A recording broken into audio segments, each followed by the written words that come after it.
The TireRack.com Champ Car Endurance Series brings real, affordable endurance road racing to you on North America's most prestigious road courses. With live flag-to-flag coverage of America's best grassroots motorsports racing, AutoZone presents ChampCar.Live. Hello, everyone, and welcome to ChampCar.Live, presented by AutoZone. It's the TireRack.com Champ Car Endurance Series. This weekend's race, it's the TireRack.com Road Atlanta 14 at Michelin Raceway Road Atlanta.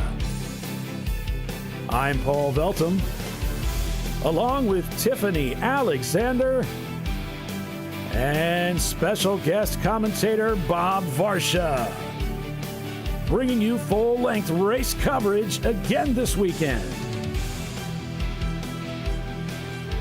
So let's take a look at the thrilling Road Atlanta.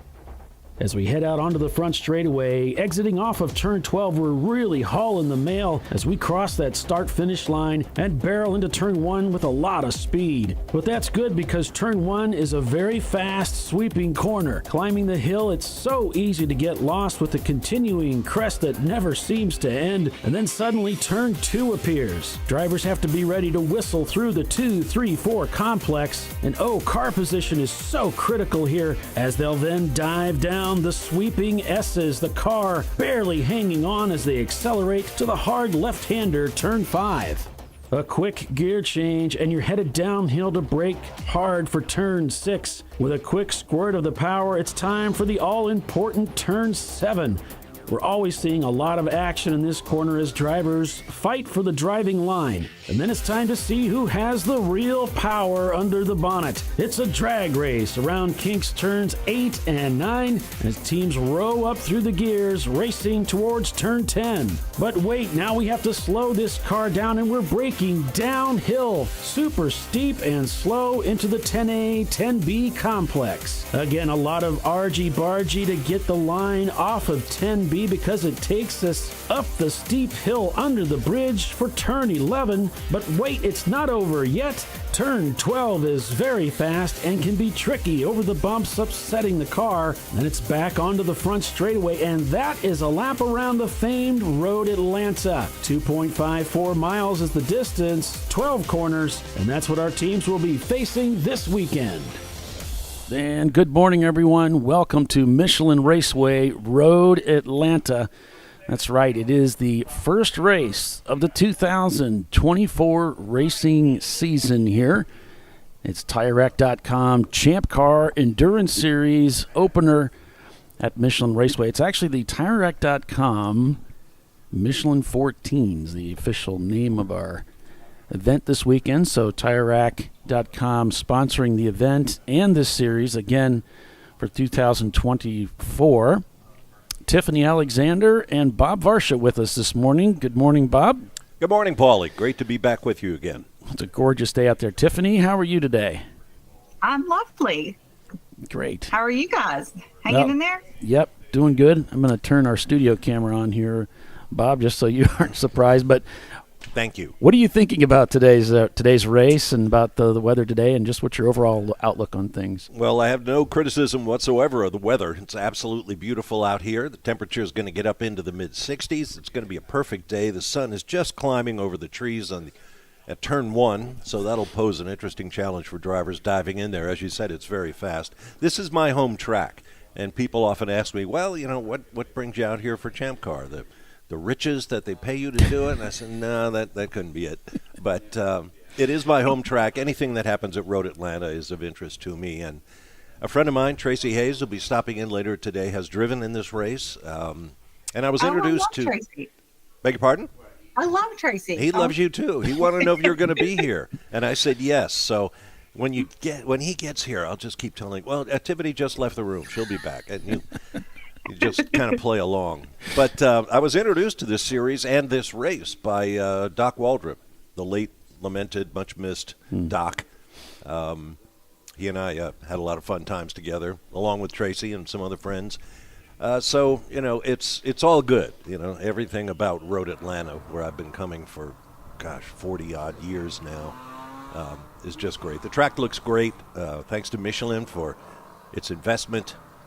It gets better and better every year, and I'm really looking forward to this. I love endurance racing, always have. It's where I started in television broadcasting, so I'm ready to go, and I hope everybody down there is too. Over 50 cars. Yep, over I'm ready 50 to cars go. this weekend. Cars rolling out on their reconnaissance lap, if I can borrow that term from Steve Matchett. That reconnaissance lap, it's basically the lap that we take to make sure all of the transponders are pinging.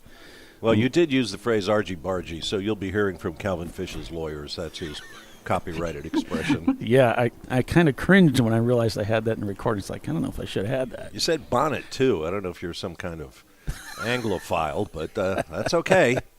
I'm keeping all of the nationals. At least all the words you can use for a family show. Huh? Yeah, that's right. Pace car out on track, leading the cars through the S's, Bob. Probably one of the most famous corners in motorsports with the just coming down through the S's there, parts of the racetrack. I can remember watching from this vantage point as a kid. There's RVA graphics and wraps going by. We've got a camera in that car. You've spent some time on this racetrack at speed. I have. I've driven it in race cars before and had even more fun being driven in spectacular cars by great drivers. And that, of course, is where you learn that, as David Hobbs used to say all the time, everybody thinks driving a race car is like going to the supermarket, only faster. But it's nothing like that at all. It's a whole different set of physics, really. And this is a great track for that, with 75 feet or so of elevation change as you look at the S's right now. And you plunge downhill and then immediately climb steeply back up over that rise where the car gets light, heading toward turns 6 and 7, which I still think is the toughest combination of corners on this racetrack. And then down the long backstretch and to the most terrifying corner that I can think of, turn 12. Yeah, turn 12, incredible, and certainly cresting the hill last year with my wife alongside with me in our minivan as we. The minivan. Yes, we did it. We did during Friday. We had a time we could take our cars out and took a wife around the track for a few laps, and You probably hold the lap record then for a minivan. it could be Probably. at a terrifying 35 miles per hour. Ugh. And but RVA Graphics and the rest of the teams out here getting ready to start the 2024 season. Bob, it's the 15th year for the Champ Car Endurance Series, now TireRack.com Champ Car Endurance Series. I have to correct myself there. Well, happy birthday. It's a great series, really. You know, for everybody who wants to race, wants to scratch that itch. Not everybody can do it. And what Champ Car does is give them the opportunity for lots of track time. You know, bring as fast a car as you dare. Champ Car will make sure it's safe, make sure the racing is fair. It's a great concept with the 4-5 classes, if you include the exception class. And, you know, the displacement values, it's really level field racing. It's just a whole bunch of opportunities for people to come out and have fun racing with other racing people who are among the best people on the planet as far as I'm concerned. Motorsports people are just great. Definitely my people. Definitely your people, Tiffany. Yeah. Loved being at the track, you know, I love being on the track, like, you know, driving, but I also just love being in the paddock with other motorsports enthusiasts. Absolutely, yeah. It's just, there's nothing else like it. Okay, I'm counting cars now. Yeah, we got cars coming across the start-finish line here for the first time today. See the cars coming by here. And it's just a gorgeous day down here at Road Atlanta that we've been coming here probably all 15 years or close to it. We've had two of those years where the weather was not what we expected, not very good. I was going to get to that. But the other years have been fantastic. This is another one of those years where the weather's going to be incredible. High of about 60 degrees. No precipitation in the forecast. It's just going to be partly sunny and fantastic race weather. Well, you know, when the weather isn't wreaking havoc, like, what was it, 3 years ago when we had snowfall here in Road Atlanta. Very rare thing here in the Atlanta metro area. And we had to stop the race a couple hours short because it was just impassable out there on the racetrack. And then, was it last year or the year before, we had a lead change basically on the last lap. There's always something. It's always exciting. It's always fun. Yeah, there's plenty of drama at this racetrack. It's not the flattest racetrack out there. There's such incredible elevation change, these 12 corners. It puts a lot of load on the engine and a lot of strain on the drivers. We've got a lot of fresh drivers out here this weekend, and that's one of the benefits, or one of the niches, you might say, of Champ Car is you can come with very little experience and come race with us. Yeah, as long as you race respectfully, you'll be accepted. Give a little, take a little. Room. Yeah. Classic racing etiquette. And if you had never been on this track before, I hadn't driven Road Atlanta in several years. So this past fall, I decided it was time to go back and revisit. And the first time I crested the hill to come down towards 12, I remembered all of the sudden. Oh, that's right. I forgot to adjust my steering. Oh my God. Yeah, it really is a fantastic It's track. like a roller coaster. Yep. You just the descent is just something that just is hard to really wrap your head around until you crest that hill and you see it before your eye. Well, actually, at first you don't see it because you can't see the track. Yeah. And then you're like, where am I going? There's been so much history, so many great races at this track, from IMSA and NASCAR. We used to have what's now the Xfinity Series raced here when Bill Elliott famously landed his airplane on the backstretch and took off, which is the important part. I didn't remember NASCAR being here. Wow. It's been, it only for a few years, but it was fun while it lasted.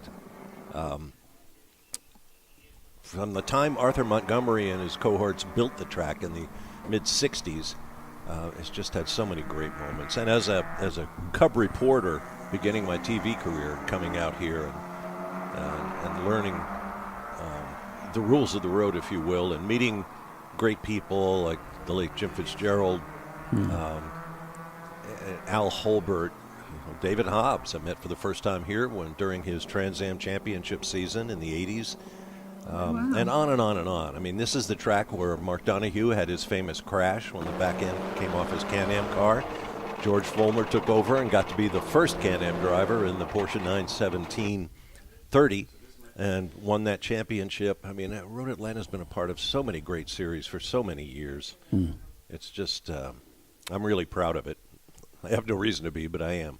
Oh, no, it's certainly something to be proud of, and it's great to have you here with us today, Bob. You've had so much, experience here and seen so much. And being a native to Atlanta here, you live here, so it's nice to have you along with us again this year.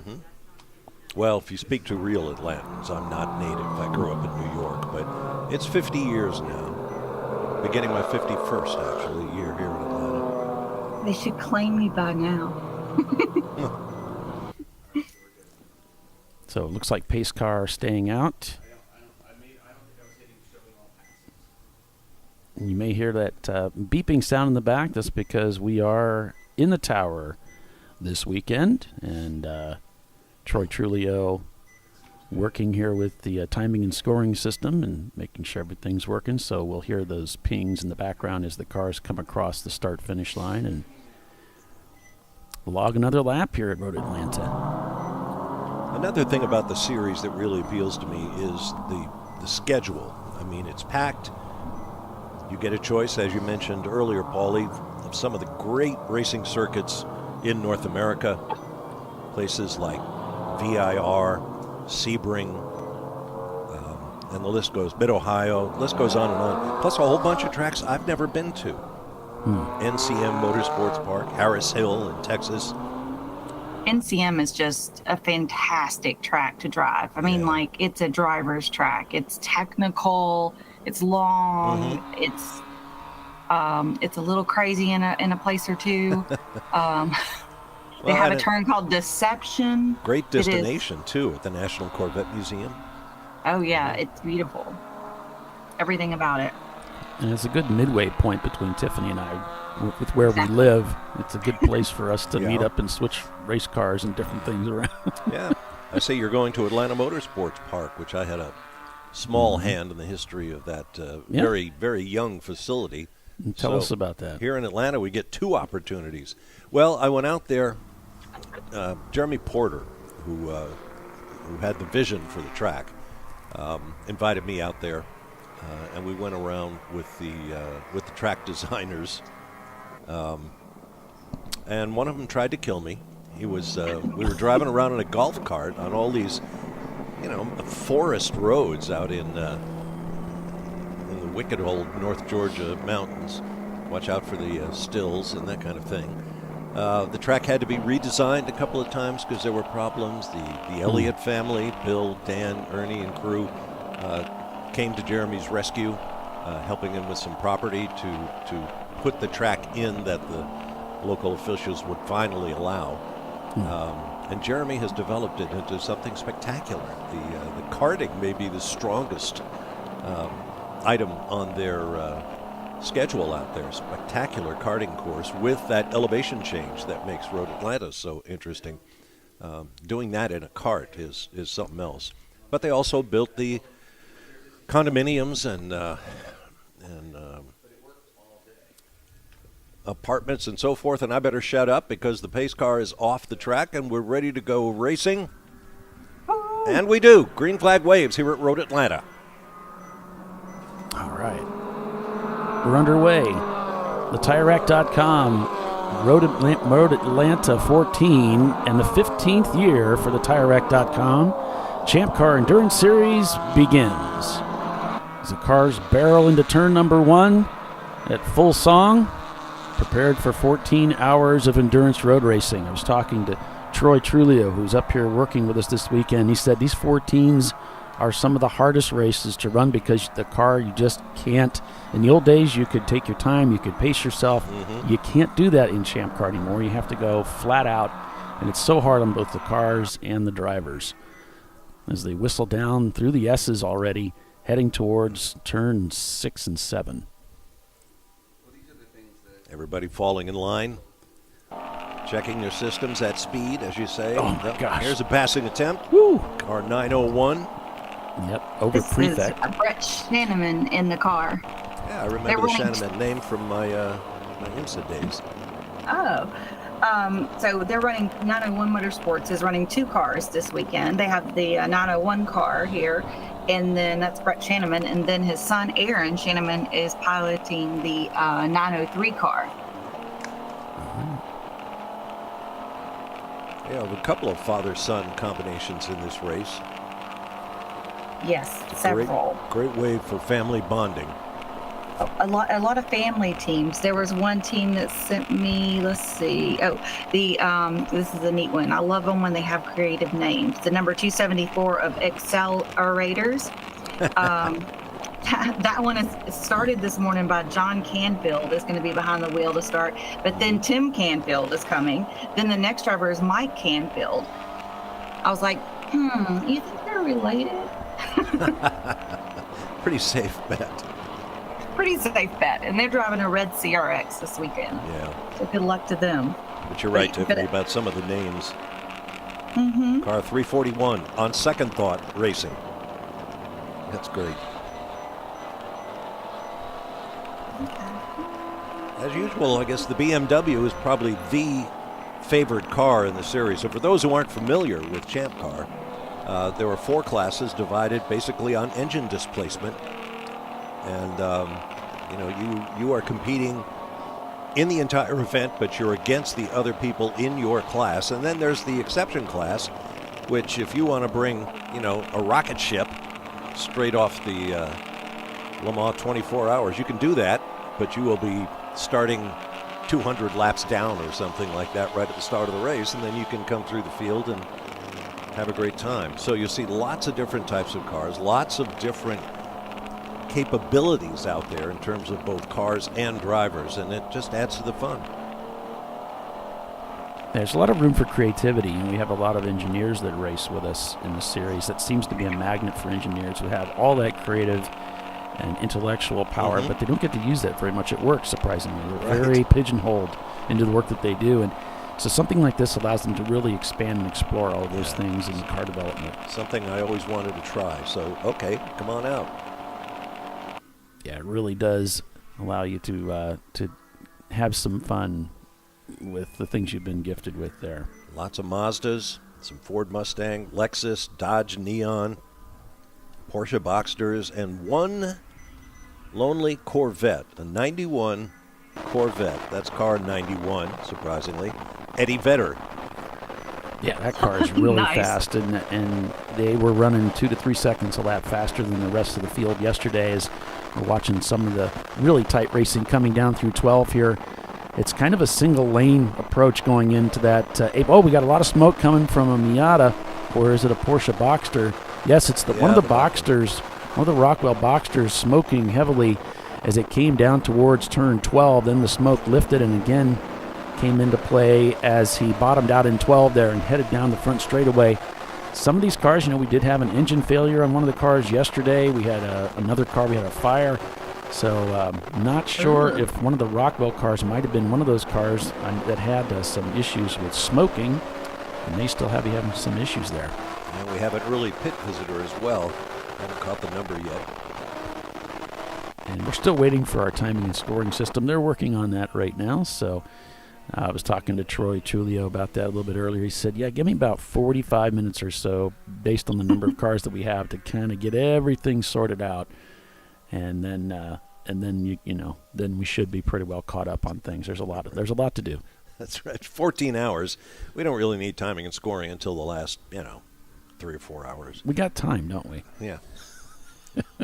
Hey, I've got some driver orders I'll start with. Right. In the 347, the Need for Speed car, Donnie Davis is the starting driver for that car.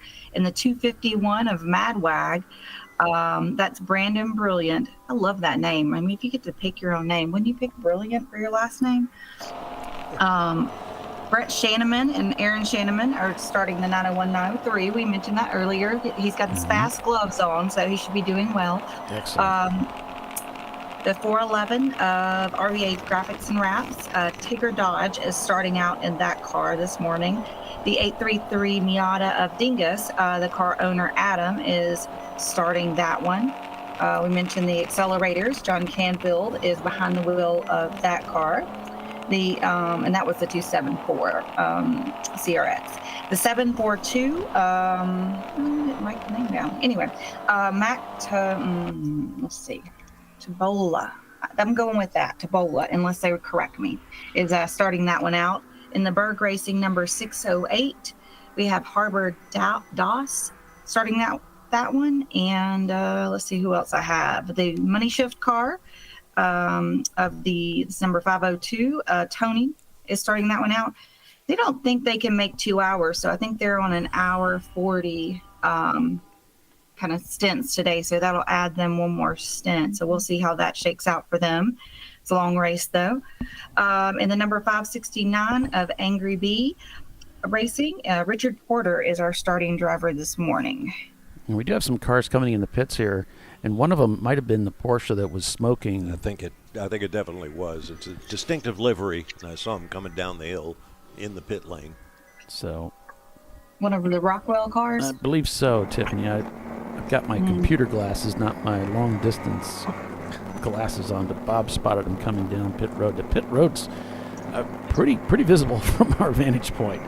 It's nice, isn't it? As you can see here, pit road there to the top side of the screen there as the cars come down. So it gives us a chance to at least get a look at the cars as they're heading towards pit road. Well, the Rockwell cars typically, I don't know if they've changed things, but are blue. And Atlanta Speedworks is here with 3 Boxsters as well. And I believe most of those are blue as well. So Yep. So it might have been one of the Speedworks cars. I'm not sure. Our race sure control we'll figure logs it are out. not up yet. Well, he was really moving slowly, so I'm guessing he's hearing the death rattle. On board with Hong North, Transam 2. Their Mazda MX-3, one of the faster teams. Seem to be a team that's always up towards the front of the pack. So at the end of the race. So we'll keep an eye on them today.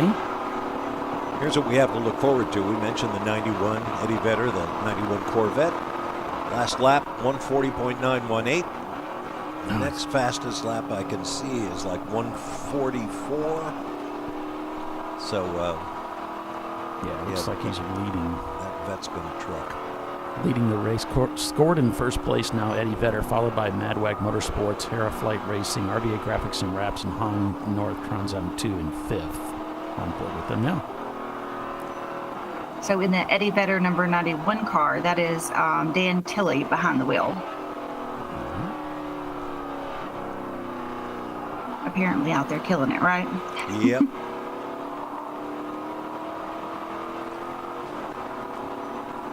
And that is not an exception class car, I'm told. Didn't you say that, Paulie? It's a Class D car for large displacement? Yep, it is a bona fide Class D car. So everybody else in that class is going to have to hope something bad happens to that car. Otherwise, that trophy is pretty much signed for. Open throttle out here with a squadron of cars again this weekend. As several of those green cars just went by the start-finish line here from our vantage point in the tower, turned on the fourth floor in the fairly newly built tower here at Road Atlanta. Such an improvement over the old one. Oh, it's gorgeous. Oh my gosh, way improvement. So in the Eddie Vedder car, they said their goal is to last longer than 5 hours, but that's their current record in the car. Nice. Well, I know they've had some trouble, and sometimes that's the faster cars tend to have some difficulty holding up. So let's see what they can do.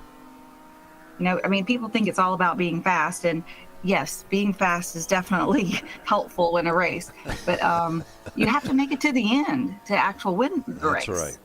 So to finish first, you must first finish.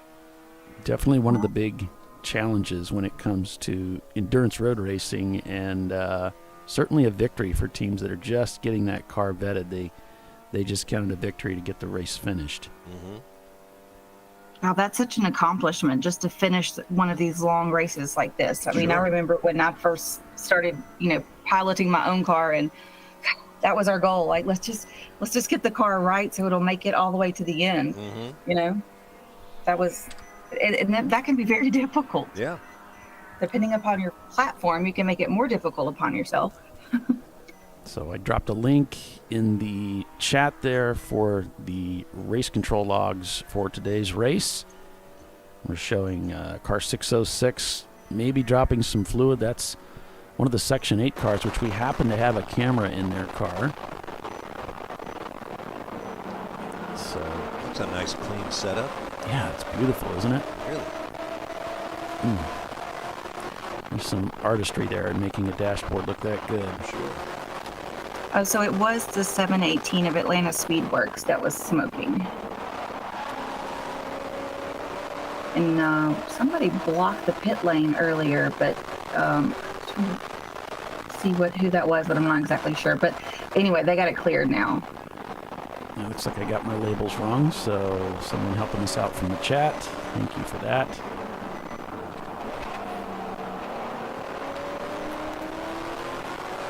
To get that fixed.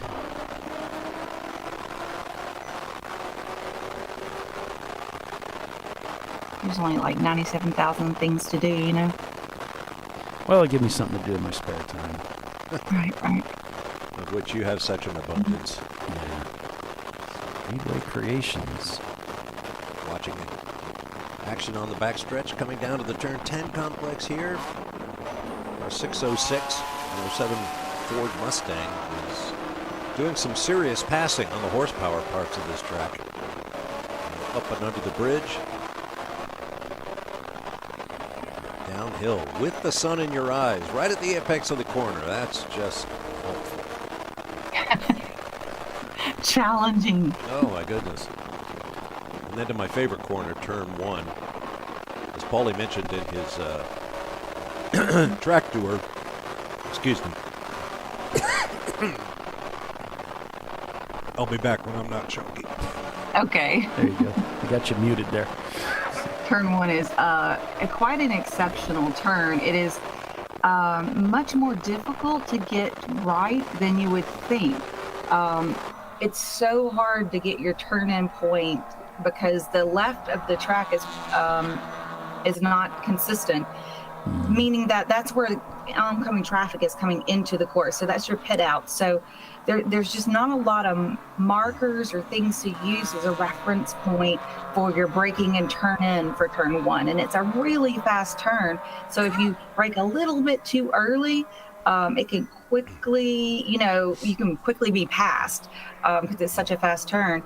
Brake a little too late and you will find out lots of agricultural ways to see Road Atlanta.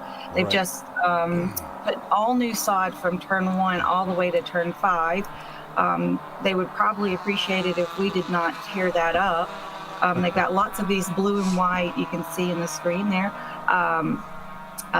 places that will stop your car if you've not figured out how to stop it by that time. Most people don't really like the way their car looks after that, though.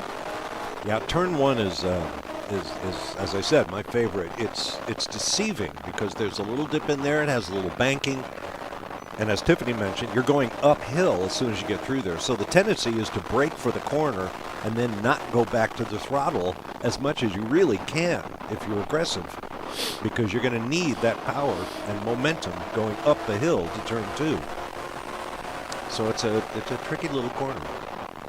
And if you come here and watch the big prototypes from IMSA, I mean, you just will not believe how fast a car can go through that corner. It's incredible. The first time you watch it, you're like, oh, they're never going to make it. Well, if you ride with one of those drivers, you're the whole way around the track, you're like, oh, we're going to die. There's no way. You're like.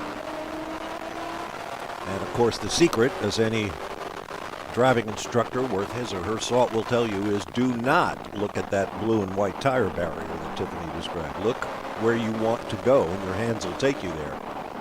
Absolutely. If you're looking at the trees, that's where your hands are going to take you, and you don't want to go there. Yep, the car follows your eyes. I mean, people see that on the street, too. I mean, if there's been so many accidents that were just because there's like a police officer has pulled over a car, or there's an accident or whatever, and people are looking at the accident or the lights or what have you while they're passing it and end up driving right into and colliding with the accident or the police officers. Many police officers have been killed that way. That's why when they pull you over, they talk to you from the passenger side nowadays. I'm tempted to say, try it yourself on an empty multi-lane road sometime. Get in the left lane, driving straight ahead, look to your right for a few seconds, and then look straight ahead and see where your car is. And you're going to find that you may have moved over an entire lane without even thinking about it.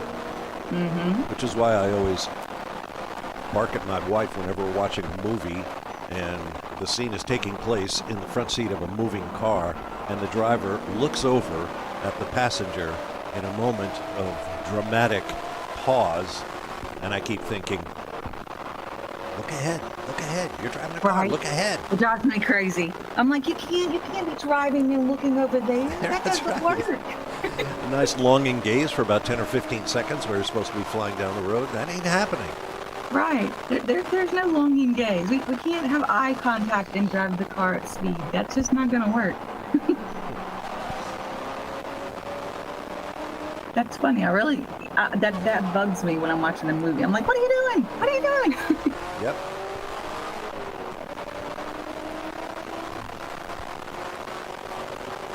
Still trying to get some of the bugs worked out of our timing and scoring pylon here, but we are showing Eddie Vedder leading the race over Madwag Motorsports, RVA Graphics and Wraps in third, Flight Racing in fourth, and Hong North in fifth. Boy, Madwag just went through turn 12 and by our position, and who was ever driving that thing is really thrashing it. He was passing left, right, and center. That's Mr. Brilliant behind the wheel, Brandon Brilliant. Oh, that's where Brandon. Now, is that a real name or is that a nom de pilote, as we say? It's a stage name. That's the name they send me each race. That's fine. I need a name like that. That Yeah. would be a I lot know, of fun. right? I get so much mileage out of a name like that. Johnny Like your Johnny parents do Dangerous. well. That's what you want to be. Johnny Dangerous, yeah. No, that Something- car is being driven hard and well.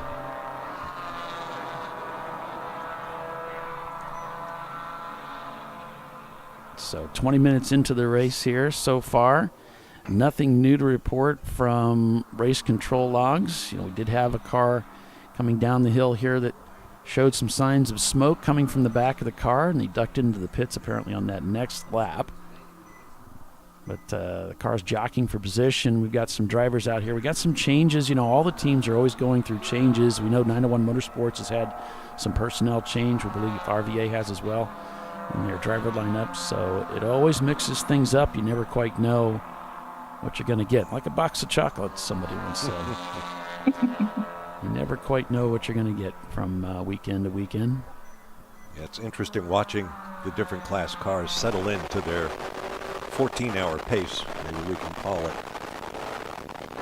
The Corvette is down in the 130 now, but Madwag's going around at 143.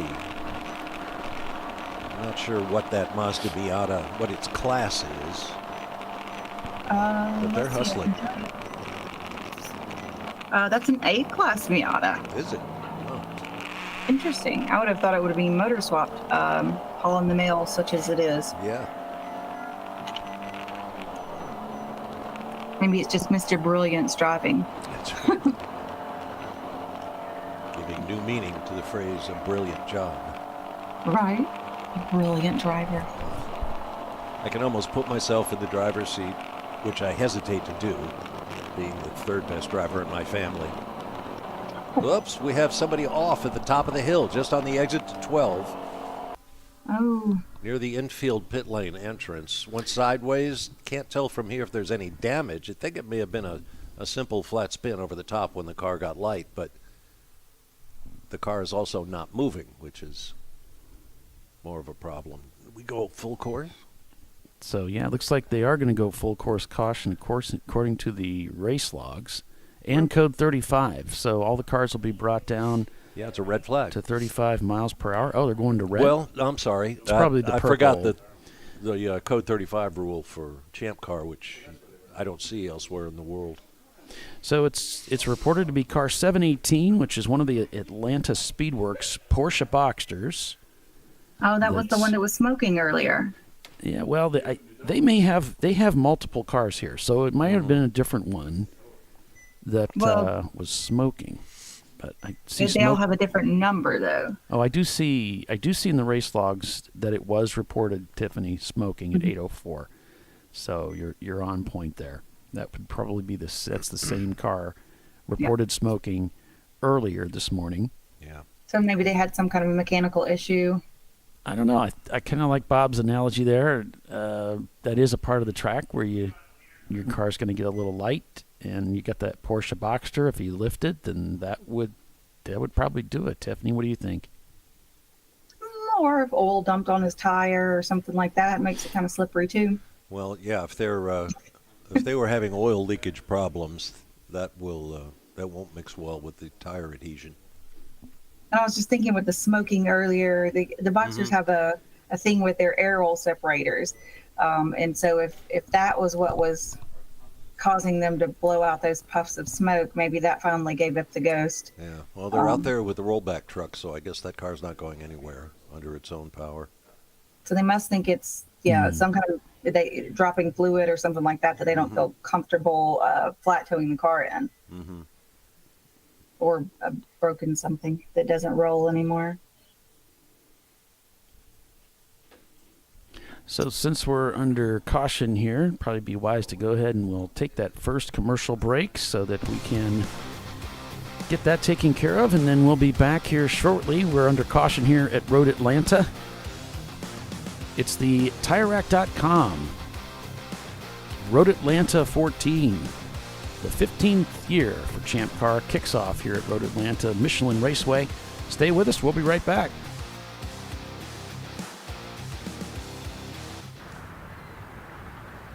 I probably need new tires. You do. What if they sold tires online? We do. We're TireRack.com. They could offer lots of tires. We have so many tires. And help you find the right tire. It's called the Tire Decision Guide. Oh, and they could ship them to a nearby mechanic. We shipped to over 7,000 independent recommended installers. This is an amazing idea. Sorry. TireRack.com, the way tire buying should be.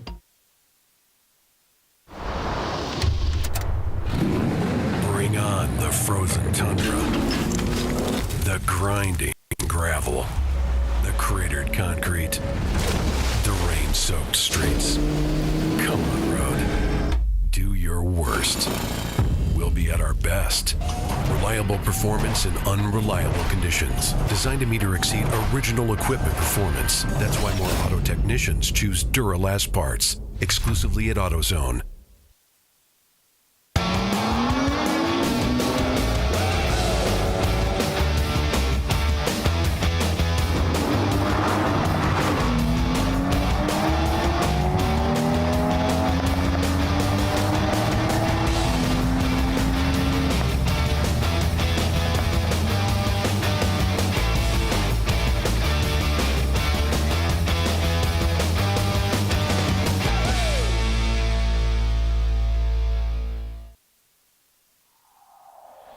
Discovery Parts is a veteran-owned racing and safety equipment company.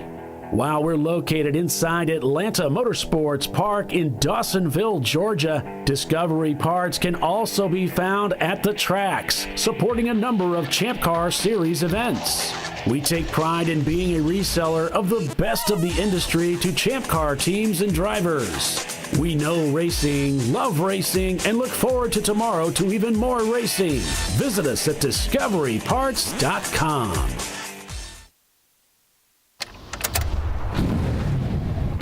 Come on, road. Do your worst. We'll be at our best. Stress tested to meet or exceed original equipment performance. Exclusively at AutoZone.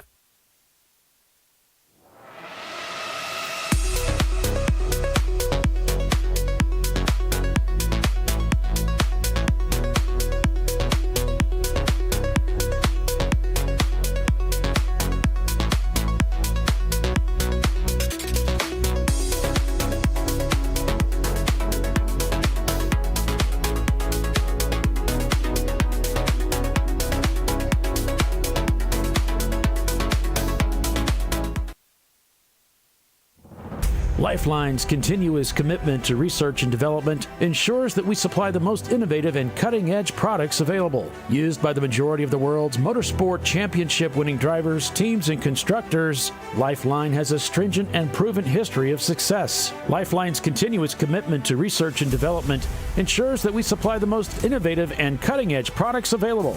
Lifeline's 0360 systems are the result of over 7 years of intensive research and development using 3M's Novik 1230 environmentally safe gas extinguishant.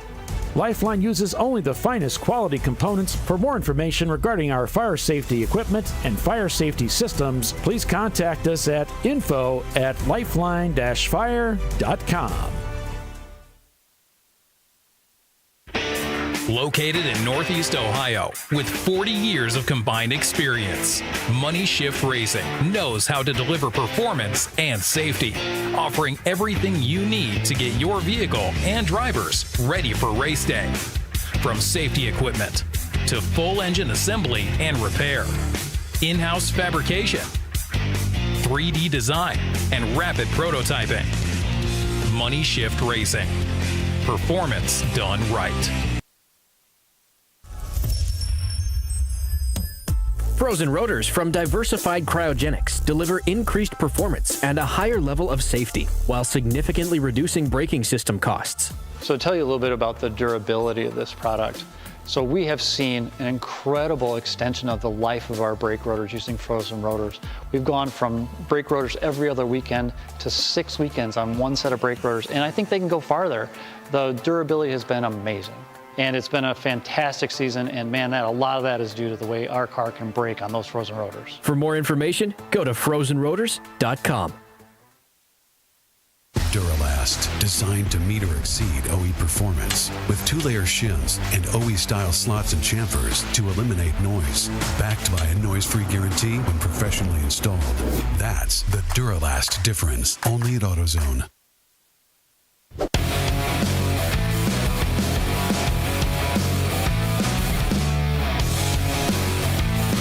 All right, welcome back to Champ Car Live, presented by AutoZone. Back at the track here, Road Atlanta Mission Raceway.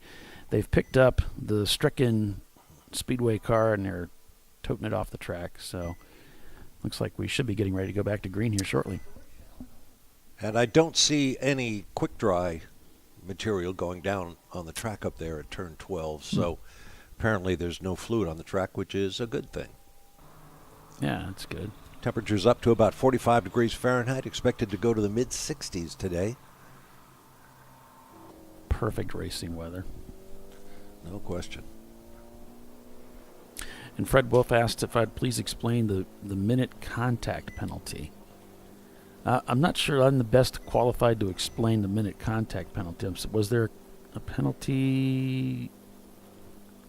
There may have been one that I'm just missing here, but yeah, you know, if it's observed by the corner workers that there's contact between cars, typically race control will bring both cars in, both parties in, and there will be discussions and congratulations, of course, on their driving quality, and they'll be monitored going forward. But all of that's handled by race control. You know, we're just the media guys, so. That's right. You're doing a great job. Just don't do that again. Yeah. Back to green here. Yeah. Back to green. And I assume that's unnecessary contact. You know, I guess that's a judgment call that's made by corner workers and decisions made by race control officials. Do they consider it something where it was just incidental? Incidental, right? That's a good word. Or is it something that could have been avoided? Right. I guess all of them could have been avoided.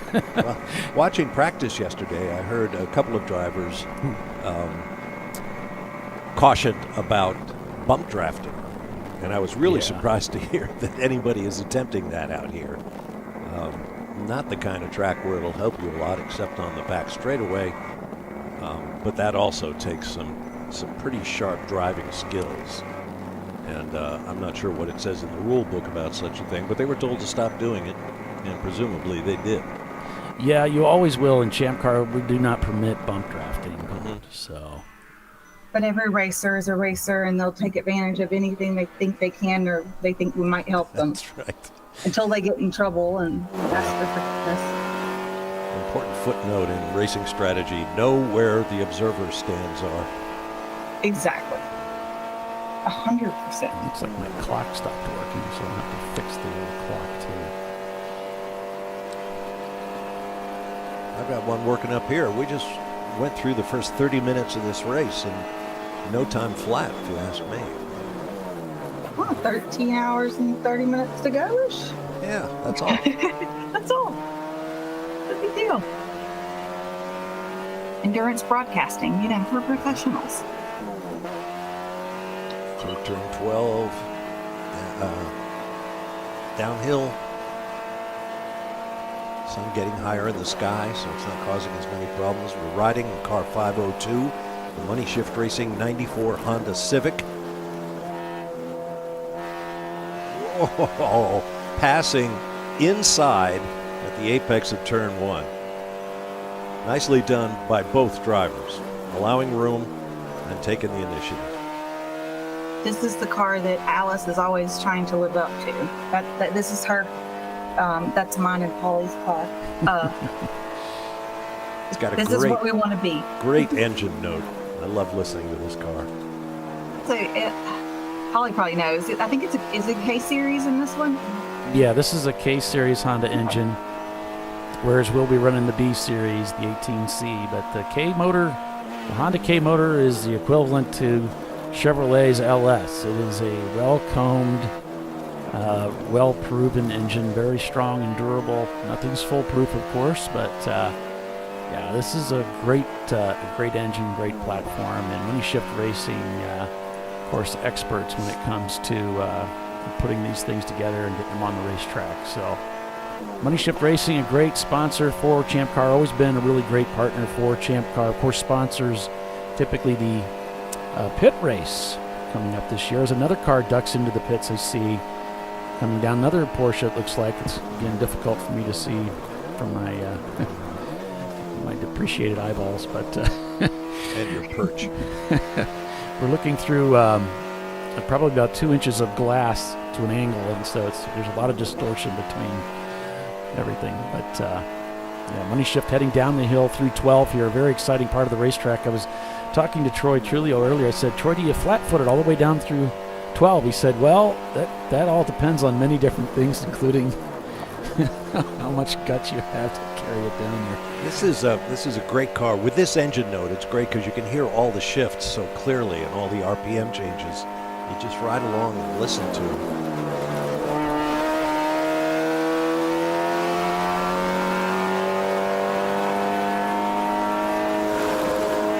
Staying in gear.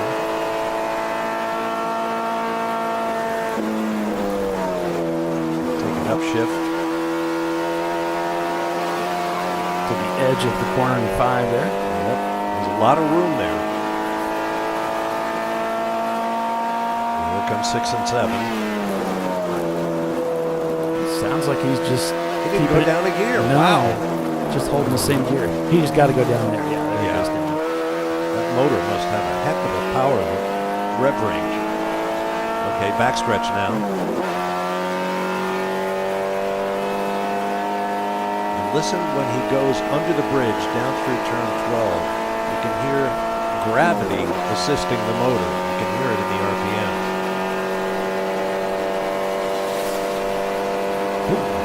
Faster BMW go through.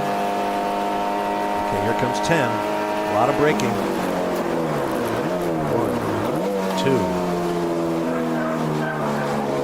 Whoa, whoa, whoa, whoa, whoa. Got a little crossed up there, Bob. Hey, come on, don't go off the track. We're teaching here. Okay, let's listen to this.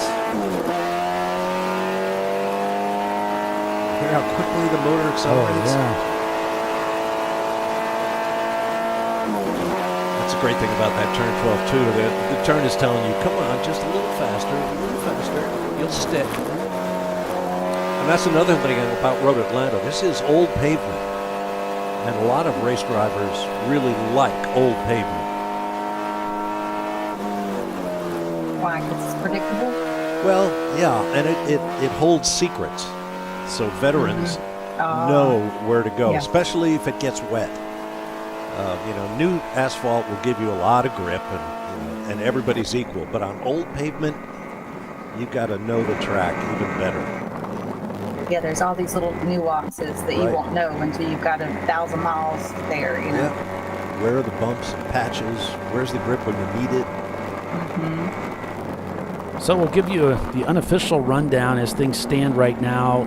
17 laps completed as one of the open throttle BMWs ducks into the pits. Eddie Vedder running in the lead here, about 31 seconds over Madwag Motorsports, followed by On Board With, RVA Graphics and Wraps.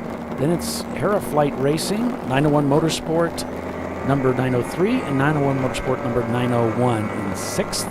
Then it's Average Joe's and their Miata, 7th place. Hong North, Tronzom's now down to 8th.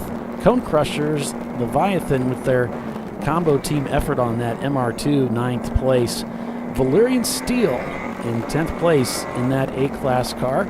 Then it's Fisted Racing, Team Infinity in that Infinity J30, the automatic transmission J30 that's out here this weekend. Running Bulls Racing in 13th. Then it's 45th Parallel. Yoda Sport, Brew Crew Racing, Money Shift Racing, Berg Racing, Birmingham, Washed Up Pro Celebrity, 22nd, and Speedway Creations, Dingus, Excel Raiders in 25th, and then On Second Thought in 26th, and the list continues, and you can follow along with your favorite teams, timing and scoring at race-monitor.com. If you want to check that out. So we had a spin and continue out of the Running Bulls car in corner 5. And then also the 981. Where's my numbers? of Atlanta. I'm sorry, that's at Atlanta Speedworks as well. Was reported moving slowly. That's probably the car that pitted here a little bit ago that I'd remarked about. So yeah, Atlanta Speedworks has 3 cars in the race today, and one of them is having a terrible day in this first hour. On board with 901 Motorsport with the yellow gloves. That is the speed secret in Champ Cars. We all well know. You know, when I was at Sebring, I guess that was New Year's Eve, or either the couple of weeks before that when I was also in Sebring, I was hanging out with Discovery Parts, Ron Z, and I was asking him about his sales. And I was, asking him, I was like, so do you notice that the, are the yellow gloves the top seller? And he goes, what? Yes, actually, we sell a lot of yellow gloves.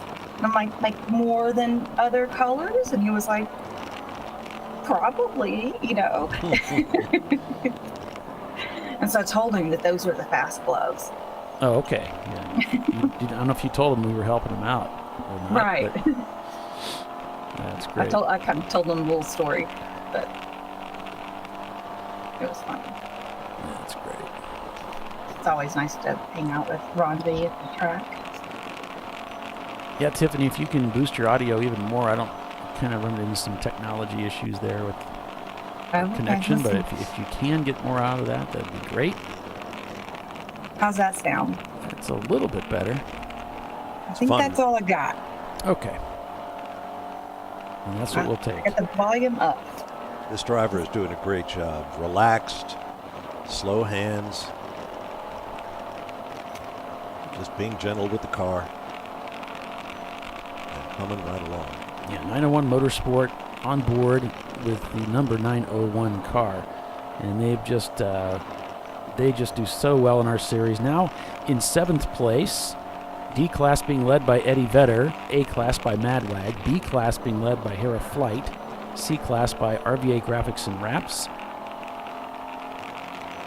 Let's looking to see who our F class leader. It looks like What's the Rush leading our F class right now, down there in 27th. And EC, looks like it's the Denton Cardin Racing team. Looks like we got enough EC cars that, just enough EC cars that started the race. I think 1, 2, 3, 4, 5. Yeah, just enough cars to warrant a trophy as we start lap 21, the leader. Eddie Vedder Racing in their Corvette. Just their last lap of 1:48, their fastest lap of 1:38, so a full 10-second swing there. All right, now this driver is just showing off. He put one hand in his lap and was steering with one hand. That's just... It's going to be like the one-handed bandit. Good Lord. That car has a wonderful setup. I mean, it's handling so well. Very little steering adjustment. Well, I mean, and Brett is a great driver, and he is definitely one to be, to watch and see how it's done. Right. He's such a tall guy. When I talk to him, I feel like I need to go get a stool and stand on it sometimes. Get a neck ache looking up that high. Wonderful. He's a wonderful fellow. Always nice to see him at the track. In the Denton Cardin Racing EC Miata that you mentioned earlier, Polly, that's Chris Piazza. How would you say that? P-A-I-Z. No? P-A-I-Z. P-A-I-Z. Pies? We're going to go with pies. Pies? Okay. That spelled with an S at the end in Spanish means country. País. Oh, really? Yeah. I wonder if it's another nom de pilote.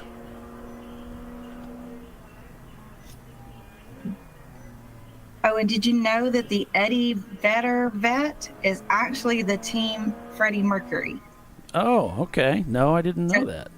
So they switched maybe cars, team names, and decided to stick with the musical themed names. Brilliant. Isn't it? I really like it when it's clever like that. These guys are having too much fun. Spell it out for me. That's good. No, I didn't know that. It's the first that I've heard anything about that. So. Yep. So Freddie Mercury now is Eddie Vedder. fresh off the Well, press. that makes them a viable threat because they've been with this series for so long. They know how to put a car together and put it in the series. So, and got a camera running on Running Bulls Racing as they're testing out a new camera system that they put together for this race. Looks like one of the open throttle machines just ahead.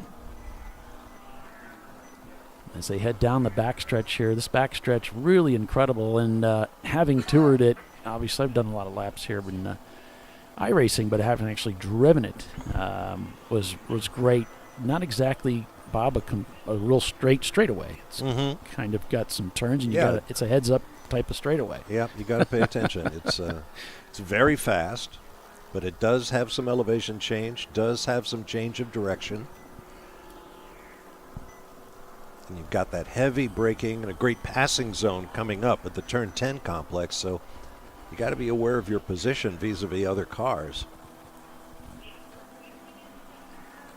So we had a couple cars that were flagged in for passing under that code 35 that we had earlier this morning. The Volvo of Need for Speed and On Second Thought Racing and their Miata both will be spending some time in the penalty box. Goodness. Oops. Now they should know better. Well, we've got that flagtronic system in there, and it tells you how fast you're going. It tells you when you're under code 35. So you'd think everything would be automatic. Right. But, unless the car ahead had an issue, which is probably what they tried to argue. Well, we've got an update to that note, and it says car 347 and 341 is no longer in violation of speed limit for full course. Oh. It says the highest, I'm trying to make sense of this, the highest car was 80 miles per hour and one was recorded at 69, but I'm guessing they're recanting the car number maybe? Oh, okay. So maybe it was a different one? I'm just trying to read those notes and... I got you. Sense. So maybe it was a different car. There's something you don't see every day. An Infiniti J30, car 19, Team Infiniti. Another good handling car. It's an automatic, too. Is it? Just watch the driver's hands, barely moving. And he's following. Ed was going to let me drive this car at Sebring, and I was running around doing stuff and took my driver's suit off after I'd checked out our trophy wife car and completely forgot that I was supposed to go down there. So I passed up an opportunity. I really believe in being ready for opportunities. So next time, Ed. Notice there as the driver turned out of turn 12 onto the front straightaway and then into turn 1, took his left hand to shade his eyes, so that sunshine apparently is still causing problems down there on the front straightaway. Yeah, the visibility doesn't look fantastic, does it?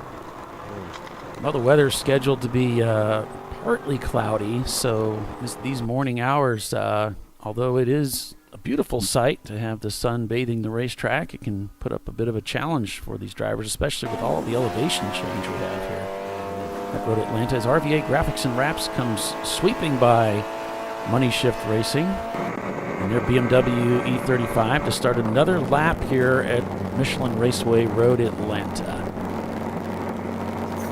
So updates on the drivers in the Atlanta Speedworks cars. We have Rick in the 718, Ross in the 996, and then James in the 981. And it's funny that they say Rick and then Ross, because that'd be funny if that was somebody's name. But that's your three drivers. I asked them about the smoking, like if they had any input on that. I haven't heard back from them yet on that. So when I get an update, I will let you know. Okay. Well, thank you for that, Tiffany. By the way, it's Tiffany Alexander and Bob Varsha and yours truly calling the race for you this weekend.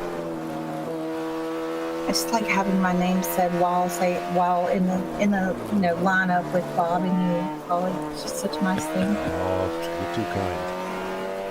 You know, Bob, I don't know if you remember, but I think I've told you this story before. You taught me about racing. I did? Yes. So I don't had believe no a word of it. earthly idea about like road track racing. I didn't know it existed. I love cars. I've always liked car speed, etc. Wasn't a fan of NASCAR. didn't really know about, this form of racing.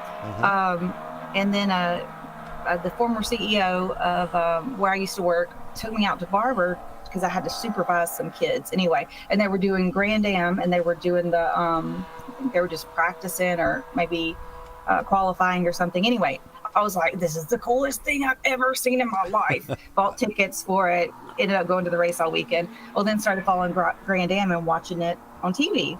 And you were one of the announcers back then. And so I was learning what an apex was and all of the lingo because it was all brand new to me.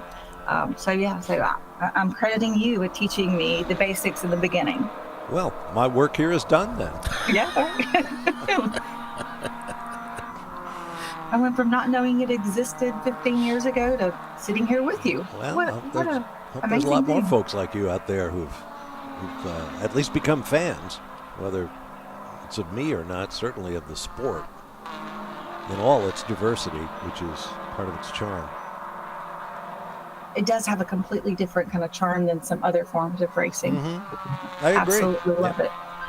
I mean, this is what I get paid to do, but I'll take road racing every time, and especially endurance racing, because you have so many stories that can play out over time. It makes it so much more interesting. I don't know. Yeah. It's some fullness to it, depth to the story.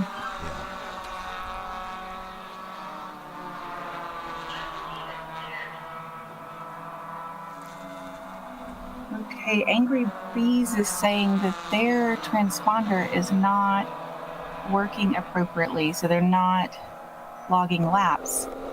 He said it's flashing green and it's mounted with no obstructions to the ground. Help!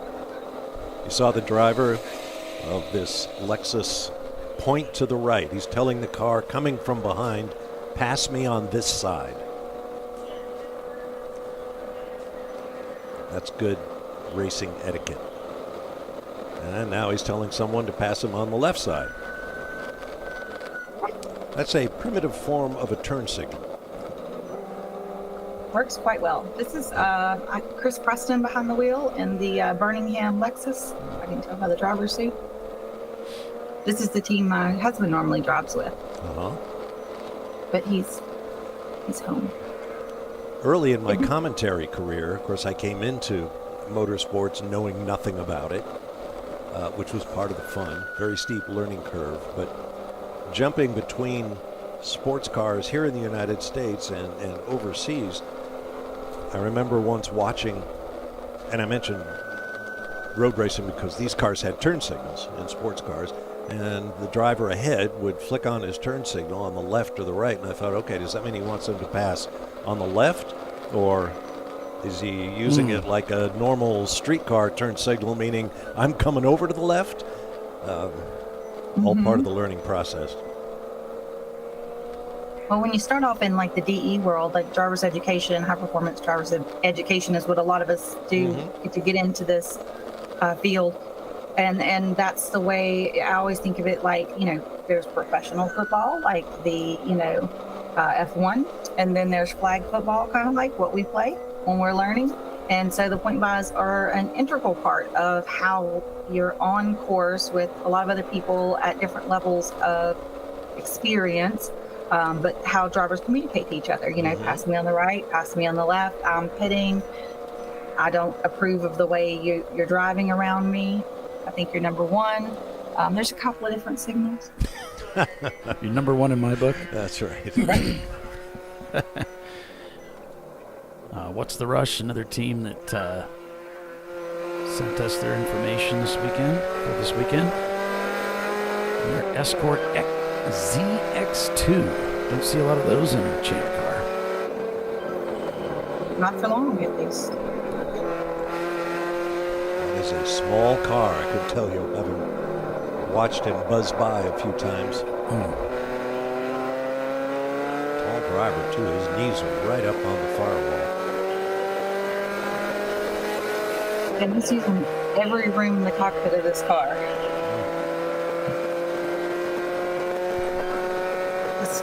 This must be a very a large, tall fellow, because that steering wheel looks like kind of tiny in his hands. Yeah, well, that's another driver preference thing. Nigel Mansell always preferred a very small steering wheel as opposed to other drivers. Of course, that's when the steering wheel is exactly that in Formula One these days. Most of them are yokes, and they have some very odd shapes because they have 35 different multi-position switches to control the car. It's a whole other technology at that level, but yeah, it looks more like a controller for a game than a steering wheel. Yeah, and as we say, it's a small car, lighter than most, so it's not that difficult to handle even without power steering with a small steering wheel. But it's not exact. I'm sure Tiffany is absolutely appalled as a driving instructor. These are not the 10 and 2 hand positions. Now he's getting it up there, but he went down the backstretch with both hands at the bottom of the steering wheel. Just getting a little rest in thing. So as we were watching this driver negotiate the track, our interim CEO, Chelsea Vickery, tapped me on the shoulder and mentioned BTW Daytona is sold out. So ChampCar returning to Daytona International Speedway with a sold-out field. We'll be there again this year, so it ought to be a packed crowd and very exciting. Daytona would be outstanding. Definitely one of our flagship races in the TireRack.com Champ Car Endurance Series Year 15, a sold-out event at Daytona International for a 10-hour race there. It'll be incredible. And that's a significant number, I imagine, with all the garage space they have there. 3.5 miles of racetrack. I assume you use the full Rolex 24-hour circuit. What does sold out mean in terms of car count? Well, we'll have to go and take a look. What do you think, Tiffany? Being a former board member, do you remember the count? Well, I remember driving there one time, and I think it was sold out that time, too. I think we had like 130 some odd cars on the track. Oh, that must be amazing. Well, when the green flag drops and you're mid-pack, turn 1 is impressive, let's say. Yeah. Because you can't see the track. Yes. There's a car to your left, a car to your right, a car in front of you. Everybody is 3 wide and what it feels like 300 deep. So you just hold your little hole. Yeah. You just, try not to hit anybody. And just hold your line. Yep. That is really narrow down there, too. I mean, we know that the big super speedway is wide, but down there on the infield road course, particularly in turns 1 and 2, heading down to the Andretti hairpin, it is narrow. Yeah, it narrows up. So, you're like holding your little hole and you're looking at the guy over to the right, and you can practically reach out and touch that car, and you're like, ooh, this is not going to work out well for you in a minute. I don't know if you know that, but... Ooh, close moment there. Almost got his beak clipped there in what Randy Popes calls the vortex of danger. Heading into the corner there, down the inside as that window closes very quickly. Someone asking about marching ants. I don't see that it's up yet, so that is something that they will be, no doubt, looking at getting that working here soon. But race control, it's always a fever pitch here in the beginning, and so difficult for them to work on the details there, on making sure they've got everything working properly. Vortex of danger. I'm going to steal that. Oh yeah, we did a nice video, Randy and I, and he's got this document, the whole thing, the vortex of dangers, this closing triangle-shaped cone as the car comes across the track to hit that apex. And his argument, and I think it's a valid one from my perspective, is that once the driver is set up for the corner, those eyes are going to the apex as he begins bending into the corner, and at that point, that's not the time to stick your nose down in there. It's not going to be seen. That's right. That's another of the rules of good race driving is let the driver ahead know you're there. Yes, the dive bombing, as we call it, is a little bit frowned upon, but still certainly a tactic that some of us still use. There's a time and a place for it. If you're approaching at high speed on a wide road, you may not think twice about it. But if you've been running nose to tail with somebody for some time and you're approaching a turn and you both want that apex, yeah, that's not good timing. Even if it looks like he's leaving the door open and you're not He's gonna sure, shut it. discretion is the better part of valor. Live to race another day. Yes, indeed. So as we've reached the top of the hour, we're going to take a quick commercial break here and be back in just a few minutes. We are live at Michelin Raceway Road Atlanta for the season opener for the TireRack.com Champ Car Endurance Series. Stay with us. We'll be right back. An important decision is afoot. This man is about to buy tires on TireRack.com. Tire Rack is the leading online retailer of tires in North America and a repository of advice and expert reviews. And it's done! All that's left is to arrange for safe, easy installation at one of our independent recommended installers. Well, I guess he did that too. TireRack.com, the way tire buying should be. Come on, Road. Do your worst. We'll be at our best. Engineered to meet or exceed original equipment performance, exclusively at AutoZone.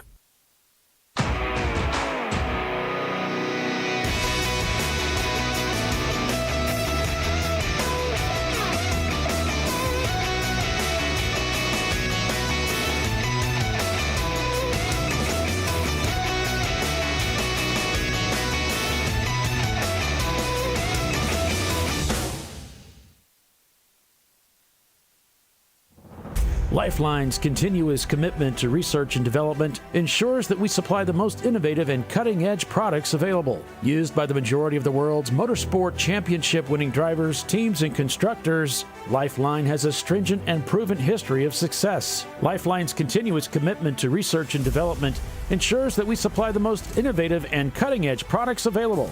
Lifeline's 0360 systems are the result of over 7 years of intensive research and development using 3M's Novik 1230 environmentally safe gas extinguishant. Lifeline uses only the finest quality components. For more information regarding our fire safety equipment and fire safety systems, please contact us at info@lifeline-fire.com. RVA Graphics and Wraps is a full-service design, signage, digital graphics, and wraps company located in Richmond, Virginia.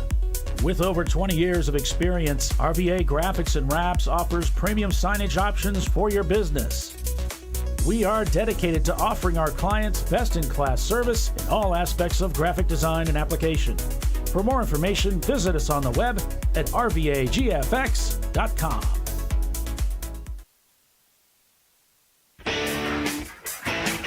Located in Northeast Ohio with 40 years of combined experience, Money Shift Racing knows how to deliver performance and safety, offering everything you need to get your vehicle and drivers ready for race day. From safety equipment to full engine assembly and repair, in-house fabrication, 3D design, and rapid prototyping. Money Shift Racing.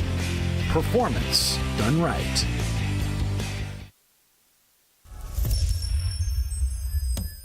Frozen rotors from Diversified Cryogenics deliver increased performance and a higher level of safety while significantly reducing braking system costs. So to tell you a little bit about the durability of this product. So we have seen an incredible extension of the life of our brake rotors using frozen rotors. We've gone from brake rotors every other weekend to 6 weekends on one set of brake rotors, and I think they can go farther. The durability has been amazing. And it's been a fantastic season, and man, a lot of that is due to the way our car can brake on those frozen rotors. For more information, go to frozenrotors.com. Duralast, designed to meet or exceed OE performance with OE-matched friction formulations and fitment for 97% of cars on the road. Backed by a noise-free guarantee when professionally installed. That's the Duralast difference. Only at AutoZone.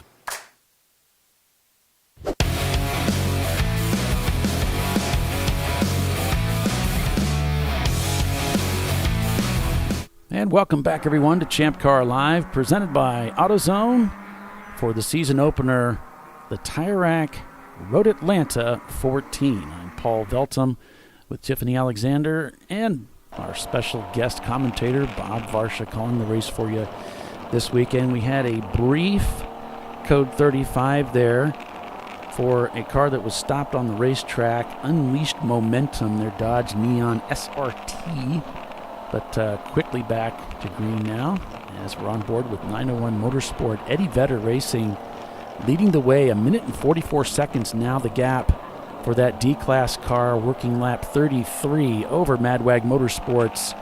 And then it's RVA Graphics and Wraps, Cone Crushers, Leviathan, and then it's 901 Motorsport in 5th, followed by their sister car, the 901 car of 901 Motorsport. So it's the 903, then the 901. Looks like the Hera flight car Honda has come into the pits now, crossing the pit loop. They are the lead B-Class car. Apologies for the pylon color coding not working today. That's something kind of looking at, but not quite sure what the fix is yet. Hong North got a camera in their car in 8th, Valyrian Steel 9th, and Fisted Racing in 10th. Fred's over on the YouTube channel, and he said, Polly, please explain the 1 minute contact penalty. Yeah, that I did go through that. That was older. Yeah, essentially there's going to be a penalty in some cases if there's contact and officials feel that this was something that was avoidable. We did talk about the bump drafting, that's not something that's allowed in Champ Car. I saw a lot of that in the MX-5 Cup car racing at Daytona. They were, a lot of them getting in a lot of trouble about that.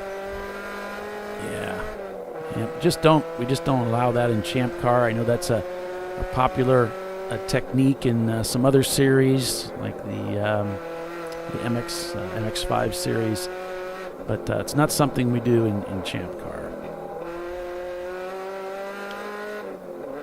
Good morning, Benny.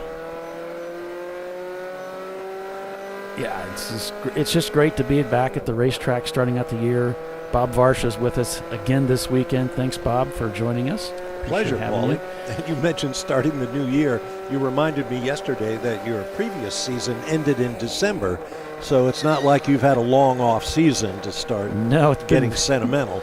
Right, it's been one month. December 31st. It's been 1 month. We were just at Sebring, and over the New Year. So it's only been a month. So our long off season has come to a close as we're back to racing here. And tried to get sentimental for about 4 weeks. Right. You're back to racing. No time to get sentimental. You got to get ready for the first race. Of course, this year's national championship, an unrelated note, at NCA Motorsports Park in March. So we'll be looking forward for that. There's so much racing on the schedule. You can find out races all over many parts of the country at ChampCar.Org. Just check out the schedule there and some opportunities for you to get involved if you've always wanted to get involved in motorsports, but maybe you just want to come out and see what it's all about. You can volunteer to serve in many different areas. There's always availability there, so make sure you check out the Champ Car website, and there's a form there to fill out for volunteering. Since we're at many different places around the United States, it'll be an opportunity for you to come out and join us. We'd love to have you. And a salute to volunteers everywhere who come out and make racing possible, because it simply wouldn't be without them. Some are highly trained, like the corner workers from the Sports Car Club of America. Others are just folks who can make themselves useful around the paddock, the media center, and so on. So, get involved. There's something for everyone in motorsports. Volunteer is definitely a part of motorsports. Motorsport, a lot of it wouldn't exist without a little volunteer effort. Mm-hmm. So I've got an update on Thrive Racing, and I think that's a BMW. I'm checking. Anyway. Mike Dayton is behind the wheel to start the race for them today. They'll be until around 9:45. Yeah, it's a 1992 325 IS. Thrive. Yeah, looks like we got a report of one of the Wheels America racing machines. The number 99 is stopped on track around 10B. So I'm not sure. Let's see if I have a 10A camera. We can switch to that area. I don't know if they've continued. Let me see here. Got no flag. I see nothing in that picture. So perhaps they remotivated that car and got going again. Yeah, that was just within the last minute, Bob. Yeah, and we can see the exit under the bridge. So if it were up there on the top of the hill that these cars are all entering right to left, we'd see it. So I guess, yeah, they have cleared that space. Well, Steve, we don't play for flights, but they actually do. They actually do pay you, so and you get fed and everything. So it's a pretty good deal, especially if you're in the area where you can just stop out and get involved. But flying probably, not going to happen there. Cost you more money. There's racetracks everywhere, all in the U.S. So go on ChampCar.Org. Pull up our schedule, find the racetrack that's closest to you that you could probably drive to, and then that will be a good way to start. They didn't fly me from my home, so why would they fly you? I mean, I live a whole 51 miles away. They didn't get the helicopter over to your front yard? Huh. They cleared the whole roof of the building and everything, and they never showed up. So your landing pad must be out of service right now. Yeah. Got the number 65 for passing under yellow. I don't remember if you said that one already. Okay. That is open throttle. Yeah, open throttle bringing several cars out here this weekend. Section 8 as well. Atlanta Speedworks also multiple cars. So we have a lot of teams getting into that multi-car entry strategy and giving a lot of new drivers an opportunity to come out and race. And it's a viable business proposition for a garage, a shop, to prepare multiple race cars and sell seats. If you want to just bring your helmet and your safety gear, and display your racing license, and just buy a ride for a weekend. Yeah, and these teams come equipped. So many of them. They have a hauler. They have the full size, tent accommodations for facilities. Their drivers. So RVA Graphics and Wraps down the inside of Running Bulls to get by them on the front straightaway here at Road Atlanta. Clicking off another lap, you can see made the pass down the inside. Of course, two highly experienced teams know how to drive door handle to door handle with one another through a very fast part of the racetrack. Up into turn 1 we go. One of the cars with a drink bottle operating. That's kind of tall cotton, because these are not long stints.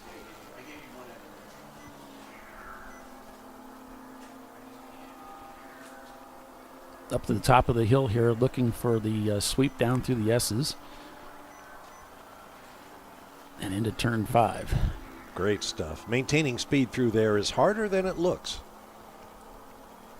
You're not just steering left and right with your foot buried. Short run up to turn 6. Went down a couple of gears. We saw that little Honda earlier that didn't drop a gear at all. Into 6.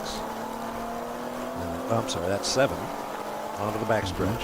And as you can see, it's not a straight, although that's what we refer to it as.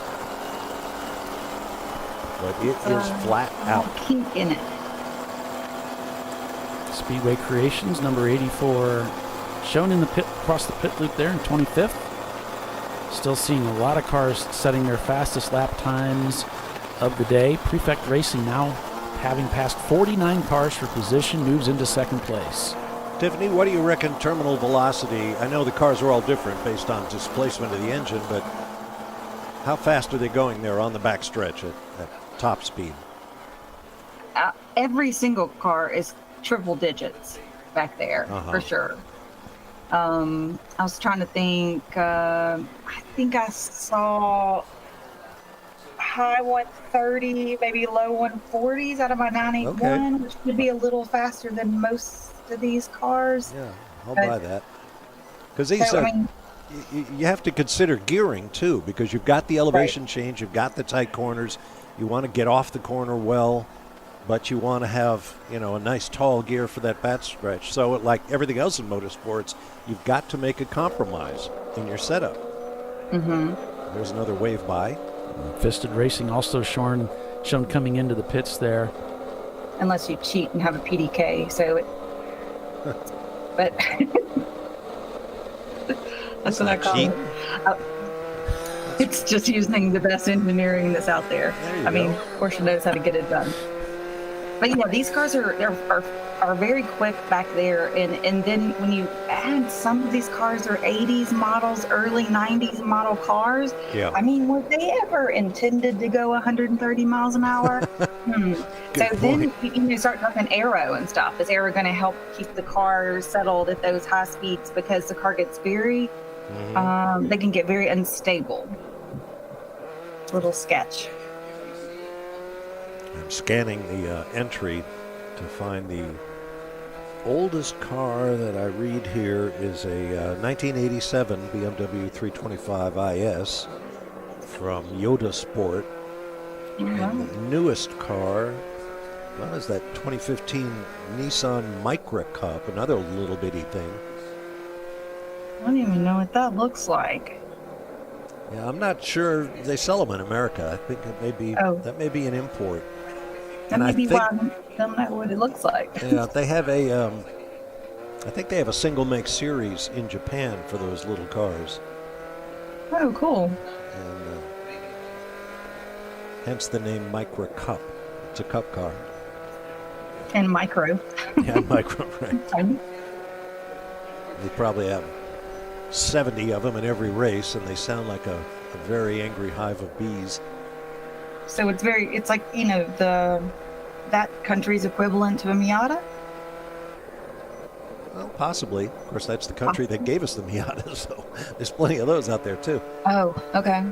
And I have to point out, apparently, a correction, maybe a reset with our unofficial results and timing and scoring information. Prefect Racing now scored in 15th place overall, behind a couple EC cars, puts them in 13th, not up in second. It's Eddie Vedder leading over Madwag, RVA in third, Cone Crushers in fourth, and 901 Motorsport, the number 901 car, in fifth. Their sister car shown just crossing the pit loop, as well as the EC lead car, Denton Cardin Racing.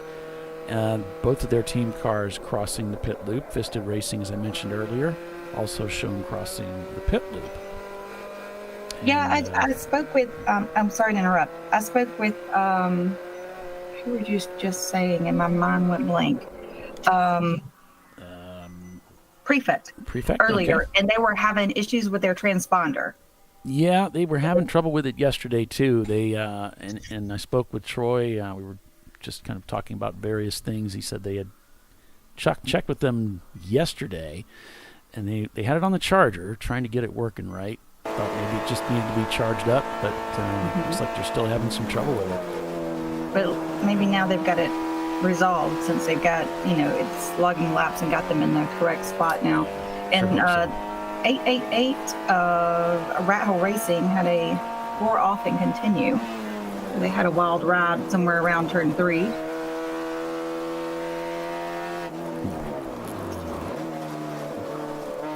In the Momo Champ car, no, it's Rat Hole Racing. Let's see. Tony Robinson is in the car, so he's the one who had the off, and the next driver going in is Benson Young. Eddie Vedder having set the fastest lap time of the day at 1:36 just a couple of laps ago. And we've just eclipsed about an hour and 19 minutes since the start of the race. So each team hoping they can make 2 hours on a load of fuel. That will set up nicely with the rule set, the way a driver's maximum stint time can be 2 hours without a 1 hour rest in between. So that will line up nicely if they can get 2 hours out of these cars. We haven't really had that many cautions. Now, we did have a caution earlier. You might recall we were talking about that where I mentioned a code 35. If you haven't been watching the series before this, code 35 is a relatively new thing, and it gives the cars that opportunity. Well, what we do is we slow them down to 35 miles per hour. If you've ever watched Formula One, think virtual safety car. And you'll understand what Code 35 is. Tiffany, you want to explain a little bit more about how that works? Sure. So each car is equipped with a Flagtronics unit. It's a little unit, not much bigger than a credit card. In some of our in-car cameras, you can probably see those. They're small. They have a little, see it right here in the middle where it's green. So it has a couple of characters and then different colors. So what will happen is when they go to purple 35, that's going to start flashing in purple, the number 35. And all the cars are supposed to bring the car down to 35 miles an hour. Some of these, I mean, obviously these are race cars, so a lot of them don't have speedometers. So what will happen is they'll bring the car down until it stops flashing. It'll be flashing slow. It'll be SLO, which means you're over 35. So you want to get that down below 35 pretty quickly, or you risk a speeding penalty, which some of us know about. Once you get that down, you want to maintain that 35 or under, and preferably not super under. So it kind of just, the intention is to pause the field as it were. So there's no passing, obviously, kind of like a yellow, but you're just kind of pausing those gaps so they can attend to whatever they need to on the track safely, because the cars are all slowed down to 35. And it helps because they don't have to deploy a pace car. They can just go to 35 really quickly, get the field under control, and go about whatever they're doing. If they have to deploy a pace car, the race officials have to find the leading car, follow it around the track, wait for it to come back by the pits, put the pace car out in front of the lead car, and then get the field under control behind the pace car and the lead car. And what usually happens is we throw out a yellow, and then we find the car leading, and then that car goes in the pits. Well, when we're like, okay, where's the number 2 car? Who's in second? Well, crap, they just passed start finish. So now we got to wait for them to come all the way back around to deploy the pace car. Anyway, and then once you've done that, you've got to wait for the pace car to be pulled off the field before you can restart the race, which ends up taking more time. So if we can just throw the purple 35, slow the field, deal with the issue, and then we can go back to green. Well, what we do is go purple 35, then go to a full course yellow. So speed the cars back up, but no passing. So we're getting them closer to race pace and not 35. And then we'll go green. Makes these short, going and fetching a car, dealing with the issue much shorter, and they're back to green flag much quicker than if they would have had to deploy a pace car and all of those things. I hope that makes it clear as mud. It resolves all the purple 35 questions. And you've driven with the Flagtronics, Tiffany, quite a bit. What's your overall take on using Flagtronics as a racer? I mean, with all technology, you're going to have a quirk every now and then. And so I was really skeptical when it first came out, honestly.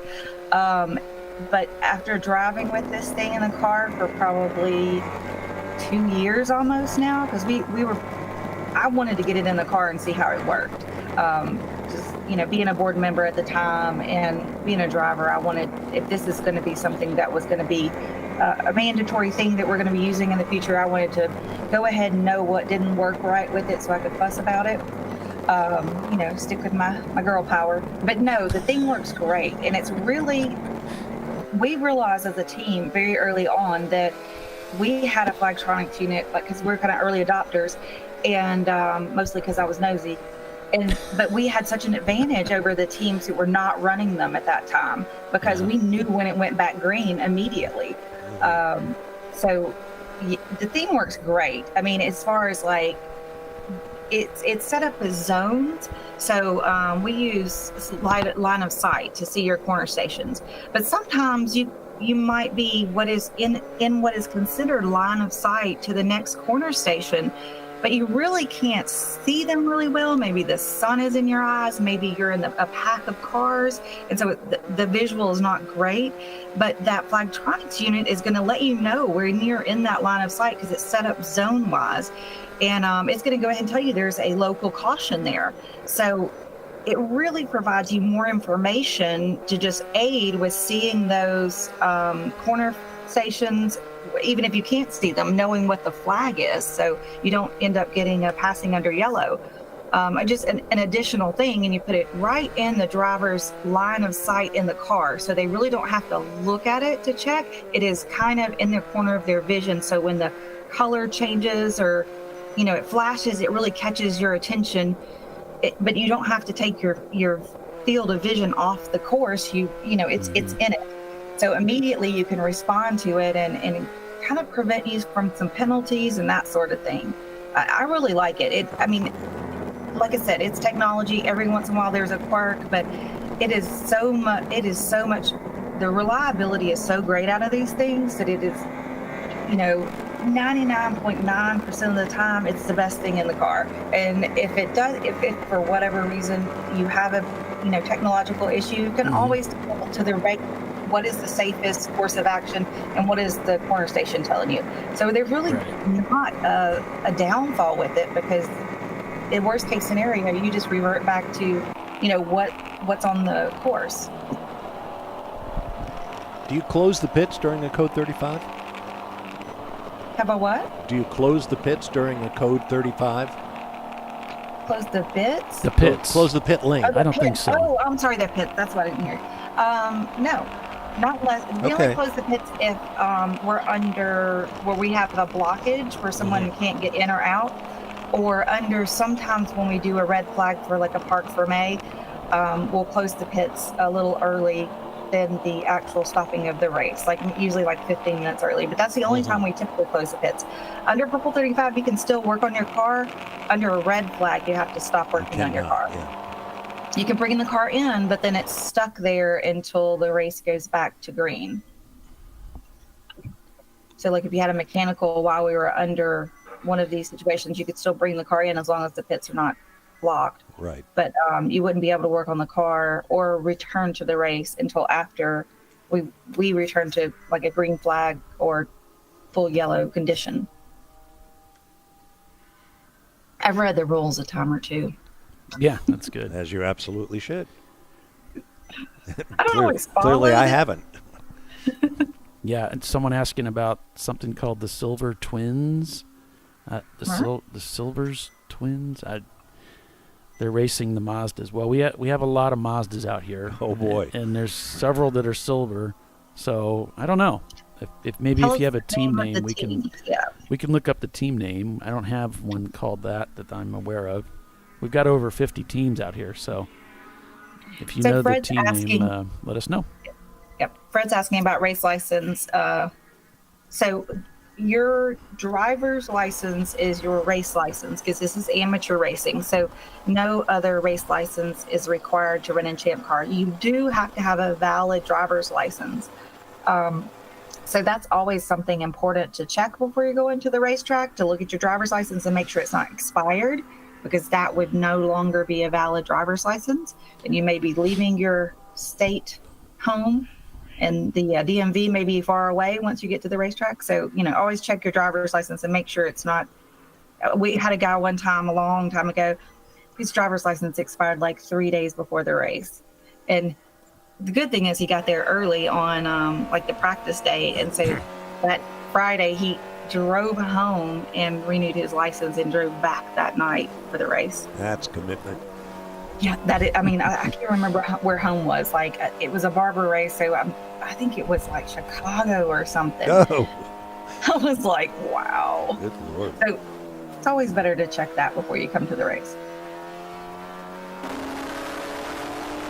because that is your license. Just like your passport. Mm-hmm.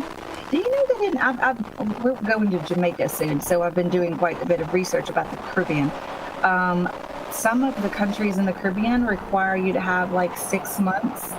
You have to be 6 months prior to the expiration date on your passport. I think for it to most be valid. countries around the world do that now. Okay.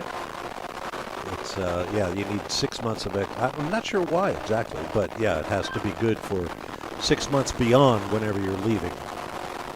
Right. I didn't realize that before, because I've usually always got my passport when I was going typically, Right. but we got it when we went to Italy a couple of years ago, so I was, well, that's been you think something's a couple of years ago, and then you look at your passport and you're like, oh, that was 2016. Yeah. And if you're planning a summer trip somewhere, check your passport now, because it takes a long time to process a new one.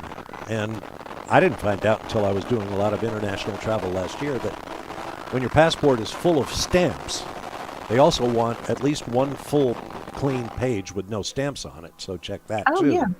And I was going to have my passport not renewed, but they used to put extra pages in, which is the quick and easy way if your passport was still valid for some time. And they stopped doing that. So, you can't renew your passport. You have to get a whole new one. Mm-hmm. And that can be problematic. Okay, so I've got an update on the Silvers twins is actually Denton Cardin. Yeah, that team, there's 2 cars that I see, and I'll tell you that they're 33rd and 30th, the 2 EC cars. And if you want to keep track of your favorite teams, you can do so at race-monitor.com. So go to race-monitor.com. It's completely free. And just click on the event that says TireRack.com Road Atlanta 14. That's the event that we're kicking off the 2024 season for here for the TireRack.com Champ Car Endurance Series. So we're going to take a quick commercial break and be back in just a few minutes. So stay with us. We'll be right back.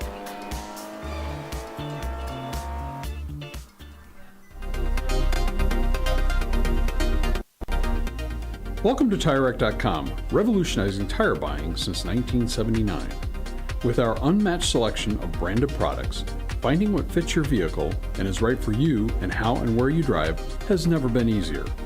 Through helpful online shopping tools that include our professional hands-on reviews done at the introduction of a tire and consumer reviews that give real-world feedback over the life of the tire, you can make the right tire choice and find exactly what you need. And if you prefer to talk to someone, our tire testers, our sales team, are available on the phone. And that's how we get you the right tire for you and your vehicle for where and how you drive.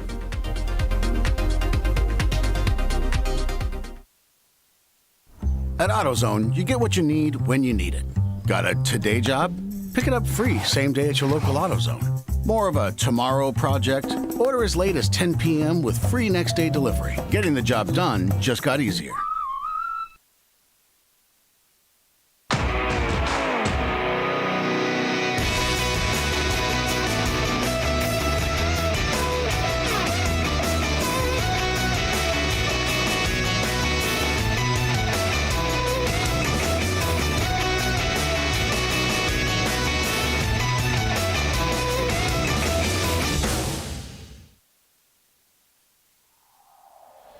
Discovery Parts is a veteran-owned racing and safety equipment company.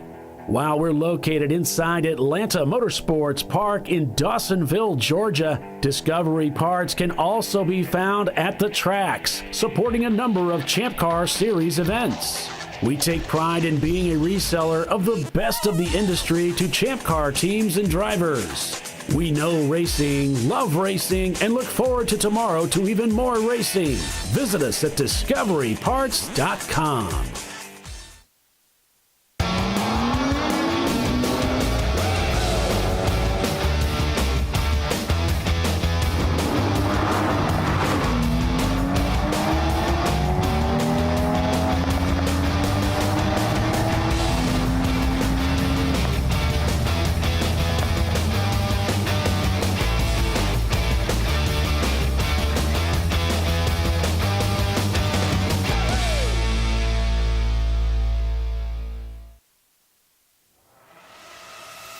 RVA Graphics and Wraps is a full-service design, signage, digital graphics, and wraps company located in Richmond, Virginia.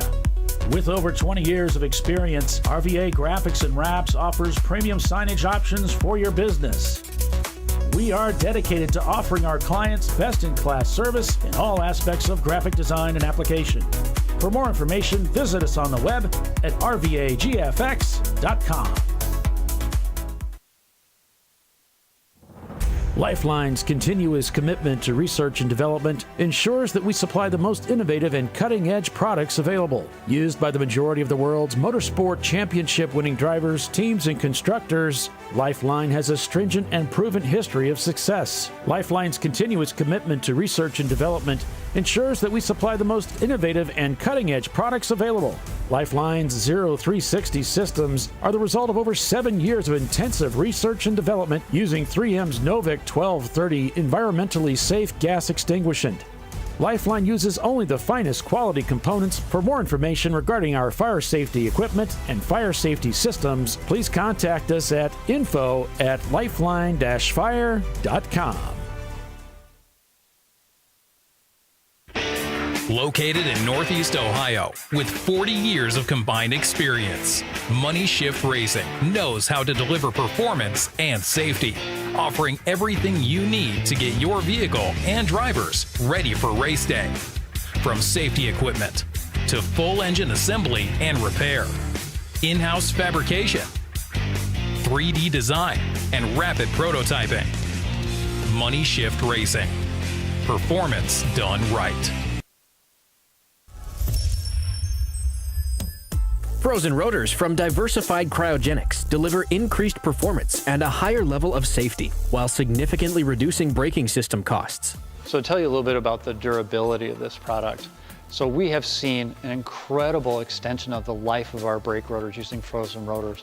We've gone from brake rotors every other weekend to 6 weekends on one set of brake rotors, and I think they can go farther.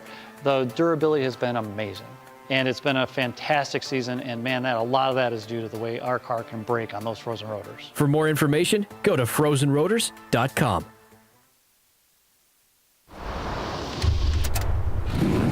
Bring on the frozen tundra, the grinding gravel, the cratered concrete, the rain-soaked streets. Come on, road. Do your worst. We'll be at our best. Reliable performance in unreliable conditions. Designed to meet or exceed original equipment performance. That's why more auto technicians choose Duralast parts. Exclusively at AutoZone.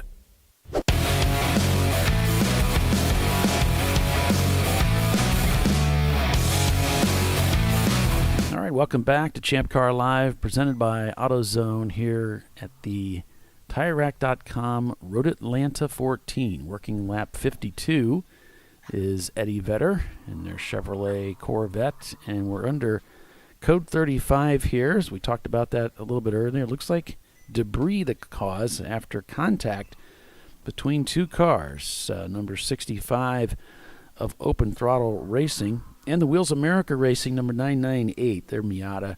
Those two cars coming together. Looks like it was decided no action taking. Looks like there was a dive bomb causing 65 to spin. And so I don't know if they brought him in. It says here no contact on the sheet. But there is some debris on the racetrack, and that's what they're tending to right now. Bob Varsha and Tiffany Alexander, yours truly, calling the race for you this weekend. As, boy, we're just getting started. Green flag was at 8 o'clock. We're at about 9:40 unofficially. So lots of racing to come here throughout the day. Thanks for joining us, everyone. Appreciate you spending some time with us Saturday. And, of course, Bob Varsha with us. And Bob, as we were talking off air, I said, hey, did you want to say some things about what's on the horizon for your 2024? What's on your schedule? Well, it's kind of a patchwork. My backstory is I had a couple of seasons or years worth of cancer treatment that sort of took me off the stage, if you will. And I found it's hard to reinvent yourself after being away for a while, but plugging away at it anyway. And I've got some interesting things going on. I just came back from the Barrett-Jackson collector car auction in Scottsdale, Arizona, which was a terrific event. That sounds awesome. $3.1 million Mercedes 300 SL. Great stuff. Anyway, what else do I got going on? I'm doing another auction, a first-time televised coverage of the GAA auction in Greensboro, North Carolina on MAV TV, which I'm looking forward to. I am hosting Fox Sports coverage, that is, of the Extreme E All-Electric Off-Road Championship, which is a lot of fun. Though we have a limited schedule of 5 weekends, 10 events. Cool. Yeah. I'm working with some folks on developing a motorsports lessons for business leadership program at the Macomb School of Business at Texas at Austin, which I'm really kind of excited about. We've got some great speakers, and folks who follow the Rolex 24 may have noticed Roger Penske quoted as saying, "We apply our motorsports formula to our business activities," and that's an intriguing entree to what we're going to be talking about at UT. That comes up in June. That's really awesome. Yeah, I'm looking forward to that. I've not done that before. I've done some consulting work, and I always use the some motorsports references to to bring home my whatever I'm talking about. Right. No, there's no question. There's great lessons to be learned there. I'm doing my annual lecture cruise to the Formula One Grand Prix of Monaco, which is a lot of fun. Don't you need an assistant for that? Well, my wife's got an artistic residency in Paris, so she may not be able to make the cruise this year. So watch this space, Tiffany. Maybe we can work. Okay. We sail from Barcelona. I'll be available. Yeah, we stop at some great ports, places like Portofino and Cannes and Antibes and so forth. Spend 2 days in Monaco for qualifying and the race, and then sail on to Rome, where the tour ends. And we're going to do, we hope to do a similar cruise to the Abu Dhabi season finale. I'm going to put us on camera here just for a second. Okay. We tried to do that last year, and then, of course, it got violent in the Middle East, and they canceled that cruise. Didn't want to sail through the Straits of Hormuz under the guns of Iran. I don't know what they were bothered by, but there it is. Just follow that aircraft carrier over there. You'll be just fine. So I got that going on. A little bit of work for the SRO, the former Pirelli World Challenge Series. I heard that they're coming to Barber. SRO. Yeah, I believe they are. I'm running through schedule in my head here. I only do a few events when my buddy Calvin Fish, who's one of their regular announcers, has a conflict with his busy IMSA schedule. But that's good fun. And I do, of course. Need some help at Barber. I'm right here. Okay, I'll keep that in mind. And I do a radio show on Formula One weekends out of Austin, Texas. It's called Speed City F1. It's a year-round radio program, but we do special broadcasts on Formula One weekends. We do an hour post-qualifying on Saturday, an hour pre-race on Sunday or whenever the race is, and then as much post-race as we can get in. Usually an hour, but sometimes it's a little more crimped for time because it airs on Sirius XM Channel 81, which is the ESPN Extra channel. And it's a lot of fun. I work with Jonathan Green and John Massengale and Dave O'Neill, who is a former Formula One team manager with the Haas team and is in line for another Formula One job. So to be able to talk with Dave while he's working on the inside would be a great thing. And we also have Chris Medlin, a terrific Formula One writer and reporter and columnist. He's on the ground getting interviews with all the key personalities. So it's rounded out into a really fun show, and especially for Formula One fans. Things are getting spicy in Formula One. What's several years. You've been doing that one for several years. Yes. Yeah. I think I remember you doing it while we were calling the Barber race. You that's right. Left for I went in another room to do the radio show. Yeah. That's life in the broadcasting business. So, that's a few of the things I've got going on this year. Nice. That's awesome. Thank you.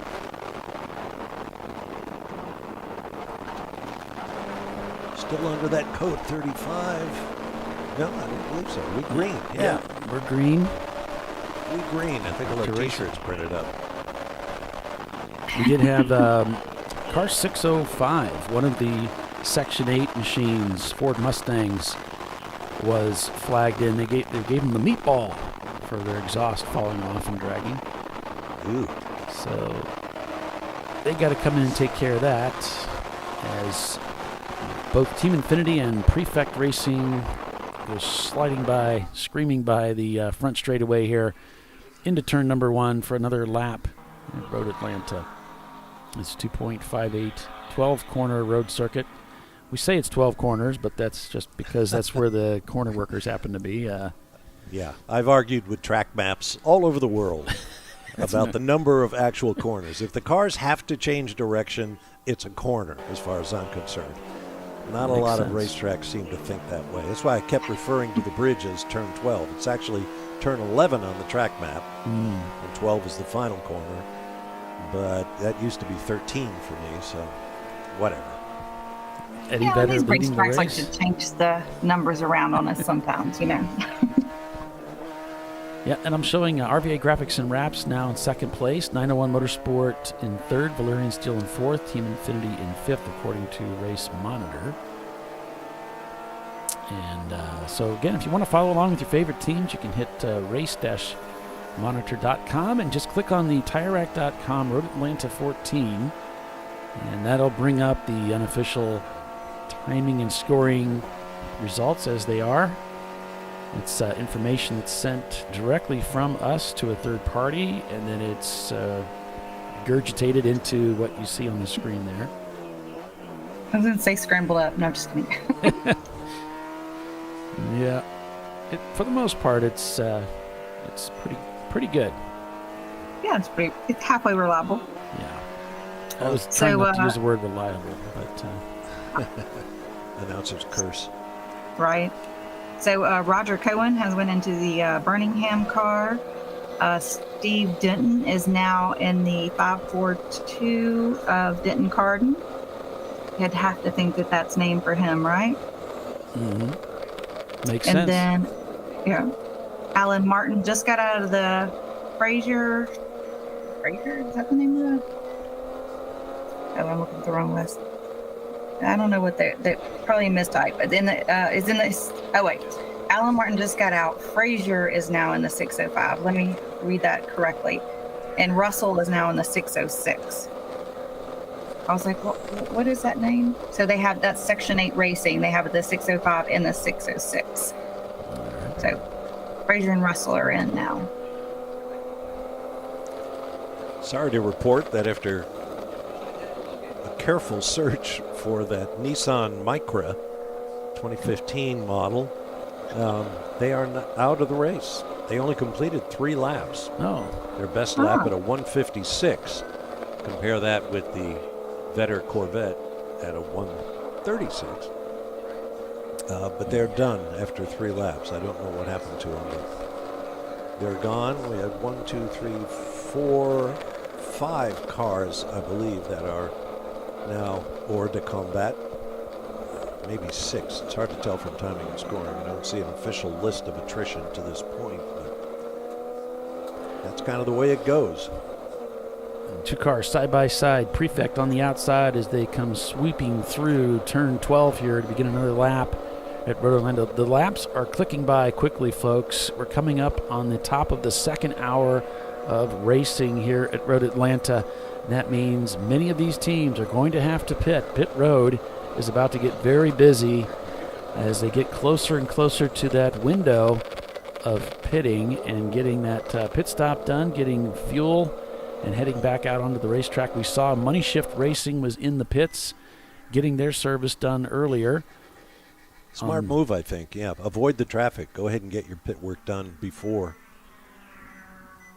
You can see cars rolling in very slowly.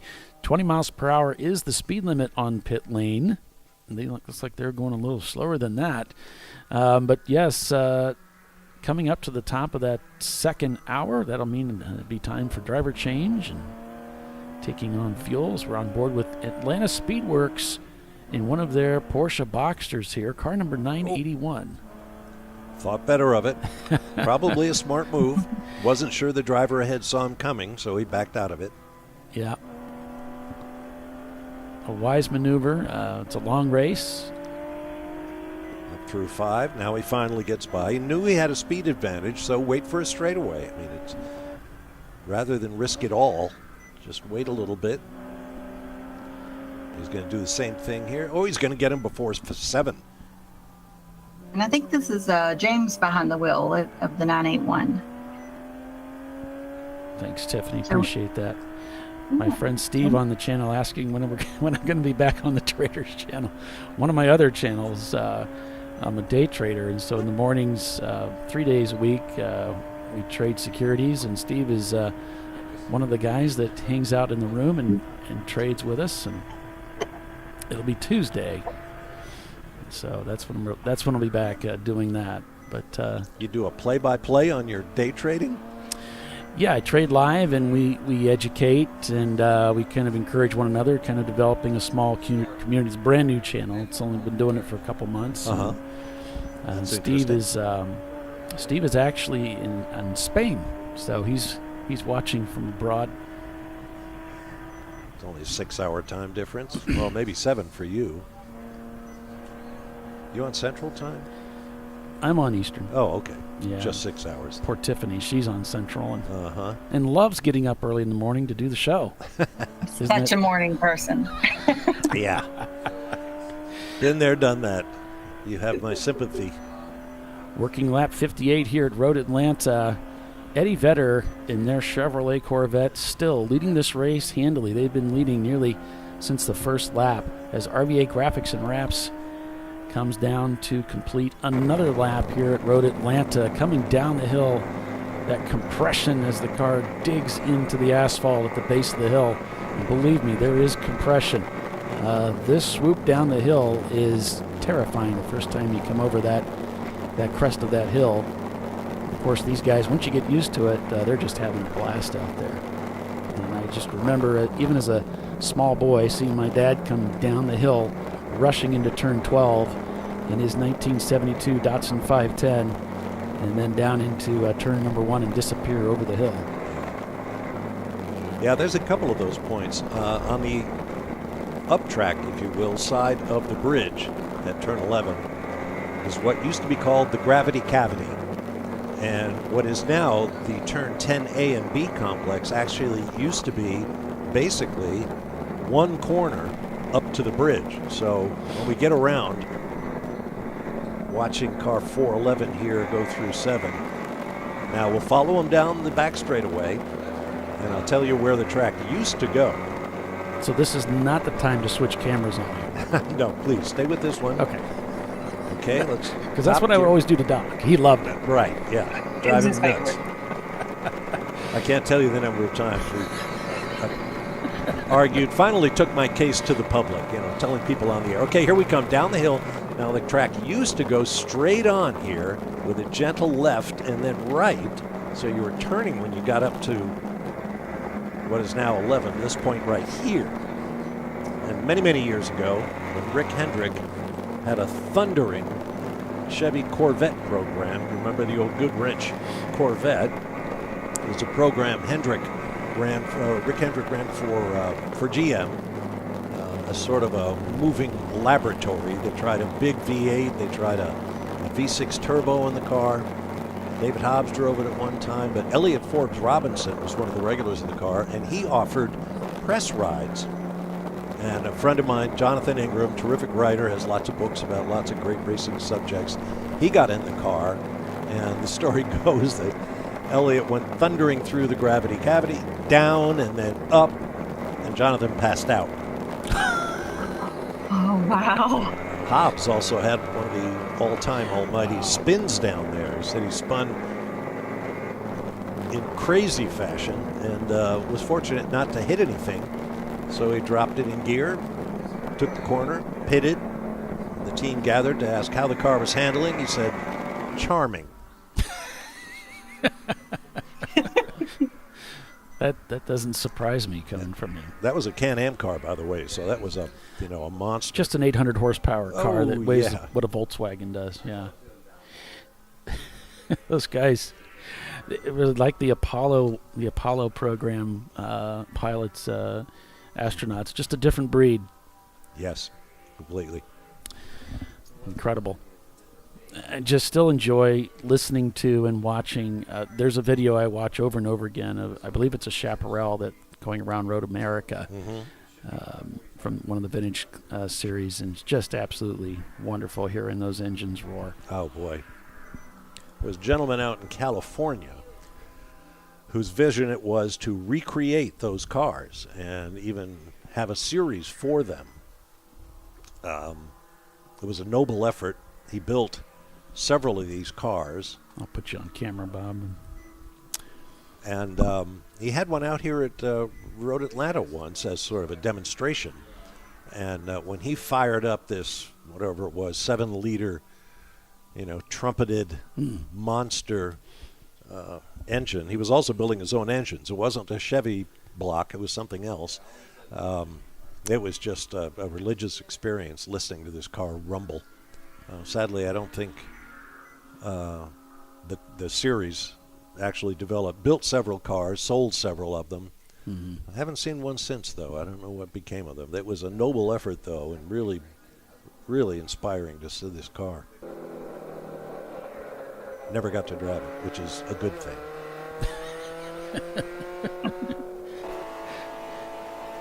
Back on board with Money Shift Racing, the new wrap that they have on that car. Looking really great for this season opener here at Road Atlanta. It's Michelin Raceway. So if you're just joining us, welcome to the season opener for the TireRack.com Champ Car Endurance Series with Bob Varsha, Tiffany Alexander, and yours truly calling the race for you this weekend for 14 hours of endurance road racing. 10 o'clock tonight is when the checkered flag will fly for the winner of this year's race, and that kicks off the points series as teams will vie for that championship race being held next year. So over on our YouTube channel, someone's asking about how many classes there are excuse me, in Champ Car. There is an A, B, C, D class that are all by displacement. Then there is an F class that is done by points. They have to be under 300 points. And then there is an EC class that is our exception class. That is for cars that don't meet our points. They follow our safety rules, but not they're not a classed car, so to speak. So they are EC cars are able to win EC if there's 5 or more cars, but they're not. They can't win the overall race. Right. It's the unfair advantage has been institutionalized into the record books. So I remember but your last A, B, year. C, D, and F all are capable of winning. The very well-known Riley Motorsports team, Bill Riley and co. brought a. I don't remember what the car was, but it was an exception class car. It was a beast.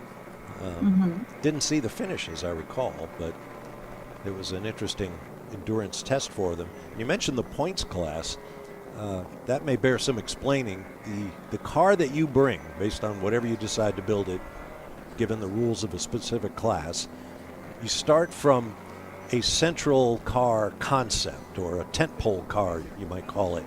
And if you put in bits and pieces that make it faster, there are points assessed. If you are slower, you gain, I think it's fair to say. If you're faster, you lose points, and that affects your position in timing and scoring, if you will. It sounds complicated, but it really isn't.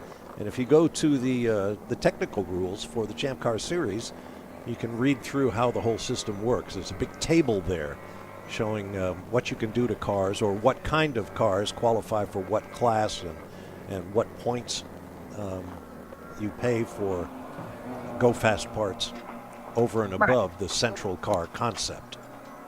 So you just look up your cars. They have a 1989 Chevy Cavalier with whatever trim level, and then you get your VPI, your value points index. So say you start with, I'm just making this up, 200 points. And then so you could do 100 points worth of upgrades, like add pullovers or add a pool cooler or whatever to make it more reliable or faster, and take it up to a 300 point car, and you'd be an F class. Or you can add all the way up to 500 points worth of upgrades, and then be in A, B, C, D, depending on the displacement of the engine. So like a 2.0 would be a B class car, 1.9 and under would be an A class car, that sort of thing. Right. Liters of displacement. That's which kind of is how a it works. Total mystery for those of us who don't understand the metric system. I still go with cubic inches. So cars coming into the pits here as we get to the top of the hour. With that, I think we're going to go ahead and take another commercial break and be back in just a few minutes. It's Eddie Vedder leading the race over this packed field, working lap 63 at the TireRack.com Road Atlanta 14. Stay with us. We'll be right back.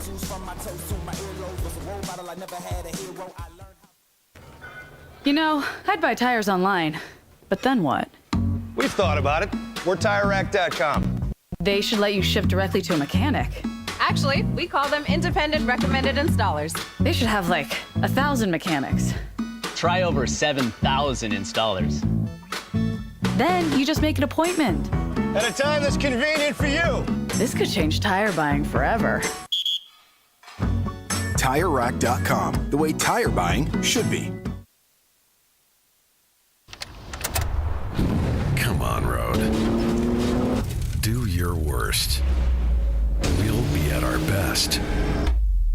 Engineered to meet or exceed original equipment performance, exclusively at AutoZone. Lifeline's continuous commitment to research and development ensures that we supply the most innovative and cutting-edge products available. Used by the majority of the world's motorsport championship-winning drivers, teams, and constructors, Lifeline has a stringent and proven history of success. Lifeline's continuous commitment to research and development ensures that we supply the most innovative and cutting-edge products available. Lifeline's 0360 systems are the result of over 7 years of intensive research and development using 3M's Novik 1230 environmentally safe gas extinguishant. Lifeline uses only the finest quality components. For more information regarding our fire safety equipment and fire safety systems, please contact us at info@lifeline-fire.com.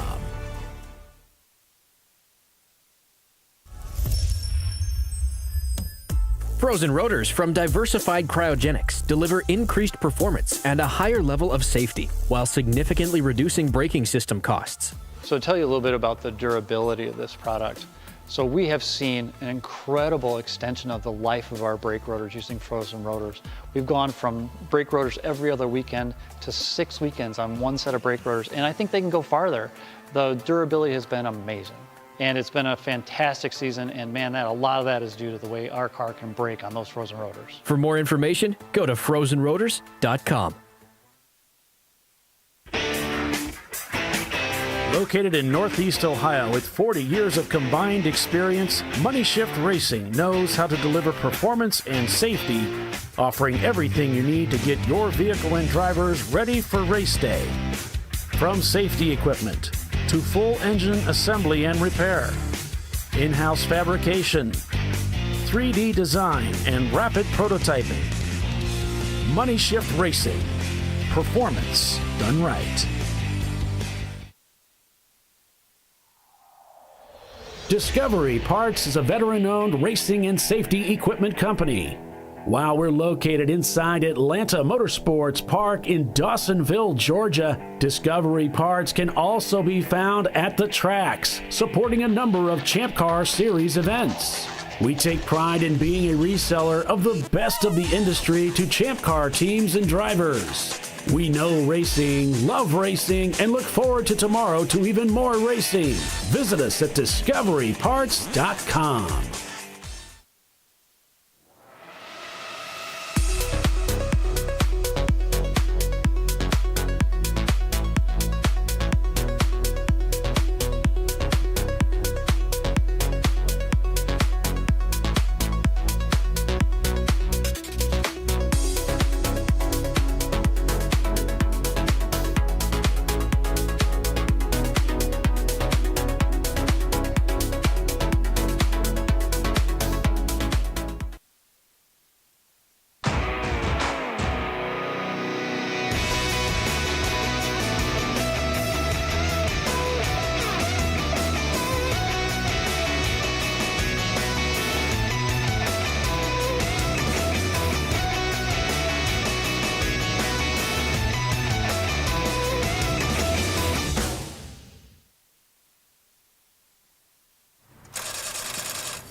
No.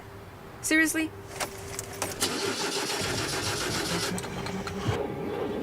Come on. No. You for real? Dale. Really? Wow. So maybe just a cable? We can help you.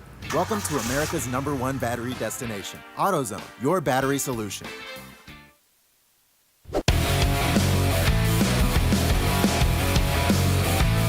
right.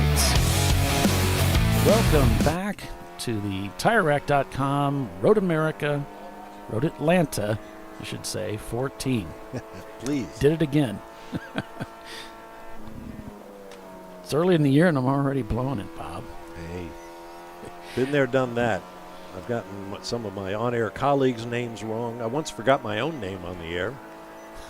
And I mean, I was really searching for it for a while there. In my case, that's probably not a bad idea. Just keep yourself out of the press. And so some people are already asking about Formula One. We've got cars come 901 Motorsport now in the pits getting serviced. And so probably good a time as any, Bob, to start talking about the 2024 season for Formula One. And there's a recent big announcement. I saw Marshall Pruitt posted the rumor of Hamilton possibly moving to Ferrari.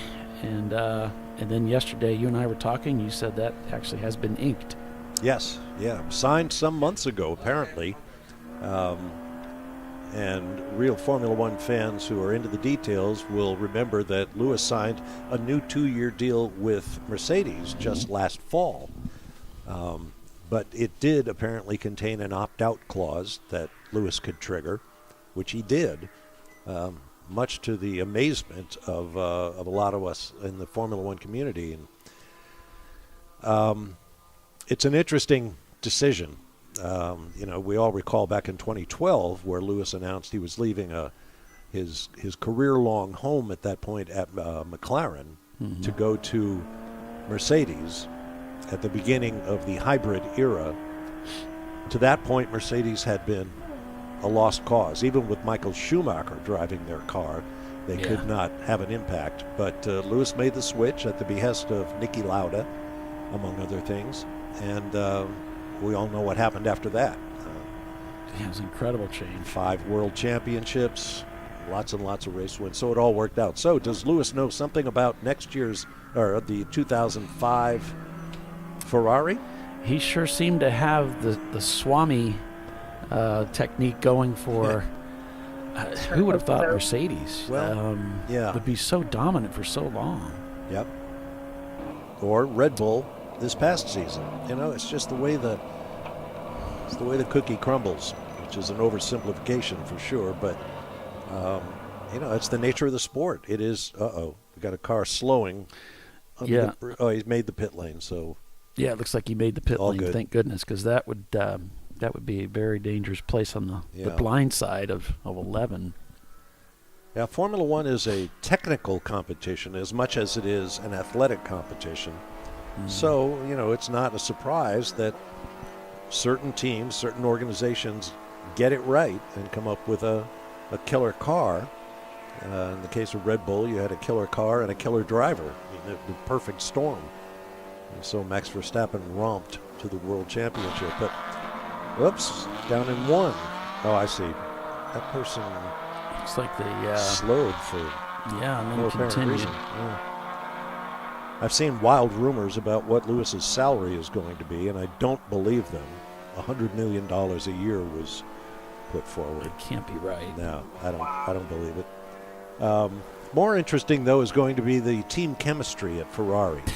Charles Leclerc is the golden boy, as Carlos Sainz could have told you. The team always favored Charles. So what will they do when they get a 7-time world champion? Someone said, is this the greatest driver pairing of all time? No, is the short answer. Charles Leclerc, as quick as he is, has not won a race yet. And so comparing him to Lewis Hamilton's achievements is complete folly. But it's great grist for the mill. We'll be talking about it a long time. Lewis will look good in red, and if that's his swan song, his last team, then good on him. He's done really well. The other big headline in the last week or so was the fact that Michael Andretti and his Andretti Global operation were turned down for their application to join the Formula One grid, which is a story that's much too complex and irritating, frankly, to get into at this point. But a lot of us, including myself, feel that it was a terrible decision on the part of Formula One, that Michael and his organization have done a great job of preparing to come to Formula One, and they will continue to prepare to come, even though that their application was denied for 2005, which was their original intent, or 2006. But Formula One said, well, if you've got General Motors Cadillac brand coming in as your engine provider and they have a power unit ready to go, we will probably look more favorably on that, which I think is a very offensive thing to say to a family with the record of the Andrettis. But, well, I'm going to go on Speed City Radio on Sunday night on Sirius XM and rant about it, along with some other people. It just makes no sense. The FIA approved the Andretti team, but Formula One management, Liberty Media, who control the commercial rights to Formula One and are often confused as the owners of Formula One, which they are not. The FIA owns the series. But they have a say in who gets to race.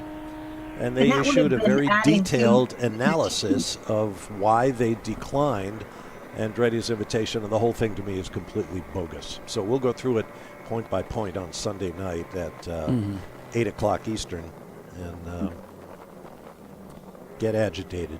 Yeah, make sure you check that out because there's a lot of good points. I've already seen some of the rants that have a lot of validity to them.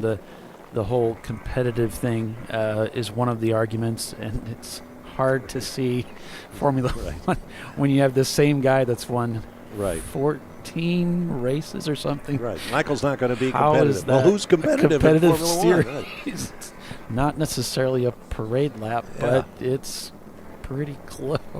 And it's just so aggravating that Formula One management assumes they know what's in the mind of Michael and his team. Well, we don't think they understand the challenge of Formula One. Michael drove in Formula One. Granted, it was back in 1993, but they have done their homework. He has hired a bunch of Formula One veterans, including his technical team, headed by a guy named Nick Chester, who has a very strong resume in Formula One with several teams. If they won't be, they'll have to build a car for this year and next year, build two different cars, 2 different years. Everybody in Formula One builds a new car every year. And if Michael and his people are willing to do that, who is F1 to say, oh, that would be too much of a burden on you? They say it's too much of a burden on track promoters, but I haven't heard any promoters say that. Folks point to the number of garage spaces available at places like Zandvoort in the Netherlands and Monaco. But new garages are available and being built in the case of Zandvoort. Anybody who's been to a Formula One race recently knows that the FIA has its own couple of garages. The Paddock Club Hospitality has its own garage. I mean, there are garages available, so that's bogus. And on and on and on. It just none of their stated reasons for declining Andretti make any sense at all to me. Yeah, so make sure you tune in and watch that. I'll certainly be watching that show. There's going to be a lot of really good information there and consideration, and with Bob here as well with his experience covering the series. So make sure you check that out. Speed City F1. Yep. Sirius XM channel 81. And on YouTube. Yeah, I watch it on YouTube, but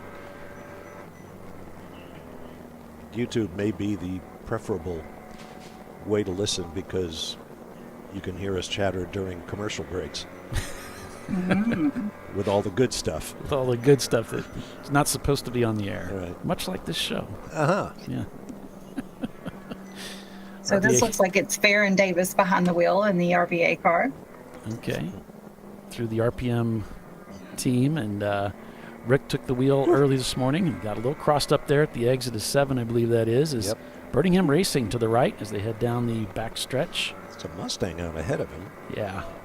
That's the RPM Motorworks, I believe, is the name of that team, RPM. Rick Buzard, team owner. Rick was kind enough to help me out with doing a little bit of sort of a voiceover for one of the commercials I ran for Champ Car. I think it's actually still on our YouTube page. So appreciate him doing that. Great guy. Up the hill here, 11. And then we dive down the hill as a car way off on the left there. Kind of in no man's land there. It's a little bit far to the left, but trying to make some room for some of these faster cars coming down the hill here at Road Atlanta. That was Bob Varsha. You just heard talking about many different things, including Formula One. So we want to thank Bob for coming out and joining us today. He'll be with us throughout the day. Pardon my rant. No, that's good. You can see where I'm going with this. Yeah. It's a good rant. I don't think it's going to be unique. Yeah. I think there's a lot of people on that page with you. It's going to be a very similar song. So we had some cars 4 off for car 347. No action taken, but simply observed. You know, when they see a car making mistakes like that, that's a need for speed. They're going to keep an eye on them, and that information gets called in to controls so that the officials are aware. As Atlanta Speedworks right on the tail of the Shark car. Looks like the 86 of Brew Crew also had a 4 off and took out a cone. Those cone murderers. Mm-hmm. Savages. Killing cones. So the 606 of Section 8 Racing is listed, maybe listed in, I believe it's in Race Hero as a Firebird, somebody said. It's actually a Mustang. I think that was changed. Maybe it got changed late yesterday and then didn't get updated. Yeah, that's what I have too, as a Pontiac Firebird. I had originally this camera tagged to Hong North, and then someone corrected me and said, no, it's Car 84 Speedworks, which I see that was sent to me, and I ignored it. So then I changed it, but guess what? It's also wrong because it's not a Firebird. Tiffany's telling me it's actually a Mustang, which makes sense because it's listed that they have 2 Mustangs out there. So Prefect Racing, as I'll work on that, Prefect Racing and Team Bruce shown not turning laps. Oh, Prefect just crosses the timing loop there, as I mentioned that, to start another lap as they've reemerged from the pits. The leader now working lap 71. So I'll give you a rundown here. Eddie Vedder leading, probably a little early here because we're not close enough to commercial. I'm not following proper announcer protocol. Eddie Vedder leading over Madwag Motorsports, moved back into second place. RVA Graphics and Wraps in third, about 29 seconds behind the Madwag machine.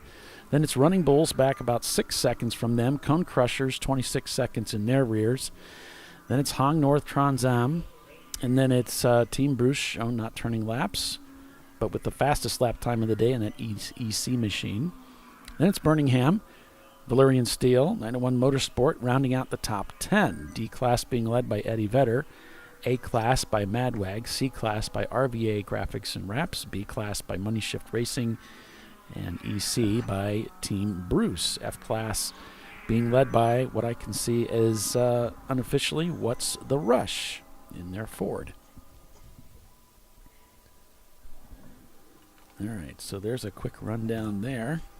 And by the way, it's Eddie Vetter, spelled V-E-T-T-E-R, as in Corvette, not E-D-D-E-R, as in Rockstar. Right. Pearl Jam. Yeah, so this is the Yeah. team, as Tiffany, you pointed out, also campaigned the Freddie Mercury, I guess it was a Cougar or something that they were racing, and so now it's the Eddie Vedder. So very clever wordplay. Very clever. Yeah, that's fun. Love those guys for doing that. So update on the number 230 of Momo Champ.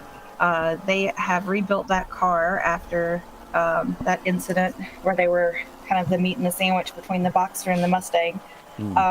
Joey Evans started out the car this morning, and it should be in Andres Tostas. I'm going with Tostas in the car for the second stint this morning. He's one of the teams is telling me that they started 6 cars from the back of the field this morning and steadily trying to work their way up.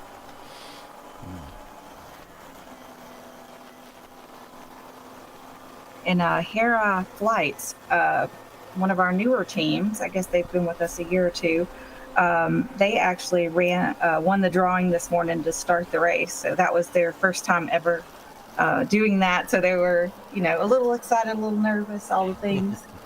Would you rather start the race in the front or, we're going yellow flag? Sure. Or would you rather start towards the back, middle? Do you have a preference? I mean, we don't get to pick. I'm happy to start at the front. You like starting in the front? Sure. I like starting in the back a little bit because then there's nowhere to go but up. Don't be shy. There's nowhere to go but up. Yeah. The first race I ever did was here at Road Atlanta. It was one of these media celebrity affairs. I started on pole based on practice times, and I learned a very important lesson, which is in a media race, you are not the headliners. And what you must do is jump the start like hell because they are not going to wave it off.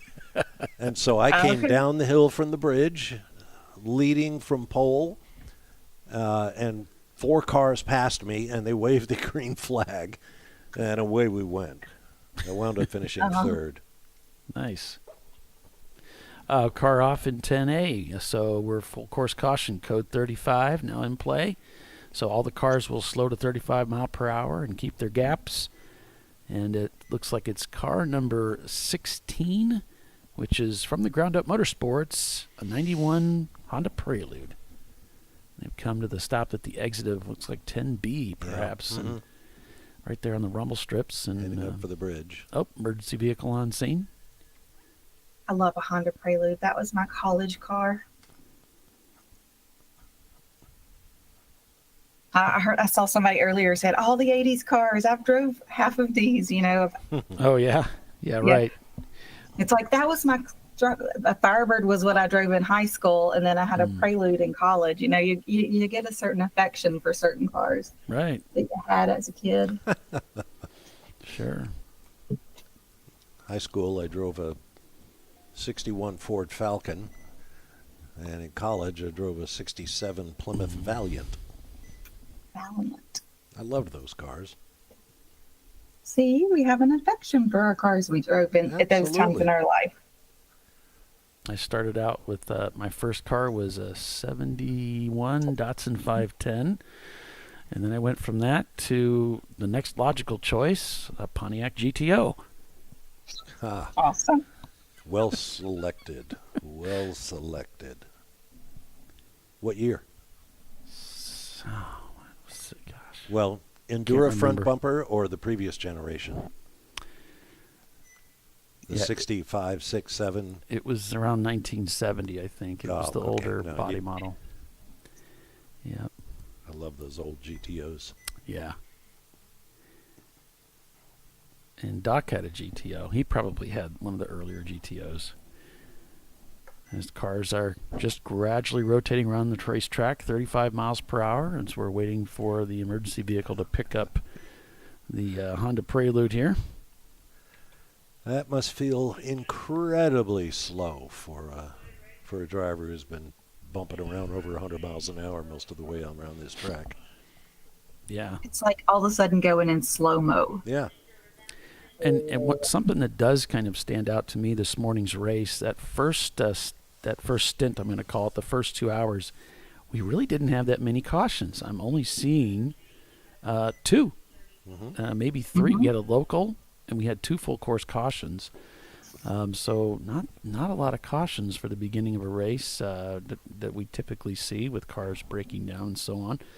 So they've had a lot of track time here at speed.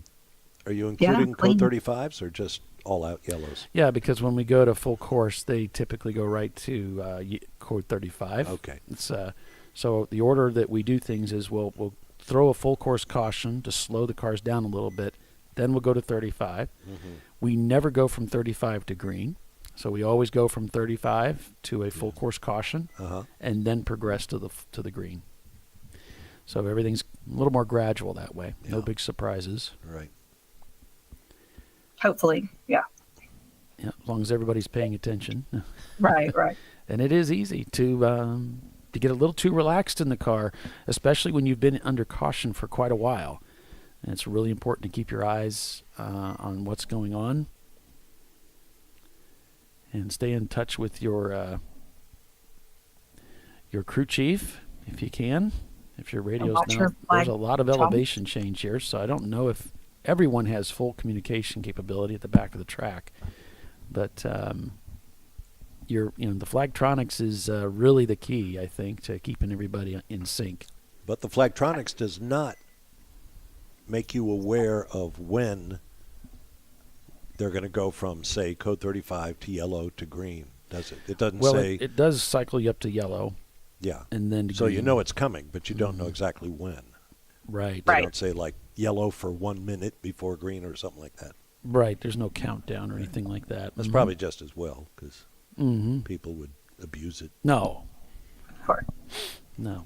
Racers and all such. But it is important to start speeding up when the purple 35 goes away so you can get up to race pace because otherwise everybody behind you and in front of you is speeding up. Right. You come up to speed, you just can't overtake. Right. Well, typically full course caution is 70% race speed. That's quite a bit. That's maybe down 1 gear. That's it. And that's probably the number one frustration that I see in the cameras of the in-car cameras is guys waving the car ahead. Please accelerate. Please get going.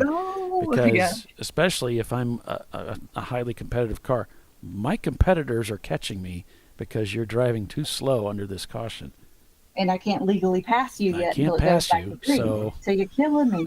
You are killing me. I got into that at Sebring with the car, and I got very, very lucky because I was, going back up to pace, and they kind of pulled way offline, and I thought maybe they had a mechanical, and I just kind of zipped by them right as the green was coming out. So the car on the rollback there, rolling down the hill. The green came out. So we should be heading back to green here shortly. Let me see. We'll check that area of the racetrack. Looks like they're looking at the racetrack. They might be servicing the track too. There may be some. Yeah, he's got a bucket of something out there. Speedy dry, presumably. So that right at the exit where you unwind the wheel, there could be some slippery material there. So make sure you let your drivers know. Here comes the broom. Yep. So this is the exit of 10B, I suppose. It's the top of as you start coming up the hill there, Bob. You at that right-hander. And it looks like they're just at the edge of the rumble strips there. It's on that driver's left side. It's an exciting corner. You cannot see the exit to turn 11 under the bridge. So you have to use a visual cue to line yourself up and trust that you'll have racetrack on the other side of the rise. And then you crest the hill, and then you're presented with a pretty steep drop down into turn 12. Get over on your left. I go winging through that corner. Very late apex at turn 12. Yeah. You see right where that, we'll see this red car coming down the hill. The temptation for newbies is to hug the curb right there, which you don't want to do because then you can never make the corner. Right about where that black and white car is now is where your clipping, so to apex. speak. Yeah, you want to be. An apex is put most simply as where the corner entry ends and the corner exit begins. It's an imaginary point, but it's critical. Very critical in that corner. Get it wrong, and well, there's a wall to the left. Yes, it's not far away either. And you're coming in hot. It's you can see that wall's very close to you. Yeah, you're coming at it fast. We've seen some almighty accidents down there. Yeah.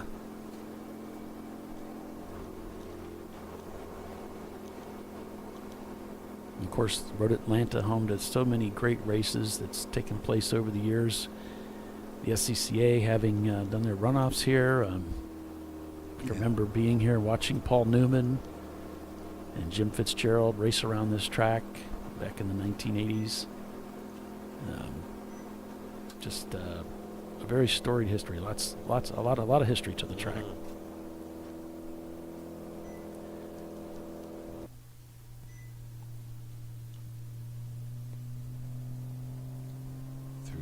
Turn 10B. This is where that Prelude was stationary. There's the service vehicle. Yeah, they're still working on the ground over there. No matter how far technology advances in motorsports, one of your fundamental tools is the broom. So with that, we've reached the bottom of the hour. We'll take another quick break here and expect that by the time we get back, we'll be back to green. So stay with us. You're watching Champ Car Live, presented by AutoZone. Under caution here at Road Atlanta, but not for long. We'll be right back. I probably need new tires. You do. What if they sold tires online? We do. We're TireRack.com. They could offer lots of tires We have so many tires. and help you find the right tire. It's called the Tire Decision Guide. Oh, and they could ship them to a nearby mechanic. We shipped over 7,000 independent recommended installers. This is an amazing idea. Sorry. TireRack.com, the way tire buying should be.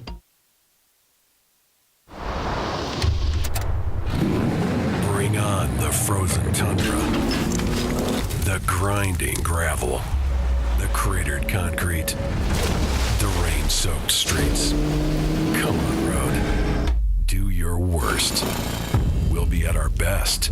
Reliable performance in unreliable conditions. Designed to meet or exceed original equipment performance. That's why more auto technicians choose Duralast parts. Exclusively at AutoZone.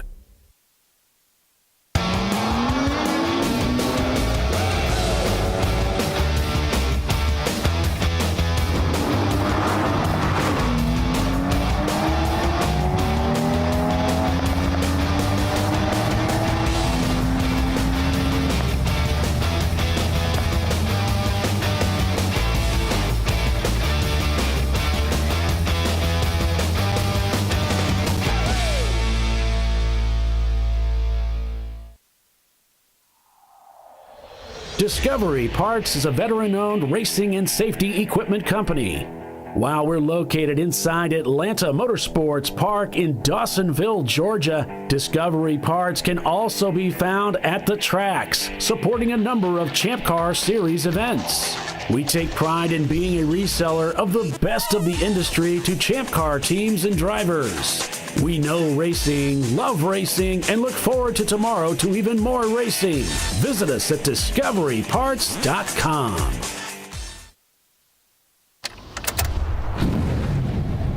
Come on, road. Do your worst. We'll be at our best. Stress tested to meet or exceed original equipment performance. Exclusively at AutoZone.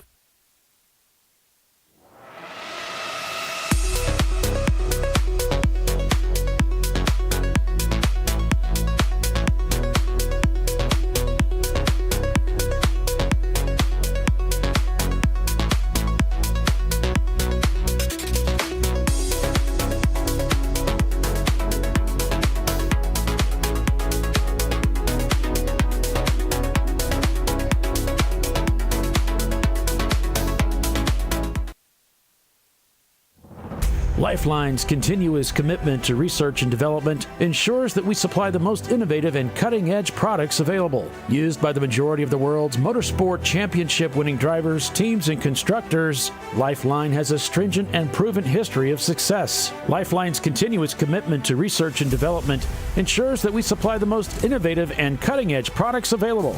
Lifeline's 0360 systems are the result of over 7 years of intensive research and development using 3M's Novik 1230 environmentally safe gas extinguishant.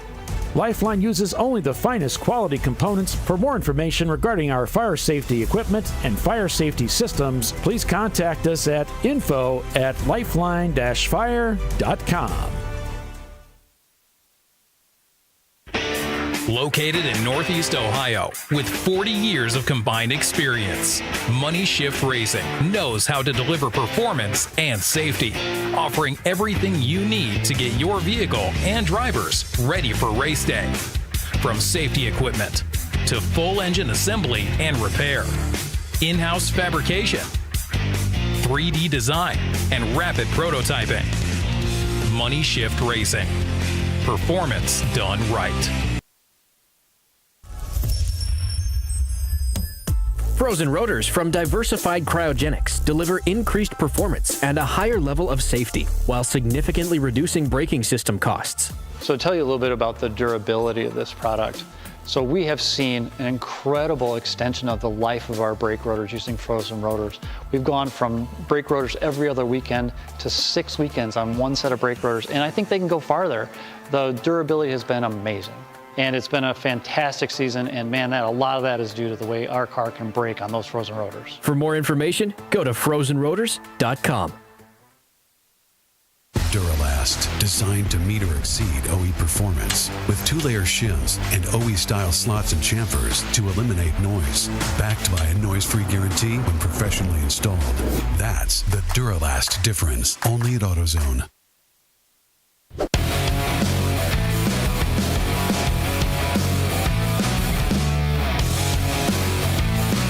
Welcome back to Champ Car Live, presented by AutoZone. We're back to green here, working lap 78. Eddie Vedder leading this race here this weekend.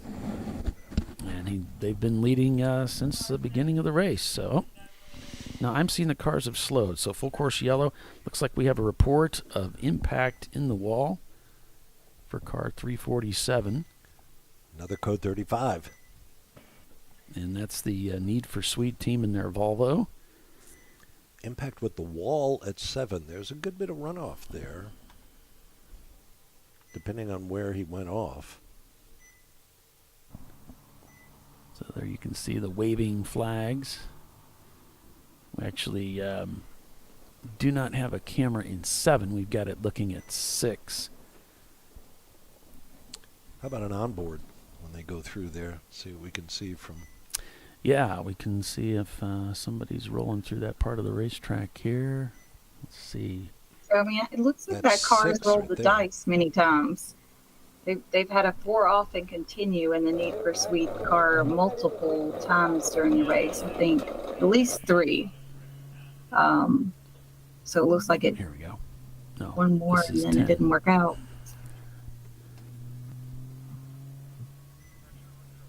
Need somebody approaching 6 and 7. All right, so let's just go through here so I can see him a little bit better. So is this? Okay, it's coming to 6. Okay. I think. Oh, we're heading down the hill, so yeah, we'll get there.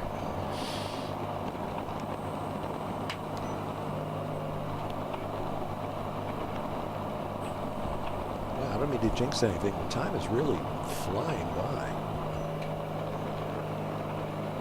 It'll slow down here in a minute. Give it time. It'll pass. Yeah. I was just thinking that during the break, too,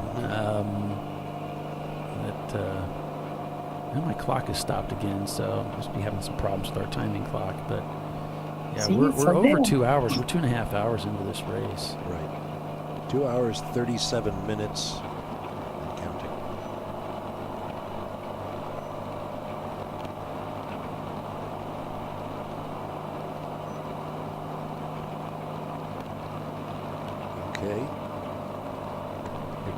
6.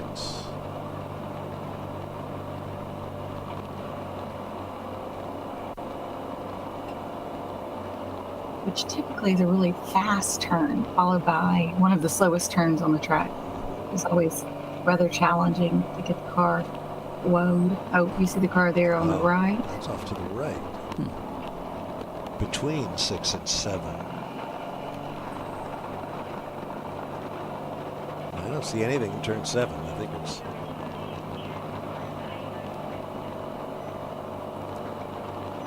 Exit to 6. I'm trying to picture how that might happen.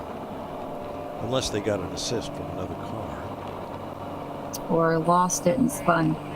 Yeah. Or inward versus outward. Just kind of odd. Yeah. Usually see people go off track left there.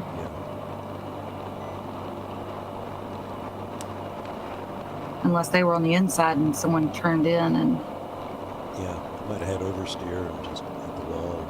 I was here for the SCCA Nationals one year, and we had a sudden rain shower out there at 6 and 7.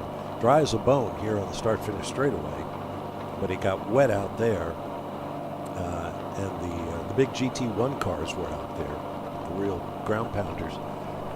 And we had just one car after another go off. There's an amazing piece of video somewhere of our camera picking up car after car after car going off. And the hill, the ground drops off sharply.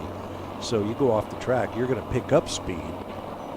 And just one car after another plowed into this big pile. Jim Fitzgerald won the championship that year, but I remember he got out of his car in the pit lane under the red flag, and he looked terrified. He said, somebody's got to get out there because there's such a pile of cars. Somebody may be hurt. Boy, that was a lasting memory for me very early in my career.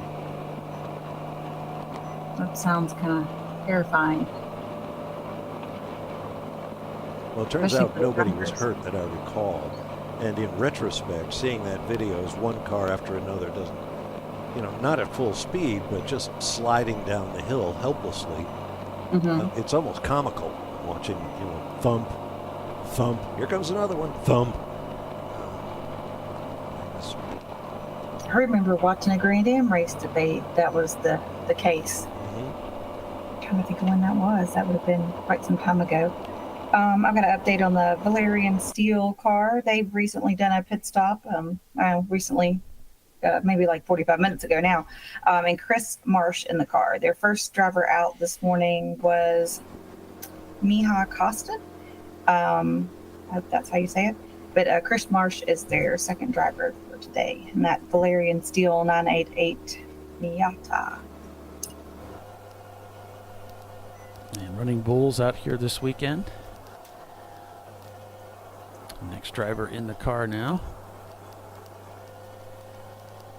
Just a rundown here. Working lap 79 is our leader, Eddie Vedder, in their Corvette, leading by what looks like about 2 laps over the field. Madwag Motorsports in second. RVA Graphics and Wraps 38 seconds behind them in third. And then it's Running Bulls back another 60 seconds in fourth. And then it's Hong North Transam 2. Cone Crushers in sixth. Valerian Steel in seventh. Birmingham Racing is in eighth. And then it's 901 Motorsport, the number 901 car, in ninth. And then it's Yoda Sport, the 311 car, in 10th place in their BMW 325 IS. Waldo been racing with us for a long time. He was here racing back when I started racing back in 2013. Running Bulls, another car celebrating gloves of a certain color, blue in this case. Yep. Those are definitely the slow gloves. Oh, are they? I say that because Mike Merrill's in the car. Just kind of mess with him. It will duly be reported to him, I'm sure. Back to green here at Michelin Raceway, Road Atlanta, relighting the fire, if you will, for the TireRack.com Road Atlanta 14. Bob Varsha along with Tiffany Alexander and yours truly calling the race for you this weekend as the cars roar up to speed. on board with Money Shift Racing in their 94 Honda Civic with new livery. Oh, it looked like there was a car parked driver's left as he came out of turn 7. I think he was moving, but very, very slowly. You're right. It was... I got just a flash of it, so they may still be moving, and may have just been allowing faster traffic through, but that was an awkward place to do it on the exit to 7.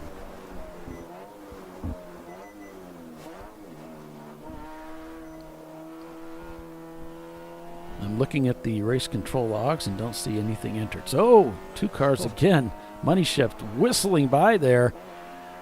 I'm not sure what the conference was between those 2 cars, but Money Shift carrying on here. Yeah, that was sketchy. A little trouble getting into gear there. But, what was that, Tiffany? It was a little sketchy, but Money Shift managed to stay out of the fray. Oh, there. Yeah. The Eddie Vedder number 91 is now being driven by David Hess. They just did a driver change. He's in the car now. Go, David. No pressure. You're just leading the race and all. I mean, but you got this. Yeah. We have confidence in you. Leading by 2 laps. Running Bulls Racing has tripped the pit loop. So Running Bulls is bringing it in. As well as the number 542 car of the Denton Cardin, one of the EC cars. And Hera Flight Racing in their Honda. I would definitely think this is a little early. Running Bulls, looking at the data here, it's a little difficult to read. It looks like I'm missing a lot of data here for when they pitted last. Oh, yeah, it's kind of goofy in Race Hero. Yeah. On board the Porsche Boxster here, notice that gray circle lower right. That's giving you speed indication. Just broke 100. 110.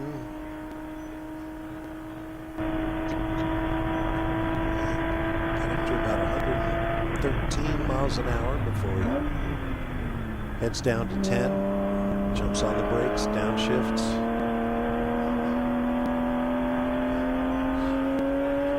Up over the hill.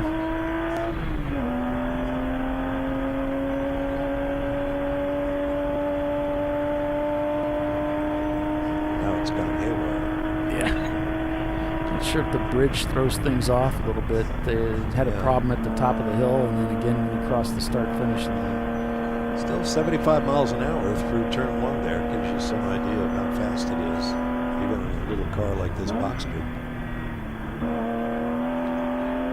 And here on the throttle hard, heading down through the S's here. Here we go. Breathe of the throttle there as it comes down to the bottom, and downshifting 5th, got some traffic up ahead. Yeah, he's been delayed. Looking for a way through, and just really wanted to keep his momentum up. Now, do I pass before 6? No. So we're going to come into an incident here in a minute, and around turn 10, after the back straightaway, there's a car stopped, so there's going to be a local, so he needs to go ahead and get by them before he comes into that area. Looks like it's the Hong North car that's stopped on track. That might be the what we saw earlier as they were just starting to come up to the crest of the hill there. There was a slower car off to the left and might have slowed up the other car that was trying to get by. I think it might have been Running Bulls really aiming for the pits. So some indecision there about what to do. We're watching here now from onboard Atlanta Speedworks for that turn 11 area here. I was surprised. That Honda CRX, I believe, up ahead there in red, just blew by him on the straightaway. Caught him on the brakes. Now he's being impeded. Top end on that one, huh? Yeah. Of course, the Porsche, incredible grip in the corners. Yeah. So he's going to take the position back. Let's see. accelerators in the red CRX. Oh, pick the gear. Quick downshift actually as he's climbing the hill. Not ideal, but he was impeded going into the corner, so his speed was compromised and his revs, and I'm sure he was frustrated by that.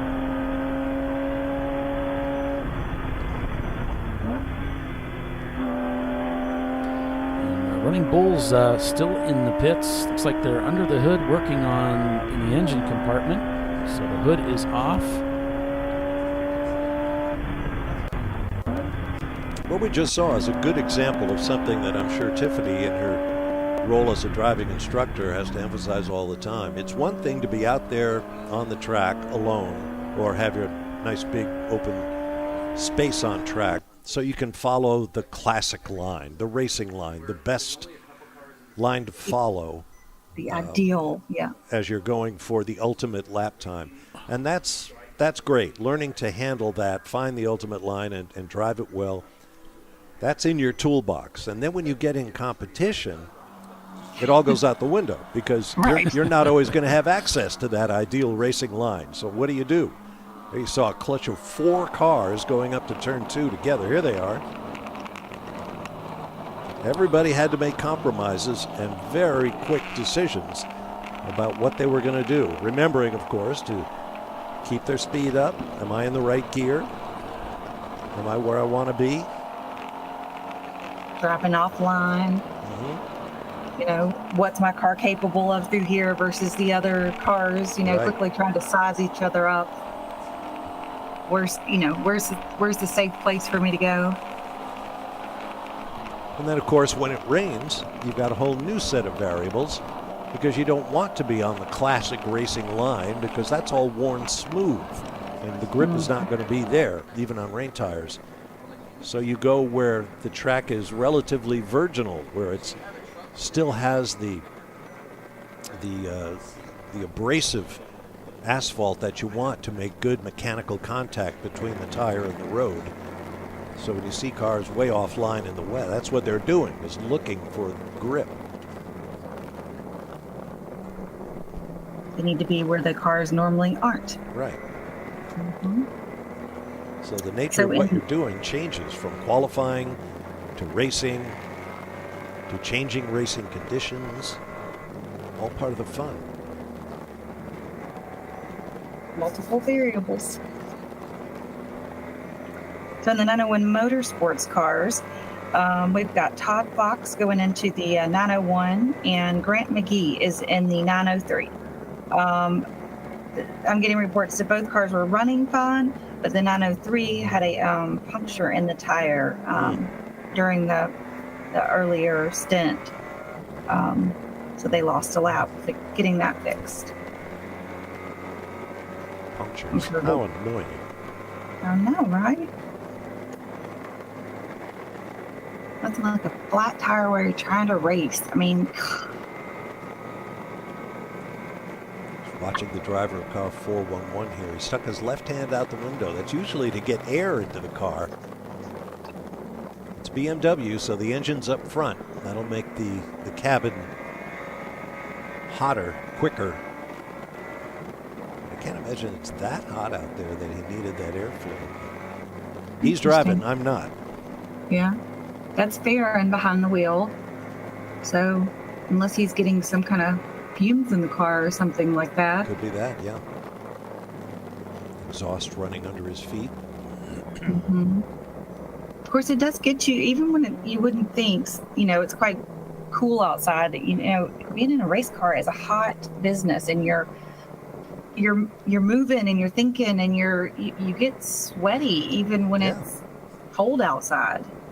Yellow flag, by the way. Another code 35. Oh, wonderful, of course. Yeah, you make a good point, Tiffany. All of the things you talk about, all of the things a driver has to consider, and all of it happening at speed, you know, it just blows my mind when people suggest that driving racing cars is not athletic. It's not, you know, That's just the stupidest argument I've ever heard from people, and I've had that argument before. I mean, like, it's ridiculous. It is. Race drivers are not athletes. Oh, yeah? You get in a car that's 200 degrees, right. you know, right. in a fully, fire resistant suit. And I mean, I've sweated so much that my entire race suit was soaking wet, including my gloves. I mean, I think my shoes were soaked through before. Right. You're getting thrown around by G-forces, and you're making, instantaneous decisions that can constantly have life or death consequences. I don't mean to put it too dramatically, but you can. I mean, it is a known part of motorsports. Yeah. You can get yourself hurt to the point of get yourself killed, right? That's why Ernest Hemingway said there's only 3 true sports: mountain climbing, bullfighting, and motor racing. Everything else is just a game. Absolutely. No, ESPN did not come up with that line. That was from classic literature. That was, I think I have that quote on my Facebook. Mm-hmm. And the idea is that you have skin in the game. You can get hurt doing this, and that's what makes it a sport. Your very own skin. Right. Pickleball is fun, but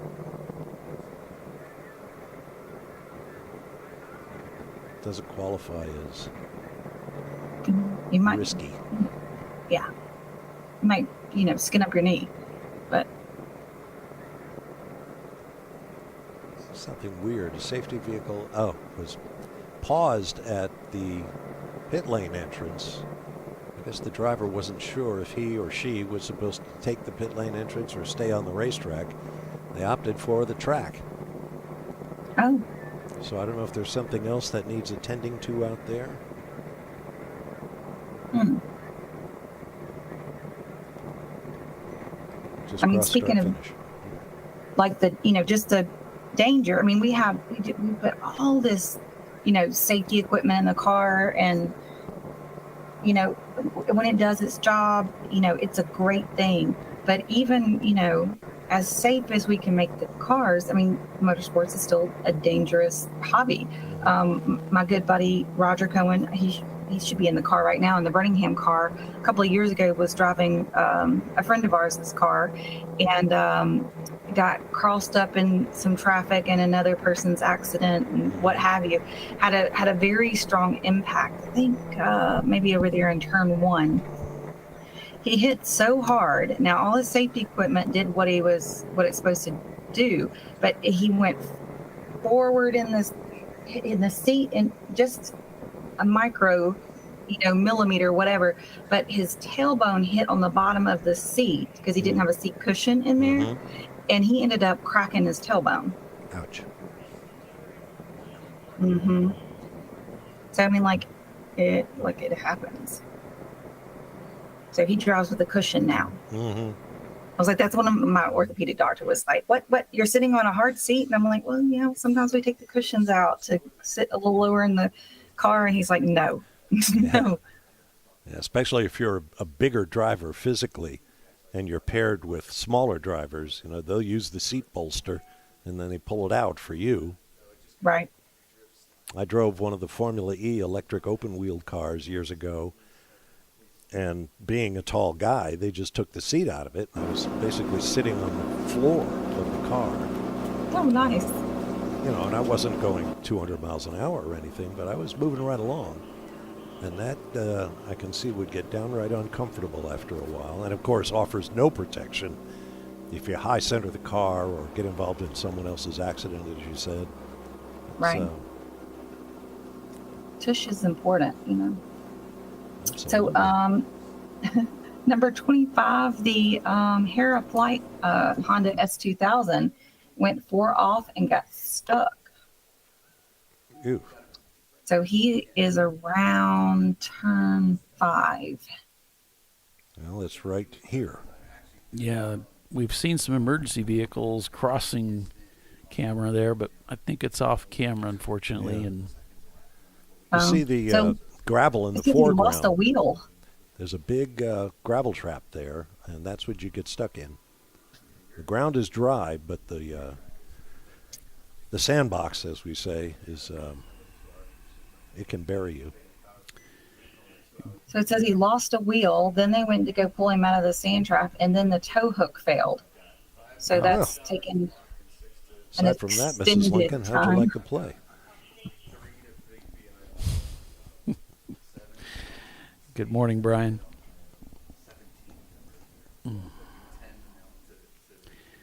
Brian Belansky joining us in the chat. Of course, producer for Inside Champ Car. And it's been a very busy 2023, heading into 2024 for Brian as he's covering the SCCA series. Live broadcasting, just like we do for Champ Car. I think SCCA is the next event here at Road Atlanta, coming up next month. Rick Broussard's car in the pits there, and RPM AutoWorks or Motorworks, I have to look that up, with his Mustang there. AutoWorks Racing, RPM AutoWorks.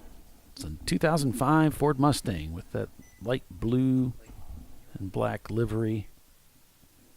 Looks like he's left the scene there, so.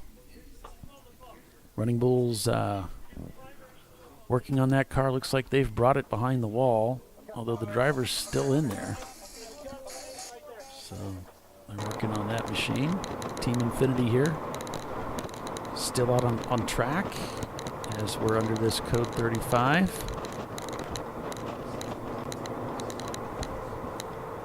For the Hera Flight Honda, who's now dipped to 30th place in that B-Class machine. Cone Crushers shown in the pits, as well as one of the EC Denton cars, who I believe is the EC leader. Nope. Team Bruce Innovations now holds those honors. 9th place overall and officially, of course, as they are leading EC class. The EC cars will be pulled from the results and classed separately. They will not be included in the overall results.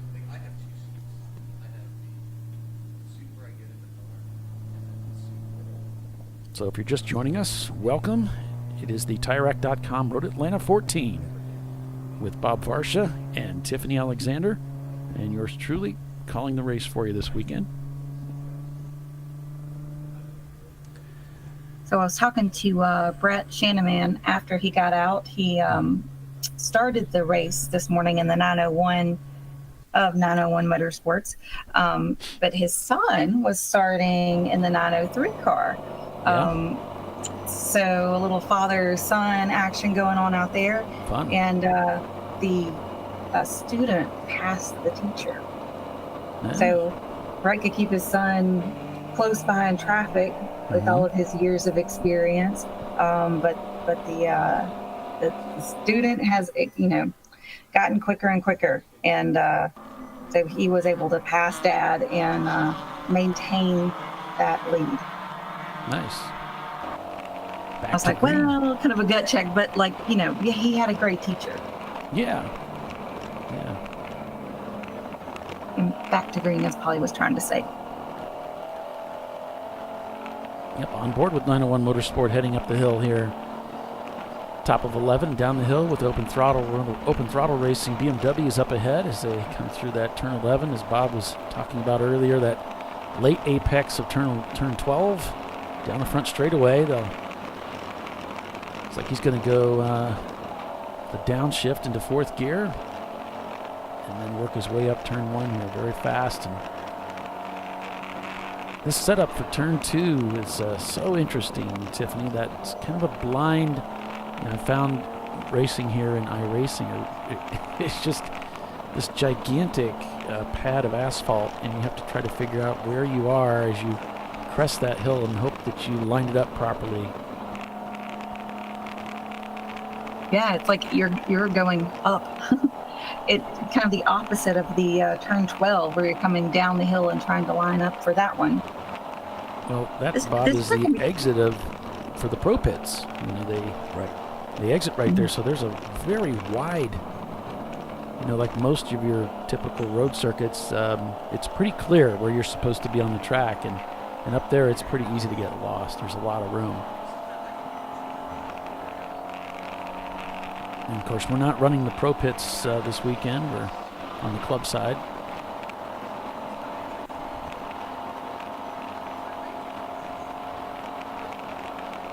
I don't think they'd let us in the pro pits, will they? So Cone Crushers shown crossing the pit loop there in 7th place. So they're in. And of course, we explained Running Bulls Racing is behind the wall. Yeah, Todd, the weather is incredible. High today is going to be 60 degrees. Looks like it's mostly sunny, really. They were showing AccuWeather was going to be partly cloudy, mostly sunny, but it's we've seen nothing but sun. It's just beautiful out there. It is that.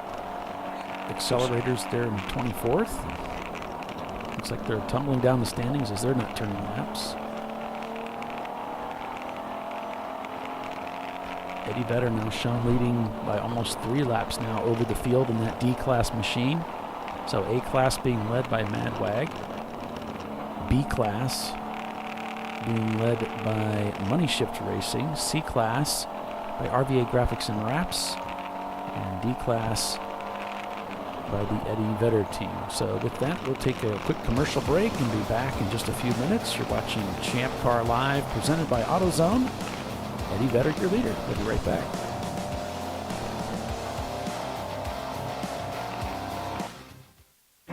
An important decision is afoot. This man is about to buy tires on TireRack.com. Tire Rack is the leading online retailer of tires in North America and a repository of advice and expert reviews. And it's done!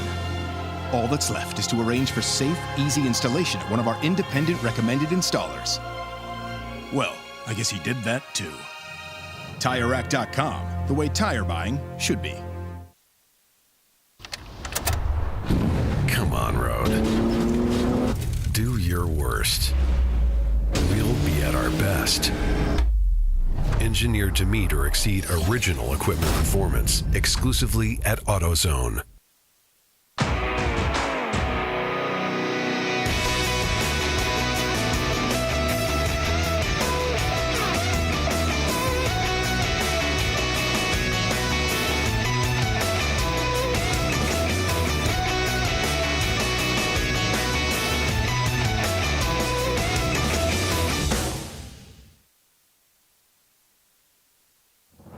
Lifeline's continuous commitment to research and development ensures that we supply the most innovative and cutting-edge products available. Used by the majority of the world's motorsport championship-winning drivers, teams, and constructors, Lifeline has a stringent and proven history of success. Lifeline's continuous commitment to research and development ensures that we supply the most innovative and cutting-edge products available. Lifeline's 0360 systems are the result of over 7 years of intensive research and development using 3M's Novik 1230 environmentally safe gas extinguishant.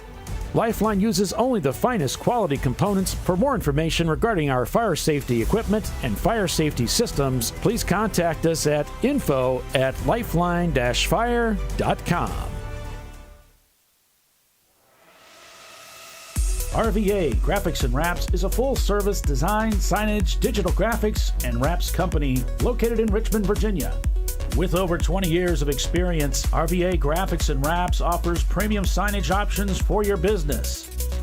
We are dedicated to offering our clients best-in-class service in all aspects of graphic design and application. For more information, visit us on the web at rvagfx.com.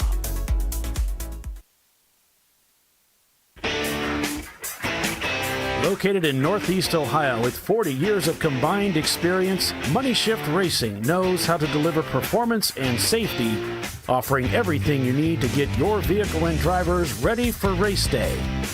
From safety equipment to full engine assembly and repair, in-house fabrication, 3D design, and rapid prototyping. Money Shift Racing. Performance done right.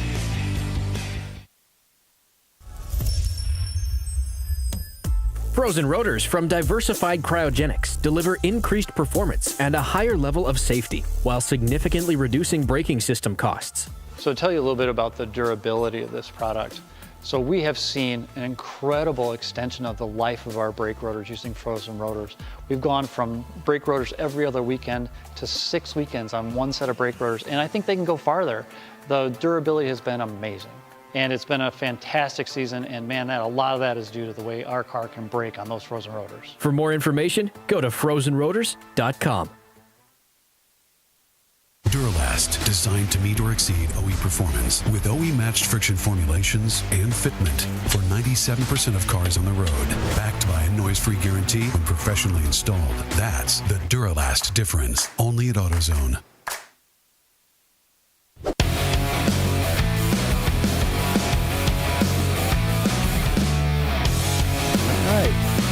Welcome back to the TireRack.com Road Atlanta 14.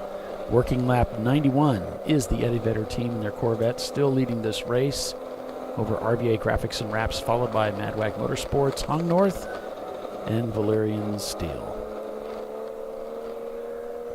Thanks for being with us.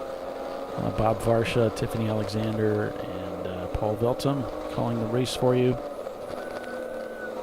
as we go on board with Money Shift Racing.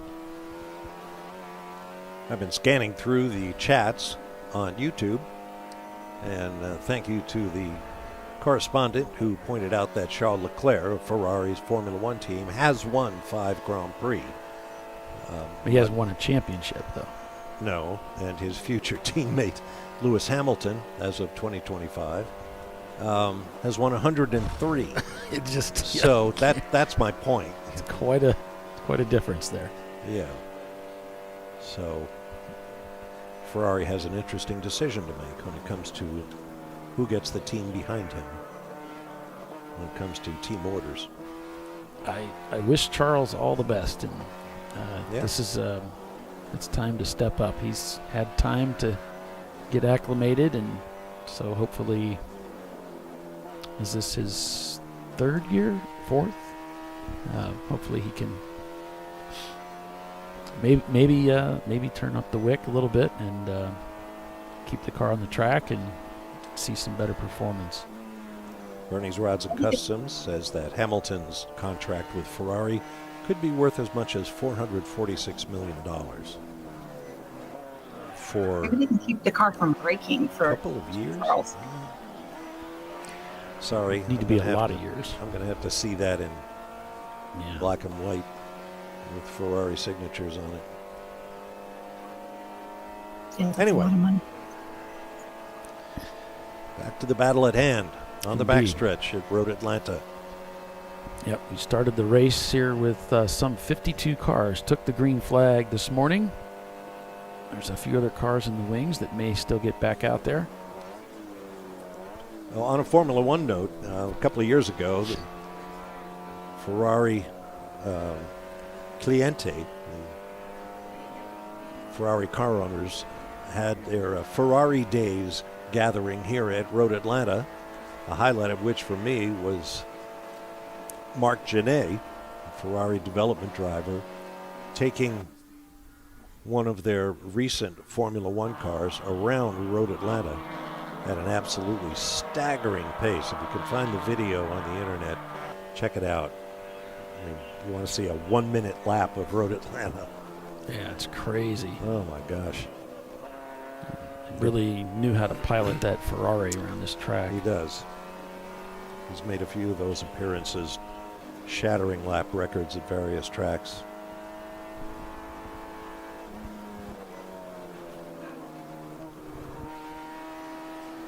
Prefect Racing coming across the start-finish line, and the Shark car as well behind.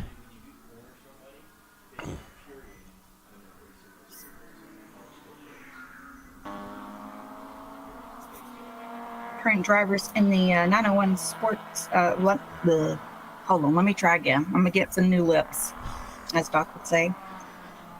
The current drivers in the 901 Motorsports cars are Todd is in the 901 and Grant is in the 903.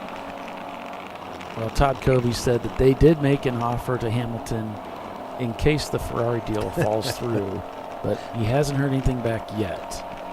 Imagine that. Well, I mean, if Lewis just came here and saw what Champ Car is, he might think differently. Of course he'd want to drive, right? Yeah. It's a Or different kind of series. We're pretty competitive, and there's a lot of passing that happens. And although he's done some passing, I think he's just tired of seeing Ferrari pull away from him. Like, I'd rather be in that car. Right. Well, that's the Ferrari mystique. Yeah. As my partner Steve Matchett used to say, every driver wants to be a Ferrari driver. Yeah. One of my favorite lines from the movie Rush is he's like, it drives like a pig. And he's like, you can't say that. It's the Ferrari. Right. Yeah, just ask Alain Prost. That cost him his drive. Oh, really? It's a truck.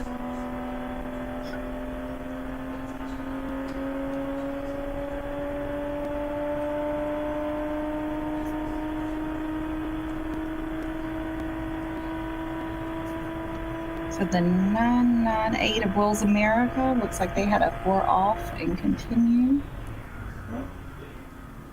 Okay. We're near turn 10.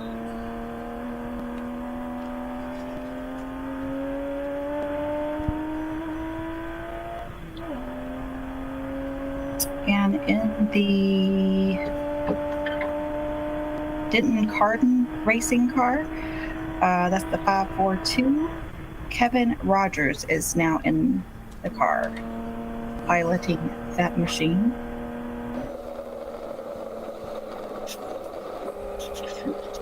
One of those EC Miatas.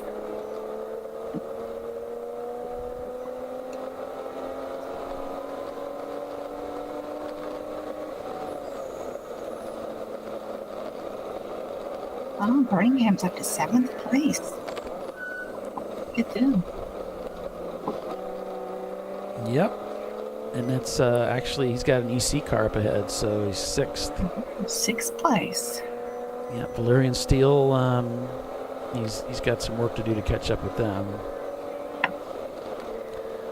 So the leader's shown up about 2 laps on the field. RVA Graphics and Wraps holds that position. If they have just gotten by Madwag, and they're 14 seconds ahead now of Madwag Motorsports. 1600cc Sports Racer asks in the chat, do I think Champ should have a prototype, a small GTP lights car with 200 horsepower? Thanks for the compliment on the GTP era. It was a lot of fun.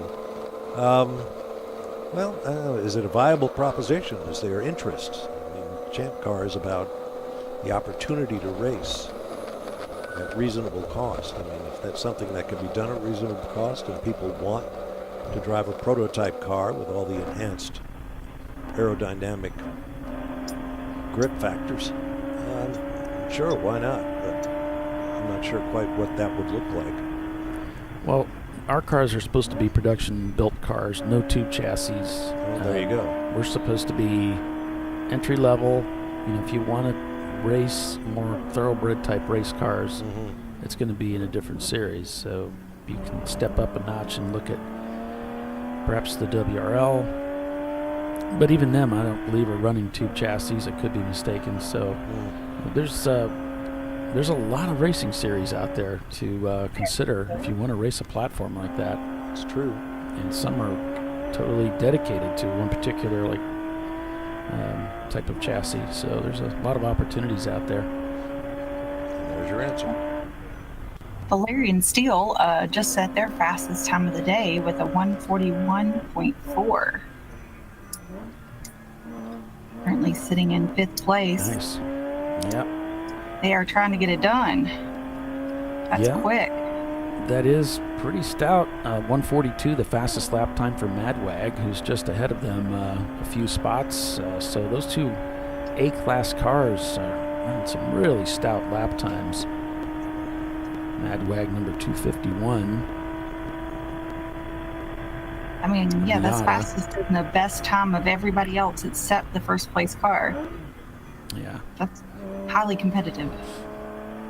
Atlanta Speedworks and their Boxster catching up with Team Infinity now, heading down the hill here, and that CRX maybe is just ahead. Yeah, it was pretty impressive here earlier as we were watching them.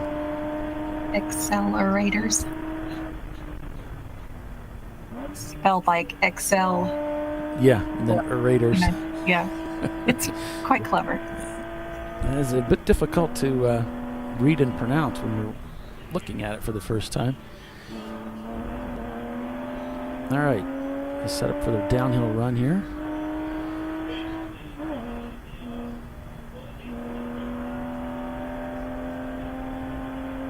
Watching the rearview mirror, that Honda CRX tucks in behind as they head down towards turn 5 here.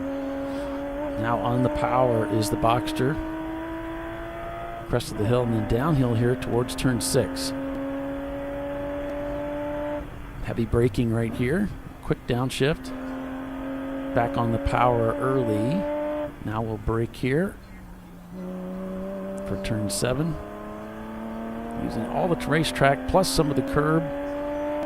All important backstretch, probably the most important corner on the racetrack to get that right, because this stretch is so long. Every driver wants to get as best a run as possible heading down here. If you get it wrong at 7, you've blown the whole backstretch.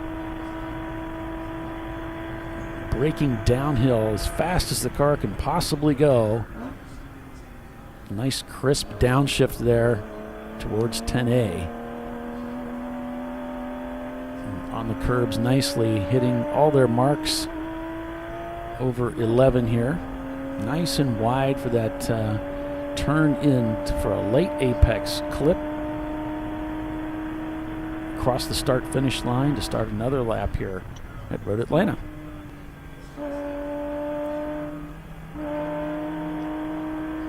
Nice patient pass there.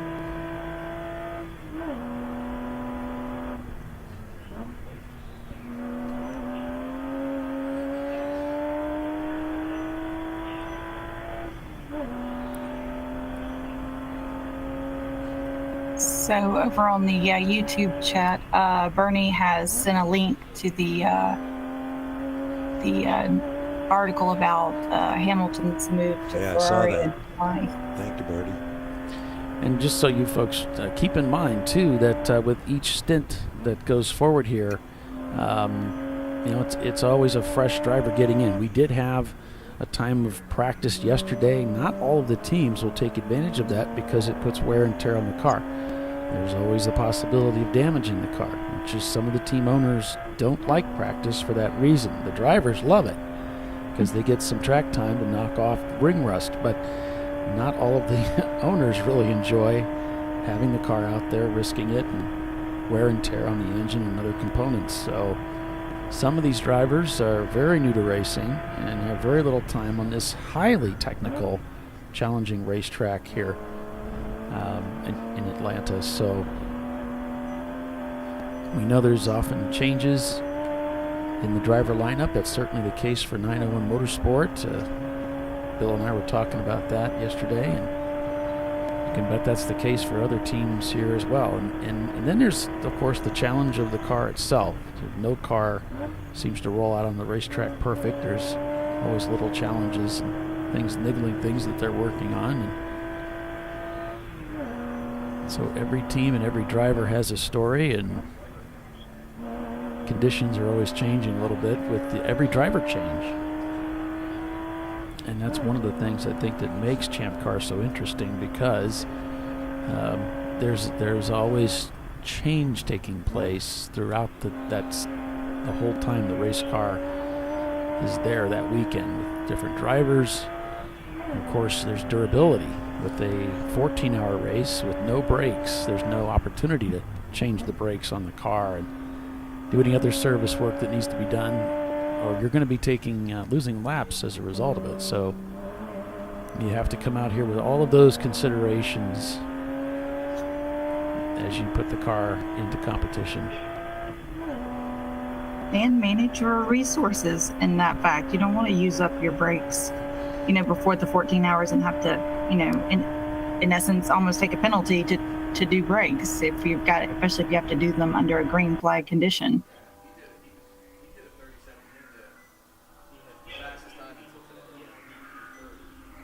Can't be too hard on the equipment. You got to know your car. Team Infinity coming up that hill there.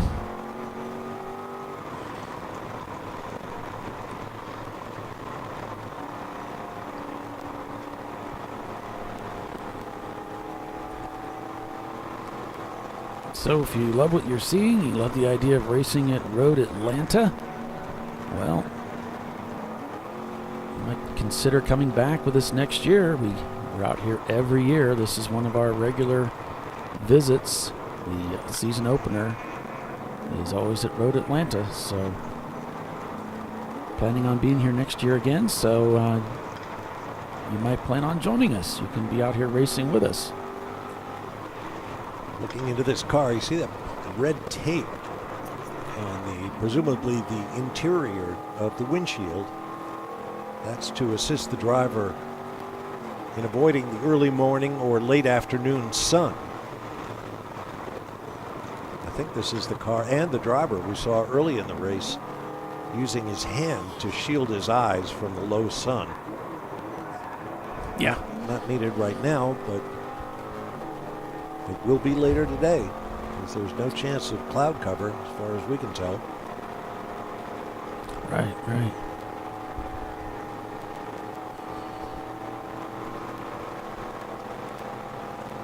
And Running Bulls brought their car into pit lane here.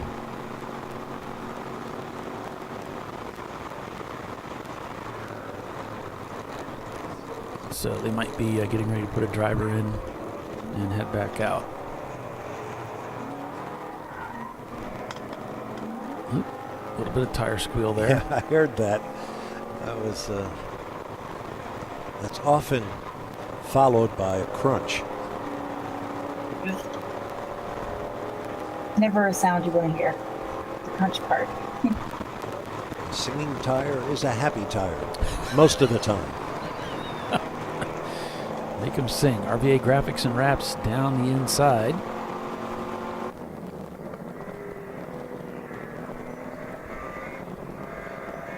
They work through turn 10 here. RPM AutoWorks up ahead as they head down the hill. A quick shift into fifth gear as he lined himself up for turn 12.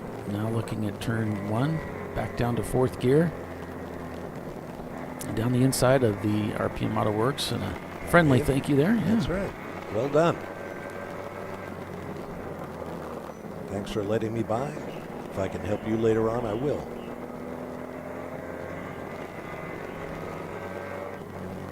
Just scoots by that Miata there, like nobody's business. Those downhill S's are just so fun at Road Atlanta. Mm-hmm. Just so stinking fun.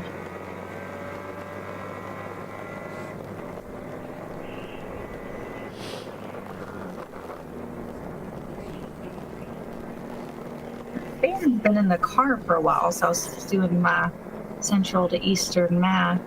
We're looking at a driver change coming up probably in the next 30 minutes, I would imagine. Looks like Cone Crusher's Leviathan was black flagged for speeding on pit lane. Ooh. And they were given a warning. A rookie move. Big movement. Looks like a black flag will be displayed for the Denton Cardin Racing team. Car number 178 also. This is for code 35. Speeding.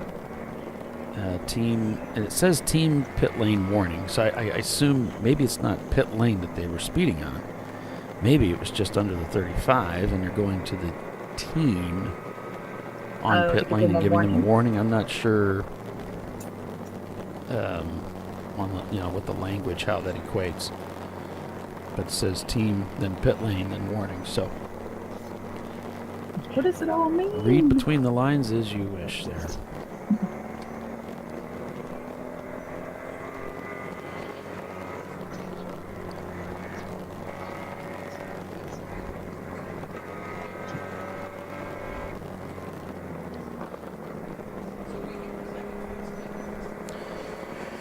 right, so with that, we'll take another quick commercial break and be back in a few minutes. Eddie Vedder Racing leads, working lap 103. RVA Graphics in second, and Mad Rag Motorsports is in third. Stay with us. We'll be right back.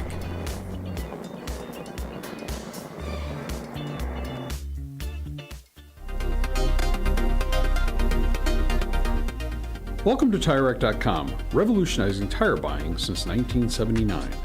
With our unmatched selection of branded products, finding what fits your vehicle and is right for you and how and where you drive has never been easier. Through helpful online shopping tools that include our professional hands-on reviews done at the introduction of a tire and consumer reviews that give real-world feedback over the life of the tire, you can make the right tire choice and find exactly what you need. And if you prefer to talk to someone, our tire testers, our sales team, are available on the phone. And that's how we get you the right tire for you and your vehicle for where and how you drive.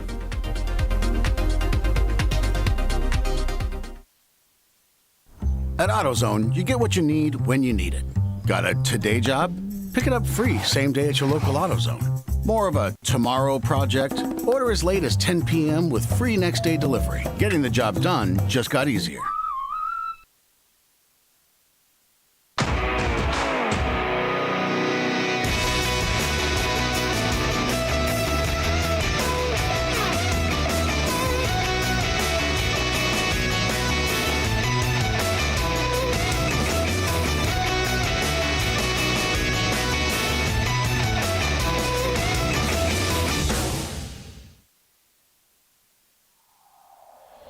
Discovery Parts is a veteran-owned racing and safety equipment company. While we're located inside Atlanta Motorsports Park in Dawsonville, Georgia, Discovery Parts can also be found at the tracks, supporting a number of Champ Car Series events. We take pride in being a reseller of the best of the industry to Champ Car teams and drivers. We know racing, love racing, and look forward to tomorrow to even more racing. Visit us at discoveryparts.com.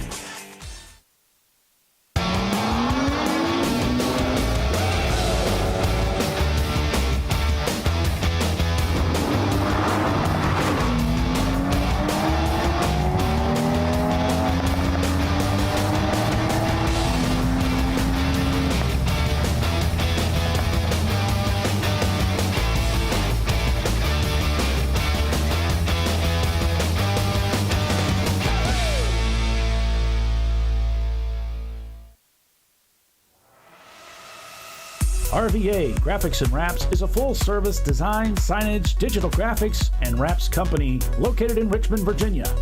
With over 20 years of experience, RVA Graphics and Wraps offers premium signage options for your business. We are dedicated to offering our clients best-in-class service in all aspects of graphic design and application. For more information, visit us on the web at rvagfx.com. Lifeline's continuous commitment to research and development ensures that we supply the most innovative and cutting-edge products available. Used by the majority of the world's motorsport championship-winning drivers, teams, and constructors, Lifeline has a stringent and proven history of success. Lifeline's continuous commitment to research and development ensures that we supply the most innovative and cutting-edge products available. Lifeline's 0360 systems are the result of over 7 years of intensive research and development using 3M's Novik 1230 environmentally safe gas extinguishant.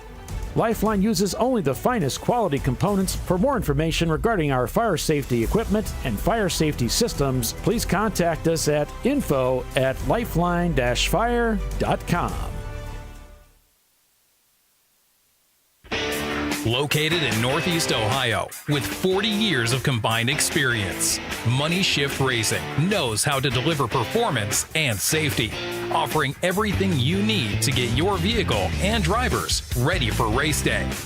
From safety equipment to full engine assembly and repair, in-house fabrication, 3D design, and rapid prototyping. Money Shift Racing. Performance done right. Frozen rotors from Diversified Cryogenics deliver increased performance and a higher level of safety while significantly reducing braking system costs. So to tell you a little bit about the durability of this product. So we have seen an incredible extension of the life of our brake rotors using frozen rotors.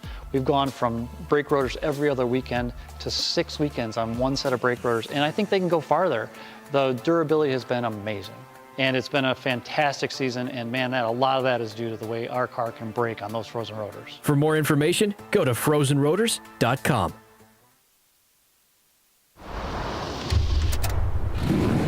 Bring on the frozen tundra, the grinding gravel, the cratered concrete, the rain-soaked streets. Come on, road. Do your worst. We'll be at our best. Reliable performance in unreliable conditions. Designed to meet or exceed original equipment performance. That's why more auto technicians choose Duralast parts. Exclusively at AutoZone.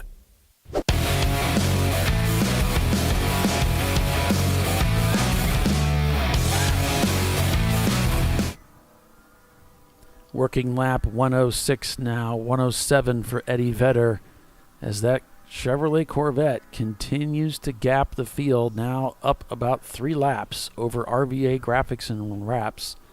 Madweg Motorsports in third, Hong North in fourth, and Valerian Steel in fifth. So A-Class being led by Madweg Motorsports, B-Class by Money Shift Racing, who's in the pits right now apparently. They've crossed the pit loop. C-Class by RVA Graphics and Wraps. D-Class by Eddie Vedder.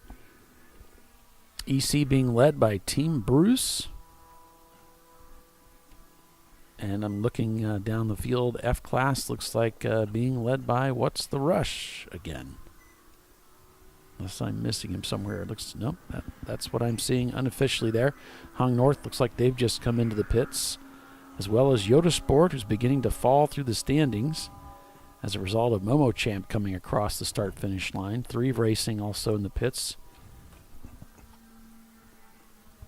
So there's a quick rundown on some of the information we're seeing. You can always head out to race-monitor.com and click on the TireRack.com Road Atlanta 14 event if you'd like to follow along with your favorite team. Bob Varsha and Tiffany Alexander and myself, Paul Velton, calling the race for you this weekend. So hope you're having a great Saturday, and I know we are. This is just a gorgeous day out here for a race. That it is, as you can see if you have the video feed. Blue, cloudless skies. Won't be long here in North Georgia before those trees start leafing up. Yeah, it's a gorgeous day. Mm-hmm. Spring is in the air. Not quite, but, it lets us know that it might eventually get We're here. up to 52 degrees Fahrenheit, which is 10 degrees warmer than when we started the race 3 hours and 38 minutes ago, roughly. Expected to go up into the 60s, which will be terrific, and then come down again by the time we finish at 10 p.m. Eastern tonight. More pit activities going on. Where's the pit lane speed limit starts down there in the turn 12 corner. Somebody just came rocketing down the hill, but I guess they weren't under the pit lane speed limit at that point. I think it starts where you pick up your timer, but then again, you're also not supposed to be flying in there and squealing tires as you're coming up to the person you don't want to that's working that lock station. up all forward, right? Slide towards them. Yeah, that might scare the crap out of them. Are we still using the kitchen timers to at your pit stops? We are. Okay. I think it's terrific. Electronics has the capability of doing that as well, but we're still using the kitchen timers as well. Yeah. You pull up, you get an egg timer, it starts. There's a minimum pit stop length, and when you complete your service and get down to the far end and turn in your egg timer, it better not be short Under of the 5, elapsed time. Right. Yeah, if you take fuel, your pit stop has to be 5 minutes. if you don't take fuel, just doing a driver change or looking at a tire or something like that, you can come in and go right back out. But if you take fuel, because we don't want people rushing, taking fuel, kind of. Yeah. That's going to cost you 5 minutes. Is it like other limited pit stop series where if you so much as touch the fuel inlet, that's considered a fuel stop? So if you touch the cap, the gas cap comes off, it's a fuel stop. Right. Mm-hmm. So we've got a guest up here in the booth with us, joining us and on the mic as well. And so it's Ed with Team Infinity. Ed, welcome to the broadcast. Thanks for coming up. Hey, no problem. Just figure I'd come up, see what you guys are doing, check on timing and scoring, and here I am. So you were out on track for that first stint. We were watching you. Bob had mentioned you were shielding your eyes from that sun that you were bathed with here in the early morning. How was the drive? The drive was good. The morning sun's really brutal. The setting sun's pretty bad. We actually tried to mitigate it a little bit. We threw a couple of last-second piece of duct tape on the windshield. We missed our mark, but it wasn't too missed, so it helped a little. Being an automatic that we have makes that spare hand come in handy for those moments where the sun is in your face, and I don't have to talk on the radio constantly, so here, just hold the sun out of my eyes. The old-fashioned way. Yes, sir. Tried but true. How is it racing with that automatic transmission? It's a little bit of a hassle coming through 10A and 10B. We don't have the software. We don't have an option for the software. It's an OBD1 car. Mm-hmm. So it's a little awkward coming through 10A, 10B. Otherwise, it's really nice coming down the straightaway in a car you're somewhat matched with where they got to let off the gas and pull a gear. I just keep loud pedal down. Keep your foot buried. Yes, sir. Yeah. Nice. So obviously the track, and Bob was talking about how this is old asphalt. And you've been racing here for many years. Has the track changed that much over the last few years? It seems like it's pretty consistent. We've been coming here for a decade, and the track is an old friend at this point. It does not change, not to us at least. With what we're doing, I don't perceive a whole lot of difference. We've run 3 or 4 different types of tires. It's more of a learning curve with the tire than the track, actually. We're trying a new tire now, and we're trying to get our cold targets in the right place so it comes up to temperature where we don't have to mess with it. And we're still learning, but what that number may be, I think we got it this time.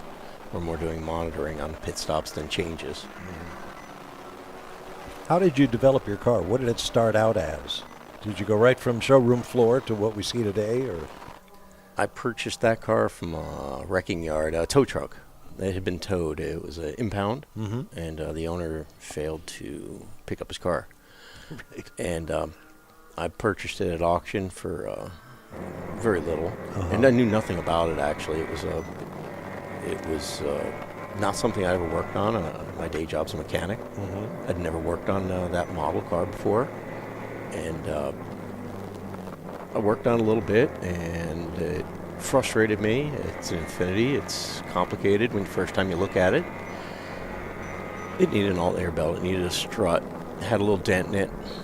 I cleaned it all up. I started driving it on the street. It needed a couple of parts. I called the parts store. Hey, we don't even have a shock for that thing. Okay. I parked it in a field. I came back to it.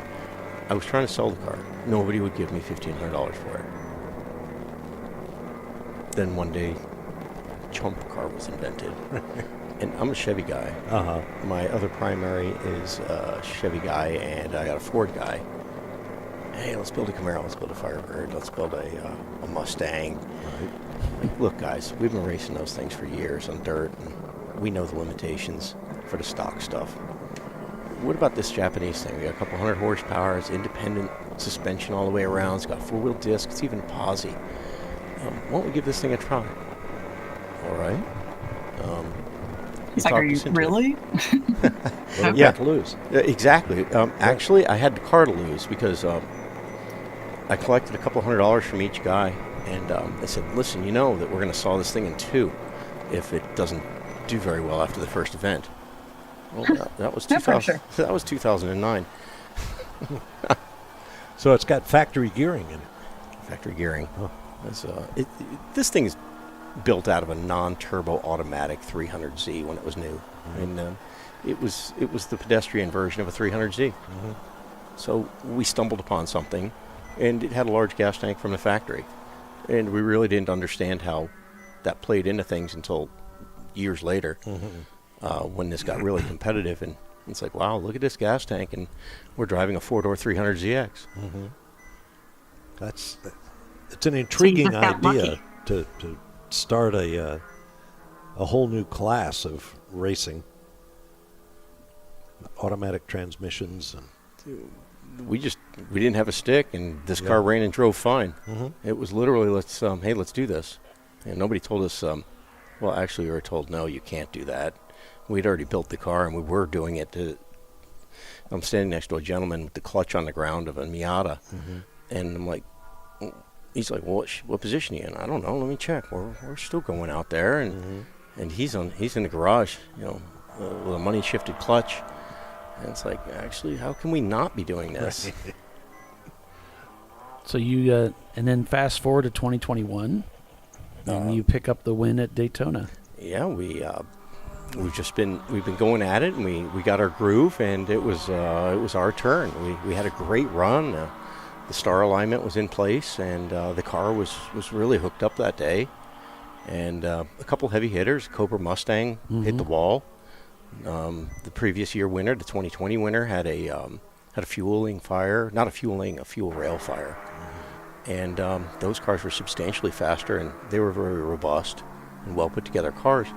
But they were out, and we were going to have a podium run already, and all of a sudden the skies cleared. And it's like, okay, here's your trophy. Exactly.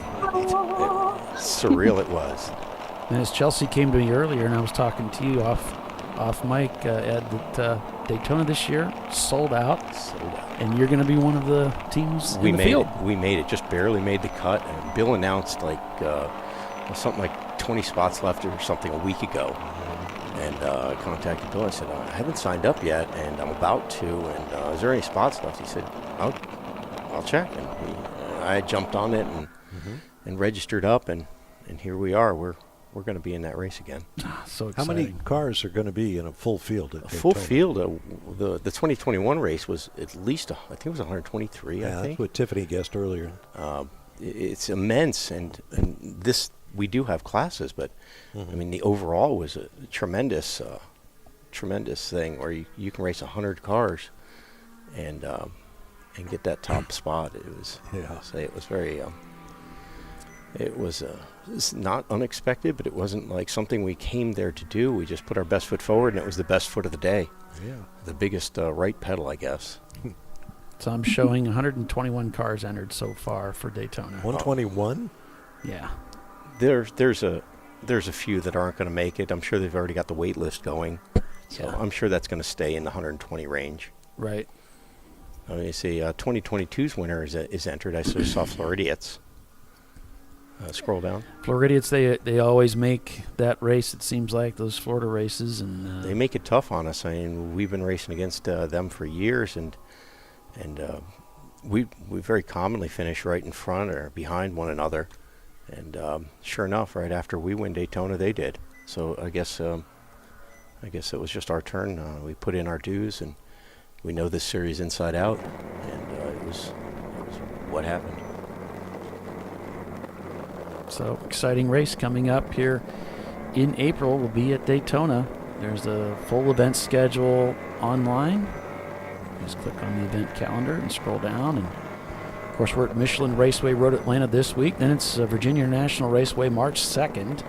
On the South Course for a 12-hour enduro. Space is still available for that. Then it's on to Harris Hill, the 9th and the 10th of March. NCM Motorsports Park, the 16th and 17th.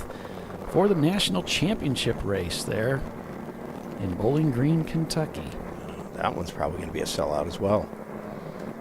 So a lot of great racing on tap for the TireRack.com Champ Car Endurance Series. Both Madwag and Valerian Steel now focusing on this race.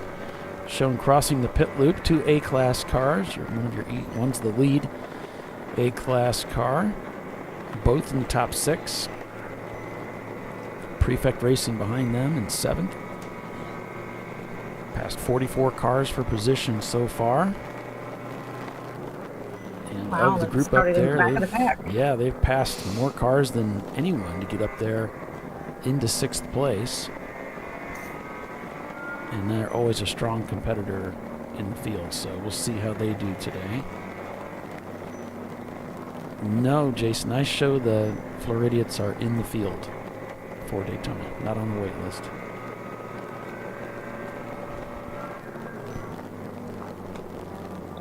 So Hera Flights, we saw that car having some issues earlier. I'm hearing from the team that they sheared the studs, and that's how they lost their wheel. They'll do it. Yep. So they learned a valuable lesson today. Don't over torque your lug nuts, Oh, yeah. or they won't be there when you need them. Yep. I'm not sure why that's only showing. There it goes. So, yeah, we're showing some debris on track being reported over in turn 10. Dirt on track is the report. Oops. Oh, there's a car going quite wide, sampling, it looked like. So I know we've had that in the past, and they've just left it, depending on where it is. Sometimes It's an easy place to do that. Here's a look at turn 10 as we're heading down the hill for braking. It's a bit difficult to get a read on the quality of the camera, but there is a little bit there. Looks like around 10B, it kind of looked like the whole driving line was coated with some dirt. Didn't seem to slow him down.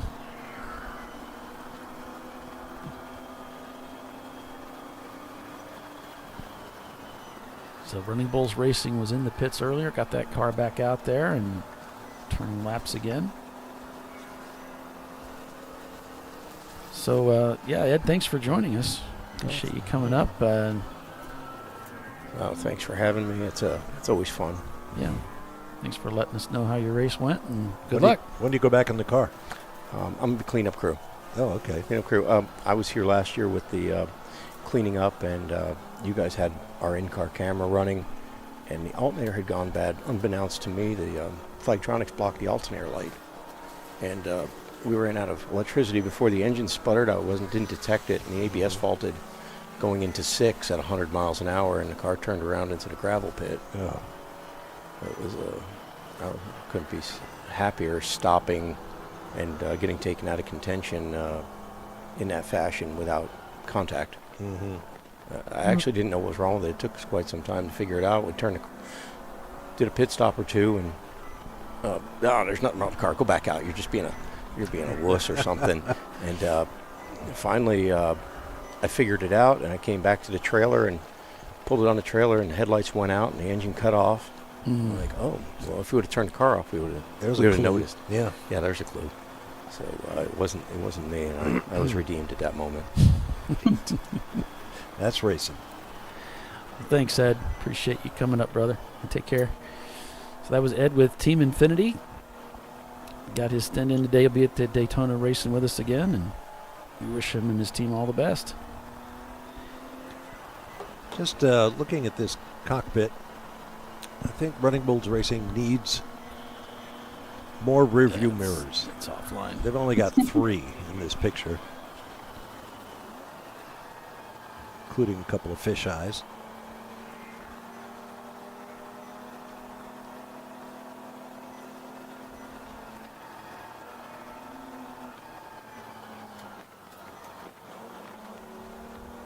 You'd hope that would allow them to see pretty well, huh? Yeah, right.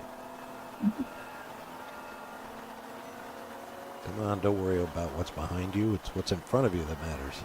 Eyes forward, as the Brits say. Mm-hmm. Until you start to turn for that next apex, and then make sure there's nobody in the way. Well, you make a good point. That's right. A lot of right-hand corners on this track.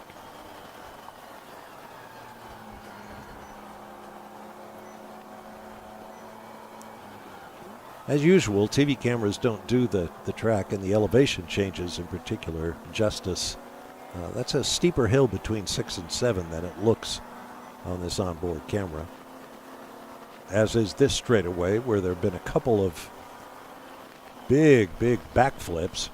Jeez. One by a Porsche, one by a Peugeot, as I recall, in the days of prototype racing here. The ones where they get the air under the car? Yeah, the air under the front end, nose comes up, and then, you're a passenger. Bill Auberlin had a big one in a BMW prototype. That could not be a fun ride. Landed on his feet. I think Philippe Ayot from France had the other one in the Peugeot. So we got a car stopped on the racetrack here at the S's, the base of the hill. Looks like they trying to get a read. I guess he's track left. Driver left, yeah. So can't read the number. Says that the 970 is off. That's 4 off and continue then. So that would be rad racing. I'm not sure. We're getting the yellow now. Full course caution here. Whoops. And it looks like he's trying to back up. Back up or bump start it or just get out of the way.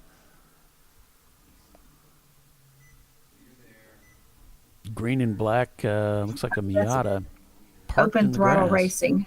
Ah, of course, one of 645. the green cars. Of course.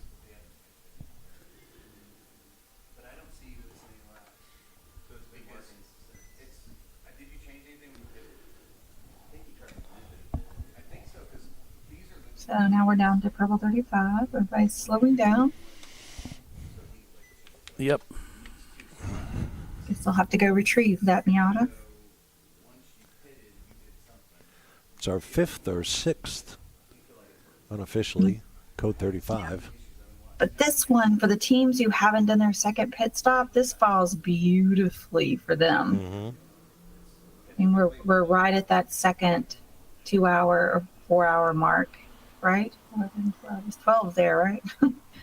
Yeah, we're right up on that pit window for some of these teams, and you can But they see came emergency in now. vehicles rolling out, and which gives us a good opportunity to go ahead and take a commercial break. So we'll do that, and now get that car picked up and get back to racing here shortly. So stay with us. You're watching Champ Car Live, presented by AutoZone, with Bob Varsha and Tiffany Alexander. Stay with us. We'll be right back.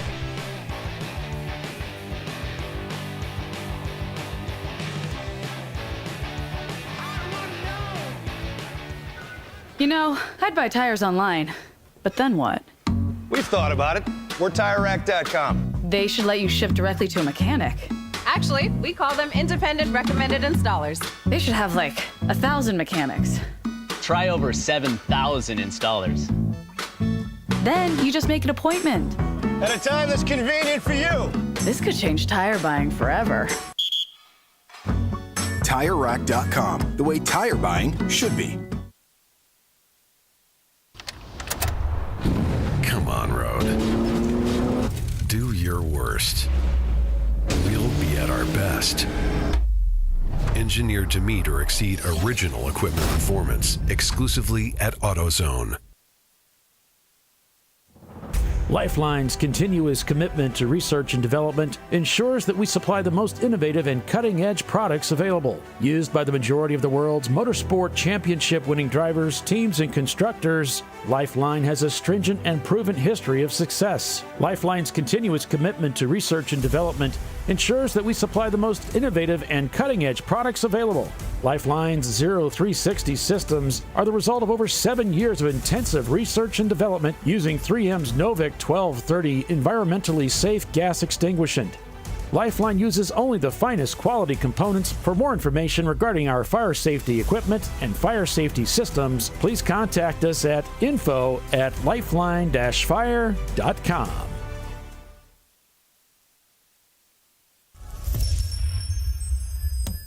Frozen rotors from Diversified Cryogenics deliver increased performance and a higher level of safety while significantly reducing braking system costs. So to tell you a little bit about the durability of this product. So we have seen an incredible extension of the life of our brake rotors using frozen rotors. We've gone from brake rotors every other weekend to 6 weekends on one set of brake rotors, and I think they can go farther. The durability has been amazing. And it's been a fantastic season, and man, a lot of that is due to the way our car can brake on those frozen rotors. For more information, go to frozenrotors.com. Located in Northeast Ohio with 40 years of combined experience, Money Shift Racing knows how to deliver performance and safety, offering everything you need to get your vehicle and drivers ready for race day. From safety equipment to full engine assembly and repair, in-house fabrication, 3D design, and rapid prototyping. Money Shift Racing. Performance done right. Discovery Parts is a veteran-owned racing and safety equipment company. While we're located inside Atlanta Motorsports Park in Dawsonville, Georgia, Discovery Parts can also be found at the tracks, supporting a number of Champ Car Series events. We take pride in being a reseller of the best of the industry to Champ Car teams and drivers. We know racing, love racing, and look forward to tomorrow to even more racing. Visit us at discoveryparts.com.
No.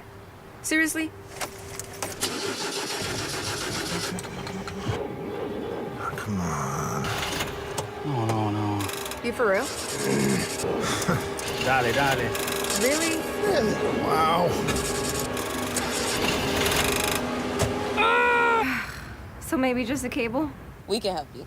Welcome to America's #1 battery destination. AutoZone, your battery solution.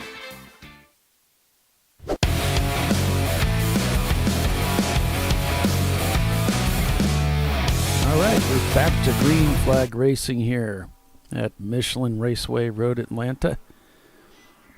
As the cars roar back to life, we got that car pulled off the track and back to racing. Our leader working lap 119, Eddie Vedder, crossing the pit loop. So is RVA Graphics and Wraps, 901 Motorsport. Everybody took advantage of that caution just as Tiffany had called it. Looks like 901 actually getting some consultation there. And then now being released. So it looks like we're back to green flag before some of the cars are finished with their pit stops. So that will have benefited some cars who are closer to the pit end when the Purple 35 came out. And those that were further away, and it took them obviously longer to get into the pits under 35 miles an hour. And then, they weren't able to get back out quite as quickly. So some of their stop is actually being done under green flag conditions. RVA being released there. There's a little luck in racing, right? Oh, yeah, that's definitely it. You can almost hear what he was saying or what he was being told, but not quite. Tiffany Alexander, Bob Varsha, and yours truly here calling the race for you. Paul Veltman really on the binders there. That Miata running quite a bit slower going into this complex 2, 3, 4 turns now as he heads down the S's towards turn 5. That's the challenge to a driver after any kind of race interruption, like a code 35 or a yellow flag or Even a pit stop, finding your rhythm when you get back on track.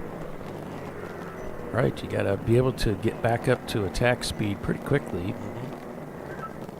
And it's just as important as an outlap or anything else. You don't want to lose a lot of time there, and you want to make sure you're alert and ready to go.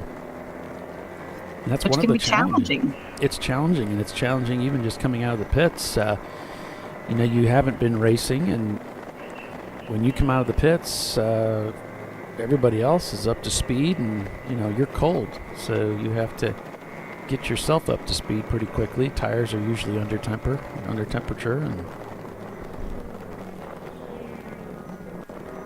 what's really challenging is when you go the purple 35, and then you go back to green, and then you go back to purple 35, and then you go back to green. It's like every time you get kind of in a rhythm, it's disrupted.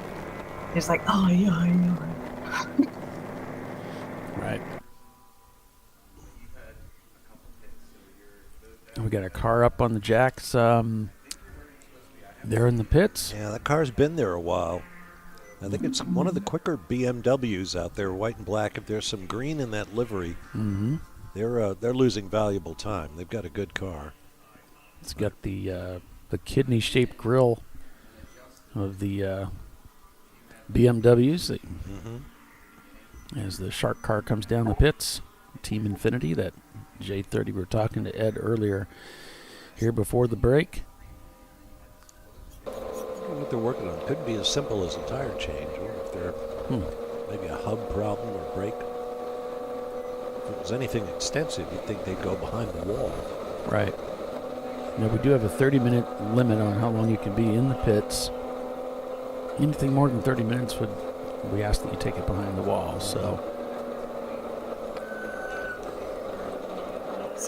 Valerian Steeler is reporting they've got a pretty bad vibration in the car. They're trying to contend with. This is we're in the Birmingham car, and this looks like Sam Collier behind the wheel here. I guess. Eating the curb big time at the exit there. Pretty common. Sam's a fellow ginger, so he just starts out in attack mode. Yep, that's the way you need to be. Alex McAllister is in the 311 for Yoda Sport.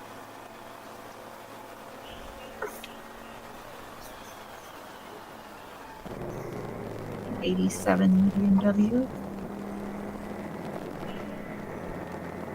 And let's see, Paul Denton is now driving the 542 Denton Cardin racing car. Yeah, I'm showing one of our EC cars. Showing Cone Crushers crossing the pit loop up there in third place. Team Infinity and Track Car Rental. I got it all slammed together. It took me a minute to get it separated. Track Car Rental there in 27th, also shown in the pits. Of course, Team Infinity has cleared the pit loop. We saw them out on track. And it's RVA, it looks like coming down the hill. Nope. Nope, it's not. My mistake. Going to 6 in working traffic. So this is the 411 car. That should be Alex Albert behind the wheel. I think he just went in the car. Just went for a button on the steering wheel, presumably the radio to the crew, but he is as far away from the pits as you could get here in Road Atlanta. So if his radio is working that well, he's in luck. Prefect Racing to the left there as they head down this backstretch, the fastest part of the racetrack here at Road Atlanta, looking for the inside line. Here comes the braking zone as he comes down the inside on open throttle racing with what looks like a Honda just up ahead. Gets a little bit squirrely there. Whoa! Gets in too hot. Now it's a tank slapper and he's in the dirt. Looks like he might avoid the wall though. That was a close one. Yeah, things got a little bit hairy there, but managed to hang on to it. RVA Graphics and Wraps in second place, just about threw it away. Now makes the pass again on open throttle and heads up into turn 1. That's your reward for losing control, is you have it to do all over again. Right. Everybody you just passed, now you got to go past them again. Speaking of doing it all over again, let's watch it again. All over again. We have replay? Yeah, replay.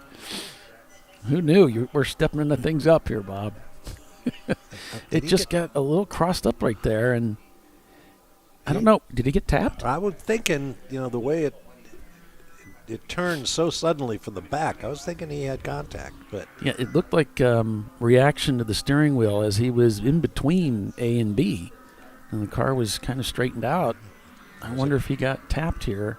There's a car behind him, and there. That looks like a push, yeah.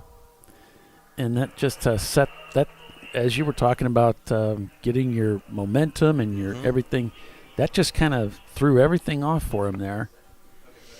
But it looks like he's got it. I'll have a little extra energy because his heart is beating so much faster right now. Yeah, he seemed to handle it really well. He did. He may need a new driver's suit, but right. Well, he didn't. At least that one laundered. He didn't cross his arms on the steering wheel, even though he was grabbing wheel at every opportunity. Back in that same corner again now. Just wishing everybody would move out of the way. There was a green car. This looks like the car he was chasing when he went off. It's not the one that hit him. I believe this is Money Shift Racing here. The 501, yep. And comes down the inside here. Very common overtaking place on the track. Money Shift, their camera's offline, so can't watch from inside their car for right now. But you guys have watched this show before. You know sometimes these cameras go down. That's once again we see a car that kind of comes to a stop and then gets going again. It's pretty strange. Coming down they pit barely lane. make it over the hill and then. Yeah, he's very slow in the pit lane.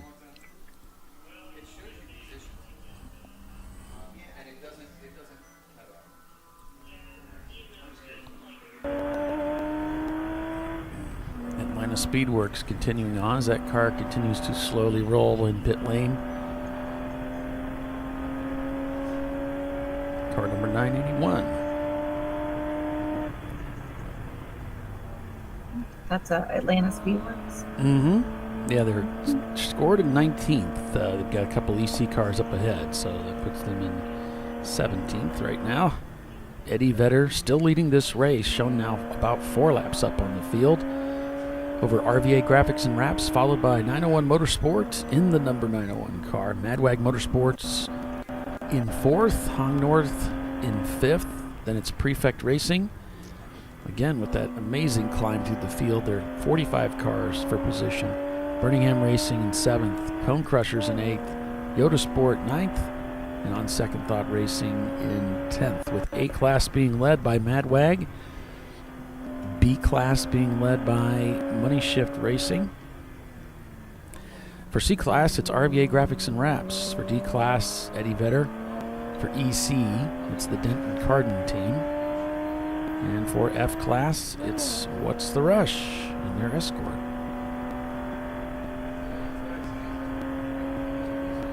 So we had a slow-moving car, the 274 accelerators, that red CRX. Oh.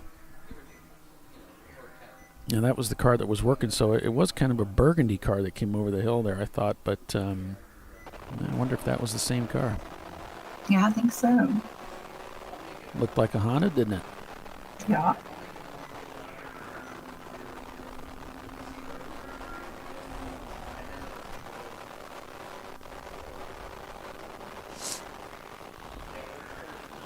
So Speedway Creations here. Car number 84. And I'm just looking through the field here, and they're down quite a ways in the field. 43rd. Looks like they just came out of the pits. Mm-hmm.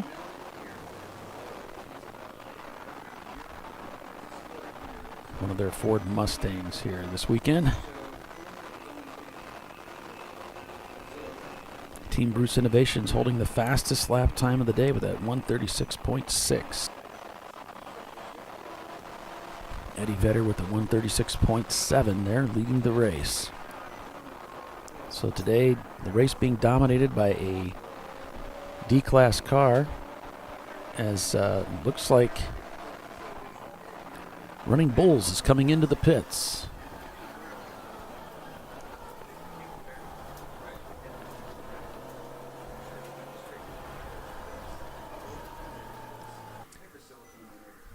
Gave you a good perspective on the pit entry, how close it runs to the media center, which is why we can't look down on the car and find out what the car number is coming in. And we can't judge it when it enters the pit lane coming down the hill from turn 11, so we're just out of luck unless we have electronic help.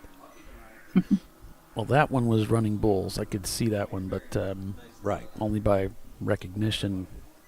But and the fact that our in-car camera caught him coming into the pits. Well, yeah, actually, I switched to it after I saw him because we have the delay there. Right. So it's like get a little bit of an advantage with the delay. But Wheels America Racing. So there's some information coming in on the race control logs concerning Wheels America Racing, as well as Hera Flight. So we have a car moving slowly that was reported, but full course caution now being displayed. That will slow the field down. No passing is permitted.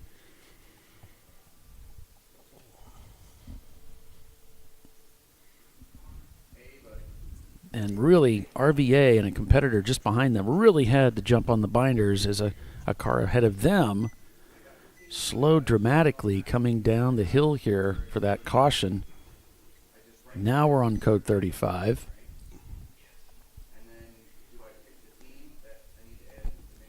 So we've got a car that's, cars that are being reported stopped off the racetrack.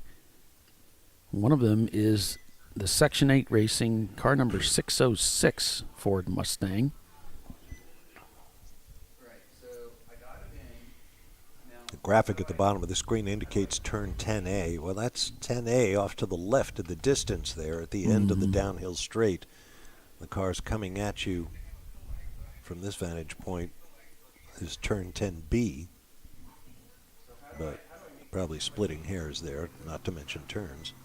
Yeah, I probably should change that. He had it labeled as 10A and B. Now you see all of this kitty litter, all this gravel, huge gravel trap beyond turn 6. I talked earlier about the SCCA weekend when cars went flying down this decline toward the fence at the property edge. All that grass was replaced by big gravel trap some years ago, and it's definitely an improvement from a safety perspective. Right. Wet grass, it might as well be snow and ice. It's just there's no grip. It's just slide. You just slide forever. Right. Well, if it's downhill, you actually pick up speed. Yeah, absolutely. Number of cars taking advantage of the pit lane in this pause.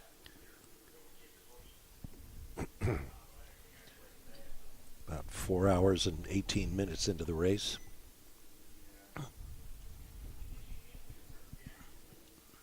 Yeah, they didn't really have to wait long to get another, if they didn't take advantage of that last caution, we got another one right behind it. So the report is car number 99 is the car that's off course, one of the Wheels America cars. The others have been switched over to 4 off and continue.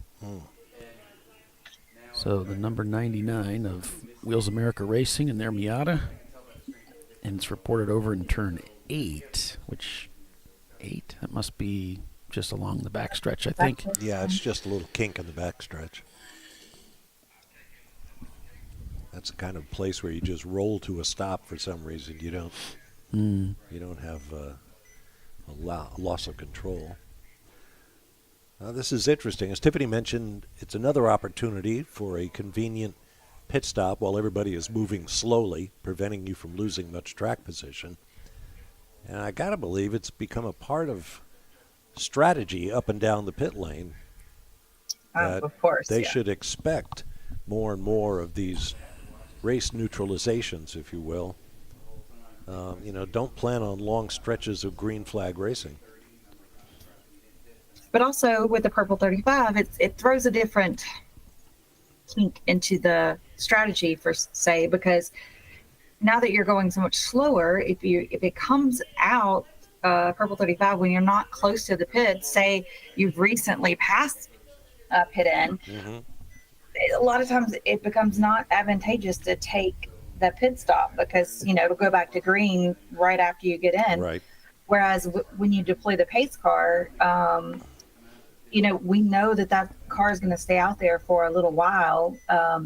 So that you higher likelihood that in that we were going faster than 35 behind the pace car.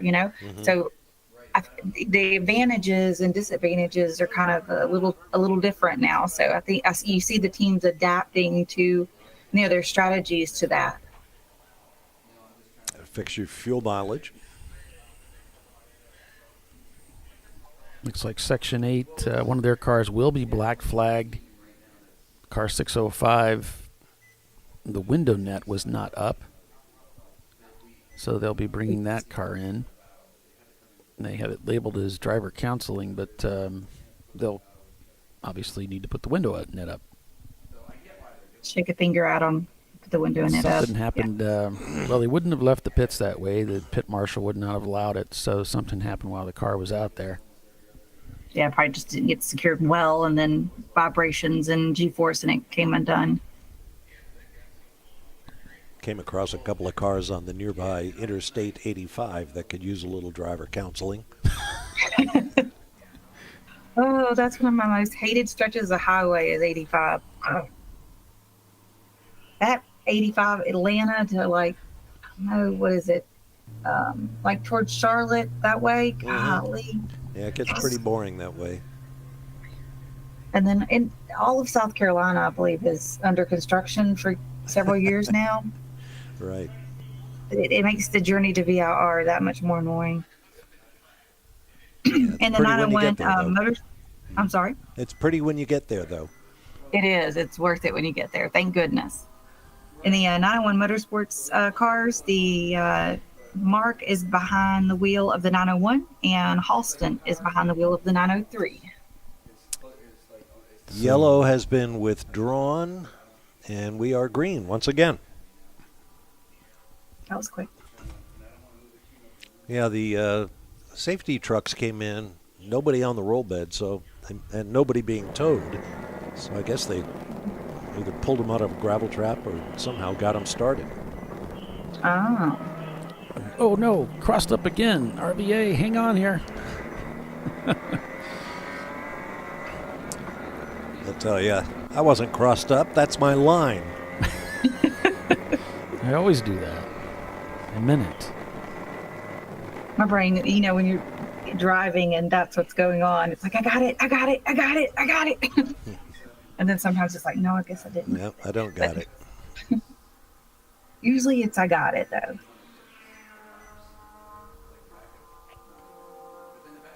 Like kind of got that left rear tire a little too far to the left and just got a little bit sideways there, but hung on to it. Good recovery. On board with 901 Motorsport, the number 901 car currently in third place. And RVA still shown in second place, trying to chase down that Corvette that's continuing to gap the field. Now up about 4 laps over RVA Graphics and Wraps as they're working the leader lap 129.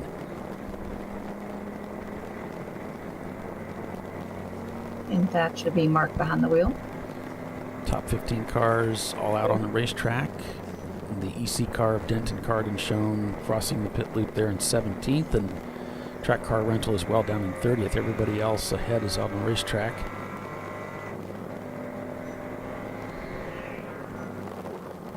So it's Eddie Vedder, RVA Graphics and Wraps, 901 Motorsport, Madwag Motorsports, Hong North, Prefect Racing, Birmingham Racing, Cone Crushers, Yoda Sport, on second thought. That's the top 10 classed cars.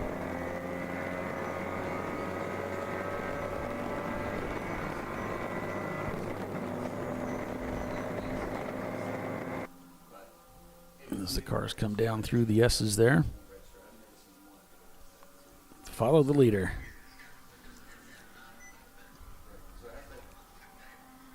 You can see them streaming up into turn 1 there. And if you've been interested in doing some iRacing, you can check out the ChampCar iRacing Sim Series as well. They were at Road Atlanta, as they typically stage their schedule to be similar to the TireRack.com ChampCar Endurance Series schedule. And they were at Road Atlanta, and I would look for them to be at VIR soon, so you might check that out. You can find out more information about the ChampCar Sim Racing Series in the forum off of the website.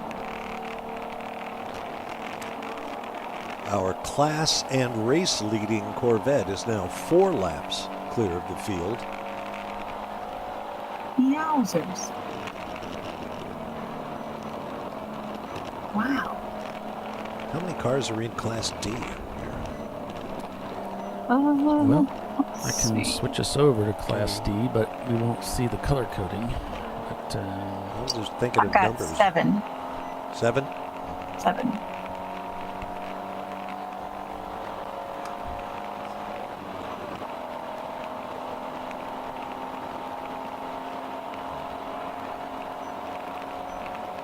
Class C is always our biggest class. Usually that balance between power and fuel mileage, usually C tends to be. But I mean, the A class, the Miatas do really well too. So B is usually the smallest. B and D are usually the smallest.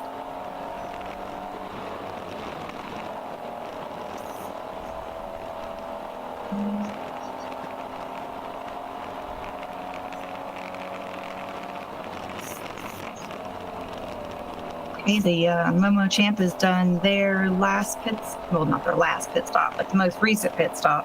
And Chris Sewell is in the car now.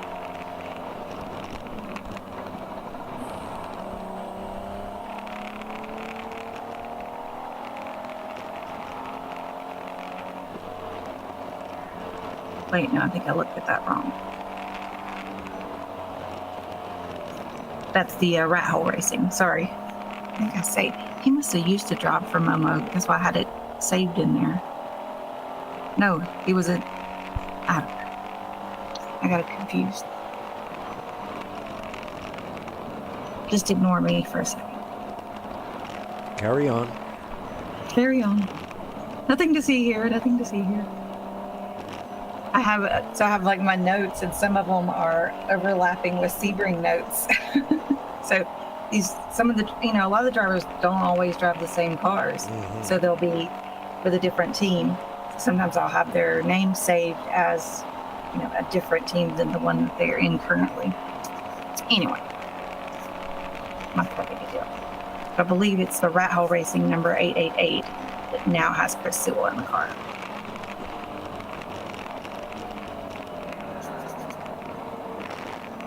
He's in somebody's car somewhere. We'll go with that.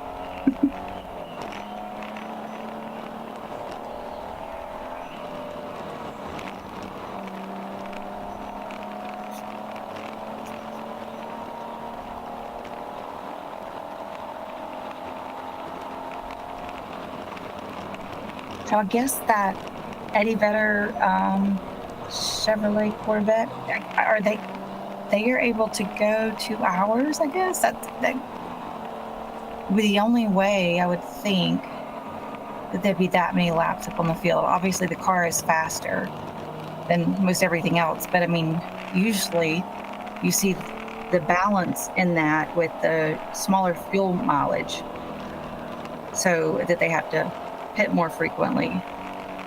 But maybe they're able to make 2 hours. I don't know. Race Hero is not being friendly as far as where I can see when their pit stops were. It's not giving me the information that we normally have. It looks a little goofy.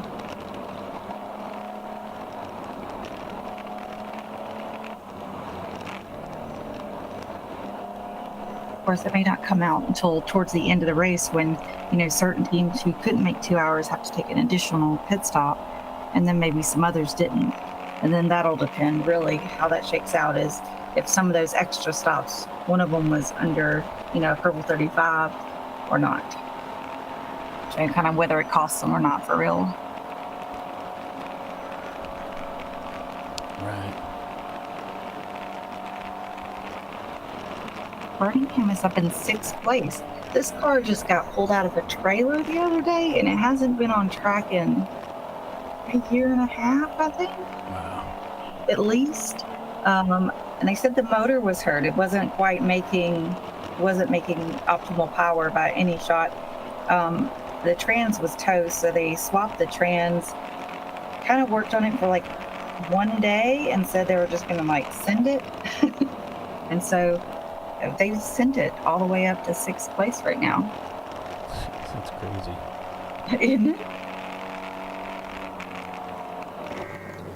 We have a YouTube chatter asking what happened to Team Infinity. They're out there in 13th place right now.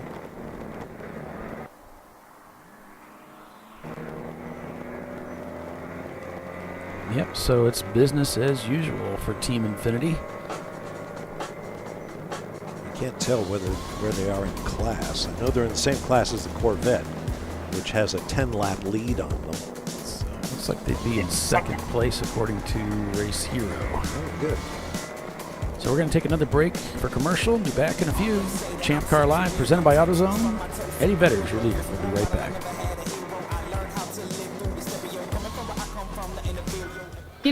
I'd buy tires online, but then what?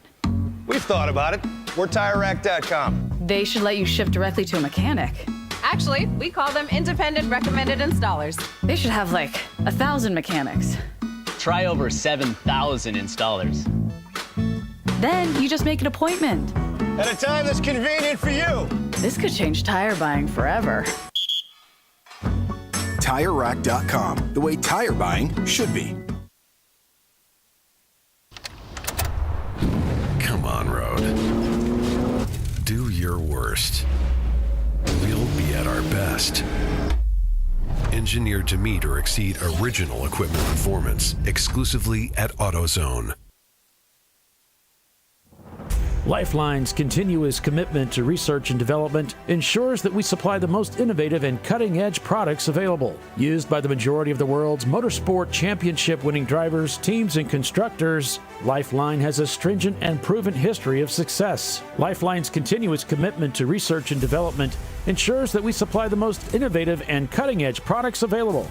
Lifeline's 0360 systems are the result of over 7 years of intensive research and development using 3M's Novik 1230 environmentally safe gas extinguishant. Lifeline uses only the finest quality components. For more information regarding our fire safety equipment and fire safety systems, please contact us at info@lifeline-fire.com.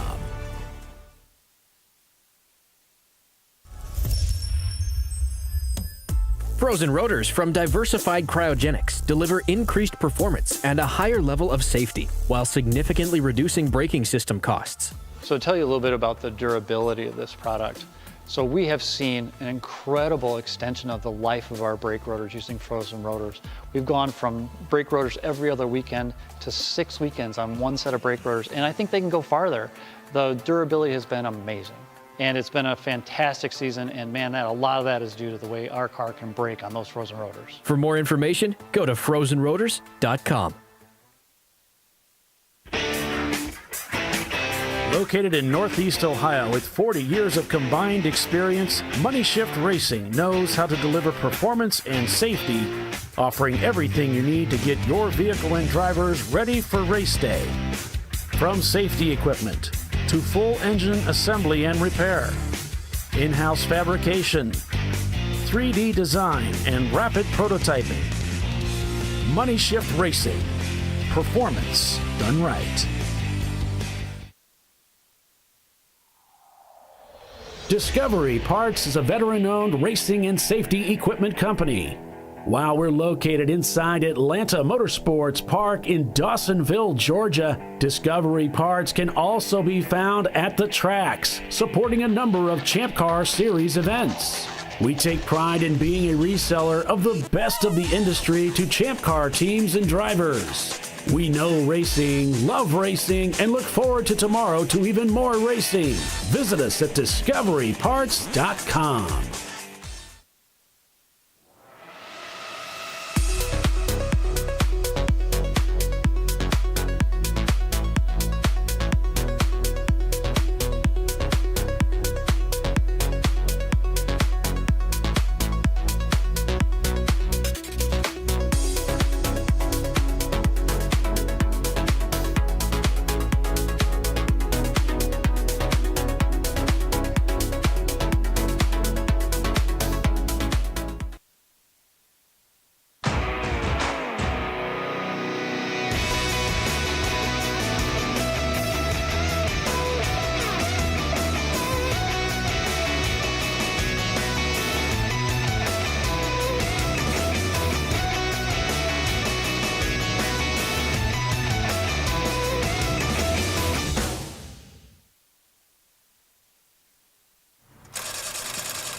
No.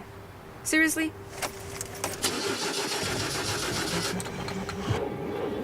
Come on. No. You for real? Dale. Really? Wow. So maybe just a cable? We can help you. Welcome to America's #1 battery destination, AutoZone, your battery solution.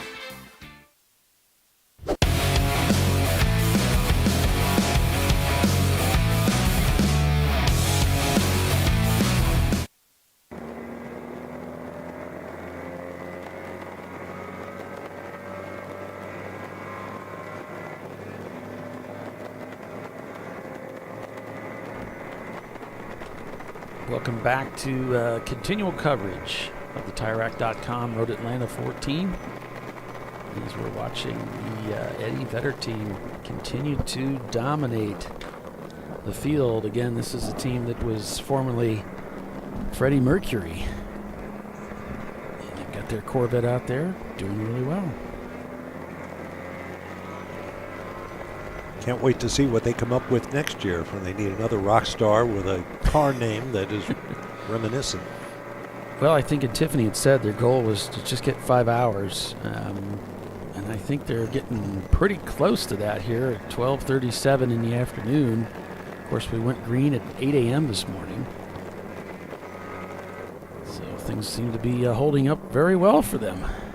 So far, so good. May break their streak after all. RVA Graphics and Wraps, they're in second place now. And he's turning a 144 to Eddie Vedder's 140. 901 Motorsport behind them turned a 147. And it's Madwag and Hong North, the top 5. For a time there, Eddie Vedder held the fastest lap time of the day with that 136.7, just eclipsed finally by Team Bruce, one of the EC cars.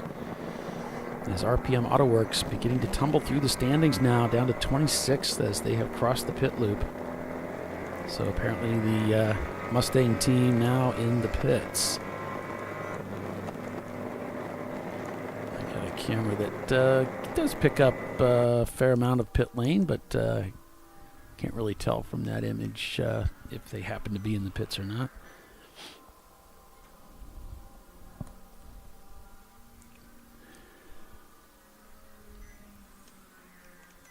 So we'll be with you broadcasting the race till 10 o'clock tonight, looking for that checkered flag.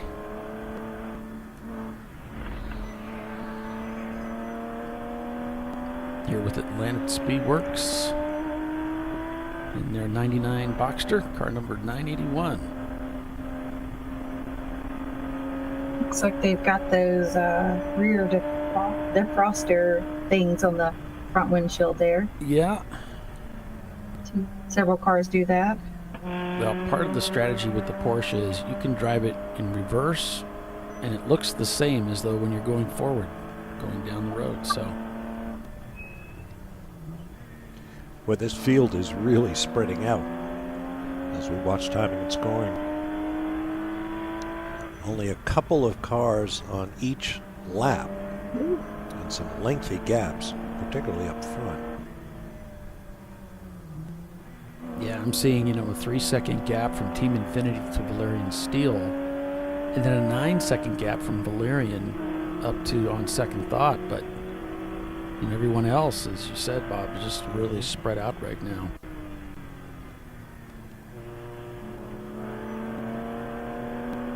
Can see Atlanta Speedworks getting by a slower competitor here, heading into 7. That Corvette just up ahead.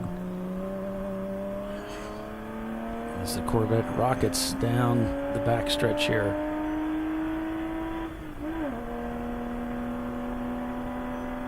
Good adjective.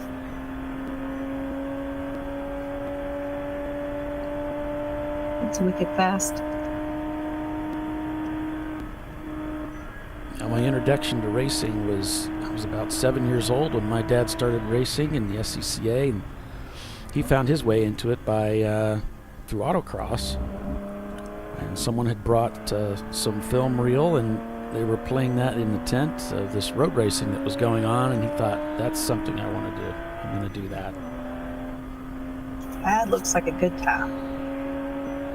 And then when I was a teenager, my parents bought a Formula V and stuffed me in the car for a few years, and then my dad drove it at one race and then sold the car and then bought a Datsun Z, raced that for a few years, and then I bought a Datsun Roadster, and that was the first road racing car that I bought. I'd already had raced and purchased a couple of drag racing cars, but that was the first road racing car. It was a Bob Sharp tribute car to Jim Fitzgerald. So it had the red, white, and blue livery, really nice looking car. I drove that for a few years and then found Champ Car, sold the vintage car, and this is what I've been doing since. Sucked you in too, huh? Well, in all the other racing we had done, we didn't really have teams and pit stops. That was very new. So I had to learn how to go through all that process. And going out onto a racetrack when everybody's up to speed and you're cold. Yeah, because a lot of other series we could call an endurance race. A race that's like an hour and a half long. And you're like, well, that's not even a full stint. Yeah. Yeah, most of our races, when I was racing with those other clubs, maybe 40 minutes. Yeah.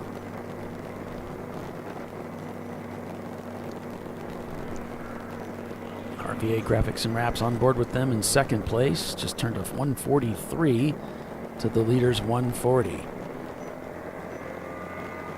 got a lot of racing room. 5 laps down on the race leader now, but 7 laps up on the third place car. So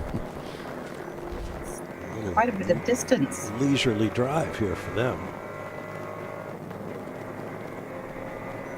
The Vetter Corvette lapping at about 1 minute 40 seconds. Some other cars are getting down in that range. I'm wondering if the Eddie Vedder team is, has called for a steady pace from its drivers to just consolidate and see if they can get past that 5-hour mark we heard them talked about.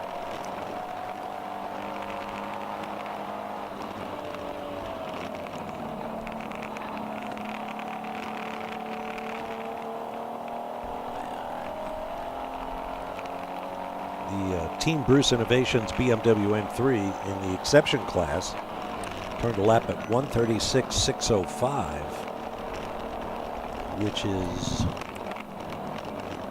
at least on a par with the Corvette, and may actually be a tiny bit quicker.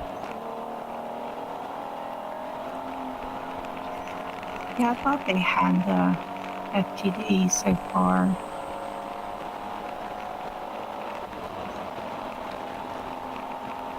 Of course, my time and scoring locks up then, but Let me go look at it. Looks like Average Joe's was black flag for passing under caution during that last code 35. Oh no. So they would have been called in, and it's usually 2 or 3 minutes as a penalty for passing under caution. I don't know what the penalty is. I think a lot of times still, like 3 minutes or something like that. It may depend on the course, but and then if somebody else does it in the team, then they can choose to make it more each time, or like contact and things like that. Your penalties will accrue over the day of the race if you continue to make them. Did RVA just set their fastest time with a 1:41.4? Yeah. I noticed that every time he comes around to turn 7, he allows the back end to step out a little bit. That's just the way he's driving the car. That's the third time I saw him do it. He did it on the last lap, and then he just did it there too. On the ragged edge? It's just the way, it's the way he drives it. He probably doesn't see it that way. It's just, he's just letting the back end slip out a little bit to pivot. Yeah, that 141's a good lap time for him. He just turned to 146 on that lap. As about a dozen cars come down the hill here towards turn 1. That's a crowd. Towards the straightaway. Crowd he had to get around. The sun really beaming now. And that's Alex Albert that is in the car that we were just in.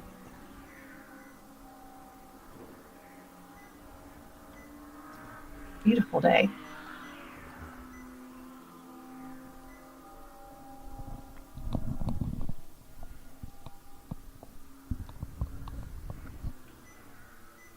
And right now, all the cars, Track Car Rental is in the pits. Everybody else ahead is on racetrack. 3 Racing's also set their fastest lap time of the day, that 147.8.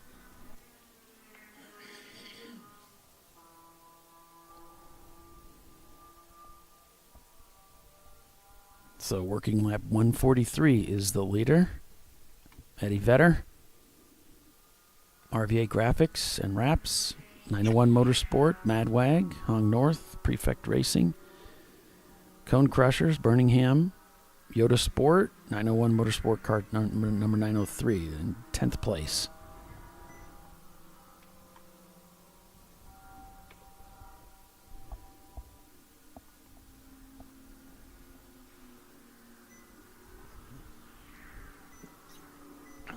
So Tiffany, where are you going to be racing next this year? What's on your plan? I don't actually have anything scheduled right now. Yeah. Mm-hmm. I think the Trophy Wife team was wanting to go to Daytona. Now that it's sold out, I don't know if they got in or not. I'll have to check. But it seems... Did you say the Trophy Wife team? Mm-hmm. Yeah. That's who she races with. I'm the Trophy Wife. Okay, but you're asking for it. I think it's hilarious. Where would you like to race next?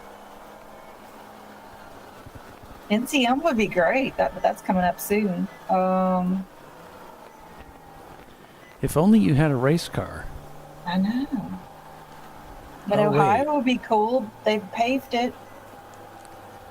So, it should be decent now. What's good that? Now. Mid-Ohio should be good now because they paved it. Running Bulls coming in now. They're going to get their clock and head down pit lane. Uh-oh. RVA. Gearbox. What is happening? Yeah. Can't find a gear. This is the looking down at the stick shift and waggle it a bunch of times. Why isn't it waggling into the correct gear?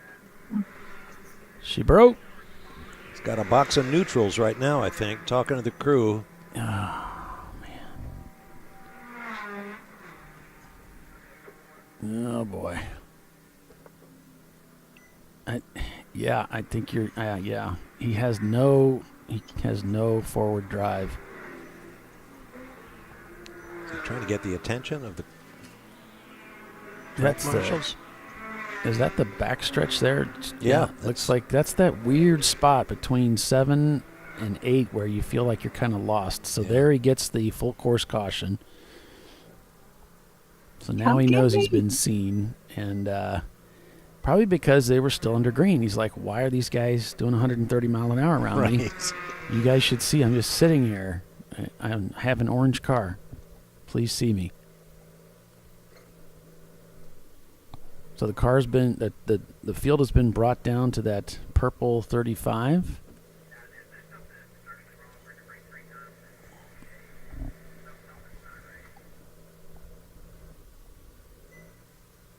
We just usually don't see a lot of mechanical issues out of this RVA car. It's usually been pretty solid. The Corvette is a 91. Sorry, Tiffany. Oh yeah.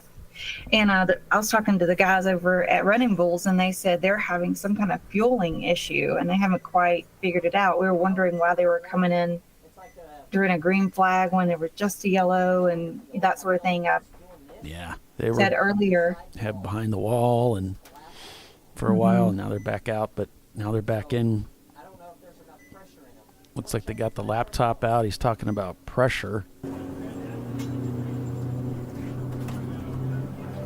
So they said it's kind of turning into a test day for them, trying to figure out what's up with the fuel.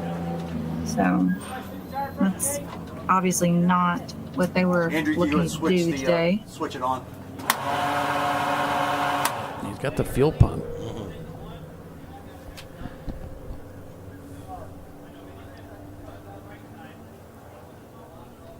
And just looking at the details there with the laptop, see if they can discern what the problem is. But RVA Graphics and Wraps, second place, now find themselves on the hook. On the rope, rather. Well, I mean, that just kind of, I guess, opens it up for the other top 10 cars. Yeah, it's good news for 901 Motorsport, and of course, anything can happen up at the front of the field. There's a lot of racing to be had yet. And this could help 901 Motorsport possibly parlay a win.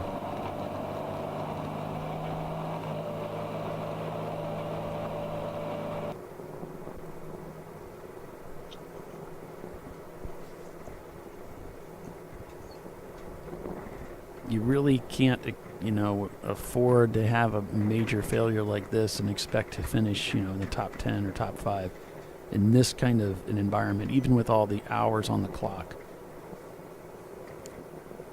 And for sure, this is at least going to require some linkage repair and most likely replace the transmission. So these cars, the E30, have a little bit of linkage there for the shifter, but not much. It just goes down and goes forward a few inches and then goes right into the gearbox. So not a lot to play with there. Not a lot to damage or have a problem with. It's could be fixable. It could be fixable fairly quickly if it was something to do with that linkage, but otherwise they'll need to just change that transmission out. As he's headed down the hill here in the car. There goes another one of my camera cars.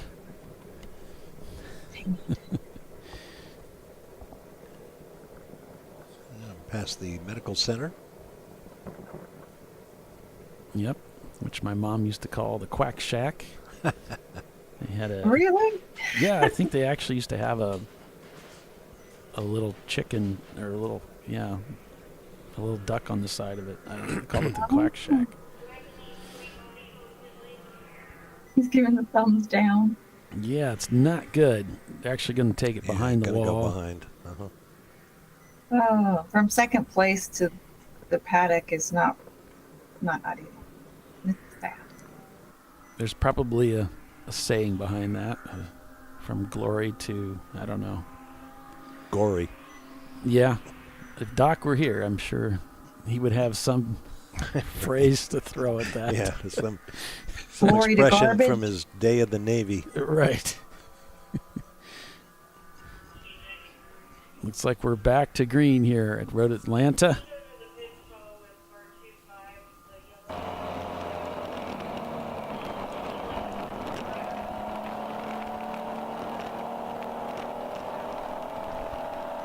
Sounds like the S2000 is going to be flagged in for being beyond 2 hours on their stint, which driver stint limitation. You got to know they're pretty close. Yeah. How much fuel do you have? Well, that's the car that sheared the, had the whole wheel come off earlier. I'm like, it's been 2 hours since that happened. I was wondering if they didn't cross the pit loop because they came into the paddock to fix it and then came back out that of the front, straight from the paddock to the track. I wonder if maybe it didn't register or something. Yeah. Let's see. It was at 11:30, so that wasn't very long ago. But they're just coming back out from fixing that wheel with the sheared studs. So I bet it just didn't pick up that because they never cross start finish in the pit lane. You know what I'm saying? Yep. Okay.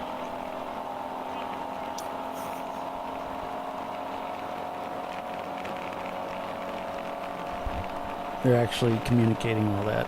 I'm hearing them in the background, so Are they listening to me? They're just like a step or two behind your thoughts on that. Yeah. They didn't hear you, but they were tracking with you. Okay. It's like, wait a minute.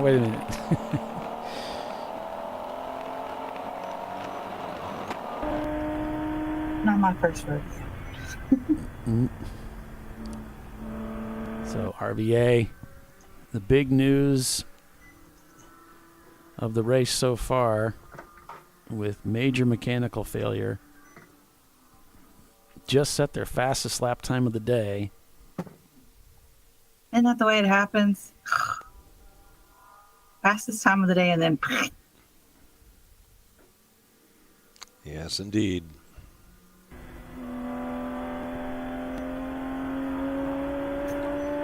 So that'll set some change there in that top five as they fall through the standings. 901 Motorsport will move up into second place. Madwag up to third. Hong North up to fourth. Cone Crushers up to fifth. And Prefect Racing will end up in sixth there. Yeah, because we got that EC car there. Yeah. Everybody will jump 2 spots, yeah. But Birmingham in 7th.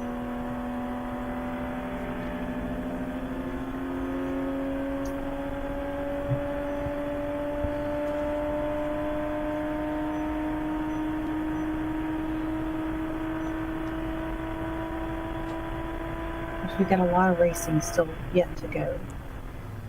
Oh, yeah. Yeah, leave it to me to jump to conclusions. It's one of my favorite things to do. It's pretty much 2 things that I do. I jump to conclusions and point out the obvious. That's pretty much the life of a commentator. I mean, that's what we're supposed to do, right? That's about all I have to do. I'm certainly not going to dispense any wisdom. This is what I got, folks. And you should know, I've been around here a long time, so let me get this changed here.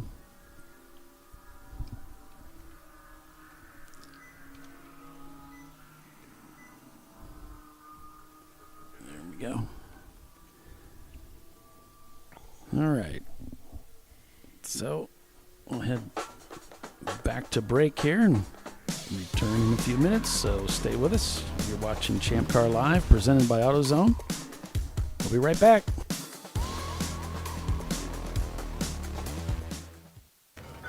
You know, I'd buy tires online, but then what? We've thought about it. We're TireRack.com. They should let you ship directly to a mechanic. Actually, we call them independent recommended installers. They should have like 1,000 mechanics. Try over 7,000 installers. Then you just make an appointment. At a time that's convenient for you. This could change tire buying forever. TireRack.com, the way tire buying should be. Come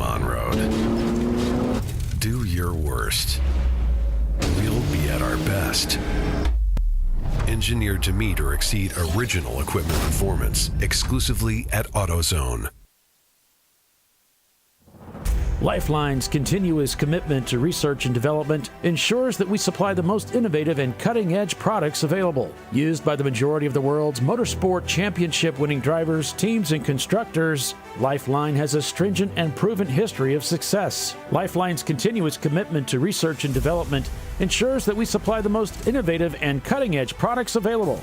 Lifeline's 0360 systems are the result of over 7 years of intensive research and development using 3M's Novik 1230 environmentally safe gas extinguishant.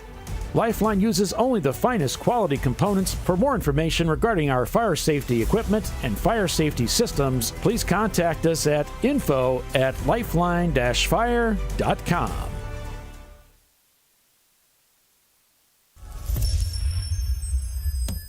Frozen rotors from Diversified Cryogenics deliver increased performance and a higher level of safety while significantly reducing braking system costs. So to tell you a little bit about the durability of this product. So we have seen an incredible extension of the life of our brake rotors using frozen rotors. We've gone from brake rotors every other weekend to 6 weekends on one set of brake rotors, and I think they can go farther. The durability has been amazing. And it's been a fantastic season, and man, a lot of that is due to the way our car can brake on those frozen rotors. For more information, go to frozenrotors.com. Located in Northeast Ohio with 40 years of combined experience, Money Shift Racing knows how to deliver performance and safety, offering everything you need to get your vehicle and drivers ready for race day. From safety equipment to full engine assembly and repair, in-house fabrication, 3D design, and rapid prototyping. Money Shift Racing. Performance done right. Discovery Parts is a veteran-owned racing and safety equipment company. While we're located inside Atlanta Motorsports Park in Dawsonville, Georgia, Discovery Parts can also be found at the tracks, supporting a number of Champ Car Series events. We take pride in being a reseller of the best of the industry to Champ Car teams and drivers. We know racing, love racing, and look forward to tomorrow to even more racing. Visit us at discoveryparts.com.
No.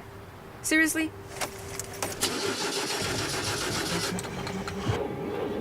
Come on. No. You for real? Dale. Really? Wow. So maybe just a cable? We can help you. Welcome to America's #1 battery destination, AutoZone, your battery solution.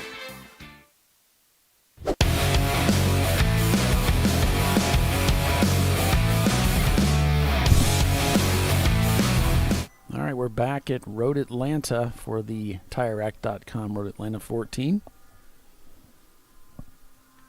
And at just under 10 hours now. I think my clock stopped again. All reliable. Time standing still. Yeah, we're just past the 5-hour mark. Yeah. Thank you for that, Bob. 5:02:09 to be precise.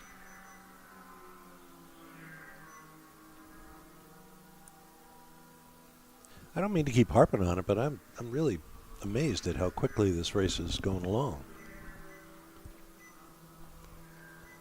The time is inexhaustible.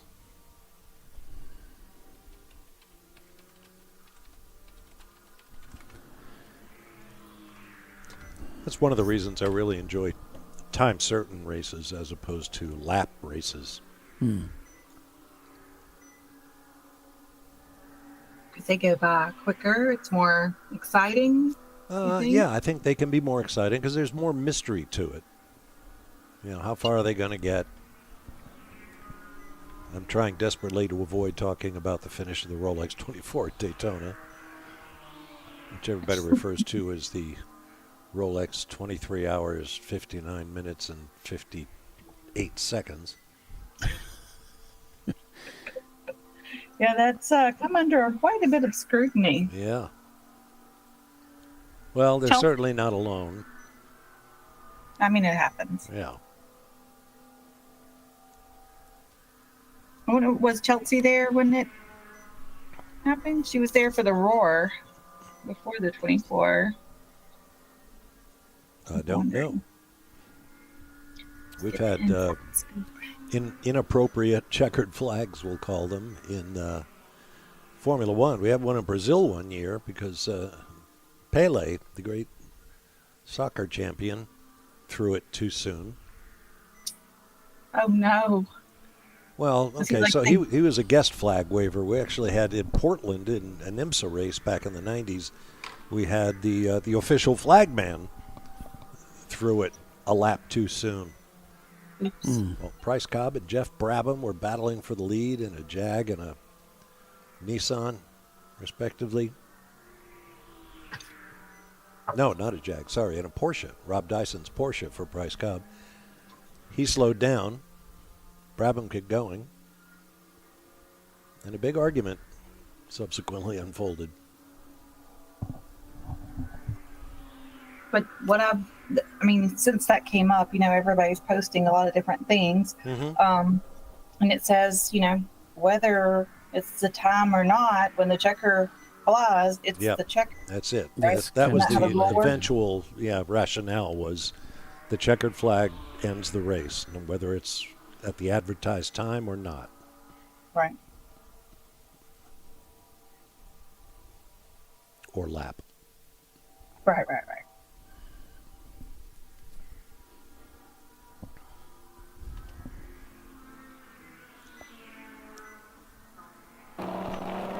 We have a great vantage point here on the fourth floor of the media center. I keep looking off towards turn 11 and 12. It's like watching a waterfall. They just keep coming.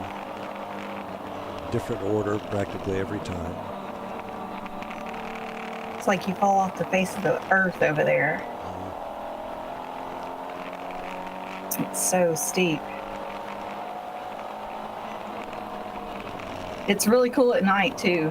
Yeah, especially at night.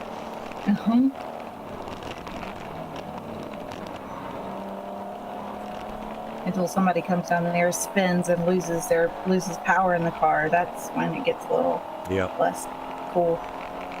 I've seen that. And I was like, oh my gosh. I don't want to be sitting here watching someone die or something. I mean, all these cars are coming down the hill, and there's this guy in this dark car. It's spun. It's facing oncoming traffic, and the power has went out on the car, so there's no lights. Oh dear. And I was like, oh my gosh, he's a sitting duck. I mean, a firing squad is coming down the hill, and he's right on the line, and there's no way they can see him, or highly unlikely. And sure enough, he gets the car refired just in time for everybody to see him and kind of split him, and then gets it spun around. And I was like, holding my breath. And I think that happened here to Visceral Racing Group. Their driver spun coming down 11 and got stuck there, and fortunately everybody was able to avoid him. I don't remember who the spun driver was. I was just holding my breath. I didn't realize how long I'd held my breath until I actually took a breath. My brain was like, bad, bad, bad, bad. No. But thank goodness, everything came out in the wash very clean. Mm-hmm.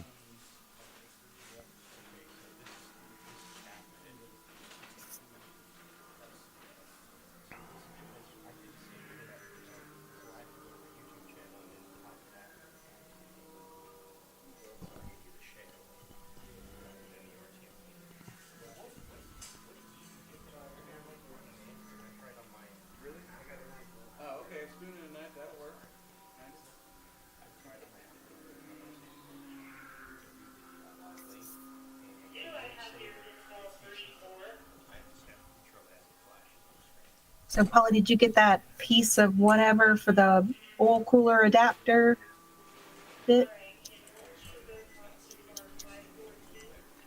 Who are you talking to, Tiffany? Polly. Oh, he's doing something engaged. else? Yeah, he's chatting Oh. with somebody. Oh, I'll ask him later then. I know when we were talking at Sebring, he was looking for a part for my car.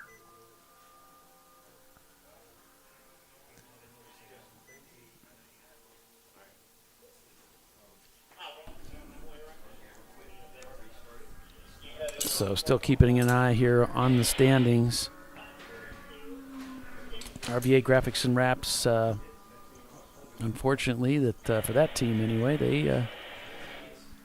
they are behind the wall, and I don't see anybody working on the car right now. So. Mm. Working on They getting went from us second to 19.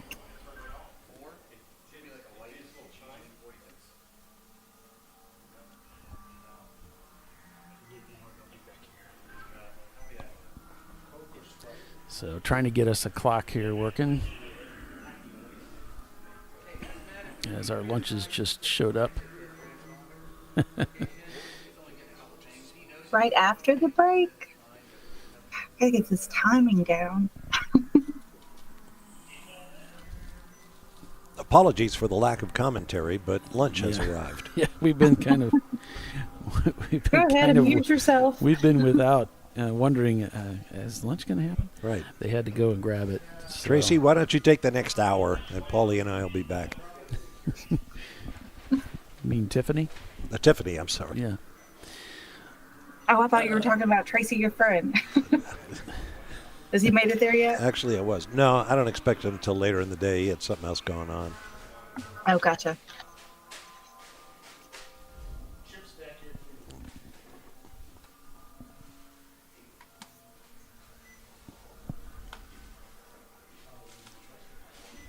There's a dandy little battle going on in between Madwag and the 901 number one car. Just 7-second gap from one Looks car like to they the just passed them. Like in the last lap or so. Yeah. The Infinity, number 19, has moved its way up to 12th after falling behind. And they are 1.3 seconds up on the Momo Champ 1994 Mazda Miata. Oh, wow. That's pretty close, too. Yeah. What else have we got? Well, those are the best ones that I see. Looks like Valerian Steel isn't far behind the Yoda Sport for 9th and 10th, which would be 8th and 9th. Yeah. Soon. Mm-hmm.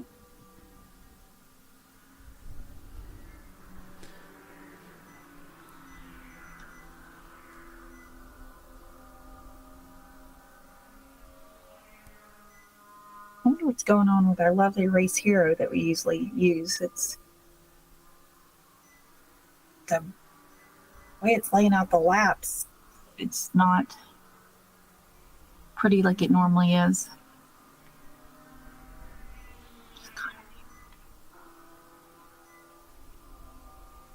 Oh, we're going yellow?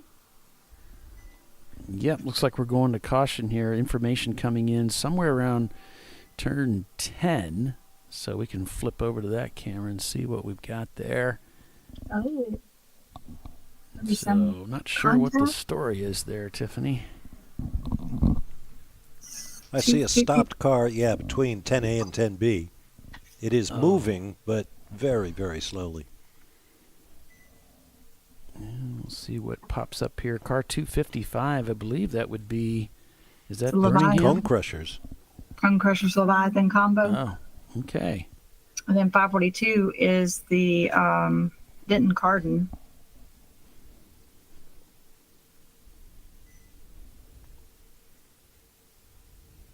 Oh, they had a little car-to-car, which ended with 255 being pushed off track.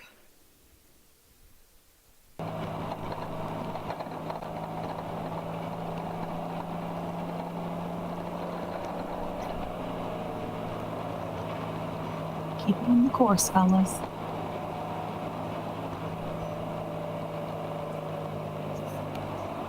And now 255 has stopped on track after going off course.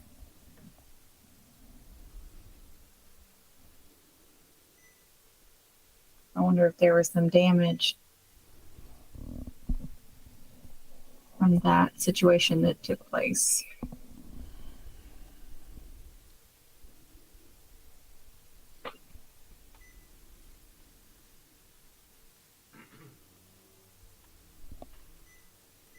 Safety vehicle is there. Yep, and the safety crews have just been doing an expert job this weekend of taking care of us and getting us back to green racing. So the crews are there, and they'll be assessing the situation, and they kind of go about it one of two ways. Either they'll put you on a tow rope and pull you in if they're not afraid of you dropping fluids. But if you're in a situation where you might be dropping fluids, they're going to put you on the rollback and pull you in that way. Or wheels falling off and things of that nature. Yeah, if you can't roll well, they don't want you gouging up the asphalt or anything. Nah. So, it looks like T55 stopped very shortly after they had some sort of contact with the 542. And looks like the 255 went off course.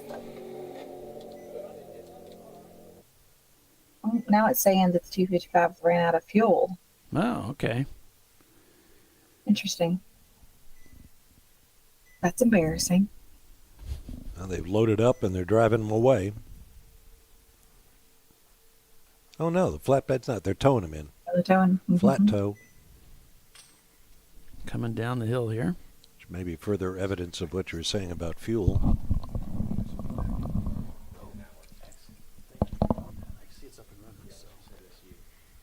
Is there any more annoying thing that can happen to a race car and driver and team than running out of fuel? No. Or kind of almost embarrassing. Yeah, it's a self-inflicted wound. Mm-hmm. Right. Running Bulls is going to go ahead and come into the pits again and chasing that fuel starvation, apparently a fuel starvation issue with that E30, and we're heading back to green just as they're coming in. So the yellows get pulled and they drop the hammer. 901 Motorsport looking good. Madwag has passed them for second place as teams like Hong North, Birmingham Racing, Valyrian Steel, Cone Crushers, Yoda Sport, all shown crossing the pit loop. Money Shift Racing among them as well.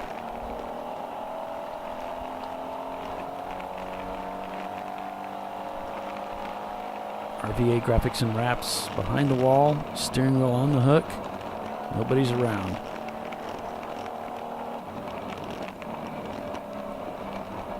That one looks to be abandoned. It does, unfortunately. And Ed was just up here and let me know the camera that We had a camera in his car, and that camera went down, and he's got it out of the car, and we've got it working now. So next time they come in, he'll stick it back in the car, and hopefully we'll have an in-car camera for them. Oh, good. I'm going to revive one of them. CPR for the camera. Yep, that would be great.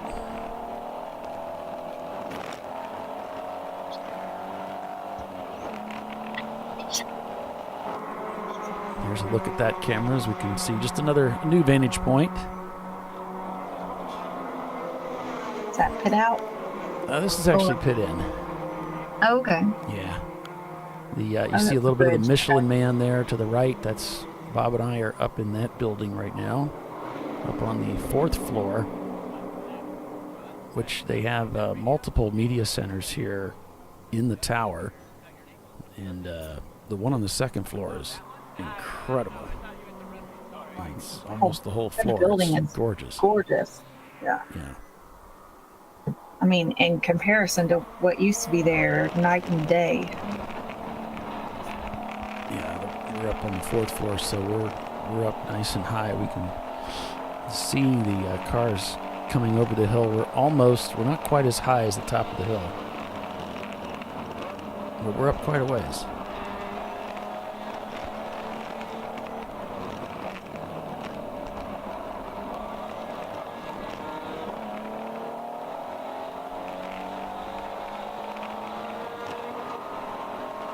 Let's see, the 121 of Average Joe's being recorded that they have no brake lights. Oh man, more trouble for Average Joe's. First it was a black flag for speeding, and now it's brake light failure, which they'll be required to get that fixed. You have to have 2 working taillights on all cars in Champ Car. As the cars come down the hill and start another lap here at Road Atlanta, just outside our window. Oh boy. A lot of tire screeching there, but I'm wondering where that wire you see out the window flapping in the breeze is going. yeah, I don't know what that's all about. Attached to this one loop hanging in the cockpit. But Yeah, maybe it was supposed to be tied down, and now it's kind of not. It's been like that today.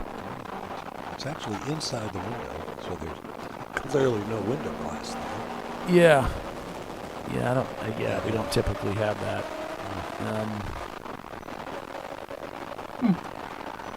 The horn, maybe, like on a semi, you pull it. And Or the emergency stop on the subway train. Yeah. I was thinking like the antenna for a little radio. Like an alarm clock radio, you know, that have those little... Yeah, this is a thick one. Yeah. Well, this Mustang does work its tires. You can hear it squeal. Yeah.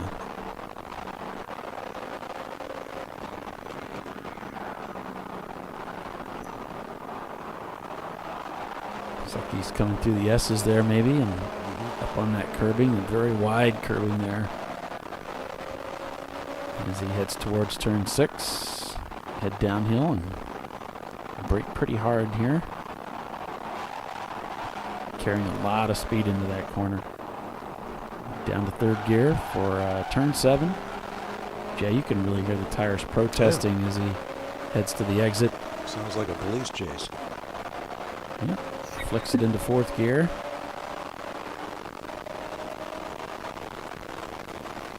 You get a little bit of the engine note underneath all that air. Wind noise coming on the microphone there. Here we're on board with Atlanta Speedworks. Hear a little bit of that Porsche engine working.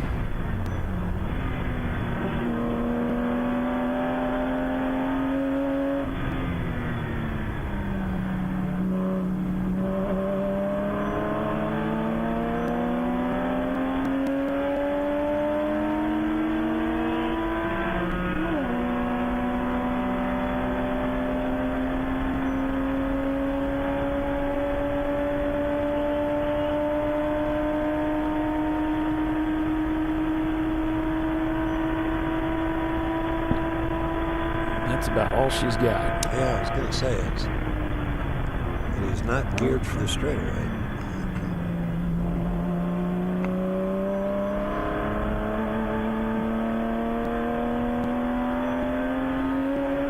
RPM Auto Works up ahead there in the Mustang as he heads down the hill. Upshift and turns in. Well, his manipulation of the transmission needs a little work. He's kind of slipping the clutch.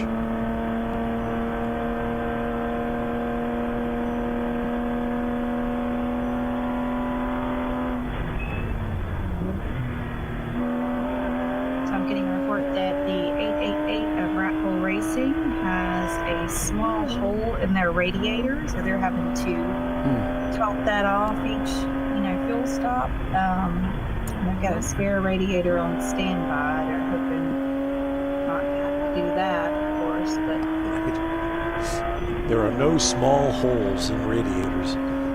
Right. Just as there are no small holes in fuel tanks and tires. Right. All become a big problem.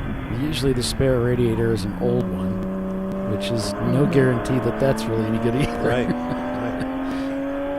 It doesn't have a couple of holes, huh? They tend to rot once they've been exposed to the air long enough, so it's not a fresh one. But see, we got a new one. Porsche loses ground to the Mustang. On the straights. The Boxers are really not that fast. They have the handling and the braking, and you got to capitalize on that every corner, because that's really about all you have.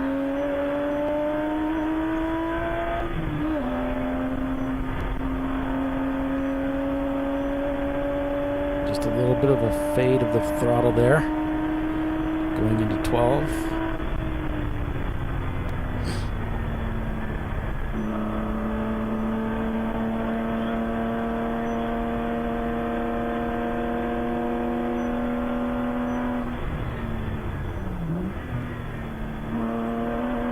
It's great to see these guys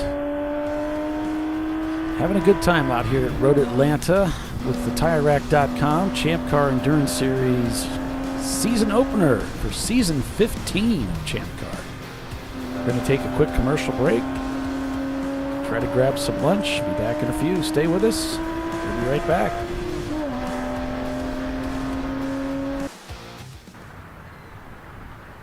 I probably need new tires.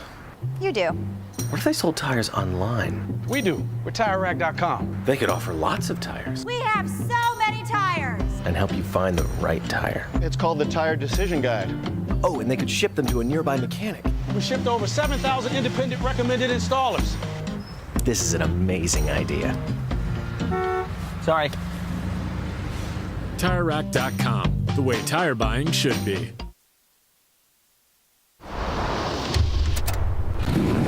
Bring on the frozen tundra, the grinding gravel, the cratered concrete, the rain-soaked streets. Come on, road. Do your worst. We'll be at our best. Reliable performance in unreliable conditions. Designed to meet or exceed original equipment performance. That's why more auto technicians choose Duralast parts. Exclusively at AutoZone.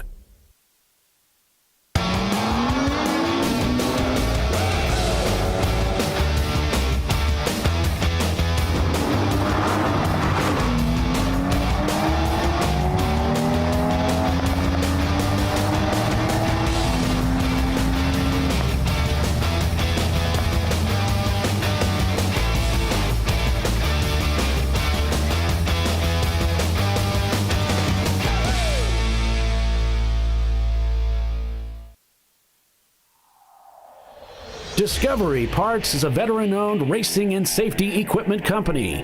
While we're located inside Atlanta Motorsports Park in Dawsonville, Georgia, Discovery Parts can also be found at the tracks, supporting a number of Champ Car Series events. We take pride in being a reseller of the best of the industry to Champ Car teams and drivers. We know racing, love racing, and look forward to tomorrow to even more racing. Visit us at discoveryparts.com.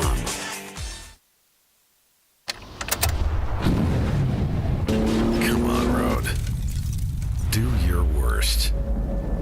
We'll be at our best. Stress tested to meet or exceed original equipment performance. Exclusively at AutoZone.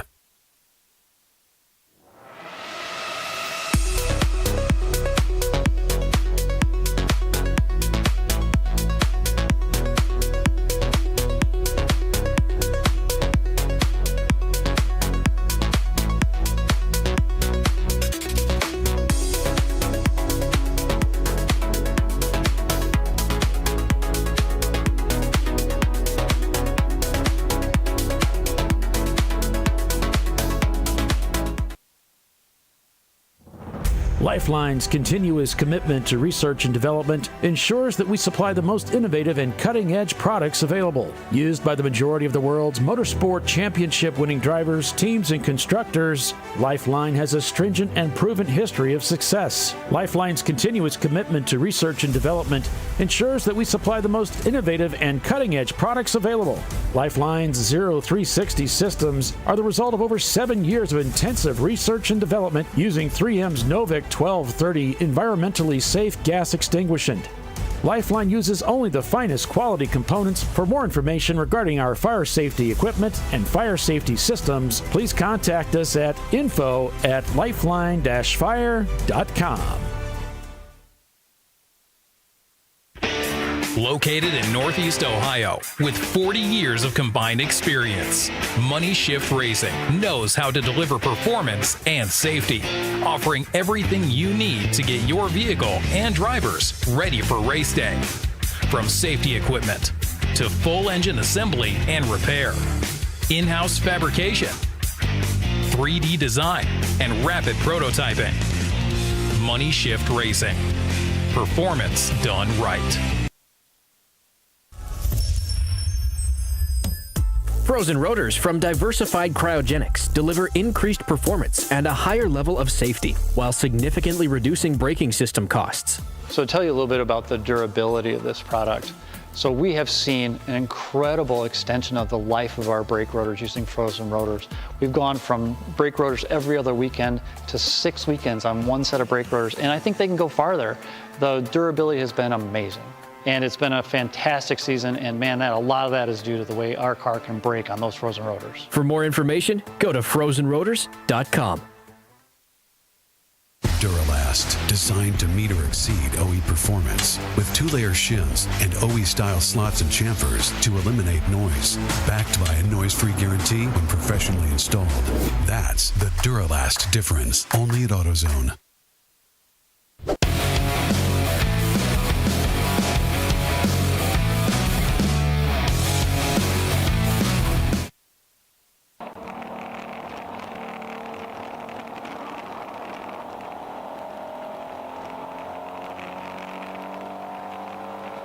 Well, Duralast parts are manufactured to meet or exceed OE quality, durability, and performance. Whatever make of car you're driving, Duralast parts keep your car driving tough. Duralast's full range of auto parts makes it easy to get the right part at the right time. Whether you're changing your oil or rebuilding your engine, Duralast gets the job done right. Duralast parts include shocks, batteries, brakes, starters, and alternators. Also, get specialty tools you need the easy way with AutoZone's Loan-A-Tool service, and get your full deposit back after returning them within 90 days. If you decide you want a tool, you can keep it and buy it with the deposit. If you need a special gadget, we have what it takes to do the job right. We take care of people who take care of their cars, and our Loaner Tool program is no exception. Loan-A-Tool is the best tool rental service for getting heavy-duty automotive equipment when you need it. Just put down a deposit for the equipment and then take your gear back to the garage and get down to work. After you finish the job, return the tool to AutoZone within 90 days and get your deposit refunded. Or keep the tool and pay for it with the deposit. I'm assuming To get started, go to AutoZone.com or your local store and select the equipment you need. We can get the tools to your door tomorrow with next day delivery. Or you can pick up in-store today. To find out more information, go to AutoZone.com. The in-car back on. Also, you can find out what's wrong with your car using the AutoZone troubleshooting guide. All you need to know is what the problem feels like, looks like, smells like, or sounds like. The chat going on over at YouTube. And choose the troubleshooting sections on the main web page. Daytona race. Changing out your headlights is easy as... If you're planning on going to Daytona with Champ Car, and you are not already registered, you'll need to get on that wait list. And, I don't know, pray for somebody else's car to break. Oh, you can't hear me. Thank you, Bernie. Yeah, we can hear you. Sorry, I had a promo running while you can't hear it. So. Oh, I can't hear it. Okay. Because Bob and I were over here trying to eat. Yeah, I figured y'all were trying to eat. So. Sorry. Yeah, but then I heard you were on there, so I turned it off. Okay.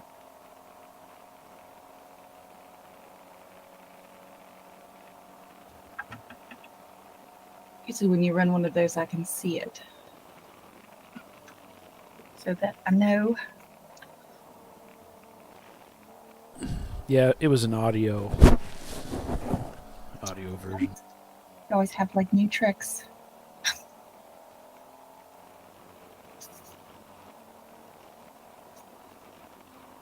Let's see. We'll just go through some runnings then. Eddie Vedder is still in the lead of this race. That's a 1991 Chevrolet Corvette. They've led most of the day so far. The rest are running live coverage, exactly. Madwag has moved up into second after passing 901 Motorsports recently. The 901 of 901 Motorsports is in third place currently, followed by Prefect Racing and their Lexus, Valerian Steel and their Miata. Hung North is hanging in there in sixth place. The other 901 Motorsports car, the number 903, is in seventh. Then we have an EC car. Then Momo Champ would be eighth place currently, followed by Team Infinity in ninth and Birmingham Racing in 10th place. And that's my good buddies, Chris Preston and Roger Cohen and Sam Collier driving. The Hubs didn't make it this time. This time of year for business owners is really rough, trying to get taxes and end of the year and first of the year and W-2s and 1099s and all that stuff done. So he opted not. I told him he could go and I would take care of the farm, but just one more stressor to not have to do. So hopefully we'll get both of us back to the track shortly after the strain of the new year gets settled. Bernie says, Eddie Vedder should tap the brakes a bit. It does them no good to win by 10 laps or more. Yeah, sometimes it, if you do that, then the pitchforks come out. So, really, I would take Bernie's advice on that. But they were just trying to make it over 5 hours, which I believe that we have done now. So they've broken their record, their most latest record. Made it over the 5 hour mark, but no. They're probably saying, stop, you're gonna jinx us. Money Shift is saying that they've got their feed back up. Oh, nice. That's right. For you, Holly. Sounds good. And Team Infinity just sent me their link. Do you have that? I did. Yep. I'm okay. Working on a clock issue right now, but. Yep. Okay. So in the Team Infinity car, let's see. Yeah, they're in ninth place right now. Dave Costello of Lead Sled and Gauge. He's just trying to mess me up sometimes. That Ed is currently driving. And then shortly they're going to put the co-owner of the car, Mike, in the Team Infinity car. Sounds good. Sled and cage gauge. That's like one of those, almost a tongue twister, huh? It all rhymes and stuff. You got it.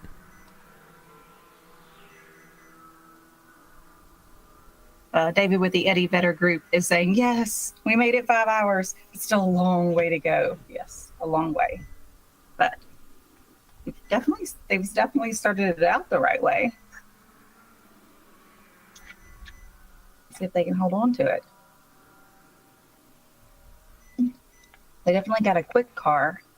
Let's see if they have one that's reliable enough to go 14 hours. That's a tall ask out of an older car.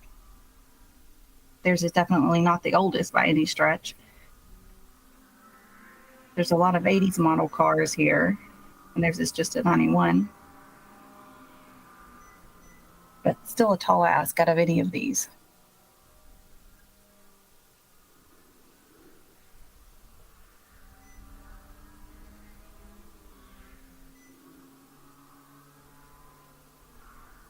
My buddy Tim says the amount of driveline rotation in the 901 makes the gear shifter a nice analog lateral acceleration meter. Yeah. That is engineering terms in a row for me. Kind of makes my head hurt a little bit. It's a G meter. Yeah. Like we've used those before. Remember, Doc always got a big kick out of that. Yeah, well, there's the best one. The little smiley face that always hangs in. Oh yeah, that's let's see, it's the 240 like team. black, yes, like a black and orange car, maybe. Yeah. And I know what you're talking about. NLS. There you go. Yep. Good job. You dug it out. He's in there somewhere. Yep. NLS Motorsports or something like that. Mm-hmm. They're usually here at this race. They're not here. Good point. Yeah. Wonder what they're up to. Well, I guess not racing at Road Atlanta is what they're up to, I guess. Some kind of trouble, yeah. Mm.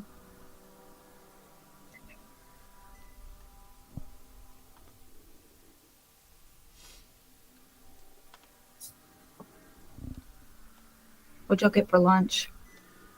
It was like a meatball sub thing. Oh. And I'm working on the clock here, folks. That's why the camera isn't changing, because I'm working on the clock. But we're still watching the race and keeping tabs on what's going on. Yeah, in your screen is that long straightaway, our back straightaway at Road Atlanta, and then that hard brake zone coming down into 10A, and then would be almost a 90-degree right turn coming into 10B, and then as the cars come over, this is the hill. And I'm going to go under the bridge and down one of the most impressively steep downhills in all of motor racing. Well, all of the motor racing that I've ever done. I don't know if there's somewhere else, but nothing quite gets my attention like the coming the downhill at Road Atlanta every time. It's like, oh, the first couple of laps, you just got to acclimate again and be like, oh, wow, I remember that being intense. Didn't remember it being that intense. Oh, yeah, that's why it's scary.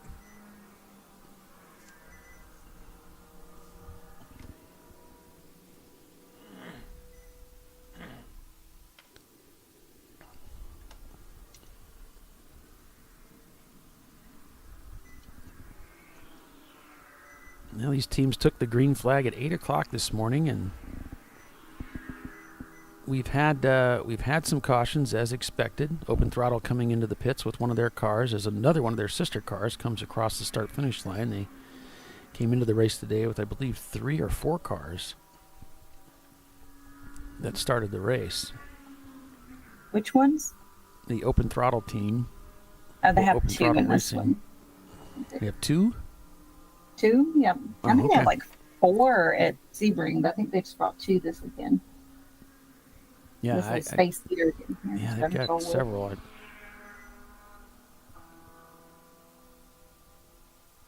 I waited till last night after all of the practice and stuff was through to download my roster. I count 3 entries from Open Throttle Racing for whatever that's worth. Oh. Well, there's 2 back-to-back there, 55 and 62. No, oh, 62 and 65. Yeah. And then down in 645.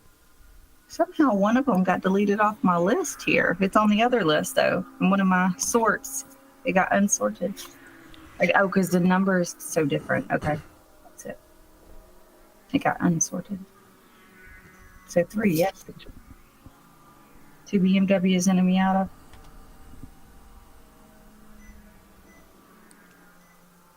One of them's already out, though. Right? Didn't it get towed in? Which one? The Miata did get towed in. I remember that. It was Open Throttle? stranded down here in 5. And so, yeah. Rolling through the 65, yeah.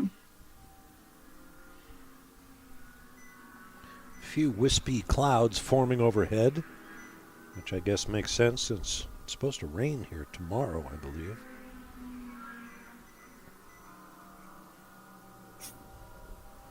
They got 55% chance of rain.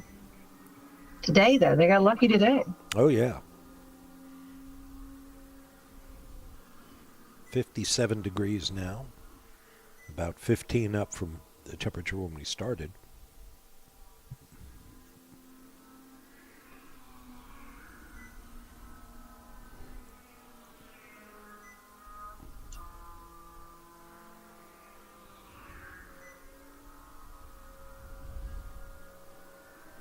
I'm going to look up how cool it's going to get this evening for you guys. Saying it's going down to 38, I think, overnight. Low 30s where you are? No, I think in Brazelton. Looks like the end of the race, y'all should be around 46 degrees. It'll be a little nippy.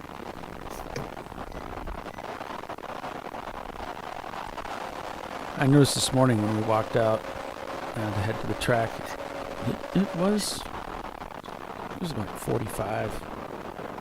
That's chilly. That's for the folks around here, yeah.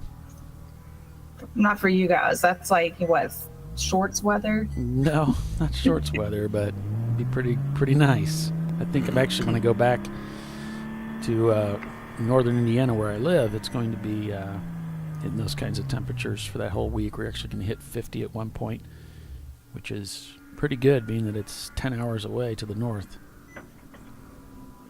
Yeah, when it gets below 50, that's when I'm like, the whining stops. And every 10 degrees, starts. And then every 10 degrees more, it dips. The volume of the whining increases. The whining. 901 Motorsport, the number 903 car shown in the pits, down in 8th place. Valerian Steel also shown in the pits there in 5th. So the standings at lap 1, after 175 laps of racing here at Road Atlanta, Eddie Vedder leads the race by at least 8 laps. They're scored at 9 laps, but of course, depending on where they are in position between them and Madwag, who's in 2nd, it changes. Then it's 901 Motorsport. Madwag has just crossed the pit loop, so apparently they've come in. So after 901 Motorsport in 3rd, it's Prefect Racing, Valerian Steel, Hong North, 901 Motorsport, Momo Champ, Team Infinity, and Birmingham. That's your top 10 there because we've got an EC car in the mix. So your A-class leader, Madwag Motorsports. In B-class, it's going to be Money Shift Racing. C-class, it's going to be 901 Motorsport. So A is Madwag. B, yep. And then D-class is going to be Eddie Vedder. EC is Team Bruce Innovations there.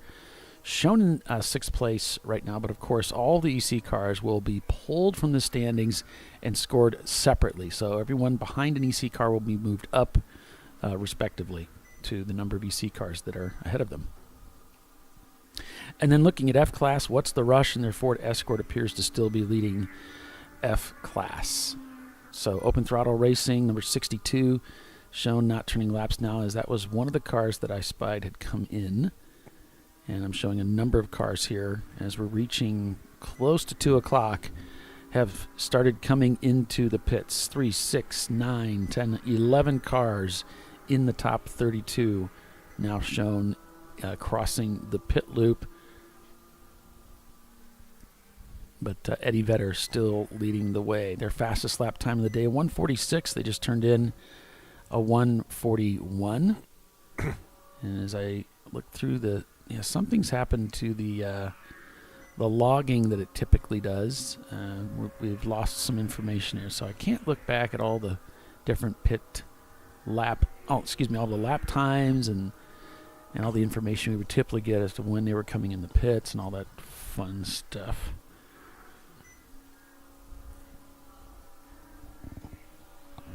But that's a quick snapshot overview of what things are looking like at the moment. Looks like we're going to go to full course caution and take a look at the log sheet here. Looks like corner number 5 is the scene of the crime. So we'll bring up our camera there, see if we can see anything.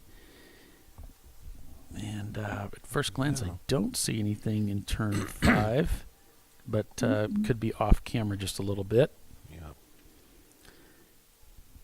And just waiting for the accused. There it is. Car 62 is the accused. And it's one of the open throttle BMWs.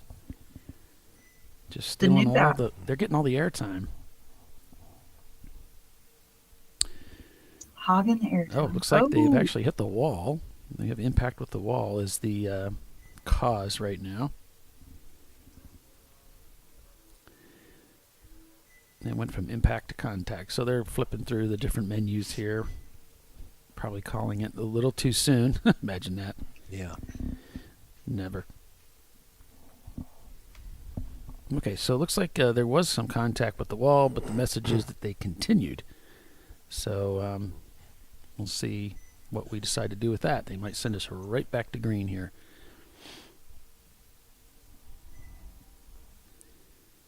Yeah, if they're able to come in on their own or don't have to, then... And that would explain why we don't see anything over there. Yeah.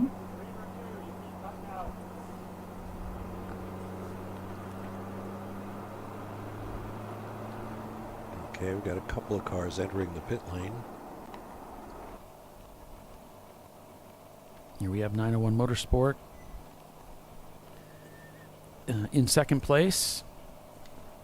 They are shown about a lap up from Prefect, and as Bob had alluded to earlier, the gaps of the field spread it out as far as positionally, and not a lot of tight racing here to be spoken of. Get down to washed up pro celebrity and rad racing down for 23rd and 22nd. They're nose to tail.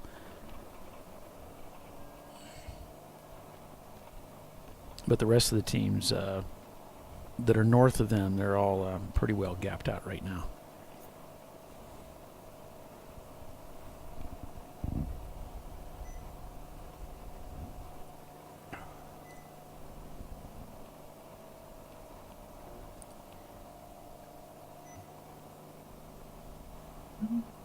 At 35 again, which we're still under for a different corner. Okay, for 10.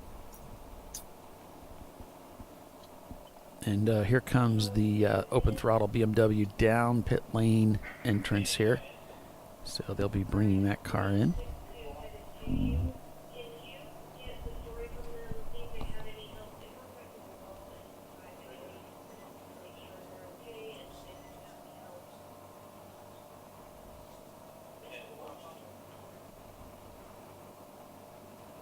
All right, so just got a message that they're going to send the blower out there to turn 10. There's a lot of gravel and dirt on the track, so that while they're under caution, they're going to go ahead and clean that up. So we'll be down for a few minutes here as they work on that. So since we're under caution, we'll go ahead and take ourselves another quick commercial break, and hopefully we'll be back to racing here in the next few minutes. So stay with us. You're watching Champ Car Live, presented by AutoZone. We're at Road Atlanta this weekend. Lots of racing on tap. We'll be right back.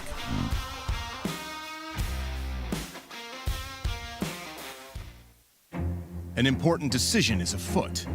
This man is about to buy tires on TireRack.com. Tire Rack is the leading online retailer of tires in North America and a repository of advice and expert reviews. And it's done! All that's left is to arrange for safe, easy installation at one of our independent recommended installers. Well, I guess he did that too. TireRack.com, the way tire buying should be. Come on, Road. Do your worst. We'll be at our best. Engineered to meet or exceed original equipment performance, exclusively at AutoZone.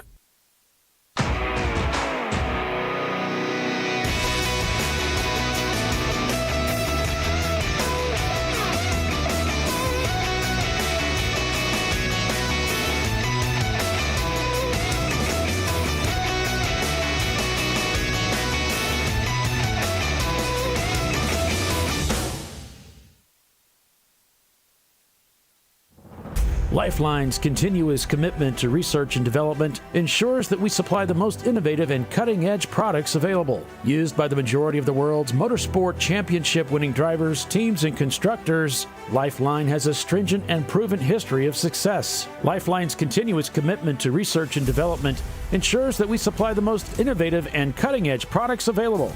Lifeline's 0360 systems are the result of over 7 years of intensive research and development using 3M's Novik 1230 environmentally safe gas extinguishant.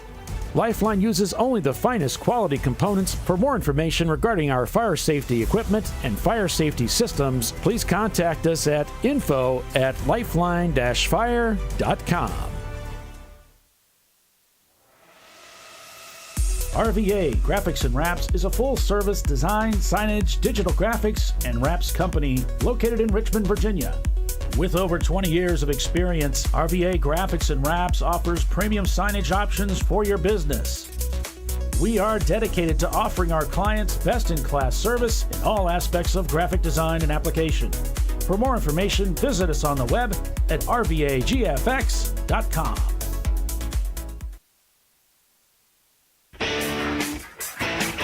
Located in Northeast Ohio with 40 years of combined experience, Money Shift Racing knows how to deliver performance and safety, offering everything you need to get your vehicle and drivers ready for race day. From safety equipment to full engine assembly and repair, in-house fabrication, 3D design, and rapid prototyping. Money Shift Racing. Performance done right.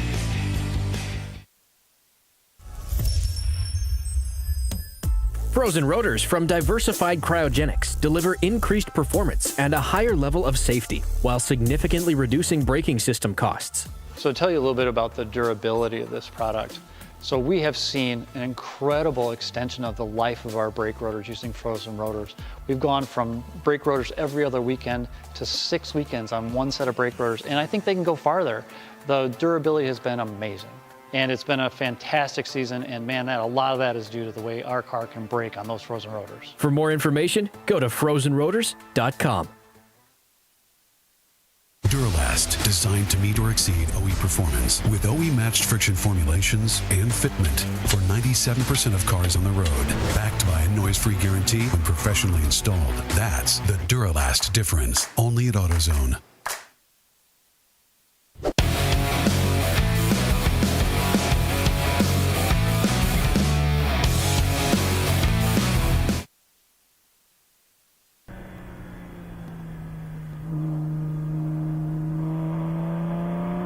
Back to green flag racing here. Working lap 178. On board with Atlanta Speedworks and their Porsche Boxster. Track now cleared and back to it. Prefect Racing shown not turning laps now, so they may have ducked in. Also, Eddie Vedder shown pitted, as well as 901 Motorsport, the number 901. So your leaders came in during that caution to get their service and head back out. Eddie Vedder could probably take a nap and then yeah, they're really good. we've got so much time. I'm showing 9 laps the gap to the leader right now, which is probably somewhere around 8 and some change, but that's still a huge advantage on the field.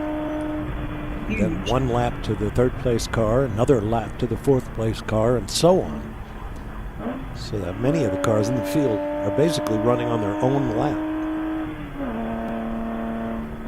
We really rarely see that in Champ Car, you know? That, it's pretty unusual. Yeah. Well, we have, the race has been broken up by, I've lost count, 10 Code 35s at this point. Mm-hmm. So people taking advantage of that for pit stop strategies and so on. Being told the Vetter Corvette is on an alternate strategy. So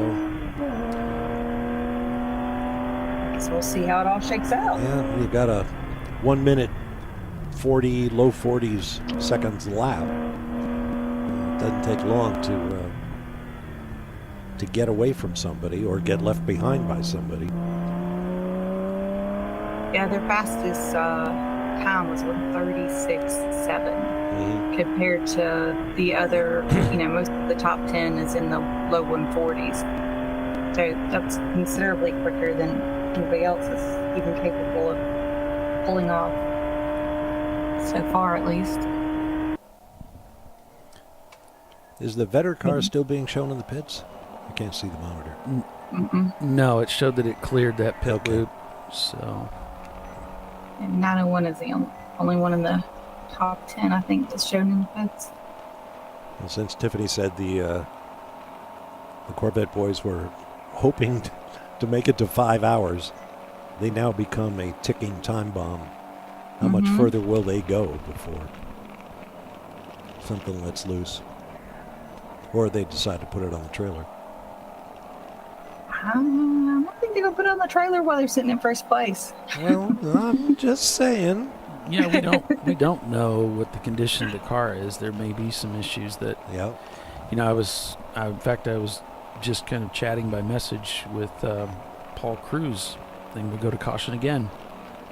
After he had Paul had won a race in his Ultima out there at Road America. He said, "Yeah, when I got the car back, the exhaust manifold was broken. There was, the suspension part was broken. There was a lot of damage to that car." He said, "It's going to take me a long time to fix this car, even though you come sailing home several laps up on the field." Yeah.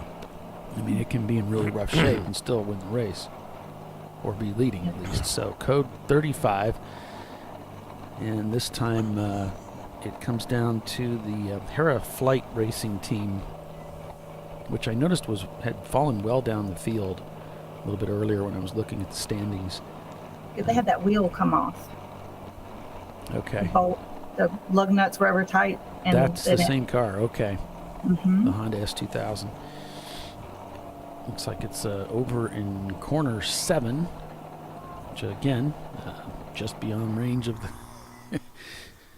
I keep dodging that turn 6 camera that I've got there, and so it looks like the car's come to a stop off the track, though. So they've pulled off to the side. Does that say they had some impact before they came to a stop? Well, yeah, you're right. It does say wall impact. Looks like the suspension's broken. So I do see that now. Yeah, it says impact wall, broken suspension. So. Uh-oh, somebody towed the car up.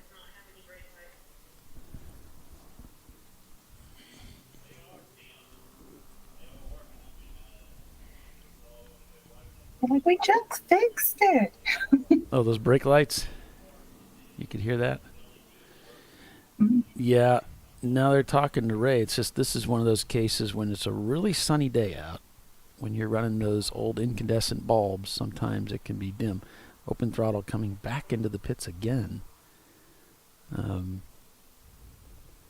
After having some impact with the wall and continuation a little bit earlier.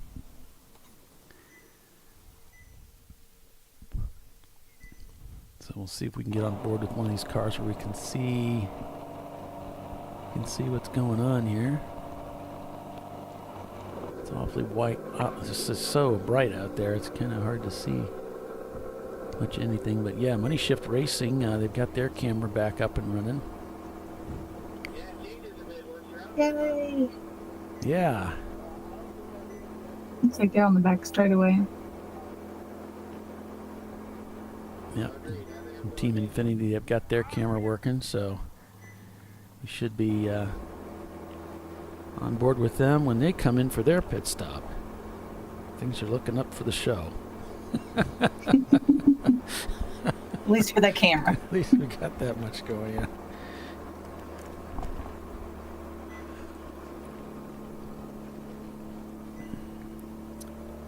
Through turn 10B, the crowd comes to its feet once again.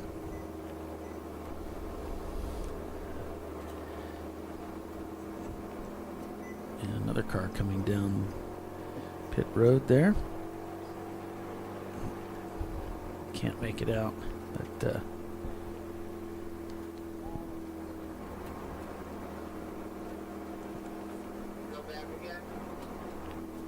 RVA is, I think they put their car in the trailer. Unfortunately, our camera is inside of it. Oh, so no. we can watch part of the race from inside the trailer. Right. Oh. It's going to have to be drive-in coverage. It's dark. One of our more exciting races, folks. Yeah. Do we have license to be sarcastic now? So you have to wait for that? They can never take that away from I us. would have known that. All this time. Yeah, management has to sign off on it.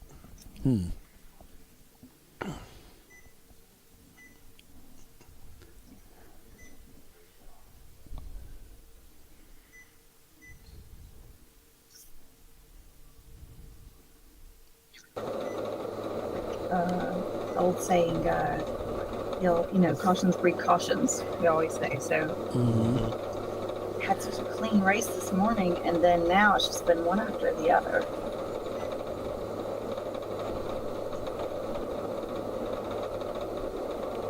Well, let's hype the audience. Let's say we get to the last hour, then the cars will stay in order, but we will eliminate all gaps between cars. It's a free-for-all for the last hour. Yeah, that'd be entertaining. I think so. Of course, it'll be dark. Count the headlights. Yeah.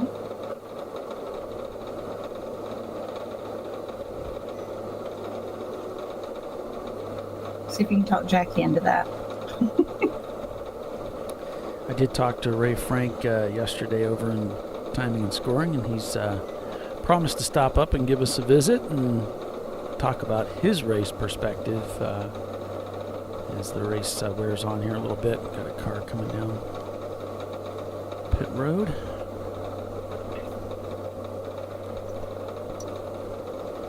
Looks like that's Chris Preston piloting the Birmingham machine.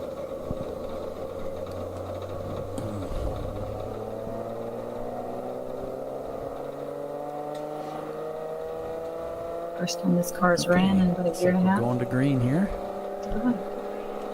We're underway. Woo-hoo. 91 Motorsport back after it here. And in 52 minutes, we'll be at halfway. All right. Really? She's going the back way.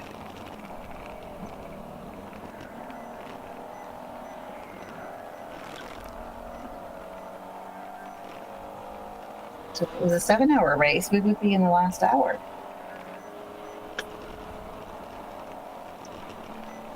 Did you do that without a calculator? Mm-hmm.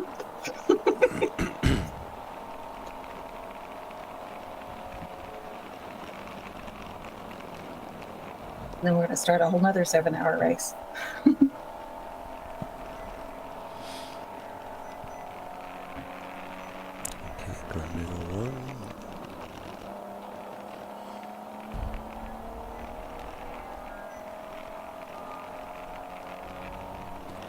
So working lap 182 is the Eddie Vedder 91 Chevy Corvette leading the race. 91 Motorsport in second place in their E30. Then it's Madwag Motorsports in a Mazda Miata in third. Prefect Racing in their Lexus in fourth. And we've got Hong North in their Miata. Well, yeah. In sixth, Birmingham in the Lexus in seventh. Team Infinity in their J30 in eighth. Valerian Steel, 901 Motorsport. On second thought, that's the top 10 when you pull that EC car out. And we've got a camera back up and running in that Infinity J30. As they send the driver out, he drops the hammer and you can hear it kick down into gear as that automatic transmission downshifts.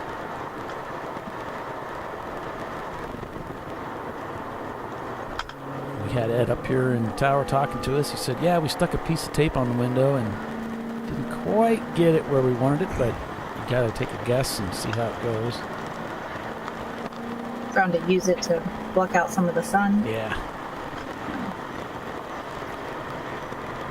My grandpa used to have this thing that hung off the visor, you know, hung down. Yeah. Those things you could buy. You had them as seen on TV. So like it was like a visor extension? Yeah.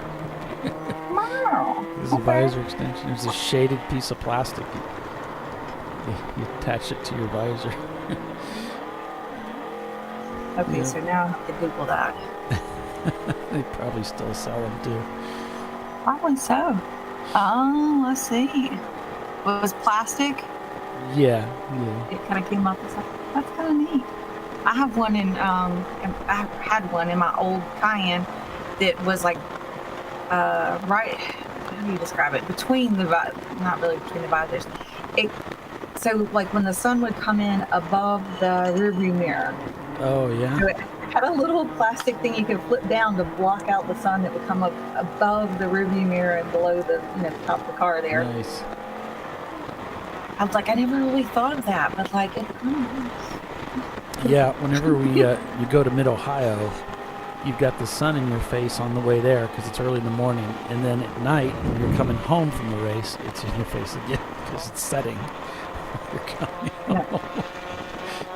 Well, when I'm coming home single on like I-20, you're driving west on I-20, and the sun is like it looks like you're driving into the sun. Like it causes traffic jams because people have to slow down for so long. Yeah.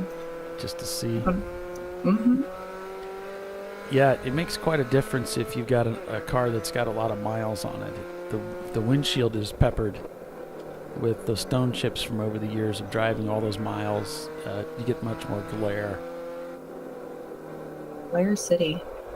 That's the problem I have with my car. I need to replace the windshield for that reason.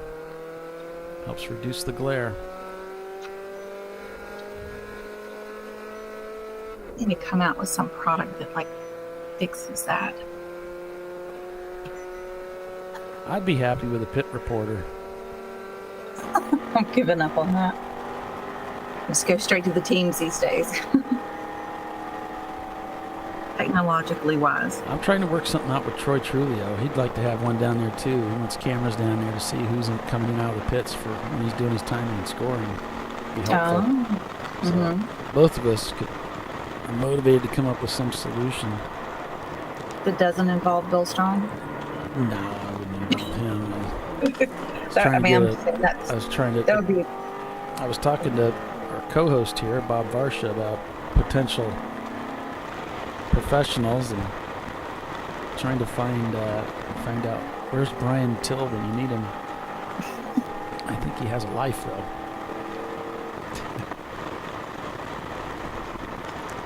That's fine.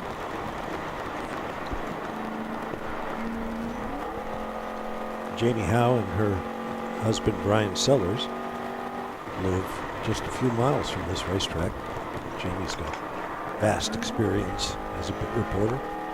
Yeah, that'd be great having her come out and help us out once in a while. Their vast marketing advertising budget. Does she work with me? I doubt it. I doubt that, but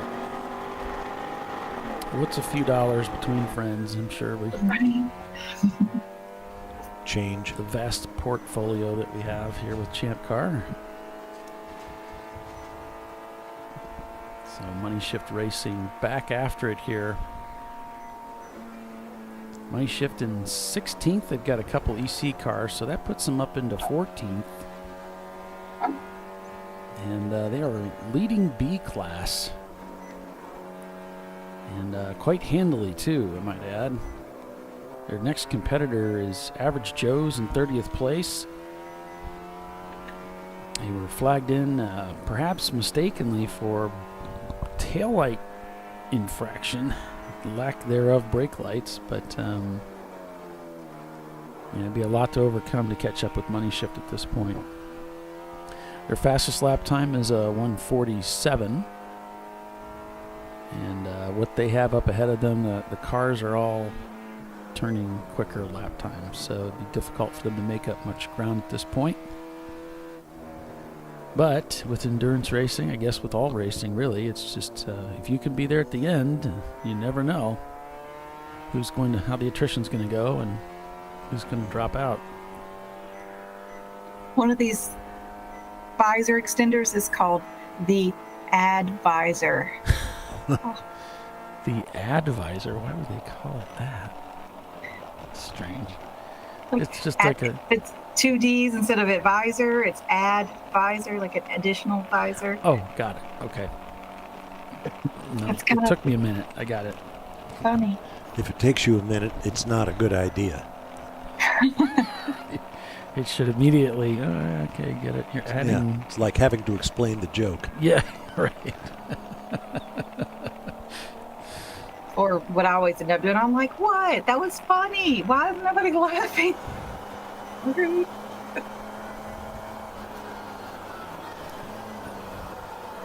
Seven.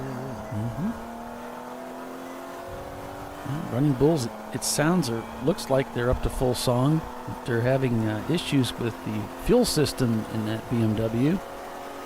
And they just seem to always come so well prepared, but anything can happen to anybody. It is racing. And they're not immune to some mechanical issues that might come up once in a while.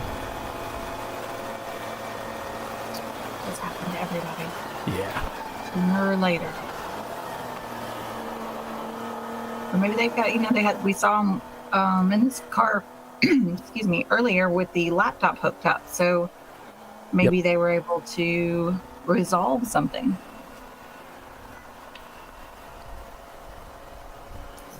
I'll ask them. Let's see if I can get an answer. We'll see.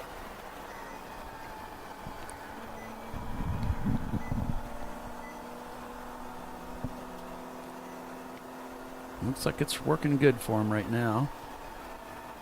It sure did. It was costly, though.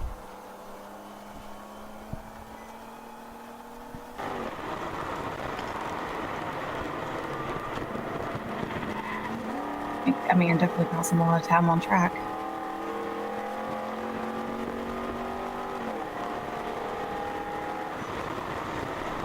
Going back to caution here. 2:18 in the afternoon.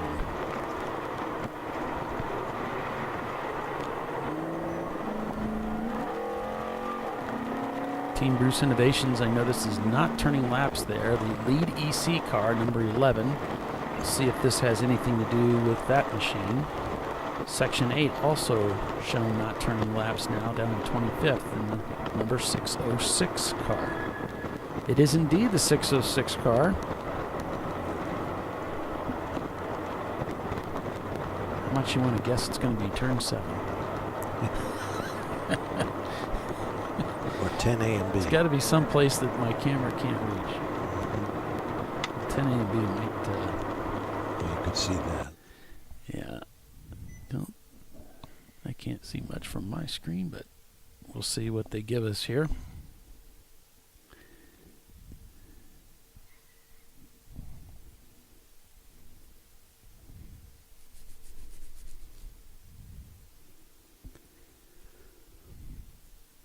So far, it is in turn 7.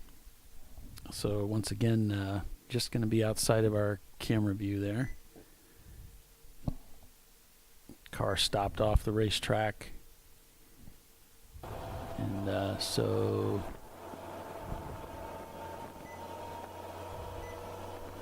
this is where I think we are here.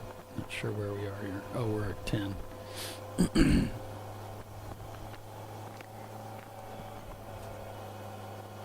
Okay, so I think this is the S's, maybe? Yep. Okay. So maybe we'll see something here from that dash-mounted camera on board with Money Shifter Racing.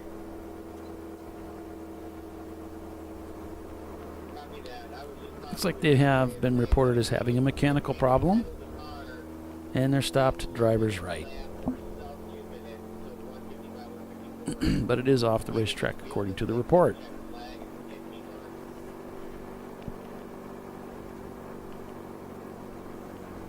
And again, that is report is turn 7, so we're approaching turn number 6, which is covered by our camera.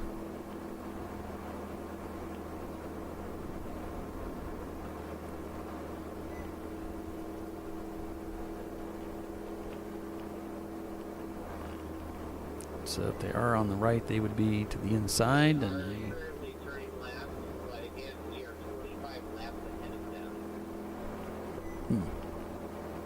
I don't see them, but nothing. Maybe they've already left, or they're so far off. Maybe they're behind, I don't know, the wall. But when we drove through there, I didn't see anything.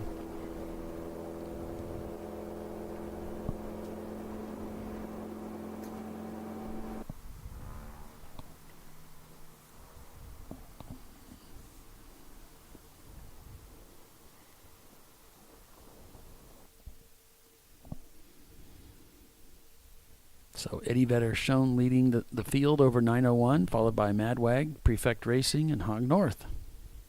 That looks like your top 5 unofficially right now.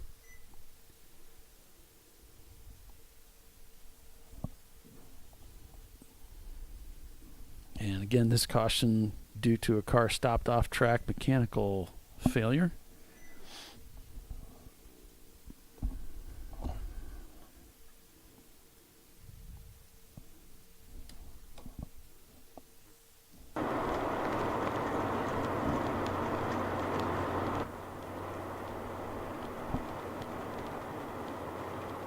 So, thanks for joining us. If you are just tuning in, this is the season opener, the 15th season for the TireRack.com Champ Car Endurance Series. We're at Michelin Raceway Road, Atlanta for our annual trek to Brazelton,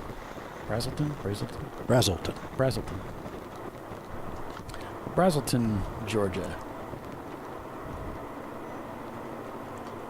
Make it a tradition.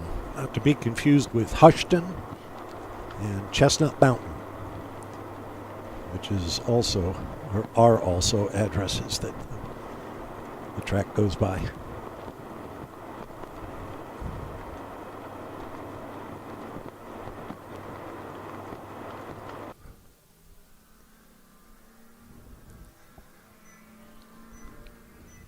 Here the car's starting to accelerate. We must be back to yellow. Yep. Yeah, we're at yellow for sure. And there is and the green. Boy, they don't sit on yellow for long, do they? Just enough time to give you a hint.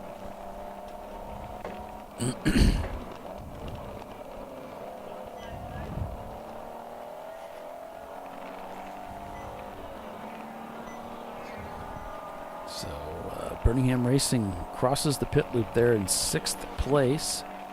So they may be in pit road right now. They are. Got their in car. They're strapping in a new driver.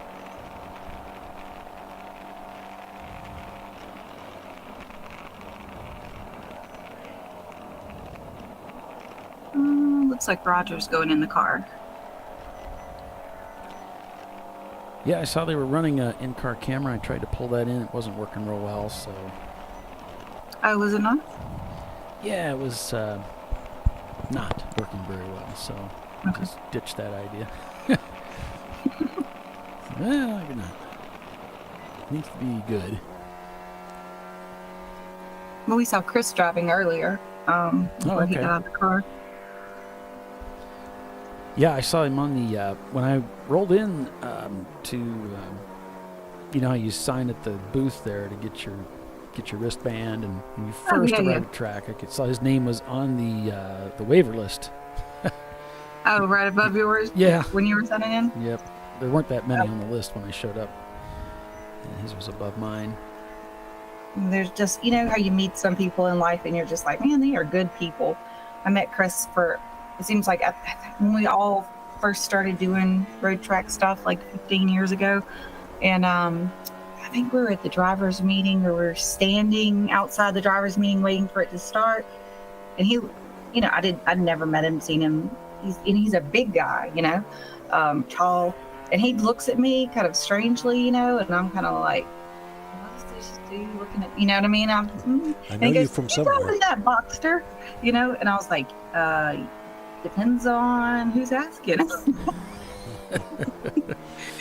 I was like, yeah. He goes, you came flying past me on the drive up to the track. Oh, okay. He was towing his rig and I was driving my track car. Apparently, I guess I thought I was running late. It was funny. So that's how I met Chris. That is funny. I do see a message that just came through. They are going to Black Flag Madwag Motorsports. The third place car, also leading A-Class, will be black flagged for driver counseling. There was a pass under code 35.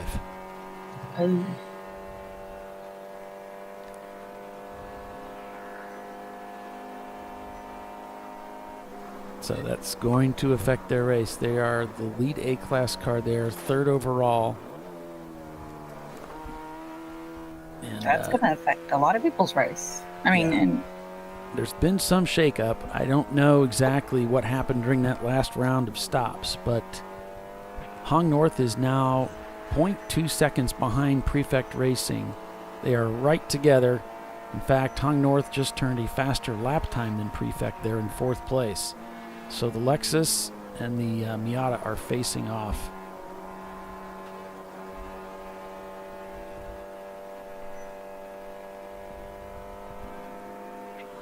Hong North, the MX-3, not the Miata, the MX-3, 1993.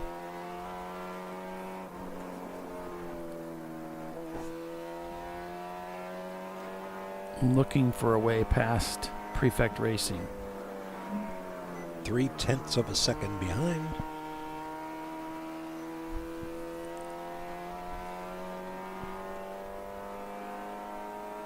RPM Autoworks coming by the front straightaway.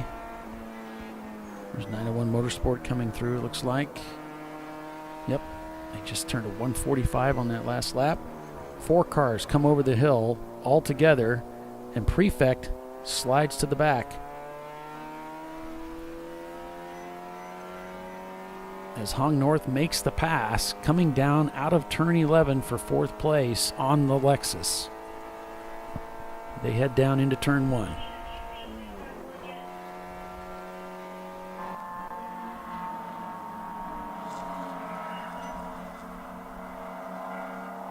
so our 6th place car, Valerian Steel, earlier was reporting they had a bad vibration that they were trying to deal with. They decided it was a bad hub, and during their last pit stop, they actually changed that out. Okay. And so Ken I'm trying to see how to pronounce that. Menavani got out of the car, and Miha Kostin just got back in the car to do his second stint, and after they replaced the hub, so they're back out, and looks like they've held on to their spot decently well. It's they've stayed in 6th place, so and maybe resolve the issue. Nice. And it wasn't Birmingham I was having trouble with, it's Prefect, it's camera. Birmingham is up and running. So in fact, we're on board with Birmingham right now. That's Roger Cohen behind the wheel. Yeah, and that might have been Hong North coming by. That car is so quick. And in fact, we tried to get a I tried to get a camera in that car, but I think there was some kind of a problem. I had queued that car to get a camera today, and then it didn't get put in that car, so I have a feeling there was an issue. I said it was too quick. There, I got a giggle. Okay, good. We'll work for laughs. Cheesy jokes coming to you. Team Bruce picks up that fastest lap time of the day, that 136.4 EC car. And the 901 Motorsports has done their driver's change, and Aaron is in the 901, and Justin Lipson is in the 903.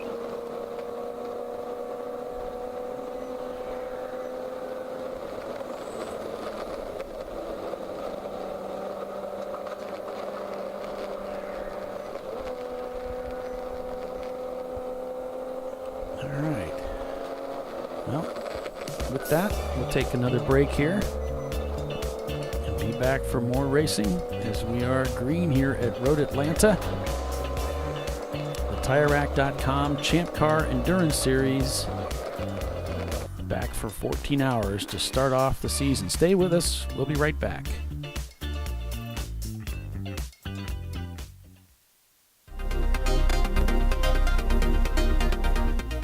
Welcome to TireRack.com, revolutionizing tire buying since 1979. With our unmatched selection of branded products, finding what fits your vehicle and is right for you and how and where you drive has never been easier.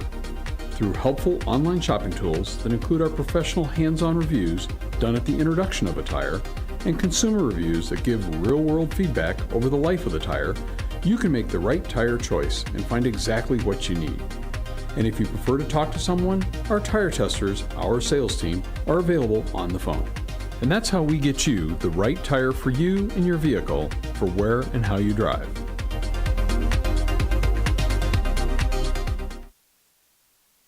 At AutoZone, you get what you need when you need it.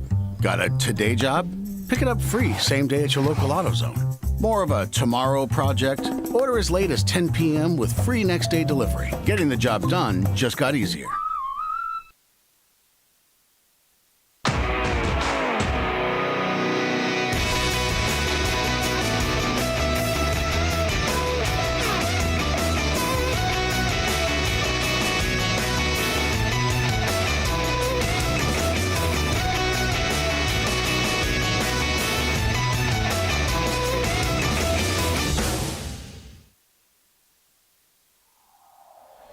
Discovery Parts is a veteran-owned racing and safety equipment company. While we're located inside Atlanta Motorsports Park in Dawsonville, Georgia, Discovery Parts can also be found at the tracks, supporting a number of Champ Car Series events. We take pride in being a reseller of the best of the industry to Champ Car teams and drivers. We know racing, love racing, and look forward to tomorrow to even more racing. Visit us at discoveryparts.com.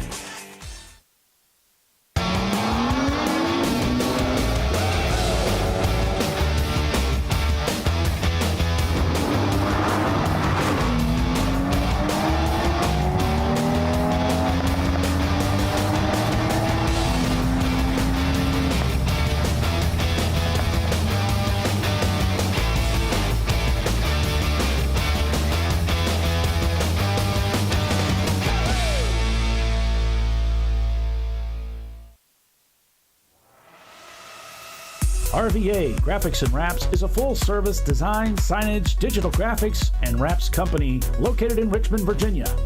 With over 20 years of experience, RVA Graphics and Wraps offers premium signage options for your business.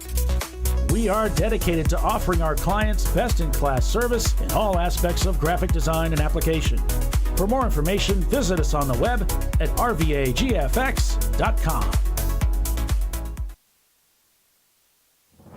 Lifeline's continuous commitment to research and development ensures that we supply the most innovative and cutting-edge products available. Used by the majority of the world's motorsport championship-winning drivers, teams, and constructors, Lifeline has a stringent and proven history of success. Lifeline's continuous commitment to research and development ensures that we supply the most innovative and cutting-edge products available. Lifeline's Zero 360 systems are the result of over 7 years of intensive research and development using 3M's Novik 1230 environmentally safe gas extinguishant. Lifeline uses only the finest quality components. For more information regarding our fire safety equipment and fire safety systems, please contact us at info@lifeline-fire.com. Located in Northeast Ohio, with 40 years of combined experience, Money Shift Racing knows how to deliver performance and safety, offering everything you need to get your vehicle and drivers ready for race day. From safety equipment to full engine assembly and repair, in-house fabrication, 3D design, and rapid prototyping. Money Shift Racing. Performance done right. Frozen rotors from Diversified Cryogenics deliver increased performance and a higher level of safety while significantly reducing braking system costs. So to tell you a little bit about the durability of this product. So we have seen an incredible extension of the life of our brake rotors using frozen rotors. We've gone from brake rotors every other weekend to 6 weekends on one set of brake rotors, and I think they can go farther. The durability has been amazing. And it's been a fantastic season, and man, a lot of that is due to the way our car can brake on those frozen rotors. For more information, go to frozenrotors.com.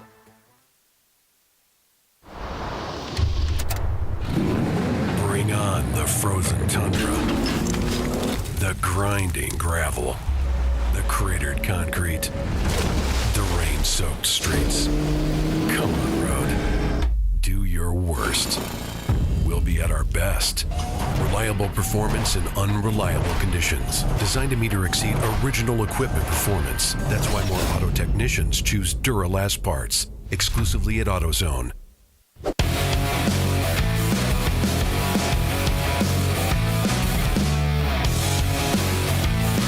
And we're back here at Road Atlanta.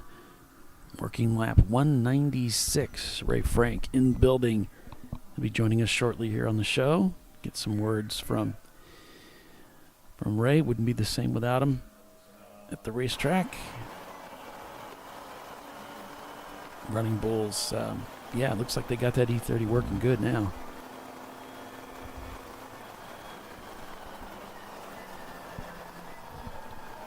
Eddie Vedder, followed by 901 Motorsport, Hong North, and Prefect Racing. And then Madwag Motorsports called in for that penalty, got back out there. Also, the 321 car of What's the Rush, that lead F-Class car, was called in for exhaust falling off the car.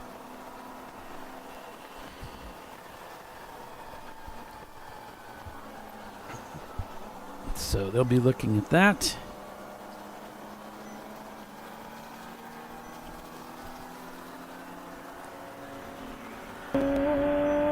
Speedworks at the top of the hill. Here's a look at that track map. You get an idea of what this track looks like. 2.54 miles, 12 corners. 13. 13, 14, let's see. It depends on how you... So if you carve out the back stretch so that you get rid of 9, which really isn't a corner, it's just you're bending. 8 isn't really a corner, right? No, but there are 3 corners that are unnumbered between 4 and 5. Yeah. And you've got 10A and 10B. Right. Just why isn't it 10 and 11? I don't know. I haven't seen that just past 10B. See that little loop in the road? That is a chicane meant to slow down motorcycles, when they race here at Road Atlanta.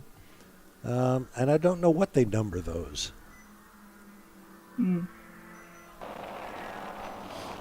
Just one of life's little conundrums. There he is. Get you on here.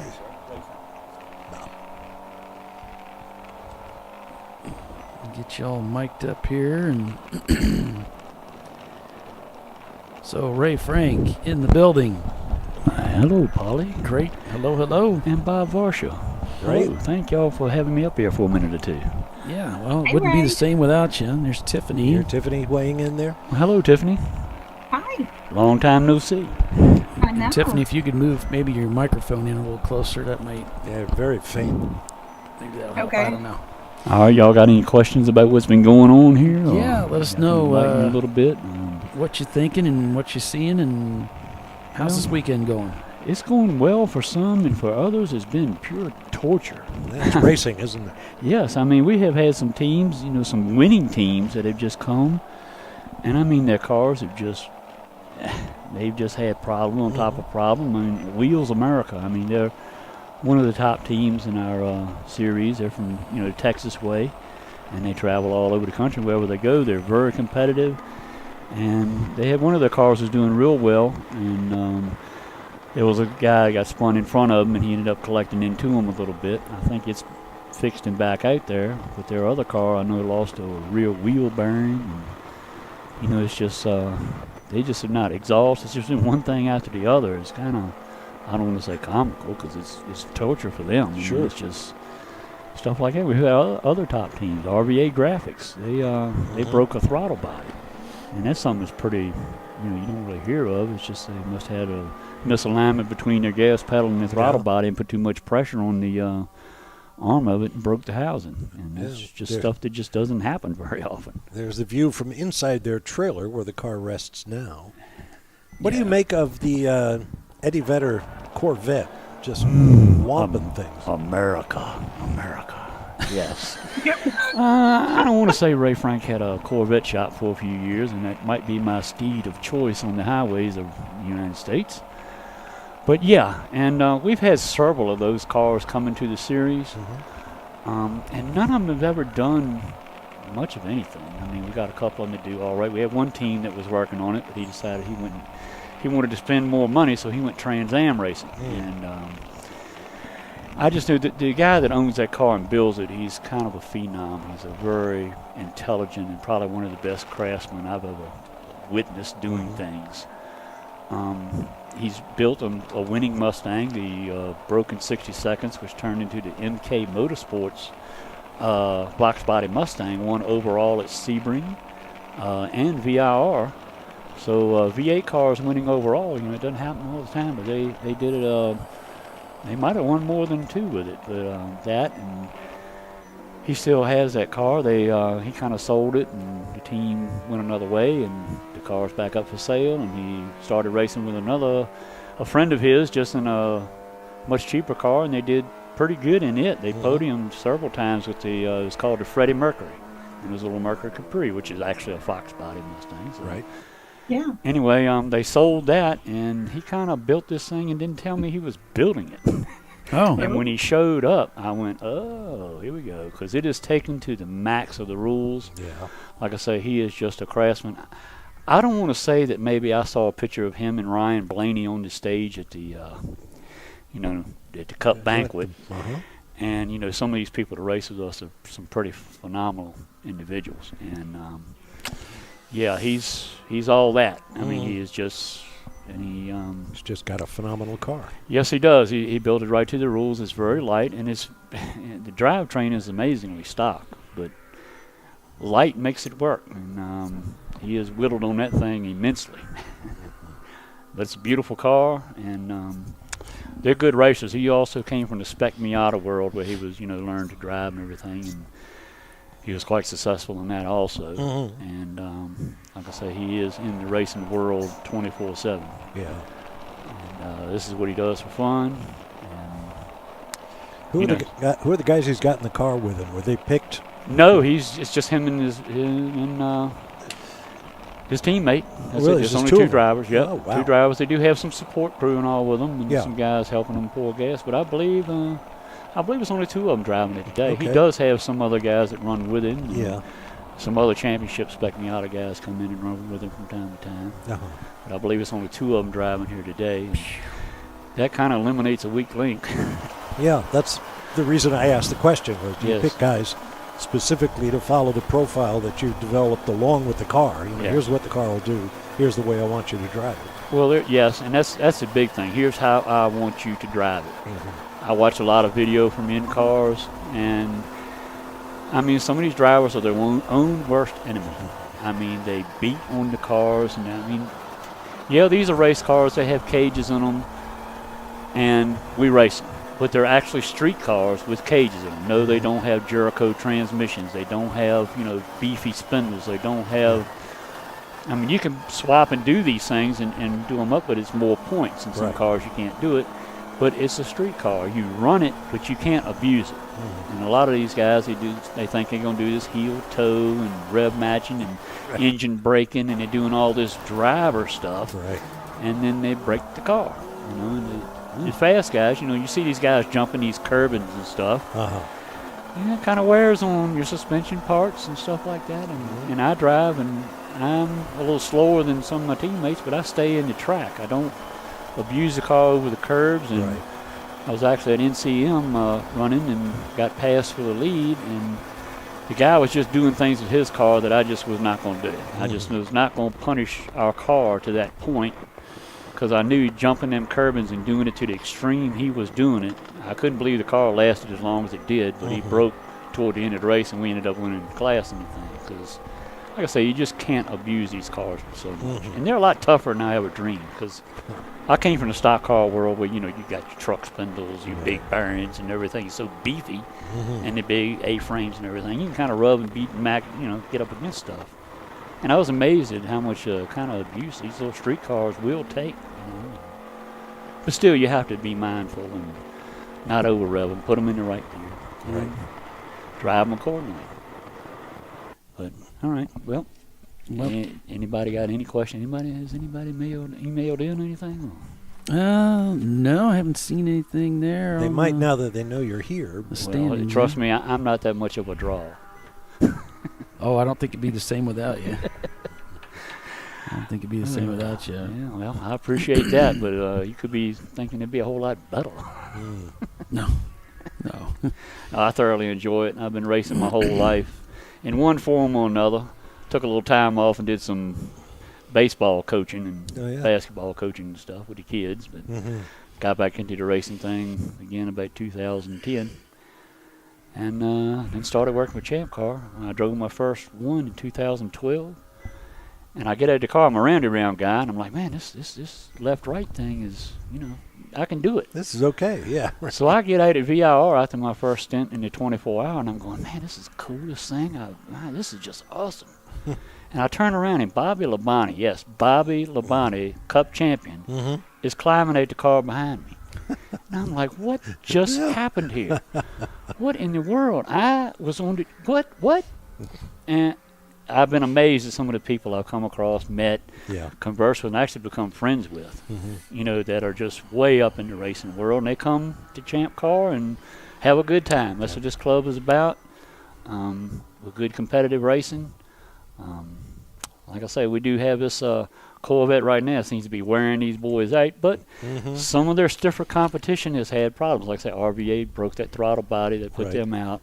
And a couple other cars, like I say, have just had issues. It's been things going wrong with good teams that you just don't see. Yeah. But that's racing, Yeah. Well, Tiffany had words with the team coming in, and she said they were just trying to get past the 5-hour mark. That's all they wanted today. But they're well past that right now. Yeah. That probably gets all their drivers in and all like that. So, yeah, once you get everybody gets a stint, you kind of get into just rolling along. Like I said, it's a long race. But as we see from the screen, these guys are getting it on pretty good. Yeah, they are. And this track is just amazing. I love this thing. It just gives you a thrill that, it's kind of weird saying, here you are racing and the track goes up here, but you can't tell where it goes after that. This track has like 3 blind places that, the track doesn't move and it doesn't change. But still, you have to do things before you can see what you need to do. Right. And that's the thing of getting the track down and learning exactly where to hit it. Because if you wait till you see it, too late. Yep. Way too late. And I could not imagine driving this thing before they put that kink in before the bridge, at the end of the straightaway. I mean, the gravity cavity. We talked about that. Gosh. Yeah. That had to be terrifying. Full tilt boogie and. Well, the first time I came here, I come in the gate and I look over to the right and I see this hill and I'm like, "What's that?" Guys, that's a track. I thought, "Come on, man." That's where the racetrack goes. No, that can't be. You're like. Oh well. All right. Well, I'm gonna get back down on pit road and do some more work. All right. Keep everybody in line. Well, thanks for stopping by. Yeah. Well, I might ease up here a little later when the darkness comes or something. And you're always welcome. Well, I appreciate that, and it's been a pleasure being here with you guys. Good to hear from you, Ray. I thank you there, Paulie. Miss Tiffany, you take care right there, and Will do. we'll be seeing you around. Yeah. Bob, more than a pleasure meeting you, my man. Y'all Same have here, a good Ray. one. Thank you much. Yep. Okay. All right. Broadcasting is hard work. Sorry, I can't even say that with a straight face. Car number 84 of Speedway Creations. They've lost their power steering. We need to work on your volume, Tiffany. I've got it. I'm about to eat the microphone. Well, shoot. Yeah, it's Polly's end, I guess. We don't have any control over Tiffany's volume here, do we? I don't. I was looking while that interview was going on. I was trying to find some options there. We don't want I don't know that. I've got it turned up in such a way that it may not be a problem on the show, so I'll check that. The folks I asked said I sounded like I was on a web call. Well, Different than y'all. that's true. You are. So that would be. Maybe if you could project a little more. That's a lot to ask for 7 hours, but. I know, right? I think it's. Let's see here. I'm gonna just yell at y'all. There you go. Yeah, just pretend you're talking to your husband and he's done something bad, and just give it to us. We can take it. Oh, I knew it was gonna go that way. Poor Hubs. So it's actually. It's just deceptively quiet to us here in the studio. It's actually fine online. Oh, good. Because I've got you turned up in such a way. Unfortunately, it's not. Actually, if I turn up the control room. Okay, Tiffany, now talk a little bit. Okie dokie. Oh, How that's about much that? better. Perfect. Yeah. So the difference is when we go to commercial, it'll blow you out of your chair. We get that all the time in television. Oh, my audio is all messed up because we have discrete channels for commentators. Oh, whoa! Money shift. A little too much of 7 there, Bob. There was our off-track audio. He's getting his money's worth. He's using all the track and a little more. Oh.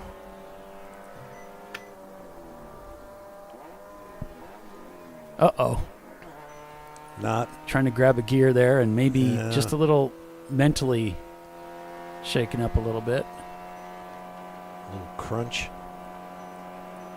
I mean, because that kind of mistake usually is very costly to a lot of cars. I mean, they're front-wheel drive, so it could be a little more in control. But you see a lot of cars lose the rear end and hit the wall on the opposing side when they go off on 7.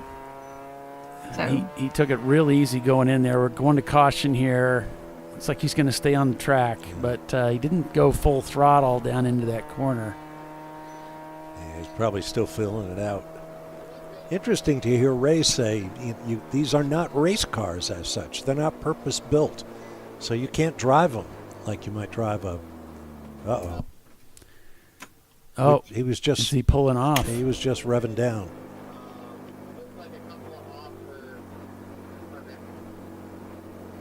Well, that's a bad place for that to happen. He's got to go hold the length of the track now.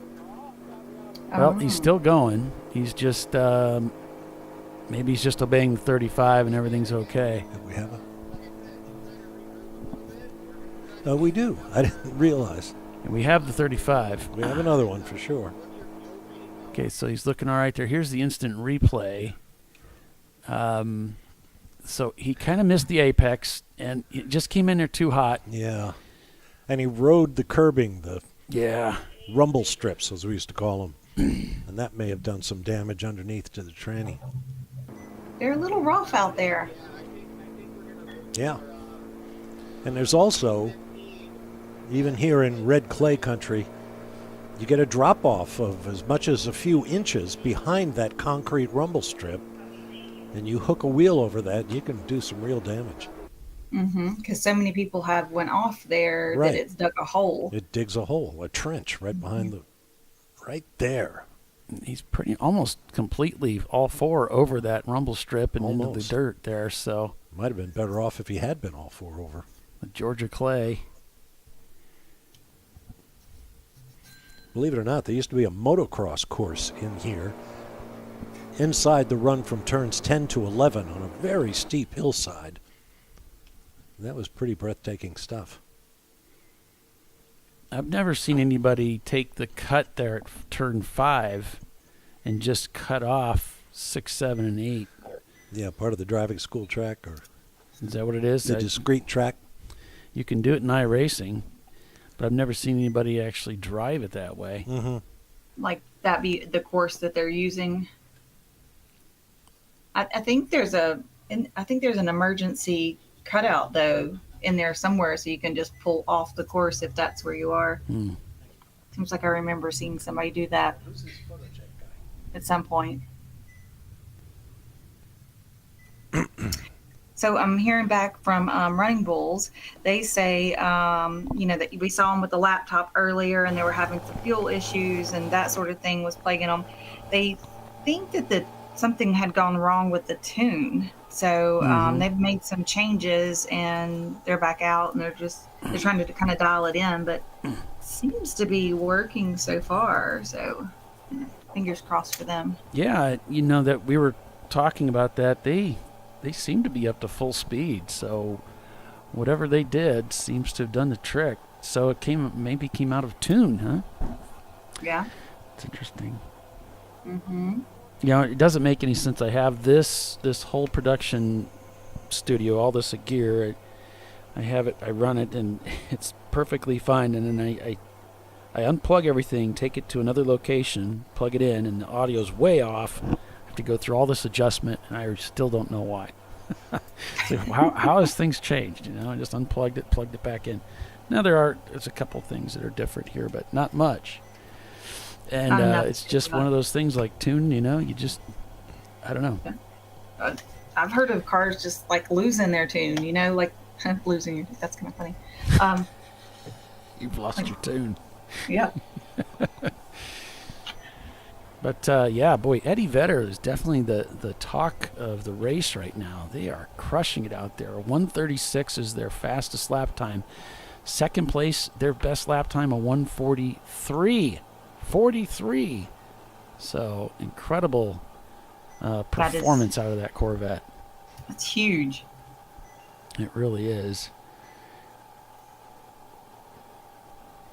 I mean, you're talking 6-7 seconds for the best time difference. Yeah, and 901 is that, and they are just an incredible, such an incredible racing team. I mean, their lap time actually isn't the fastest in the top 6. I mean, there are the cars that are behind them, Hong North with a 1:43.6, Prefect with a 1:42, Madwag with a 1:42.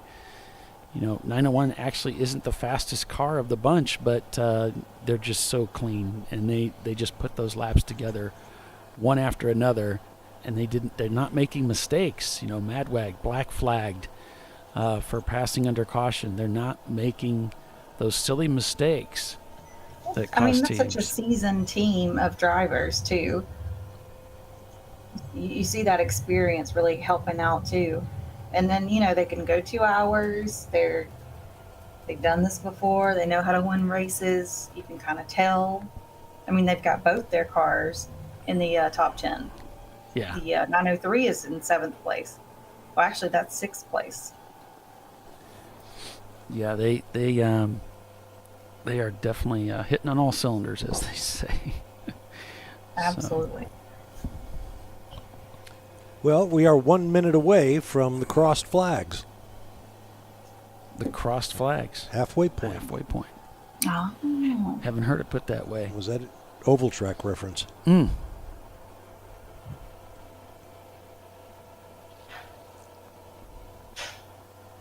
Yep, they are tearing it up. And we're back at the top of the hour here, so I guess this is as good a time as any to break for commercial, and then we'll come back for the second half of this 14-hour race here at Michigan Raceway Road, Atlanta. Stay with us, everybody. We'll be right back.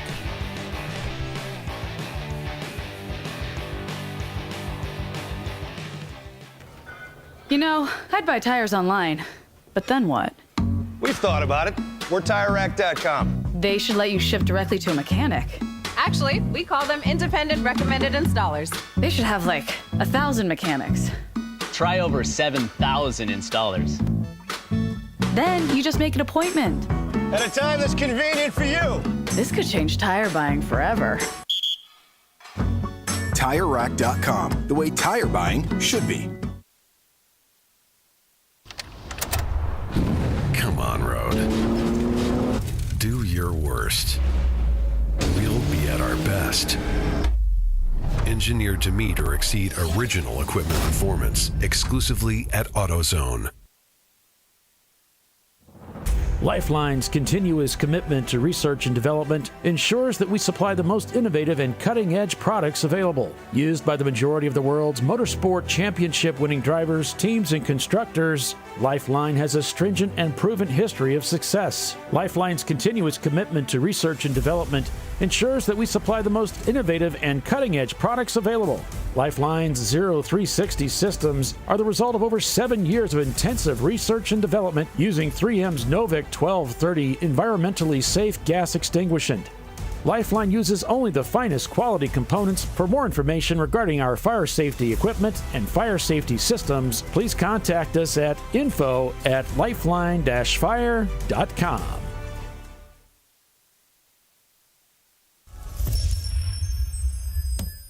Frozen rotors from Diversified Cryogenics deliver increased performance and a higher level of safety while significantly reducing braking system costs. So to tell you a little bit about the durability of this product. So we have seen an incredible extension of the life of our brake rotors using frozen rotors. We've gone from brake rotors every other weekend to 6 weekends on one set of brake rotors, and I think they can go farther. The durability has been amazing. And it's been a fantastic season, and man, a lot of that is due to the way our car can brake on those frozen rotors. For more information, go to frozenrotors.com. Located in Northeast Ohio with 40 years of combined experience, Money Shift Racing knows how to deliver performance and safety, offering everything you need to get your vehicle and drivers ready for race day. From safety equipment to full engine assembly and repair, in-house fabrication, 3D design, and rapid prototyping. Money Shift Racing. Performance done right. Discovery Parts is a veteran-owned racing and safety equipment company. While we're located inside Atlanta Motorsports Park in Dawsonville, Georgia, Discovery Parts can also be found at the tracks, supporting a number of Champ Car Series events. We take pride in being a reseller of the best of the industry to Champ Car teams and drivers. We know racing, love racing, and look forward to tomorrow to even more racing. Visit us at discoveryparts.com.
No.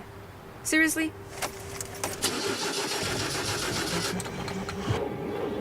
Come on. Oh, no. You for real? Dale. Really? Wow. So maybe just a cable? We can help you. Welcome to America's #1 battery destination, AutoZone, your battery solution.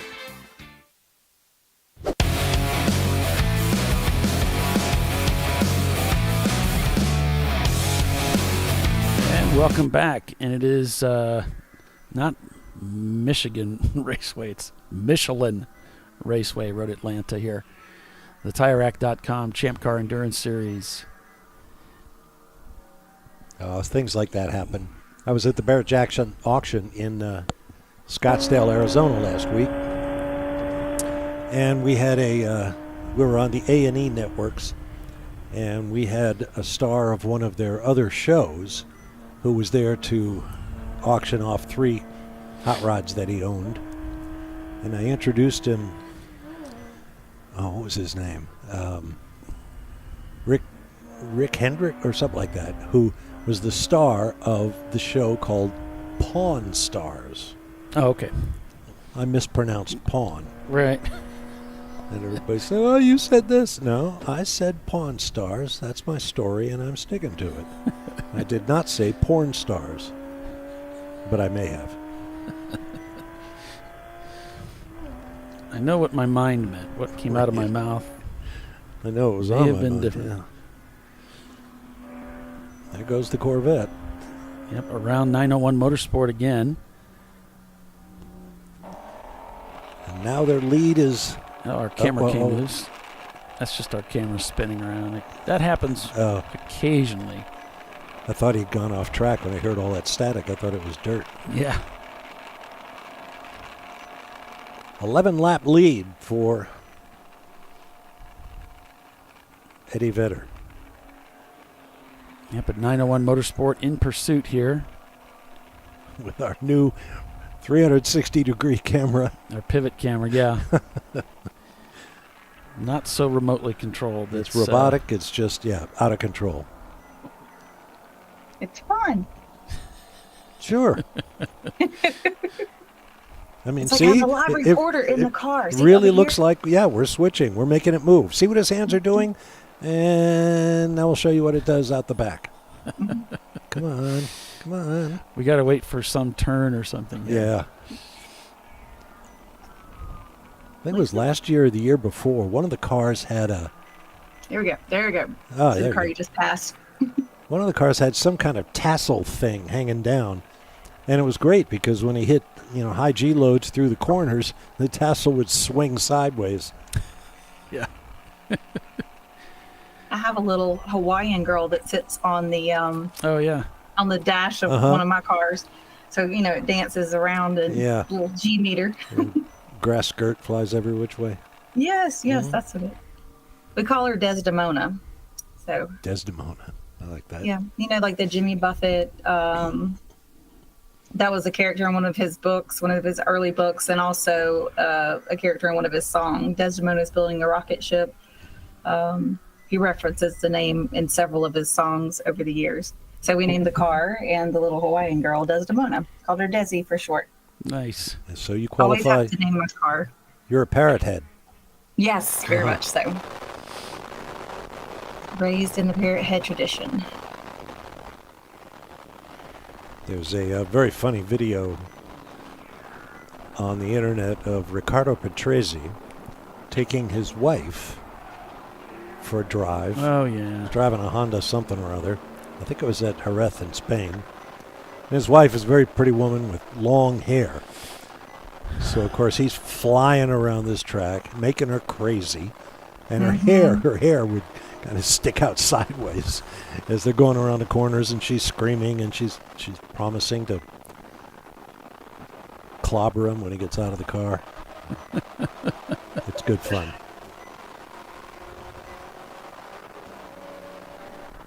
I think there was one of was it like Juan Pablo Montoya at Daytona with his wife in the car, or some lady?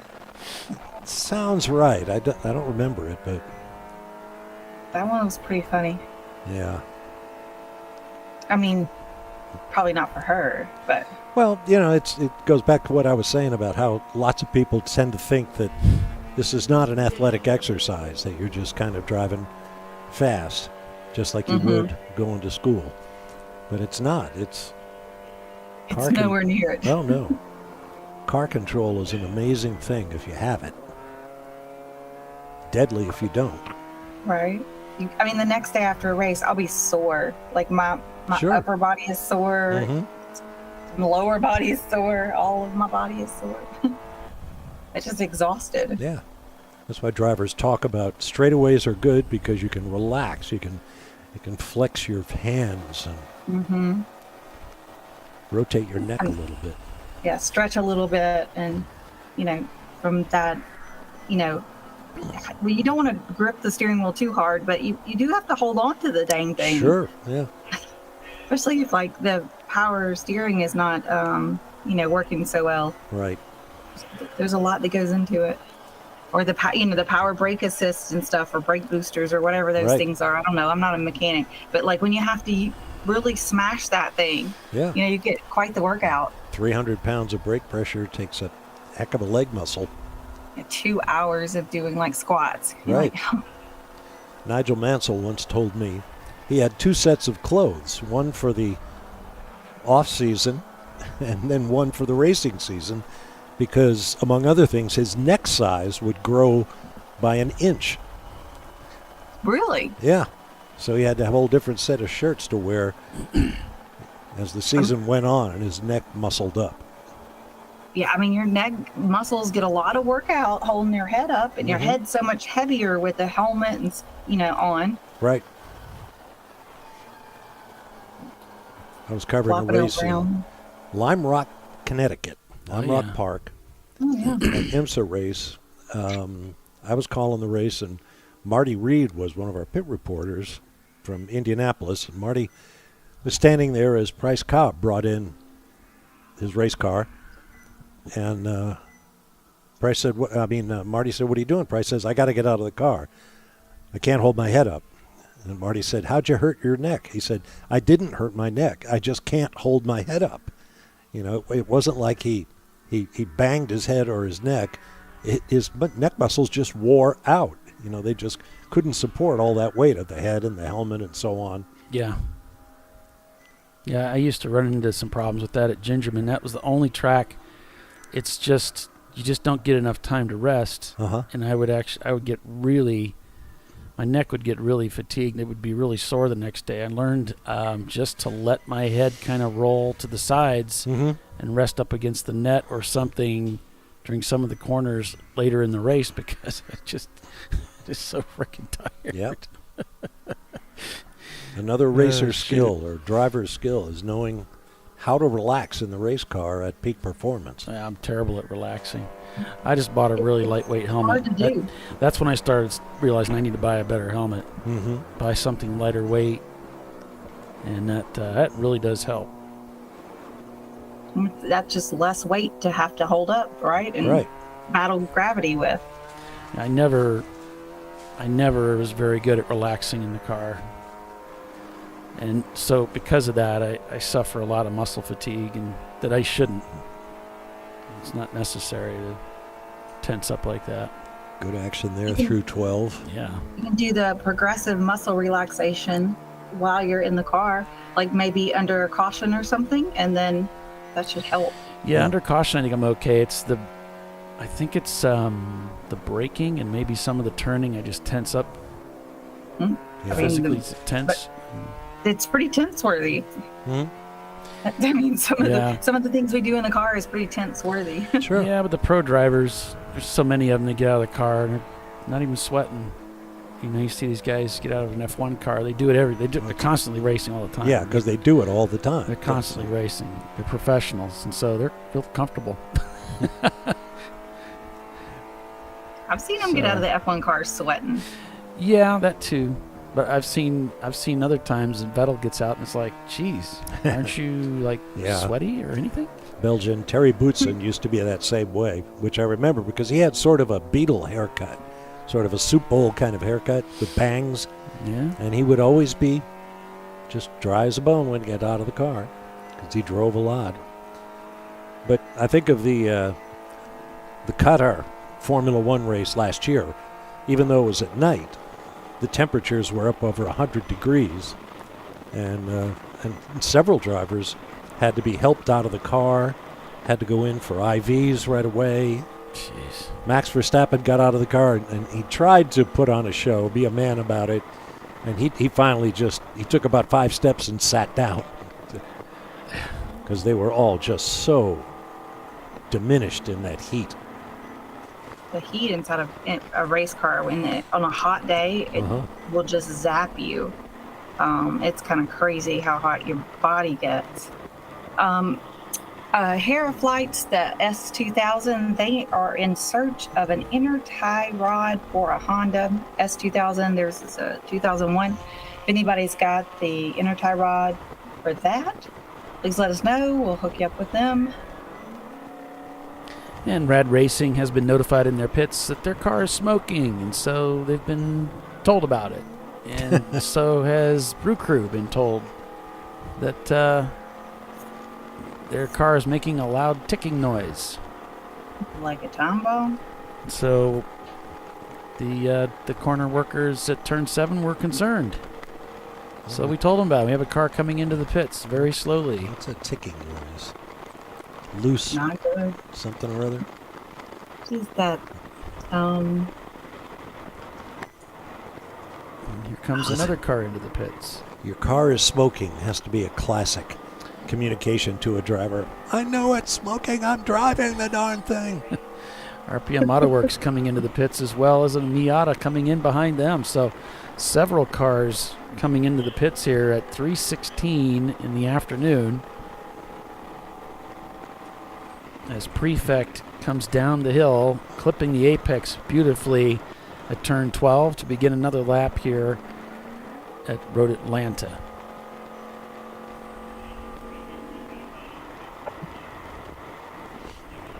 I guess it really is sarcasm time here at the track. I just texted my wife that we're halfway through the race.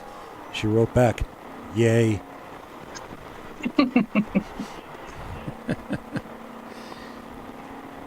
He's like, I know how long that race is.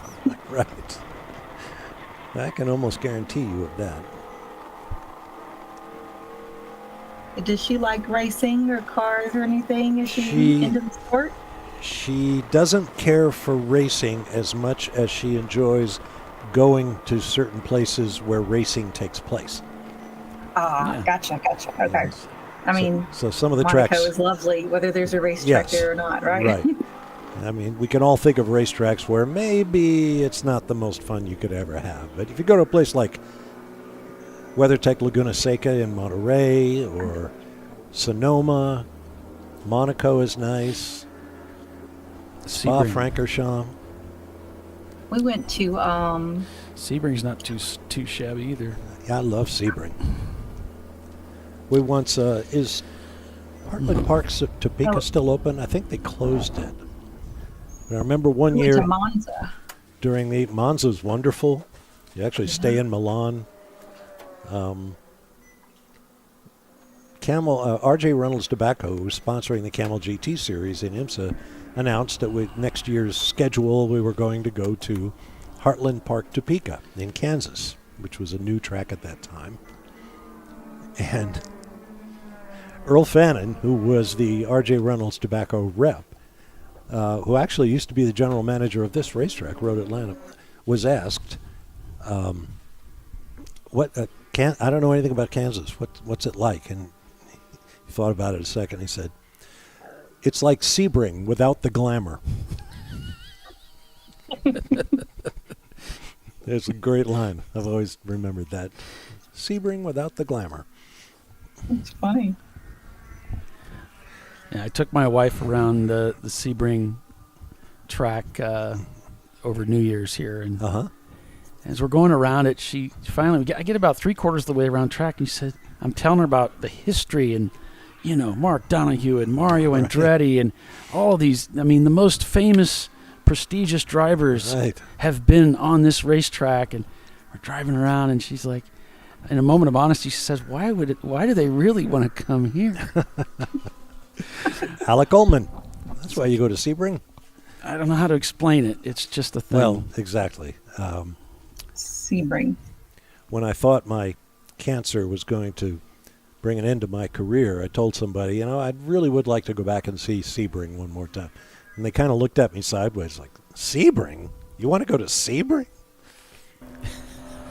Yes, fabulous. I do. It's fabulous. Out in the orange groves, beautiful sunsets. Oh, the sunsets and sunrises are just absolutely gorgeous. Just amazing, yeah. I don't know what they do to the sky there, but they've definitely dialed in the sunrises. I think it's the orange groves. They toss up this. What would it be? It's almost like pollen. The trees blossom and the fruit starts to grow, and this pollen gets in the air, and that diffuses the sunlight. And of course, you have Florida rainfall, so you get big old clouds.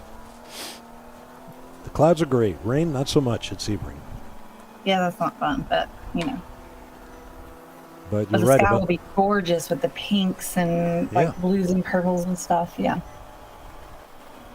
And it's an airport. My two favorite things in the world: racetracks and airports. Yeah, she was confused because I brought her out here and we drove around this track and she got it. And then when I took her to Sebring, what? Really? This is it? This is what they want? Yeah.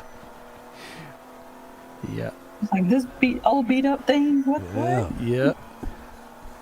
There's been a lot of construction since I first went to Sebring back in the 80s. It's changed a lot. You talking about the track configuration? Yeah, there's that. It used to be the sticks for sure. You're talking about the surrounding area now. Yeah. Yeah, those orange groves they're all around it. When you're getting out to the track, if you depending on which map service you use, they'll take you right through it. Mm-hmm. Yeah, you leave civilization for a little while as you're trying to get to Sebring. That last 2 hours is fairly brutal. It's like, are we there yet? Are we there yet? Not if you fly to Orlando or Sarasota. Oh, well, that makes it a lot easier. Then it's a really easy drive. And Greg's talking about the time he went in. I was up in the tower at Gingerman. He walked up there and saw me, and I looked like I'd been through the Sahara. There have been some hot races at Gingerman. Mm-hmm. And the last one I did, I think it was like 95, 96 degrees when I got in the car. And of course, it was much hotter, and it was humid. I can remember it was so hot how hot was it? It was so hot that even gloved and everything, during the yellows, I'd stick my hand out the window to catch that 95-degree air, and it actually felt really good on my hands. Yeah. Gingerman they got some hot race days down there. And we had a scorcher at NCM one year when Champ Car was there, and it was like, I think, close to 100 degrees. You walked outside and you felt like you walked in an oven. Yeah. Yeah. It was rough. It just, all I can say about that heat stuff that I preach is, because I preach it to myself, hydration is unbelievably your best weapon against heat issues. And that's what saved me. It certainly wasn't my age or my conditioning. No. Well, you hear drivers say, I lost 8, 10, 12 pounds of water weight. That's crazy. You've got to watch that. Make sure you stay hydrated.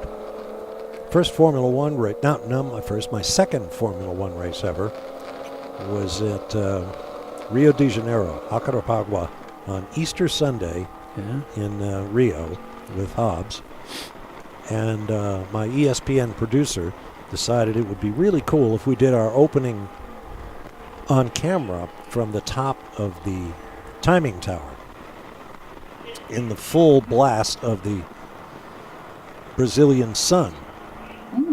This was the famous race where they ran fire trucks up and down the main straightaway and were just hosing down the grandstands full of people just to help people stay cool. Survive. Yeah, so we get up there on top, and of course, we flub a line here and a line there. Hobbs will tell you I flubbed all of them, but that's neither here nor there. But it took a few attempts to get it going, and then the cameraman kind of looks out from his eyepiece and shakes his head, and we're wearing another important lesson. Don't wear a blue shirt on a hot day because you began to see blotches. So my producer said, okay, let's just wait a minute till both of you have completely soaked through your shirt. It'll be a different color, but it'll be consistent. So that's what we did. Oh, wow. It was so hot.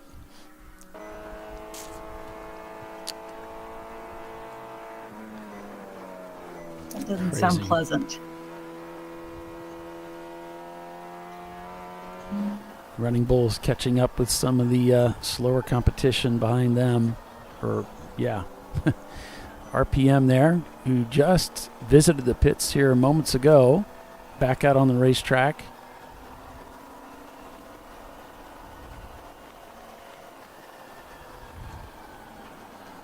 Greg Kuhn chats, I remember walking to the control tower at Gingerman and found Paulie in the air conditioning, looking like you just walked across the Sahara.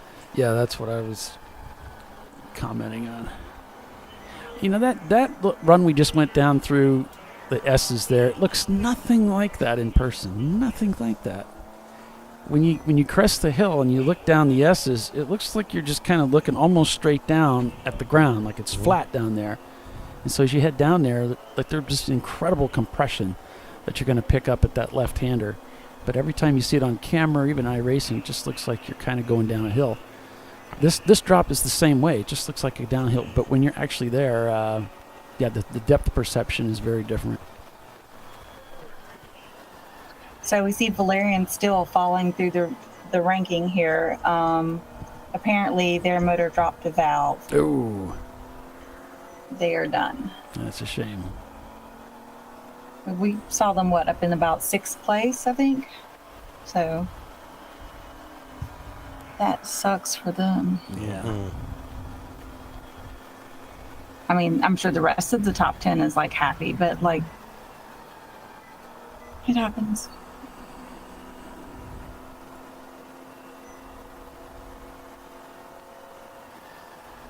Birmingham up to 7th place.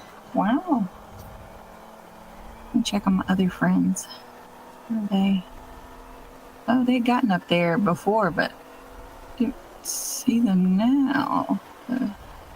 Where's the dingus? Such a weird name. They're up to 14th. Minus a few EC cars. That's 2 of them. So they'll be in 12th place.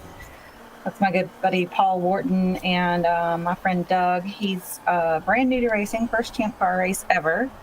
Yeah. Ever. And nice. And then Adam owns the car.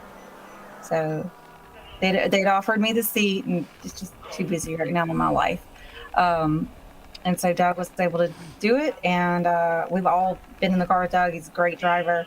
So he took the seat and is doing his very first Champ Car race. So nice. I can't wait to see him when he gets back to town and hear about how his first race was. I told him the secret to where to eat breakfast in the morning. So I'll see if they enjoy their breakfast as well. But that's great. Well, this is quite the initiation, Tiffany. Huh? Well, it's quite the initiation coming to a racetrack like this. I mean, for your first race, this is for crazy, your first isn't race, yeah.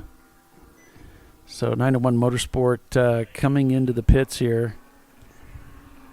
Well, I wish I could shout to them, hey, can you tighten up the camera? Right. I don't know if they noticed it or would be willing to reach in there and tighten it up, but why not ask them at least? yeah, if you could, that'd be great. If they're going to be a little busy the next 5 minutes. If you got nothing else going on. See if I can get it to them before that. Of course, if I have their gloves on, so they're not checking their phone at the moment. Mm-hmm. We'll see. Something. Oh, wait a minute. What's going on here? He doesn't seem to be. Yeah, something's going on here. Something unusual here has happened to the second place team.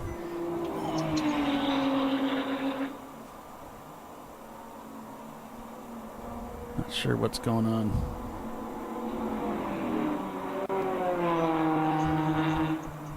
Can see someone standing over the other door window, but obviously waiting on team to service this car.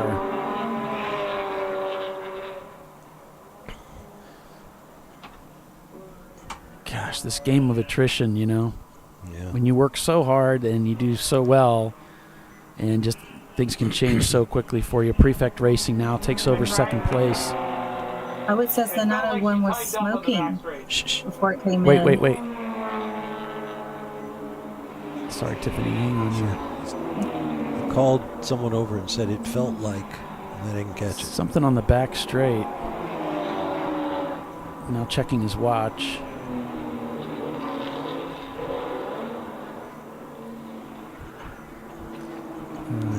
Off come the belts. Oh, he must have got the message about the they want you to fix camera. the camera. Okay. Thank you. So they're looking at the right front corner, Bob. And it was bouncing all over the place. It was 240, 167, 240, 167. Oh, water temp? Oh. Yeah, I think it probably was water. He's talked about blowing smoke too. Yeah, maybe steam. Looked like it went. I thought they were going to open the hood, but yeah, they may have removed it. No pumps on? No. We're listening to the in-car speak in 901 Motorsport. He's trying to crank it. Saw some smoke. With the temperature jumping around like that, it's that.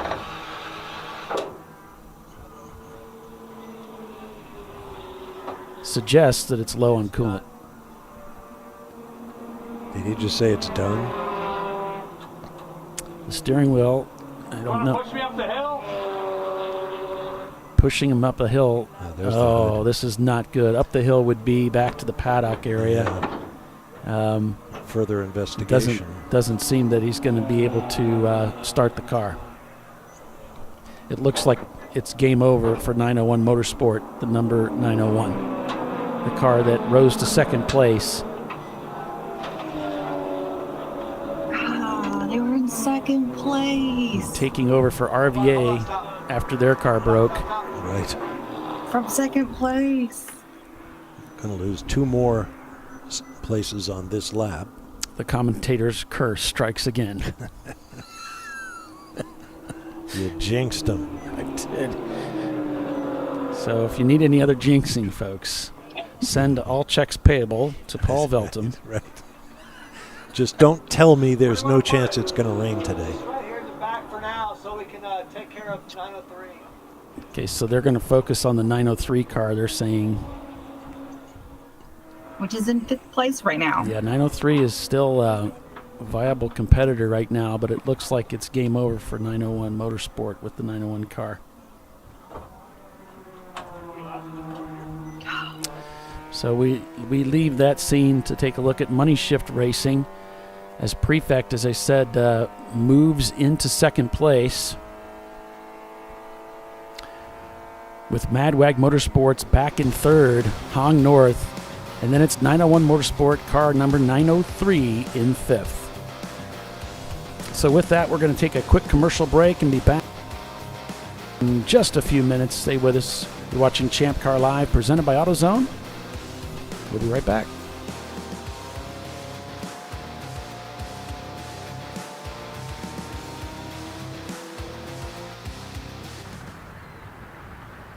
I probably need new tires. You do.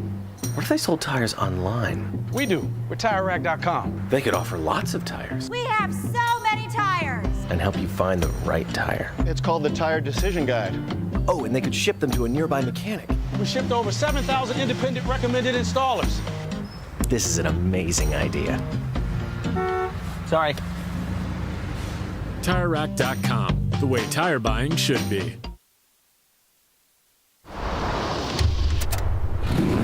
Bring on the frozen tundra, the grinding gravel, the cratered concrete, the rain-soaked streets. Come on, road.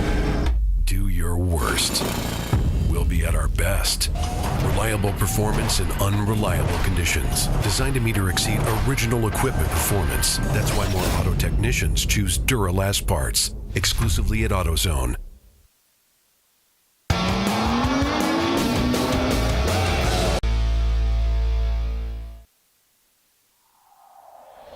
Discovery Parts is a veteran-owned racing and safety equipment company. While we're located inside Atlanta Motorsports Park in Dawsonville, Georgia, Discovery Parts can also be found at the tracks, supporting a number of Champ Car Series events. We take pride in being a reseller of the best of the industry to Champ Car teams and drivers. We know racing, love racing, and look forward to tomorrow to even more racing. Visit us at discoveryparts.com.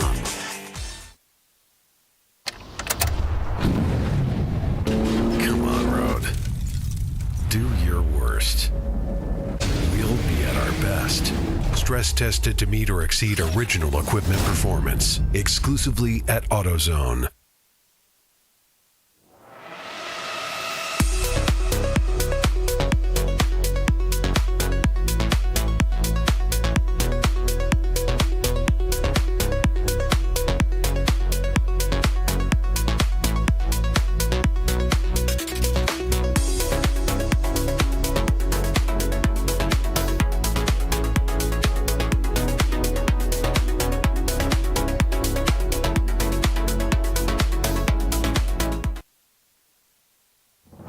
Lifeline's continuous commitment to research and development ensures that we supply the most innovative and cutting-edge products available. Used by the majority of the world's motorsport championship-winning drivers, teams, and constructors, Lifeline has a stringent and proven history of success. Lifeline's continuous commitment to research and development ensures that we supply the most innovative and cutting-edge products available.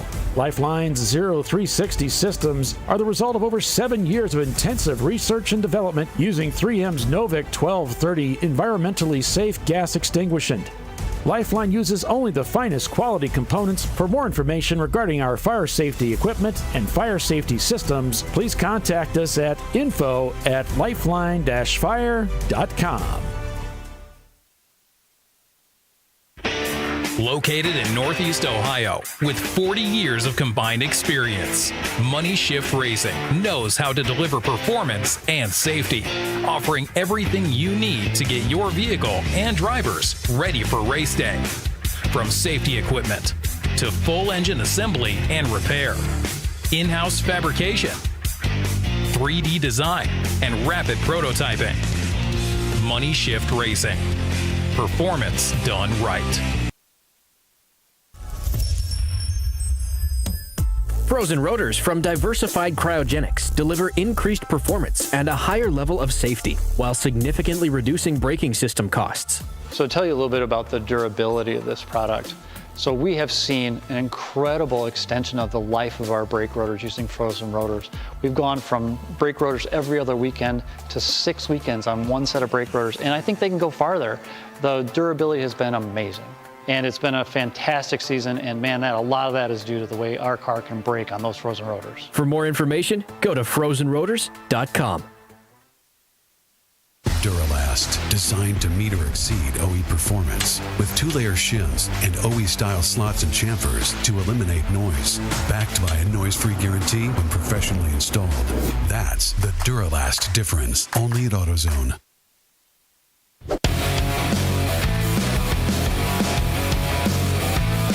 All right.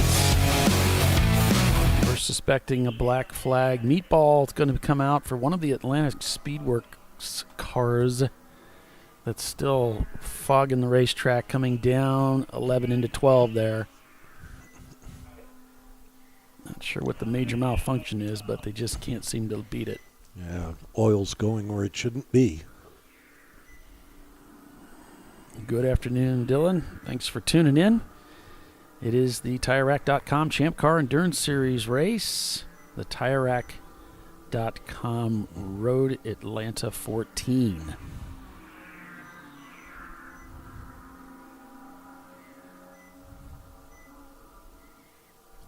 Bob Varsha. You can see that car apparently is the car that's up ahead, keeps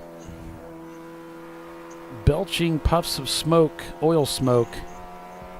Oh, yeah. At various points on the racetrack.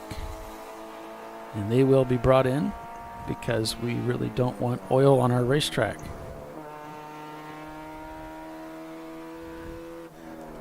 Now, is that oil that just splattered the windshield? Or was that just the wear and tear? We just got a glimpse of it because the sun hit it in the right way. It just looked like it splashed.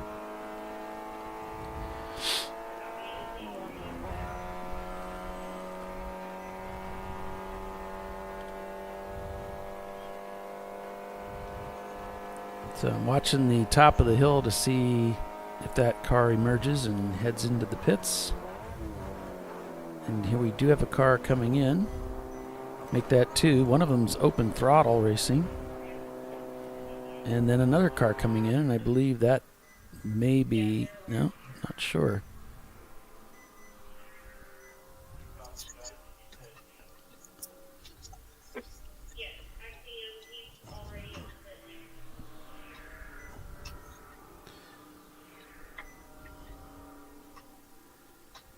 Was that the same car putting up smoke screen at Sebring? I don't remember. I don't recall. Maybe. You know, they've got more than one car. That was so last year. Yeah. Okay. Sorry, that was not. Yeah, we're going to go to caution here now. And they're calling it turn 1 for car 274, which would That's be accelerators. Yeah. The red Honda sitting out there, CRX. Well, gosh, if we only had a camera we could switch to that showed turn 1. Of course, with that sun shining in on, it's kind of hard to see, but I don't see anything. Yeah. Yeah, looks all right. Let's see. Stopped off the racetrack is the message that we're getting there for the accelerators racing Honda CRX.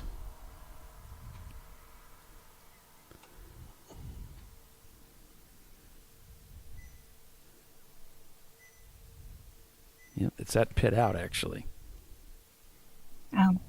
So that might be why we're out of frame here. Maybe just slightly to our right. Yep. Or here would be to our left.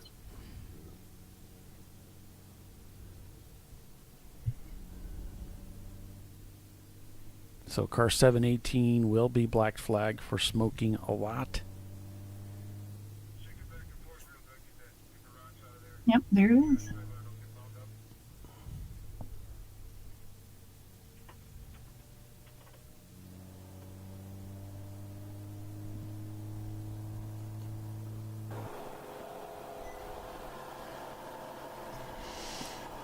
$718, the one who had issues earlier, much earlier, the first thing in the race. Yeah, 718 smoking. That was our first call at 8:04.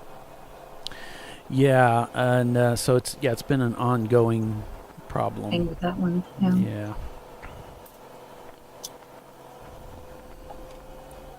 Those things don't usually remedy themselves until it's really bad. Yeah, until it runs out. Looks like Right. Birmingham Racing's coming into the pits too. Haven't been watching them too much. And it's kind of washed out. I guess the focal point, the center point's not outside the car enough.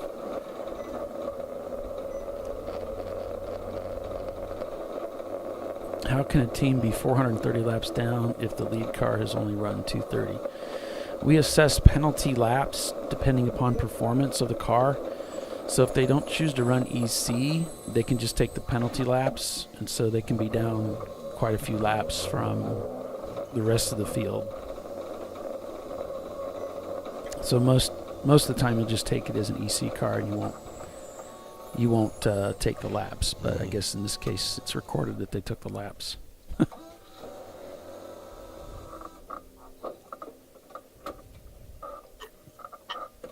I don't see that listed, but might be making up, things to keep our attention.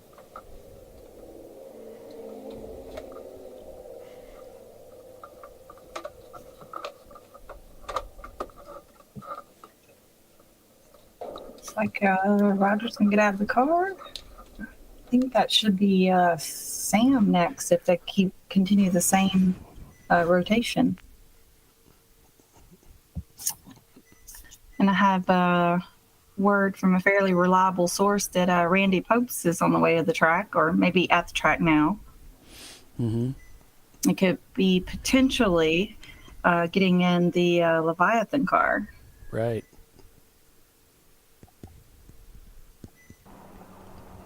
Yeah, Plasma GT, good idea. We've done things like that in the past. And it takes a lot of time and energy to do things like that. Actually, first we have to actually somebody has to go out and take the pictures, and then I have to load all of those into our broadcast. And it's because of the nature of the software that I use. I actually would have to load those with the cars, like a camera car. It just adds another layer of work to what we're doing. Complexity to it. And it's where staff is definitely a problem. If I had an extra person, I would put them on pit lane 3 or 4 times during the race so we can get some pit interviews and see what's going on in the pits. That's what I think would be more valuable than anything. Yeah, I hear what you're saying. Yeah, all that stuff's all good. I mean, I used to have we pictures. Tried doing that for a little while. Yeah. I used to have pictures with every car that I had camera, so you could see what it looked like on the outside. I used to do that. But then Bill got away from taking pictures, and we're always hurried. And he gets to the track at 5:30. I get here around 6:15, and we're just jamming to get all the cameras in the cars and all that good stuff, get everything working. And then suddenly the race is running. So then you could do it the day before, but of course you're not going to catch everything. And it's just an extra work thing you got to do if you're going to do it. So sometimes I'll take pictures that I have from some of the cars and stick them in there if I got time. If they haven't changed the color of the car or something like that since the last time.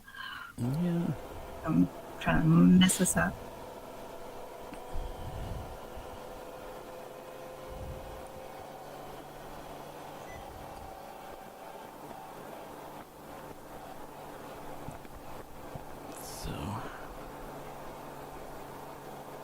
Yeah, sure. We could use photo, video people. Absolutely. It's not a glorious job, though. It's not as glorious as it sounds. Once you've done it once, then it's like, okay. Once the glory wears off a little bit, then it's just, you want to do it again? I think I'll be busy that weekend. What would be probably the easiest way to do it would be if we just put a place for teams to upload a picture of their car in their registration. Right. Mm-hmm. Green, by the way. Yep. Then we'd have them to pull if we wanted them or needed them, etc. Let somebody go in there and put a car that looked completely different than theirs, I'm sure, as a joke. I don't know.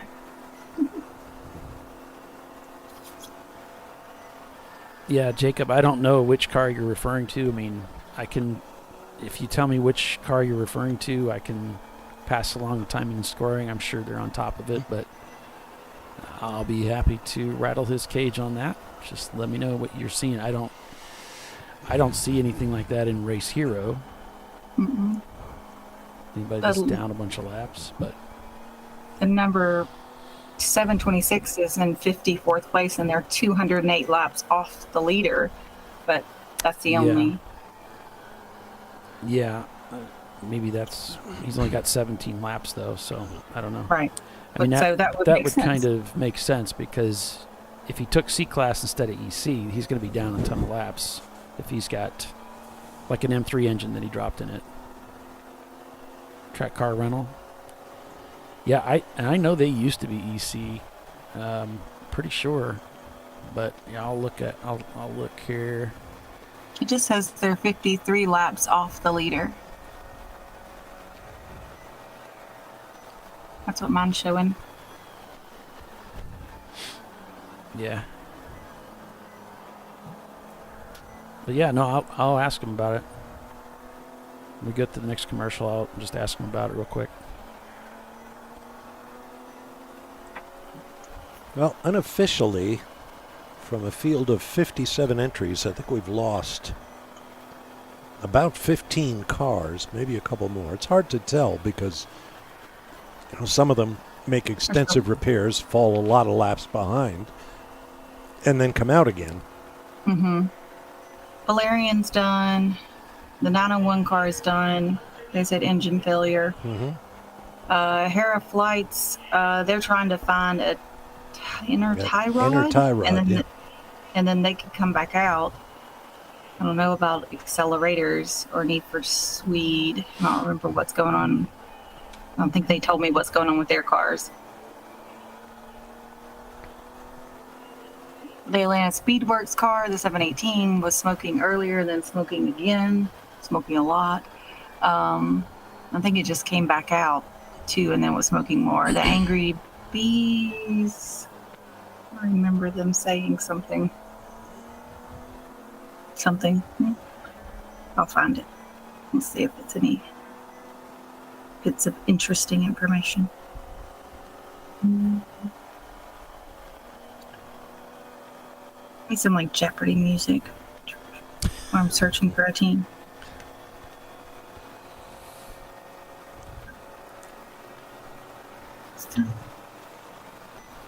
I am not going to sing the Jeopardy music. That will get stuck in my head sometimes, and it just goes for days.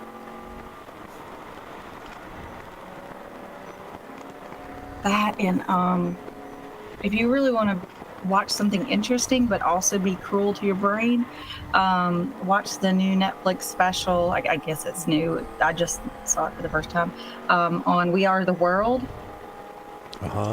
About the making of that song. Yeah. Of course, they play pieces of that song all 2 hours of the documentary, and that will be on repeat in your head, little parts of that for days. I'm like, that it was a little much. But the documentary was really good. I didn't realize they started recording at like 10 o'clock at night after the AMAs and didn't finish till like 4 in the morning. That was the only time that everybody would be in like the one place where they wouldn't have to fly people in and all that stuff. It's kind of crazy. But it will get stuck in your head. Just fair warning. You've been warned.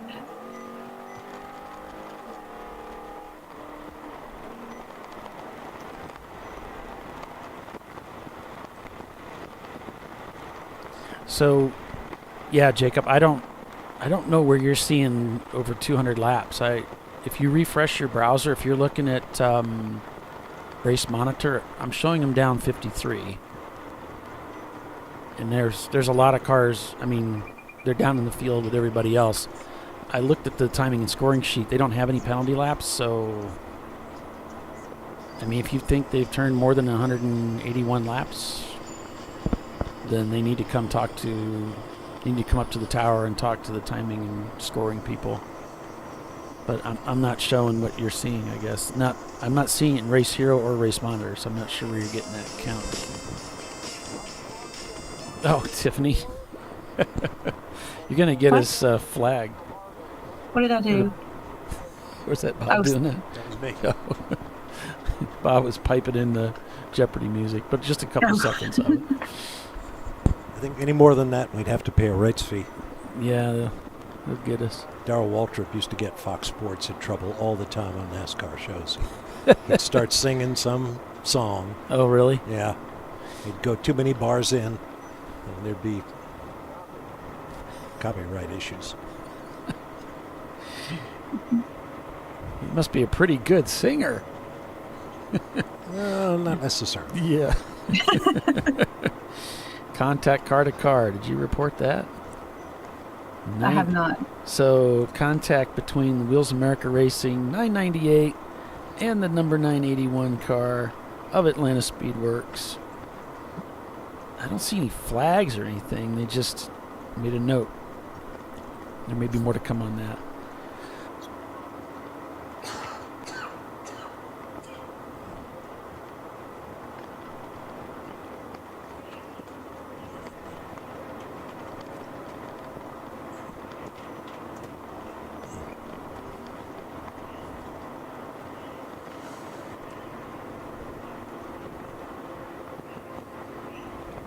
Okay. We need to get a flagtronic device up here. I don't. Oh, yeah, we usually have one. Yeah. I have to keep standing up to see the flag stand. That's a tremendous burden. Number 970 of Rad Racing is reported stopped on track. It might be in one of these cases back here. Have to take a look. Nah, there's only 6 hours to go in the race. There's plenty of time. There's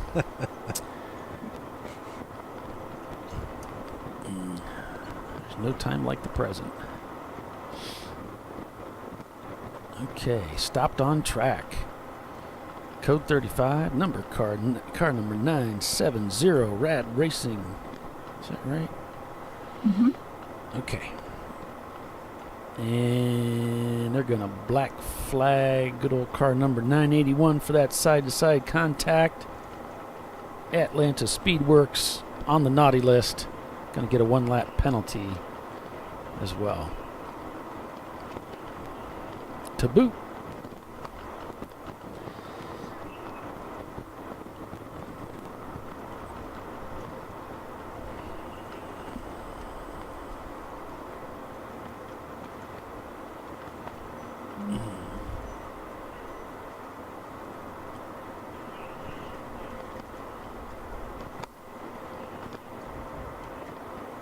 Team Infinity's moved up into third place. Check that out.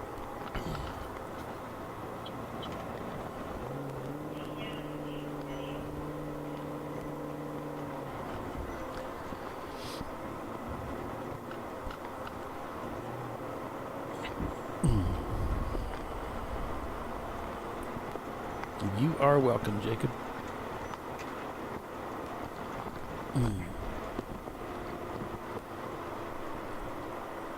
All right, so everybody's just doing their Code 35 thing. We'll take a quick break and come back and check in. Should be back to green here shortly, so stay with us. You're watching Champ Car Live as the sun is beginning to come down at Road Atlanta. We'll be right back.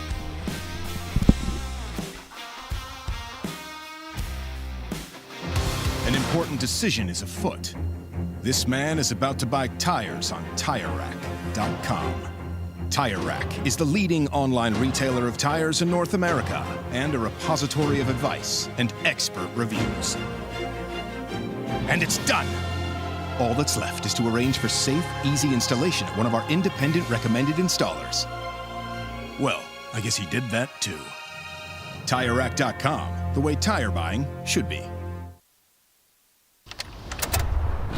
Come on, Road. Do your worst. We'll be at our best. Engineered to meet or exceed original equipment performance exclusively at AutoZone.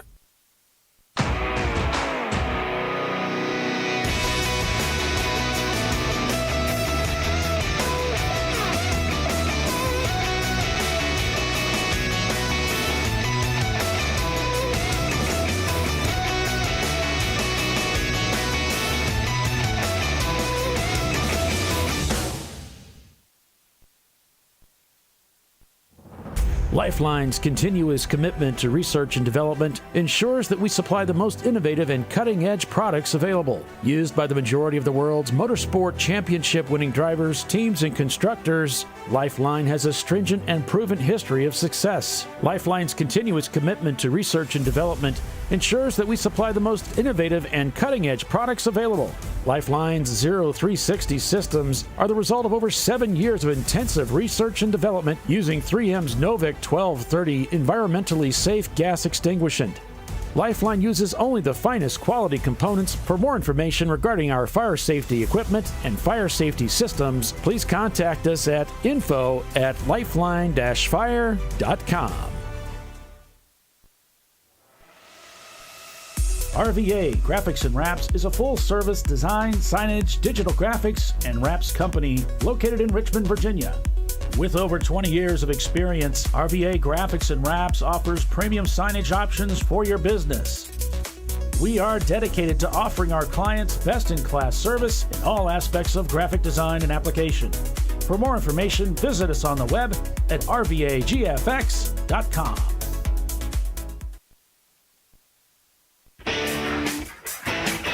Located in Northeast Ohio with 40 years of combined experience, Money Shift Racing knows how to deliver performance and safety, offering everything you need to get your vehicle and drivers ready for race day. From safety equipment to full engine assembly and repair, in-house fabrication, 3D design, and rapid prototyping. Money Shift Racing. Performance done right.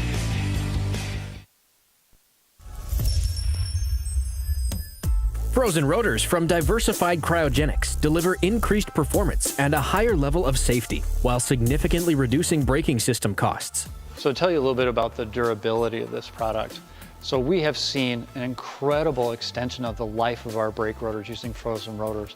We've gone from brake rotors every other weekend to 6 weekends on one set of brake rotors, and I think they can go farther. The durability has been amazing. And it's been a fantastic season, and man, a lot of that is due to the way our car can brake on those frozen rotors. For more information, go to frozenrotors.com. Duralast, designed to meet or exceed OE performance with OE-matched friction formulations and fitment for 97% of cars on the road. Backed by a noise-free guarantee when professionally installed. That's the Duralast difference, only at AutoZone.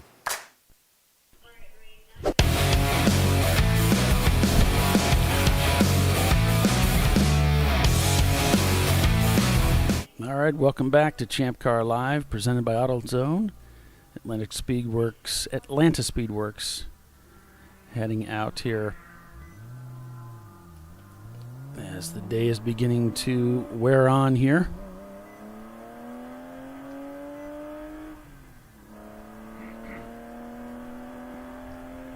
And Tiffany Alexander with Bob Varsha also calling the race for you here this weekend. We appreciate you folks signing on and listening in as we're back to green racing here, it looks like. The best kind. Yeah. Looks like Eddie Vedder still leading the race now up to about 13 laps over the field, working lap 237. Prefect Racing in second. Team Infinity is third. Hong North fourth. 901 Motorsport, number 903 is fifth. Then it's Birmingham Racing, Madwag, Yoda Sport, Momo Champ, and Money Shift Racing.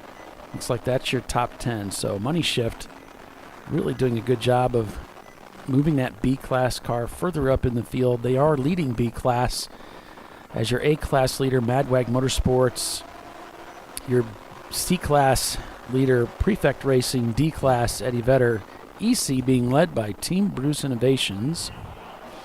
And F-Class, looks like What's the Rush, still out there turning laps and leading the class. The 10th place car, the Momo Champ 1994 Mazda Miata, is 18 laps behind the race leader. Now, most people would say, well, that sounds like a dull race. But actually, it's kind of fascinating because this Eddie Vedder Corvette, leading everyone, and a D-class car for big displacement, is just so much quicker than anything. It's kind of funny to see how much he's going to win by. It's like watching Secretariat at the Belmont in 1973. Yeah, it's not supposed to happen. I mean, in the early days of Champ Car, you couldn't do anything with a big displacement engine because of the fuel consumption. Right. And they've come up with some way of making this work.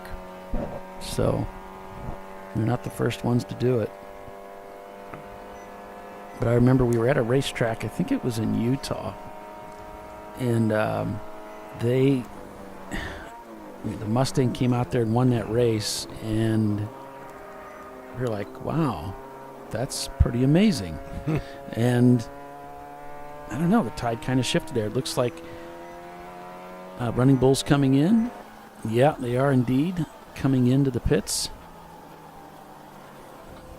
See where I saw him coming down the hill there.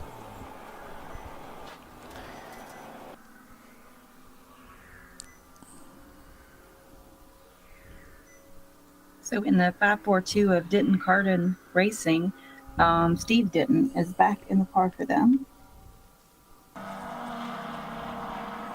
Okay.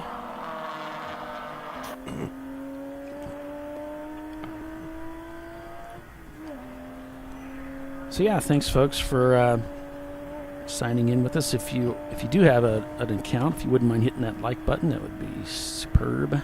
Looks like many of you have. Sure appreciate that.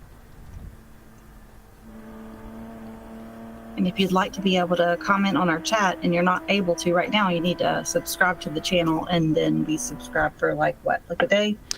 I think, I'm not sure if I even did that this time around. I don't remember. Okay. But that's usually how I set it up. Yeah, you got to be in for a day, which you wouldn't be able to do it. You'd be able to do it for the next time. And then you would also get like a notification when we go live next time. Yeah, so if you like, ring that bell, you'll get a notification when we go live. You should get a notification when I create the event, which is usually a day or two before. So you'll be well cued in as to when we're going to go live. And our next show looks like it's going to be NCM, I believe, in March. Yeah, that's the national championship. We got to cover that one. Yeah, it's kind of important. And my evil plan is to go there and cover the race from the track. We'll see if that works out or if I'll be thwarted. We shall see. But either way, we're going to cover that event. So that'll be great. Of course, we're at VIR in between there. I know Champ Car does things differently. Is this race, and actually any race between now and NCM, the championship, do they count toward that championship or 2024? Right, the latter. They count towards points for today will count towards 2024 as well as the VIR race. So the points have already been acquired from the previous year, and that championship will be sorted out at NCM. Okay. Points that are acquired during NCM, and I can't verify this, but because I know we're going to do a Park for May, so it's going to be a little different than what we typically do, where both those days will come together. But typically, it's a race within a race. So there's going to be points. The points acquired at that race will go on to fortify points for those teams for 2024, as well as determine the 2023 championship. Now I'm confused. But that's typically how we do that. But it is a race within a race. So just because, this time around, if you happen to be you're not a part of the championship, but you run at that event anyway. Right. It's not going to count towards the championship of 2023. Obviously, you can't swing into the championship there. Right. Yeah, you'd have to be qualified as a championship contender to be able to win the championship. Right. And when it comes to scoring, do the championship contenders, are they scored against each other with any intervening car being invisible, as it were? Right. Okay. They would be, it would just be scored positionally based upon, where they were as a championship contender. So I think it used to be even more complicated, and I think Tiffany used to help us do the math there at the track during the broadcast to try and figure out where everybody was, and that we might be headed towards that again, if I'm not wrong, Tiffany. We got to kind of pull the others out, but yeah, it was like your whatever points you came into plus your finish at that race determined who won championship. So like if you came in with 1 point or 4 points, that went towards your total for that race, and then the lowest one won to win. Yeah, I don't think we're doing that anymore. Is that your understanding? Yeah. Right. It's a separate race in a way. You qualified, okay. Forget about the points. Go race. Let's see who can win. But it's just the championship cars. And that position will give you your finish in the championship. But it's a 2-day thing too, so So I would imagine they're gonna put everybody on the grid then, how they finish day one, and then release you in that order. Yep. And that'll solve a lot of the math problems. They're not allowed to work on their car overnight that Saturday night. So as it comes off the track Saturday, that gets parked there. If they need to work on something, they can take it back to the pits and work on it, but then they're out of the championship. They're in EC or something, yeah.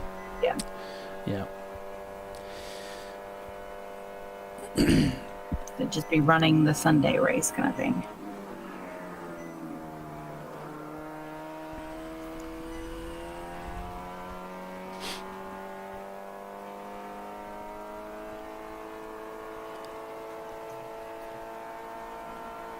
It was kind of cool though when somebody came in with 2 wins, so they're coming in with just 2 points, and even if they finished third, they would win the championship because the other teams that were first and second had more points coming into it. I don't know. That was interesting to me, but also we've just simplified it quite a bit. It's just you get qualified and then winner take all. Either way, it's going to be an exciting weekend of racing there at NCM. Always is. Yeah, it's a cool track. I haven't been since the tornado did all the damage. Notice Team Infinity here putting on more of that duct tape for an eye shade. Getting prepared for sunset. We heard that the tape they had already put on it wasn't getting the job done. The driver's trying to tell him exactly where he wants it. That sun is getting low. Yeah, it's coming.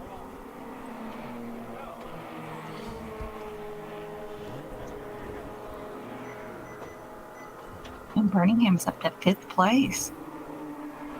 Yeah, they're looking real good there. In the 901 Motorsport 903 car, up to 4th. So it's D class, 4C class, an A class, a C and a D class. And Team Infinity, as we saw in the pits there, working on that windshield, is heading down pit lane and getting ready to roll back out onto the racetrack. Yep, and our other Birmingham based team is Dingus, and they're up to 13th place in their Miata. 13 minus 2 EC cars, so that's 11. Woo-hoo. With a brand new to Champ Car driver in there with them, our good buddy Doug. So that's looking good for them.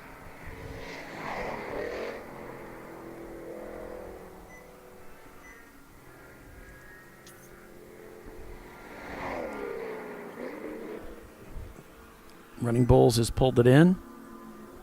The passenger side door open again. There's the laptop coming out again. There's the laptop out, and Gonna change the name here.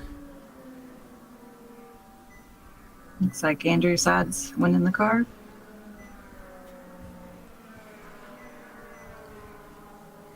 Andrew, longtime driver for the Running Bulls team.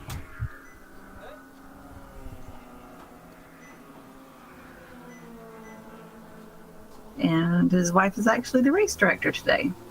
Yep. She kind of saved my bacon. My stomach was a little upset, and she happened to have some antacids in her purse, so.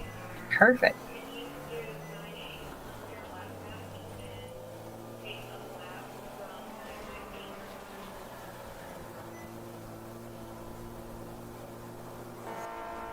Money Shift Racing at full song, they have really been just doing a great job today. The car has just been really doing well. The 121 of Average Joe's had a 4 off and continue. Oh, over on turn 7. You can see where that sun's glare is going to hit them. Climbing the hill to turn 5. Climbing to turn 7.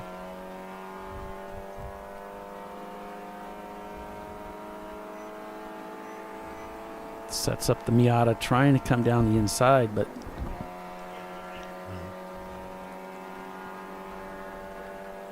really wants to be on the other side of him. Looks like they're kind of breathing the throttle here.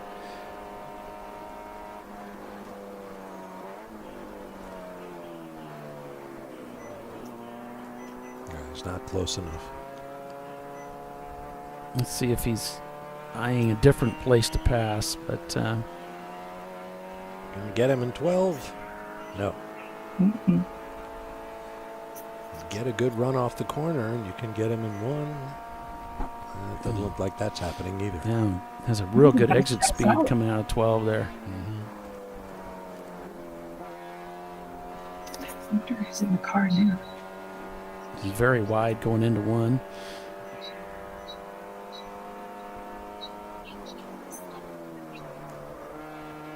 I wonder if they just got passed by them. So this wasn't really them trying to overtake. They've been overtaken. All right, so we're getting a contact for car number 998, which was Wheels America Racing moving slowly previously. And now there'll be black flag with a 1-lap penalty for contact. Guess there was video. There's even video evidence. So that'll no doubt, that's been reviewed. So.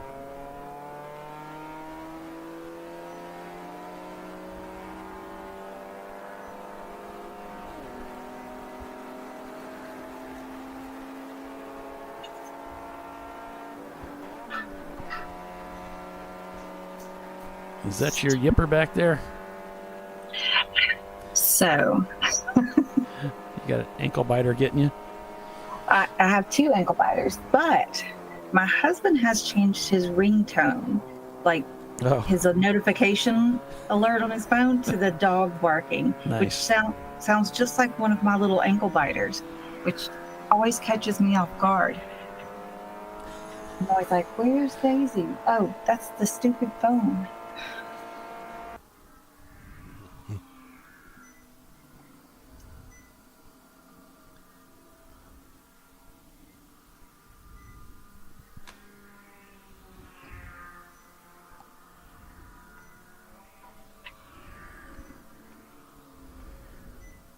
One of the big dogs decided that the door being shut to this room was no longer an option and keeps opening it.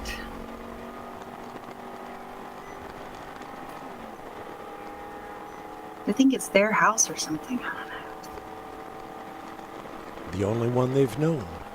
Mm-hmm. We actually have a little sign that hangs in the kitchen that says it's the dog's house. We just pay the mortgage. Mm-hmm. They run the show. There's 4 of them, so they outnumber us. Oh, dear.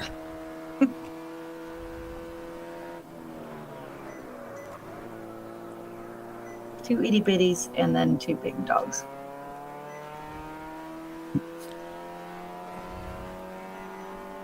I'm wondering if this is the Dingus car ahead, but I never could get the number on the side, so make sure it gets close enough. Where do we get alongside here, and then I'll switch cameras just as the car number comes into view. Oh, lovely. And there we go. No. Ollie. Doc, just... Gonna get him. Oh, it is the Dingus car. I think he just scrubbed off a little too much momentum there. Yeah. Trying to hold his line down the inside. And he had the opening, though. Yeah, I think he did. I think he would have been able to slide through there. And be up against the curb there, but he was keeping it polite, wasn't he? Mm-hmm. Yep.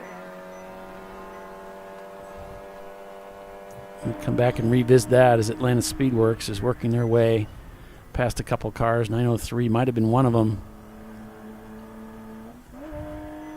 Again, makes that upshift, downshift, I guess that would be it, for the climb up the hill there.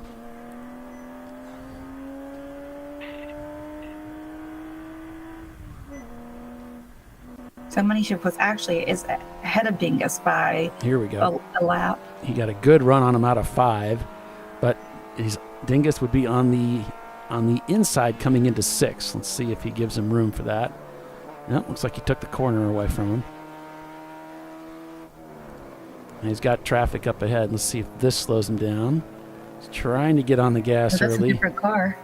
That's the 178. Yeah, he's going to get hounded here, so...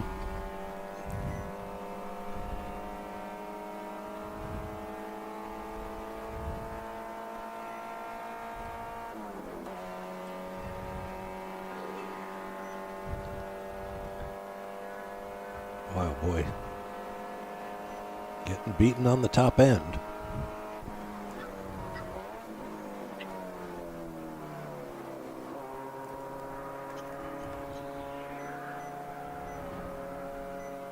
Yep. Seems like he was late on the throttle there coming out of that corner.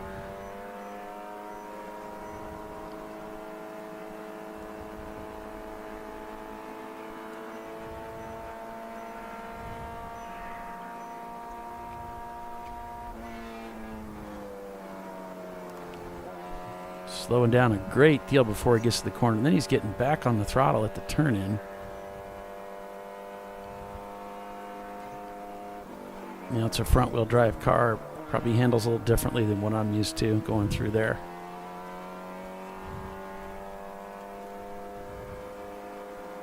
Have you driven a front-wheel drive car on track, Ollie? Well, yeah, I used to race the R-Bank cars. I raced 2 of them.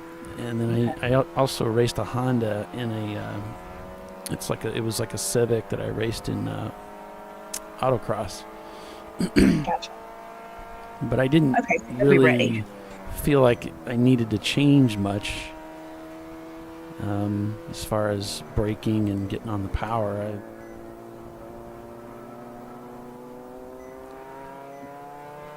I was driving for R-Bank and we went to NCM. The other guys, I think 1 or 2 of them hadn't been there before, and during practice I was the fastest guy of the group, so I apparently was doing it right. Yeah. And they were having some trouble, and so I told them what I knew. But wow, they really got stormed right there, didn't they? Wow, that car went by so fast I couldn't even see who it was. I think that might have been the vet. That would make sense. I didn't know what color the vet was. It's not around long enough to see, is it? Yeah. Right? It's a blur. Is blur a color? White with blue and red accents. Mm.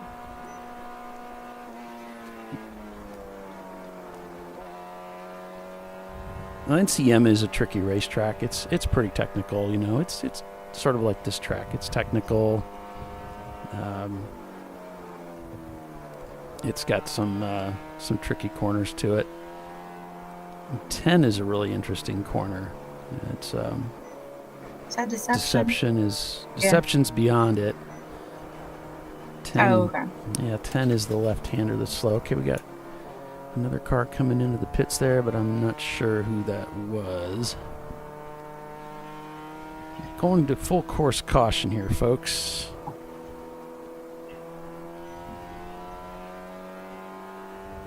Looks like over in turn number 4, there's a turn that doesn't get a lot of publicity.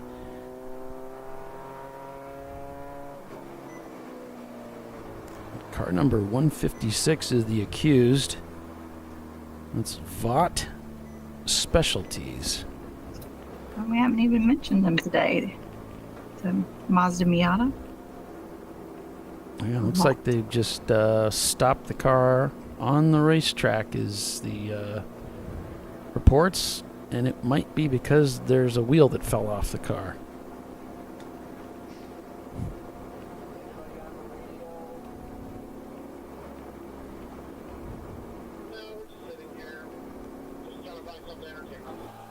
Ooh, Birmingham's up to 4th place. Watch out. Yeah, but his car's away from 2nd until like the very end. yeah, but his car's not very competitive, so. Right. No, it's not very competitive, So I don't know. We probably won't race it. It comes I was going to go out there and have a good time, Smoke in the field, yeah. There's only 3 guys that are faster than you. One of them's a Corvette that's like 6 seconds faster than the whole field, but Then you got Hong North, this is like our JTI friends, and then Prefect, which is the other Lexus.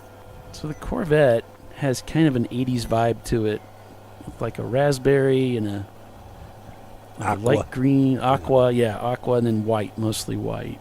It's kind of the raspberry is kind of like a lightning bolt on the side. So it sort of feels like an 80s Olivia Newton-John style. Looks like a bar of soap. Like the leotard look. Yeah. With the bright colors. Jane Fonda exercise video. Mm-hmm. And they got it going on. They're getting physical. Do-do-do. Do-do-do. Go, Tiff.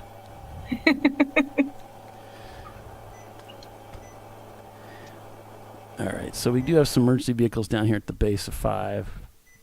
Another car kind of in the same spot where Open Throttle was stranded earlier today. So I guess that would be 4 right there.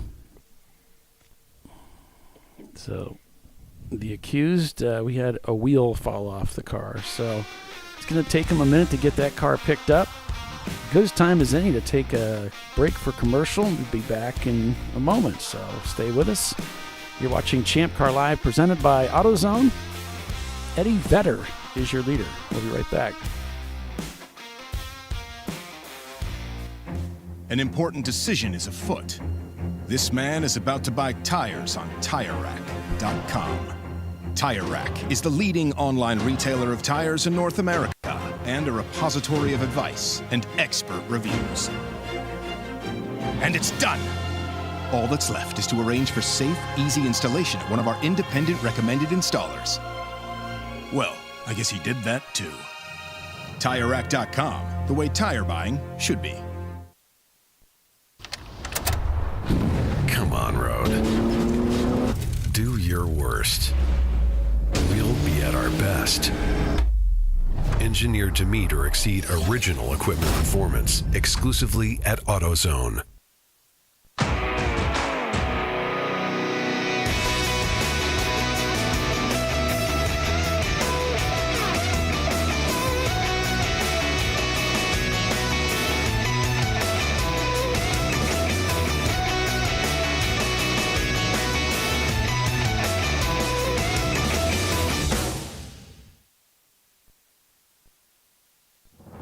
Lifeline's continuous commitment to research and development ensures that we supply the most innovative and cutting-edge products available. Used by the majority of the world's motorsport championship-winning drivers, teams, and constructors, Lifeline has a stringent and proven history of success. Lifeline's continuous commitment to research and development ensures that we supply the most innovative and cutting-edge products available.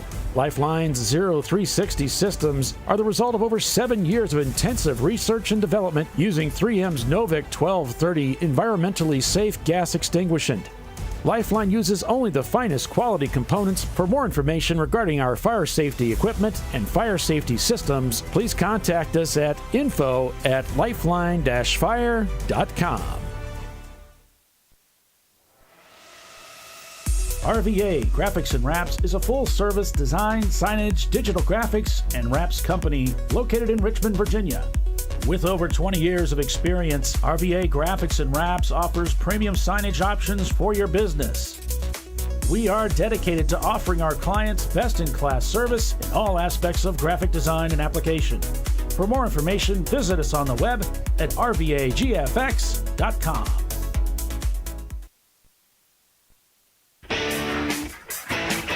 Located in Northeast Ohio with 40 years of combined experience, Money Shift Racing knows how to deliver performance and safety, offering everything you need to get your vehicle and drivers ready for race day. From safety equipment to full engine assembly and repair, in-house fabrication, 3D design, and rapid prototyping. Money Shift Racing. Performance done right.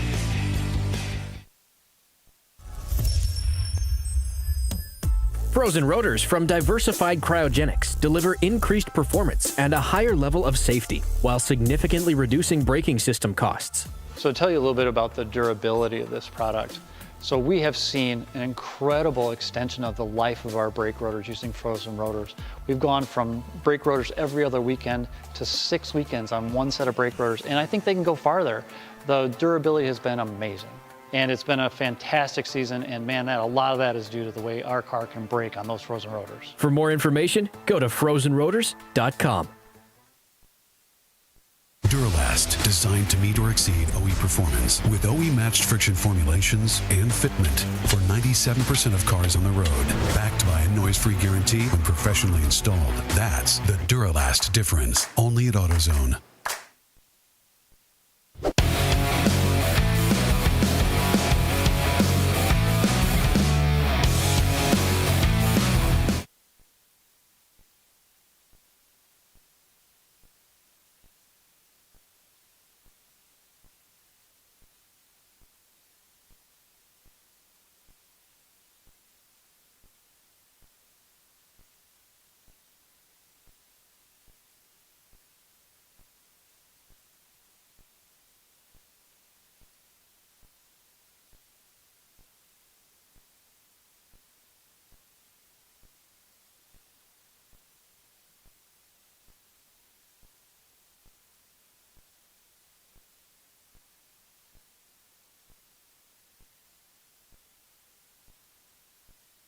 All right, welcome back, folks.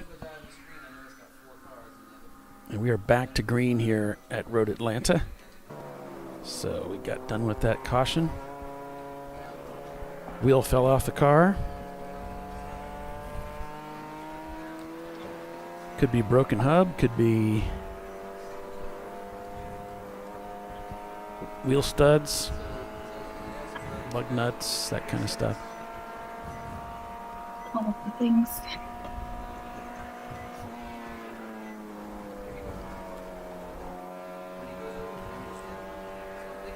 And those studs, I think it's just that we take those tires off so frequently. We take them off, put them back on, take them off, and you're stretching those studs every time you do it. And it's much more frequent than what you would do on a street car. Plus you're hitting curbs and everything else really hard, which you don't, all of that adds to fatigue. So those studs, lug nuts, wheel bearings, all that stuff should be on a schedule. And if you're not scheduling it and doing it often enough, and just kind of neglecting it, it can bite you. It will break on you. Now this might not have been that. This could have been a hub failure. Who knows? I don't know. They probably know. Or they will know soon. Yeah. Either way. Hey, there's Sam Collier in the car, in the Birmingham car. Looks like a thumbs up. Yeah, Birmingham doing really well today. Haven't really seen, it's the teams that don't seem to make mistakes, have a really clean race that seem to rise to the top. Prefect Racing sitting there in second place, Hong North, Birmingham, Madwag, 901 Motorsport, Yoda Sport, all teams that are doing really well out there today. All really experienced teams, too. Been doing this for a long time. Yeah, that helps. Helps people that have a good memory, anyway.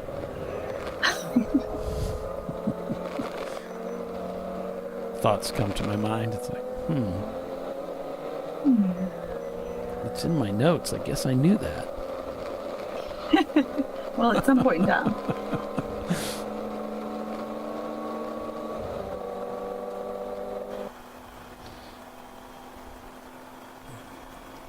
Andrew Sides at the wheel of the Running Bulls machine. Had some issues with fuel delivery, but car seems to be working well right now.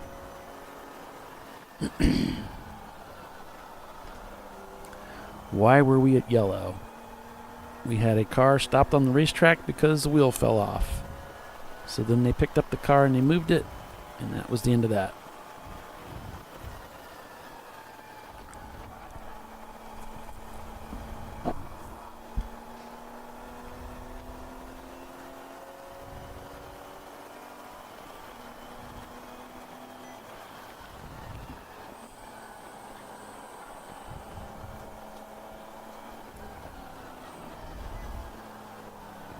Well, the camera that was in the 901 Motorsport car it looks like it's no longer in the car. It's looking at the sky.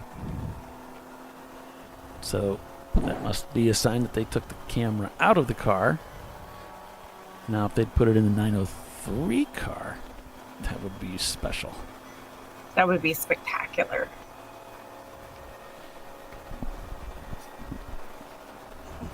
Spectacular. I talked to somebody on staff about that very thing. Whether that's going to happen or not remains to be seen.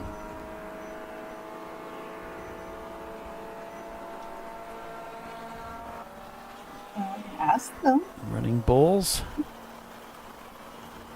And Money Shift just a little bit ahead of them on the front straightaway. So working lap 255 is Eddie Vedder in the 91 Corvette, shown up 14 laps. It's probably 13 and some change over Prefect Racing, Hong North in third, Madwag in fourth, Birmingham in fifth, showing it's like about a 2-second gap from Birmingham to Madwag, another 2 seconds from 901 to Birmingham. So those cars look close together.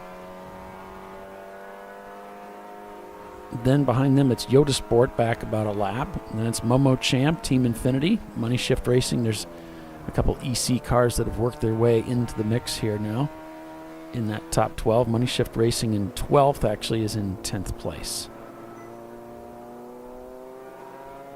Atlanta Speedworks is behind them in the car number 981. And they were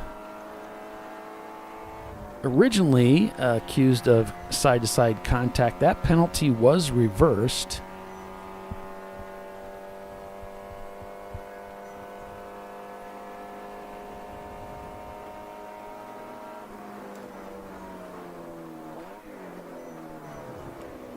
I'm looking through the notes of the day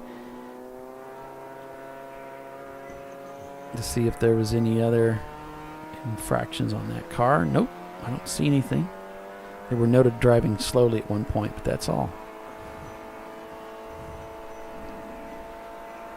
Boy, this poor Honda just gets left on the top end. Why aren't class-colored denotations being used? Now, there's some kind of a glitch in the software. That's the reasoning. It's not intentional. It will be looked at. Put our best guy on it. We'll get Sorry, right that on was that. sarcastic. We'll get right on that. No extra charge.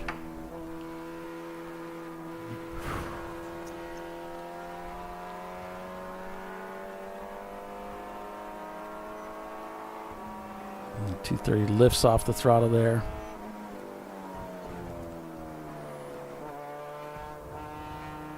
Working his way through 6. No, yeah, that was 6. Here's 7. Just really late to the throttle here.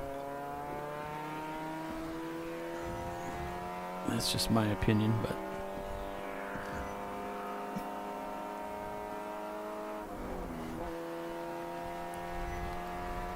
and he just kind of breathed in the throttle there in between the gear change, and doesn't seem like he's really flat out through here. And it might be kind of saving the engine, saving fuel. This could be fuel saving.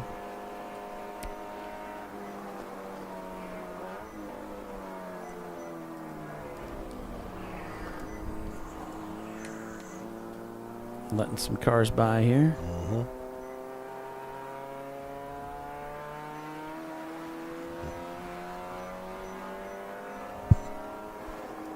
Letting another car by. That's Running Bulls there going by.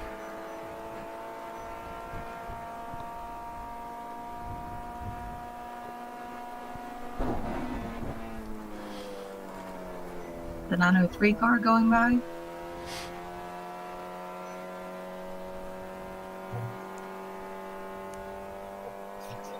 Was it? I saw Running Bulls, but I didn't notice 903 coming through. If it's red, just like the other car, then. If it's red, yeah. Could be.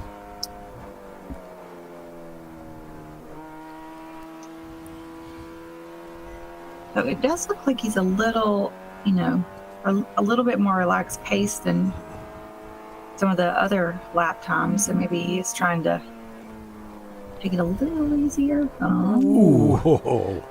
Really got close there. I think the car ahead checked up, and he had to check up. It didn't quite get to the brake as soon as he could have. And that really threw off his momentum now coming out of 7.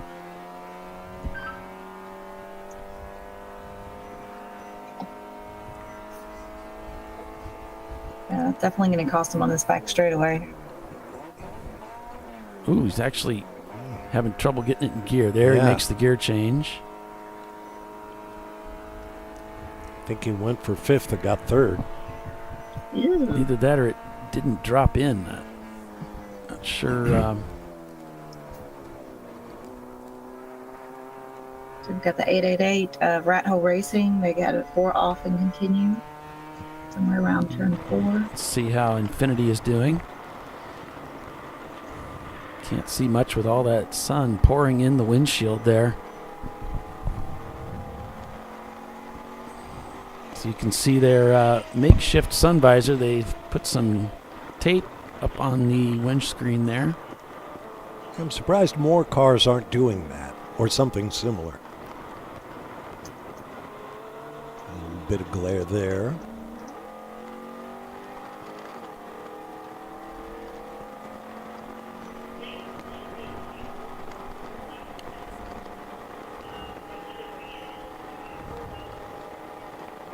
So Money Shift Racing coming into the pits now.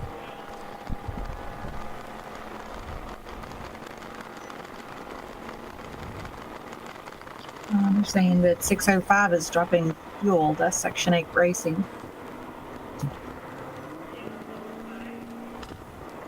It's now 4:43 local time. The sun is scheduled to set at roughly 6 o'clock. Maybe a little bit earlier because it's so hilly around here. So there'll still be 4 more hours of racing after the sun yeah, sets. 3 or 4 hours in the dark, yeah.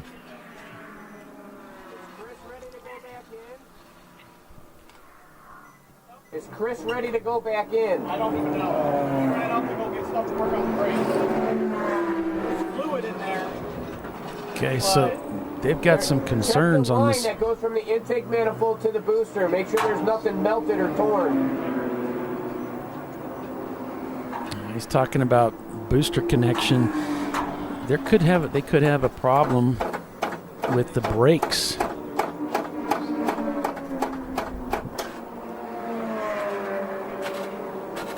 And there's he talked about someone going off to get parts for brake work.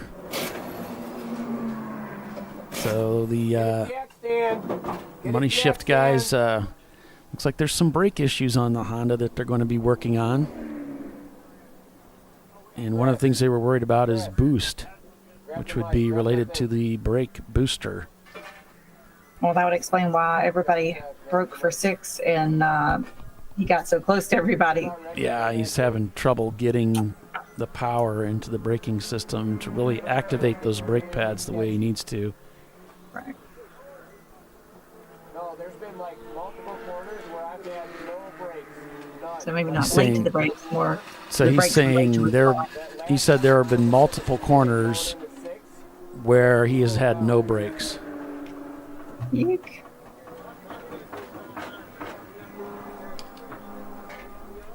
Not a confidence builder.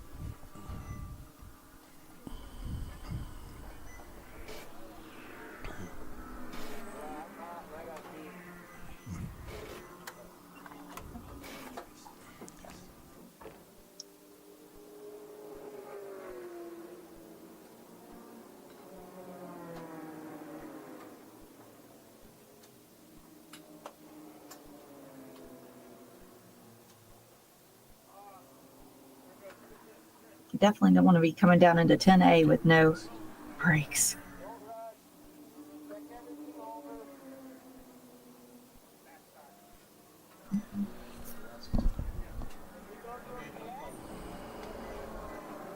All right, so that's the story there.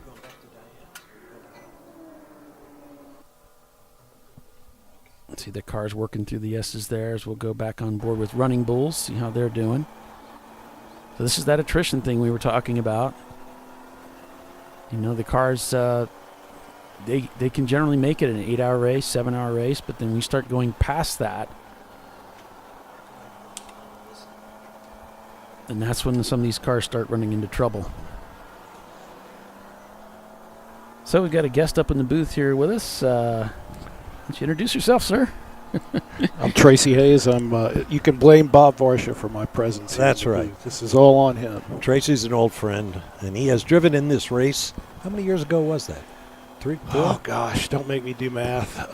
Long time ago, but this is definitely my home track. I've driven here a whole bunch, but I drove for Doc with Brew Crew a couple years. Oh, okay. With my my distant cousin Hap Hayes, and who I actually just saw and had lunch with at the Porsche Experience. Oh, really? Yeah, I told him I was going to be up here, but well, that's cool. And so, how is Brew Crew running? Where are they? That's never a good sign. Prepare you Hey, for. Tracy. Hey, Tiffany. I wish you were here. I know, right? What's going on? You're not driving today. No, I drove Sebring New Year's Eve. They're in 39th. Right Okay, now. good. You drove Sebring. Nice. Mm-hmm. I did Sebring twice in the month of December, which was a little too much. That's a lot. That's Really? a lot, for sure. Yep. Surprised your Long drive. filling stayed in your teeth. Right. I did a 3-day event with a night session in like mid-December, and then came back and did the New Year's Eve race. Yeah. It was a long drive down there and back. And I trailered my car down there for the Chin Track Days event. So for the 3-day event, yep. That's Pretty commitment. much broke everything on the car. You spend your holidays in Sebring, Florida. That's a racer. There's just no place better to be. Especially in I December. agree, actually. I love that place, especially December, January, February. Of course, I was driving back on New Year's. I went ahead and left New Year's Eve. Gosh, that was crazy. But I started getting sick while I was down there. Polly and Billy gave me their cooties or whatever. Yeah. And I was driving home. It felt like it was taking forever, but I ended up making it home before midnight. That was a long one. I was like, okay, I'm done driving to Sebring for a little while. That's out of my system. I've done that multiple times within that 3-week period. I'm good. Can you still smell the orange blossoms in January or February? Well, I don't know. Maybe not. I didn't notice the smell, but I didn't think you ever couldn't smell the orange blossoms in Sebring. Well, my friends and former co-driver Keith Duncan and our other racing friend Rodney Bell, when they went to Sebring, they invented a drink that they called the Sebring. And it was their invention, and it was vodka and orange Gatorade, which I thought was pretty appropriate for Sebring. Yeah. And then you keep your hydration up. I like it. Exactly. I think you're burning the candle from both ends in that case. But anyway. Strictly spectating, not while driving. This was strictly as spectators. Where's your favorite part of this racetrack? Wow. This racetrack, it feels like home. Mm-hmm. But I can't say that I've ever even come close to like mastering it, but I just love driving it. Yeah. I mean, it's like, what's my favorite part, or my favorite part? I would say has to be 7, because for some reason, even though I struggle on certain turns around this track, for some reason I've always been able to discipline myself on 7, going in on driver's left, slow in, hit that apex, fast out. Don't track out so far that you go, over the curbs on driver's left, but get a nice run down the front straight. And for whatever reason, that has always been a corner that's suited me fairly well. Yeah, that's been Calamity Corner pretty much so far today. Yeah. It's a popular hangout. My favorite is those downhill S's all the way to 5, like kind of from 3 to 5. I love that. Yeah, Running Bull's coming back into the pits here. So maybe some issues still for Andrew Sides and team as they work on that BMW E30. You see the sun drawing low in the western sky. Yeah. Track, the shadows drawing long here at Road Atlanta. I'm assuming they'll be wanting lights on the cars soon. Have they made a call for all lights have to be on? I think they said all lights have to be on at 5 p.m., which is 8-9 minutes from now. Okay. Yeah, I think that's kind of standard. Yeah. It seems to be something we frequently call for as lights at that time. So yeah, I heard it at the drivers' meeting this morning.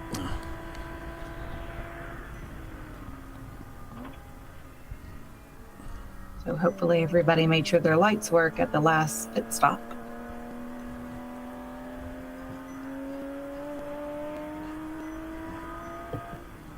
Madwag Motorsports just sets their fastest lap time of the day with a very respectable 142.6.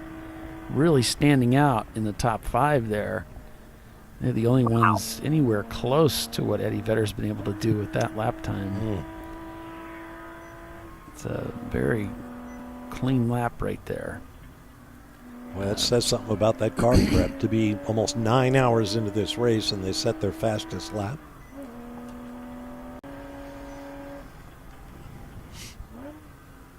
A little more of that glare.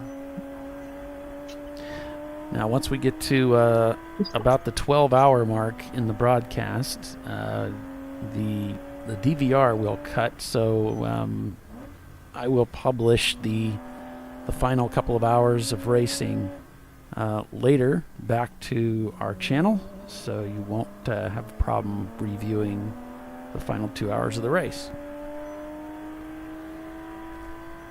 Are we staying live or are we cutting into a new stream? No, we'll stay live. Okay, and then you'll post it back. The recording will be added, to our channel, right? Just want to make sure. Did you drive during the darkness here at Road Atlanta? I did, and that was something else that kind of caught me by surprise. When when you watch, like, Petite on TV, the IMSA, of course they have the track pretty well lit. So it looks pretty straightforward from the in-cars on an IMSA telecast. But when I got out there, there's not as many lights for this type of event, understandably so. Right. And what caught me by surprise was the contrast between the extremely bright lights from the cars behind you, the bright headlights reflecting in your rear view mirror, and you've got the big panoramic rear view mirror that goes all the way across the top of the windshield, and very bright lights on these cars. And when you would be in dark sections of the track, the contrast between that light shining in your face in front of you, but with the dark track in front of you, I had a hard time with that. Yeah. That really, these guys that go fast in those conditions, I have a lot of respect for. Used to it. Yeah.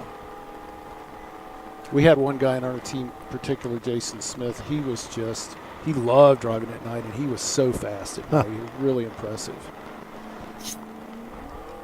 Was he a young guy? Younger than me, which isn't saying much.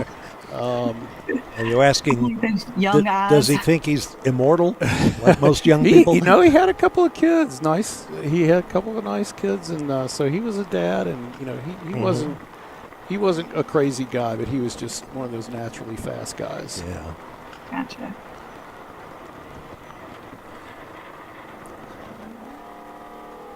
Looking at cars coming down the hill. Many, if not most of them, have headlights on, but not all. They've got 5 more minutes before they're required. Yeah, just about time for a caution. Exactly. As our old friend Doc Waldrop used to say, it doesn't get dark here, it gets country dark. Yeah, Tiffany knows all about that.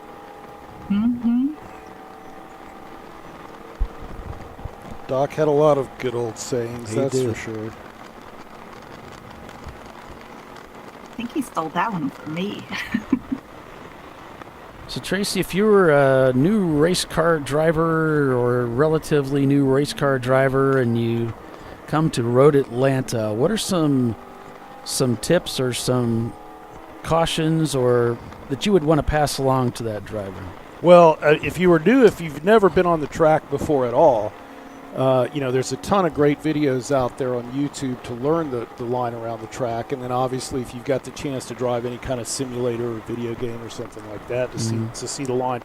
Because, I mean, the line is the line around this track. And but as far as, and then, when you go out at first, obviously go with an instructor, somebody that knows the line, a pro driver. There's track days, that you can do that kind of like a PDX type HPDE event. That's a great way to learn the track before you race competitively, I think, because it's a lot different running, sort of in a more controlled environment than turning loose in a pack of 40 or 45 cars.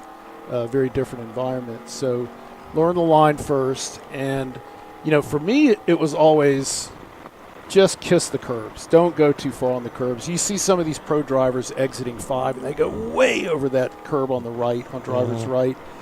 To me, that just upsets the car so much, and I just, I'm much more of a conservative driver than that, I guess. Right. And really stay off the curbs if it's wet. If you're running in the wet, boy, that paint is wet, and you really got to be careful. It's a fun track, though. Obviously, coming up over the hill from 11 to 12 is, the big pucker point. And I was listening earlier, Bobby. You were talking about pick a visual cue because you've got a blind crest coming over that hill. Right. What we learned in driver's school was that there's the set of timing lights right on that bridge, and I think the red and yellow are the ones on the left, and you basically looking at those lights and using that as your visual reference point. Lining up, yeah. Oh, and then I also heard good advice from Bob Varsh is everybody else is going to jump to start, so you might as well jump it too. I heard that story this morning. I give you credit for not being premature, Bob. That's really something. Especially.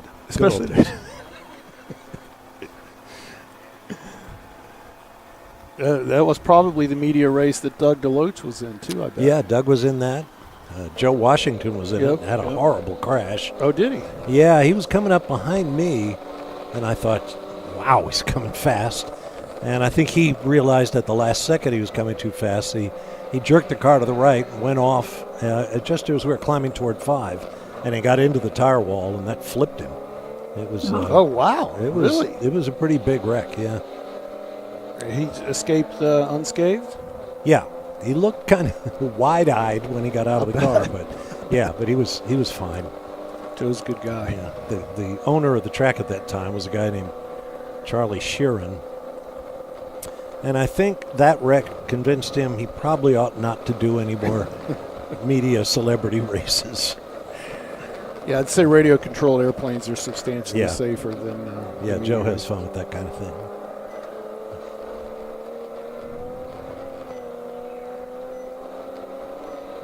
Well, I tried to exact all of my inner cursing powers to bring about a yellow, but it's not here. So I guess we're just going to have to take the top of the hour as our break point here. So we're going to do just that. We're going to break here for commercial, and we'll be back in a few to continue with this live race coverage here at Michelin Raceway Road, Atlanta. Stay with us. We'll be right back. An important decision is afoot. This man is about to buy tires on TireRack.com. Tire Rack is the leading online retailer of tires in North America and a repository of advice and expert reviews. And it's done! All that's left is to arrange for safe, easy installation at one of our independent recommended installers. Well, I guess he did that too. TireRack.com, the way tire buying should be. Come on, Road. Do your worst. We'll be at our best. Engineered to meet or exceed original equipment performance, exclusively at AutoZone.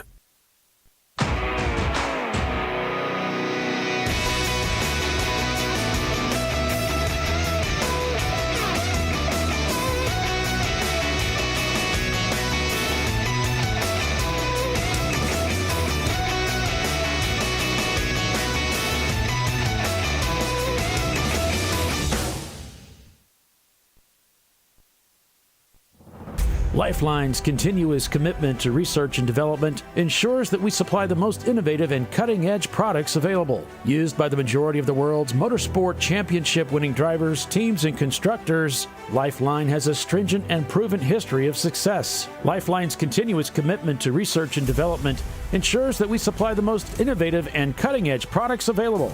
Lifeline's 0360 systems are the result of over 7 years of intensive research and development using 3M's Novik 1230 environmentally safe gas extinguishant. Lifeline uses only the finest quality components. For more information regarding our fire safety equipment and fire safety systems, please contact us at info@lifeline-fire.com. RVA Graphics and Wraps is a full-service design, signage, digital graphics, and wraps company located in Richmond, Virginia. With over 20 years of experience, RVA Graphics and Wraps offers premium signage options for your business.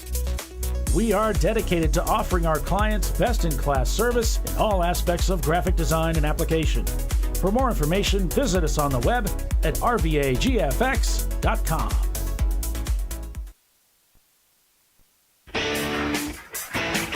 Located in Northeast Ohio with 40 years of combined experience, Money Shift Racing knows how to deliver performance and safety, offering everything you need to get your vehicle and drivers ready for race day. From safety equipment to full engine assembly and repair, in-house fabrication, 3D design, and rapid prototyping. Money Shift Racing. Performance done right.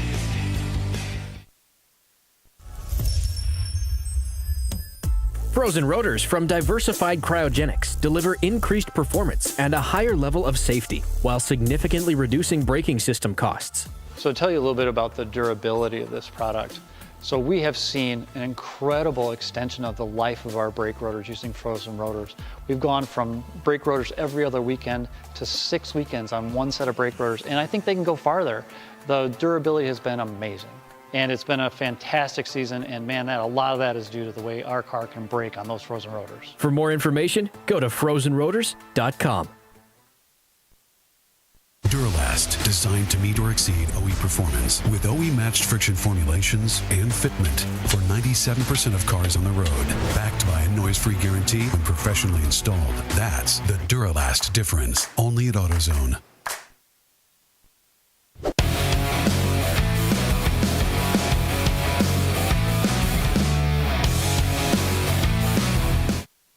All right, welcome back to Champ Car Live, presented by AutoZone. Back on board with Team Infinity. So, the rundown here as things stand right now. Working lap 272, Eddie Vedder leads this field by at least 14 laps. Then we've got Prefect Racing in second place in their Lexus. Then it's Hong North, Madweg Motorsports, Birmingham at the top 5. So we've got A class being led by Madwag, B class is being led by, I believe it's Money Shift, as my eyes scan down the field here. Yes, which they are in the pits right now. We know they're working on their brake system.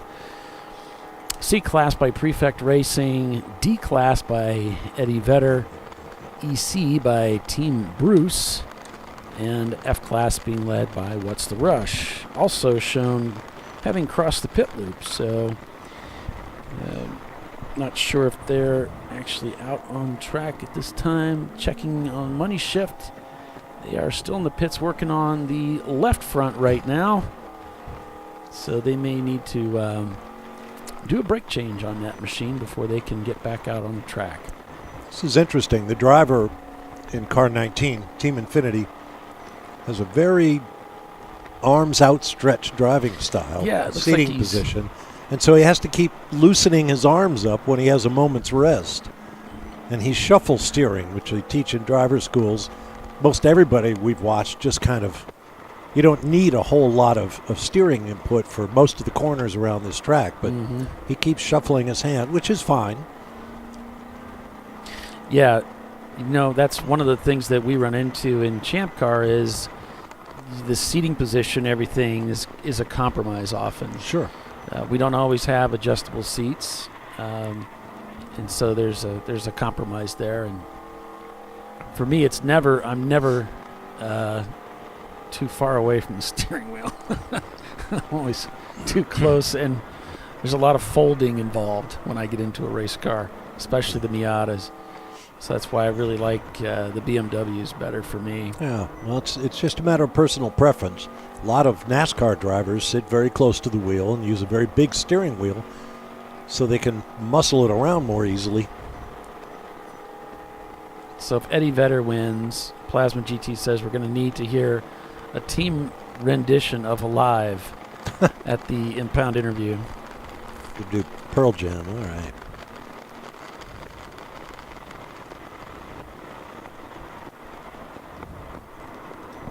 So Money Shift with an extended time in the pits to work on that machine. Of course, the 901 Motorsport car, number 901, retired from the race. They're just going to focus on the 903 car. RVA Graphics and Wraps poised well in second place. Also, reportedly with throttle body issues, took them out of the race. That allowed Prefect to move up into second place. But that didn't happen until after 901 Motorsport broke. So some shifting and shuffling up at the front of the field. Madwag has had some issues with a penalty bringing them in, putting them back. They were in second place for quite a while. Now find themselves back up into fourth place. Birmingham all the while has been gradually working their way spot by spot up into the field. They've climbed 5 positions to end up in 5th place right now, while 903 Motorsport has climbed 15 positions And then there's Prefect Racing, having climbed 49 positions to get into second place, which is frankly just showing off. And it's pretty impressive to move up. It is. And they certainly deservedly in second place right now. And remember, you don't earn your starting position in a standard traditional qualifying session. You draw for your position on the grid. Right. So you could be the fastest car by a mile and start last in the field. Yep. It seems to be which is kind of a cool idea. The way they want it, so. Atlanta Speedworks hounding what looks like a Pontiac up ahead, best as I can tell from this little screen.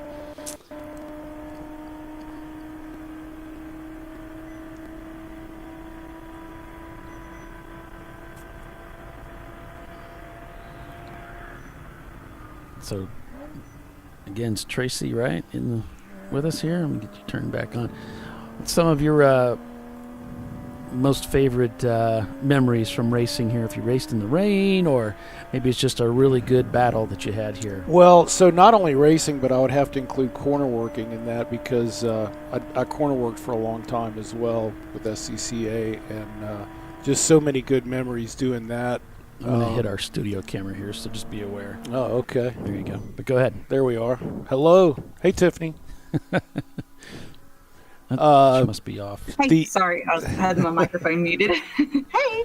Yeah, we corner working. I did, a lot of IMSA corner working and stuff like that, and that was tremendous fun. And just being part of the actual event of Petite Le Mans, it's such a big thing to be part of. And then I remember one time I got a call from the flag chief asking me if I could take a day off of work on a weekday and come out and work a private test event.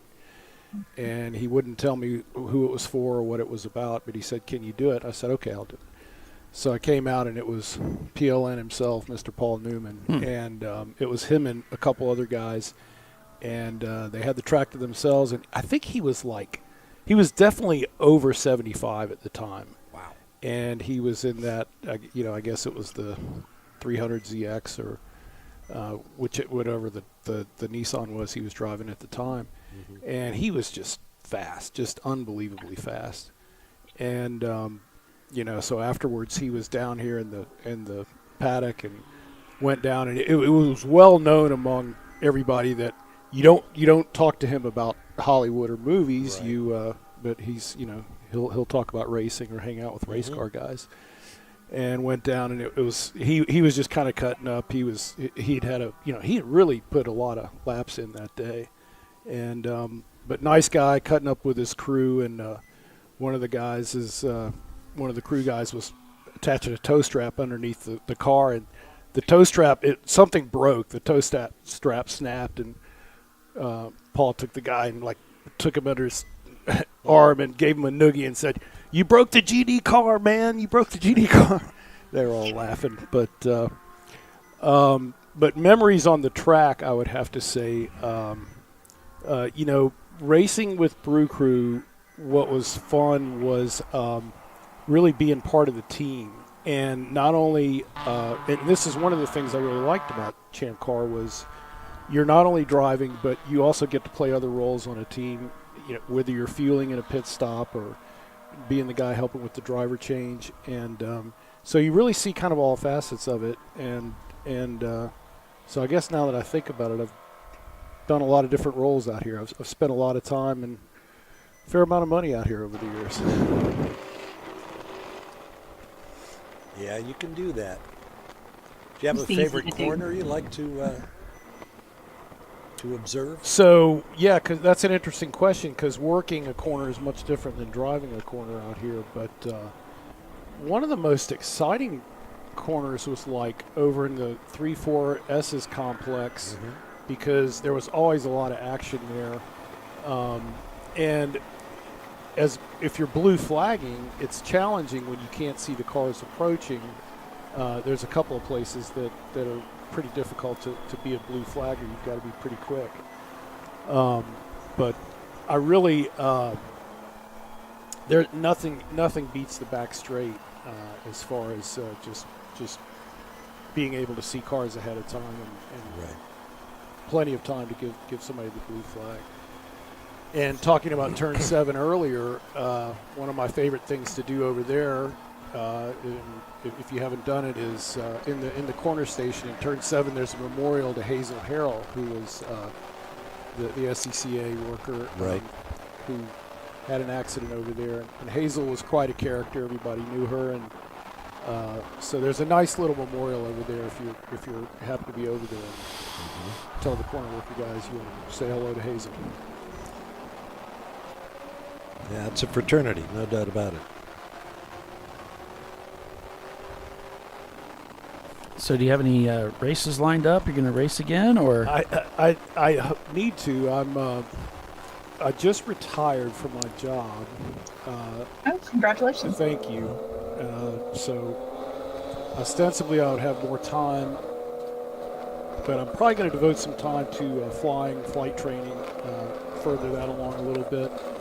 But I need to get back involved in driving, and even just doing track days is so much fun out here. I had a former boss of mine from the company that I just retired from. He was, like myself, he was a big car and airplane guy, and I was fortunate enough that he let me drive not only a Corvette Z06, but he had a Ferrari 599 that he let me track out here. And, just for HPDE type track days, but man, it was fun driving those cars. Mm-hmm. So I've got to at least figure out a way to get back out on the track and drive fast. Race driving is probably a bit cheaper than flying airplanes. You'd be surprised. In that case, yes, I would. Well, it's 5:15. There's still a couple of cars out there without headlights, at least visible from where I'm sitting. Here comes one now. Yeah, there's a Miata there that's not donning any headlights, and so maybe it's a 5:30 window. I don't know. A requirement. I wonder if whoever's driving understands how dark it's going to get. It's going to want those lights. Well, they listed lights on all cars over here on the race log at 5:08. Oh, okay. So, I don't know how long they're going to give them before they start black flagging them. Right. In. Some warnings. Yeah.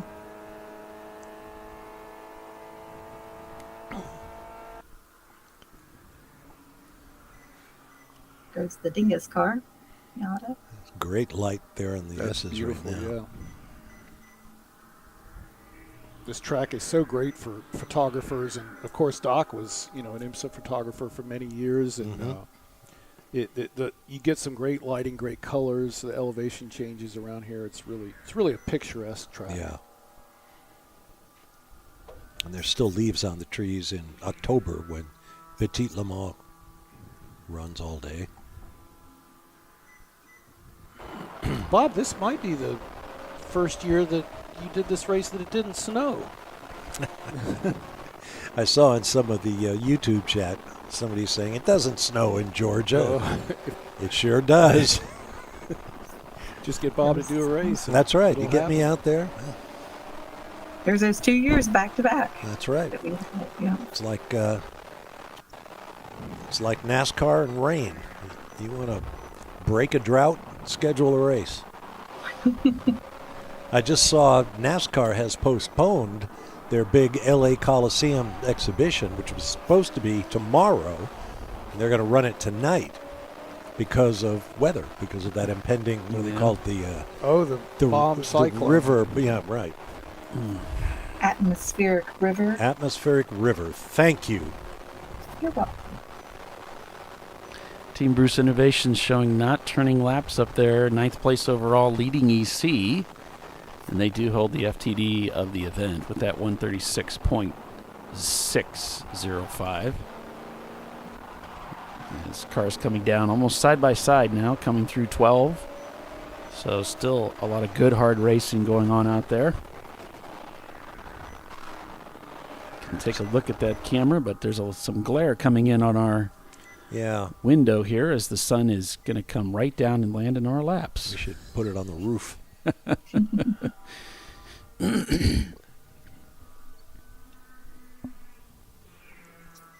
Let's go back inside one of the cars. Just Sure. watching that last driver we saw. The last driver? I'm looking at that was the speed work. No. It was hand position and steering Section 8. input. Section 8. Yeah, this guy. See, Which is the he's not Speedway shuffle Creations. steering. He's not moving his hands on the wheel. Yeah, he's sawing that wheel pretty good. Going for the pass. Looks like the run down to turn 6 here. Sun's getting pretty annoying for the drivers, it looks like. Yeah, it's really bright. Yeah. Won't be there much longer, though. Yeah, not much longer at all.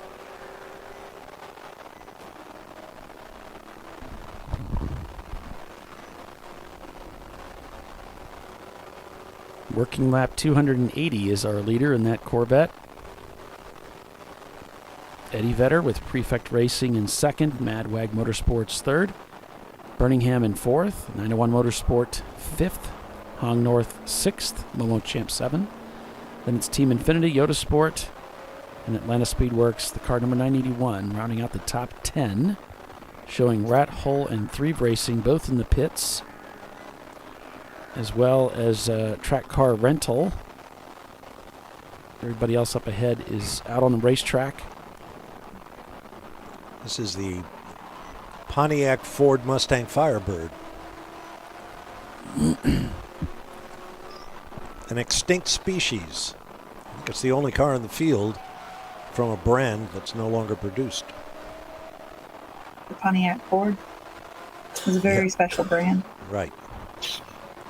Very close friends. Mm-hmm. I'm partial to Pontiacs. I'm sorry they went away. I'm not. Uh-oh. Therein lies a story, methinks. I had two of them, and they both mostly sucked. One of them actually burnt to the ground. Let me guess, it was a Fiero? No, I wanted one of those. I'm glad I never got one. But no, I had a Firebird in high school, and that's the one that it had all kinds of electrical issues.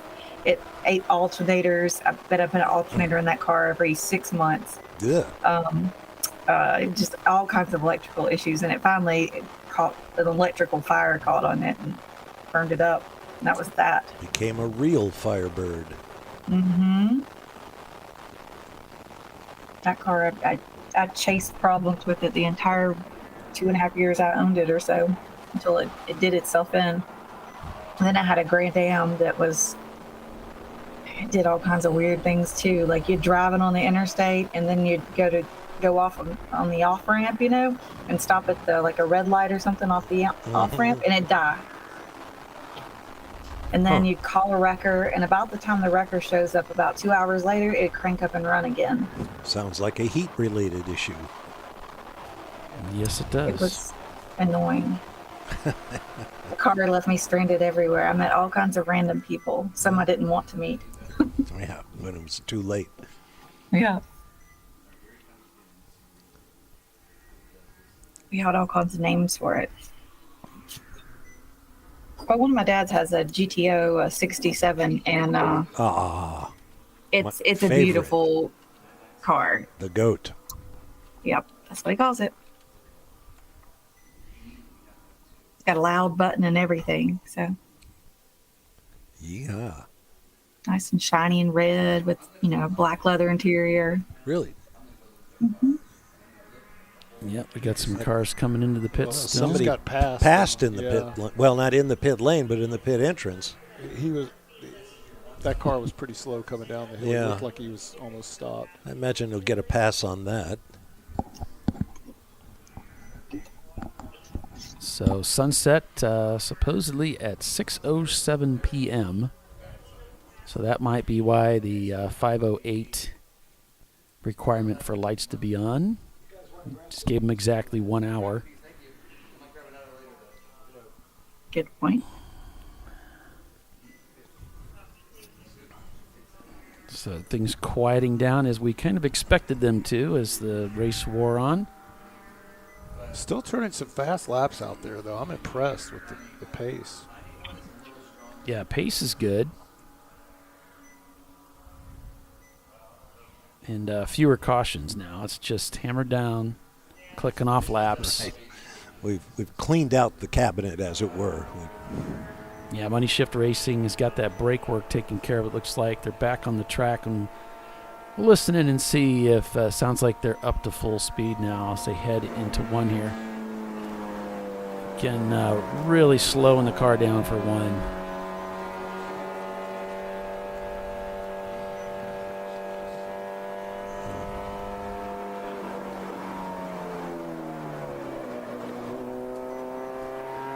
Boy, he is slowing down a lot. He's just off the throttle very early. And it could be because he's just not getting the braking performance that he's trying to get out of it. And now he can't see. Let's see what he does when he gets down to 6 and 7 here. This will be a gut check. Yeah, he's he downshifted early. He's braking very early. Being very careful with the brakes. He also had traffic overtaking, so. We'll also get a sense of it when he gets to 10. That'll be a true gut check. You can hear he's actually not at full throttle. He's kind of easing it down the back stretch here.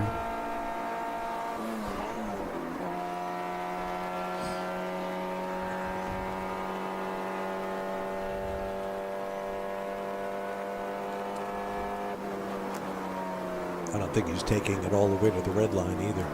Right.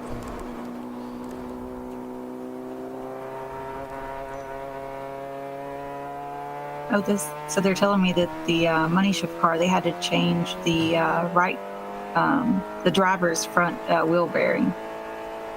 No, okay. That would affect the brakes if it was really bad.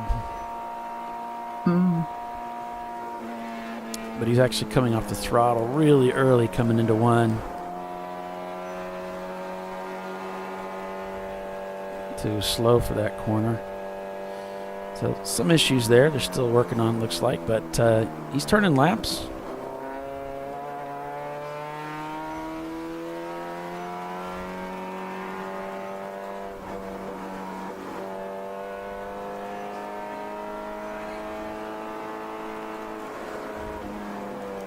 So good to see them back out there. Yeah. What position are they in class? They've got something to race for? Well, they were leading Right. B class before, so it looks like they are still leading B class. If I scan down here, it's Average Joe's that they're trying to stay in front of, but they're about 10 seconds a lap slower. Average Joe's shows they're back about 2 laps, so they have a real shot at getting by Money Shift, unless things change, of course.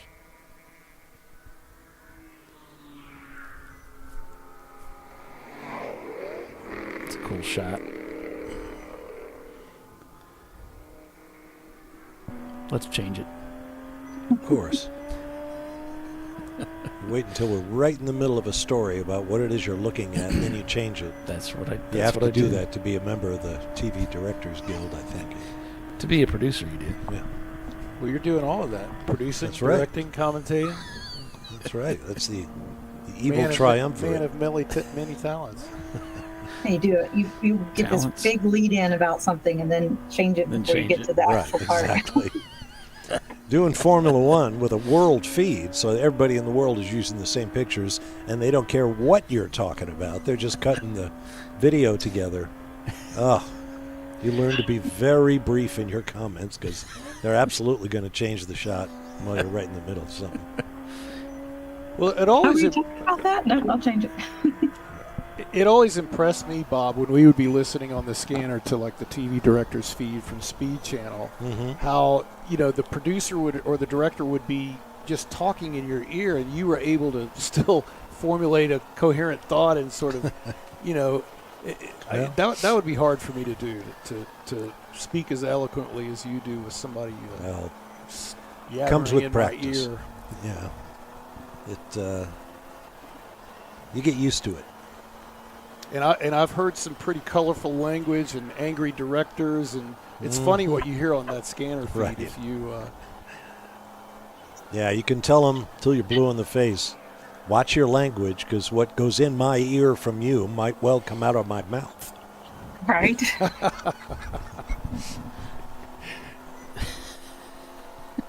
Help me garbage out in, here, garbage out. Right, exactly. One of my first Daytona 24-hour races, we had a set on the infield, basically a way to sell some more sponsorship. It was called the STP Pit Communications Center. And we would occasionally bring a driver or a person over from the pit lane to talk to us. And I remember Derek Bell, one of the all-time greats in endurance sports car racing, was talking with Dave Despain. And Dave asked him a question, and Derek said, I'm sorry, I couldn't hear what you were saying. Your Mr. Reinstein was yelling in my ear at the time. So, yeah, it takes some getting used to. So I've seen a lot of smoke over there in the 10 complex. It's drifting off the track. Yeah. So we may have, we're going to go to a code 35, and guess what time it just so happens to be? Time for our commercial break. So go ahead and take that break right on cue. Maybe grab a piece of pizza, and we'll be back in a few. So stay with us. You're watching Champ Car Live, presented by AutoZone. And we're at Road Atlanta for the kickoff of the 15th season of Champ Car Racing. Stay with us. We'll be right back.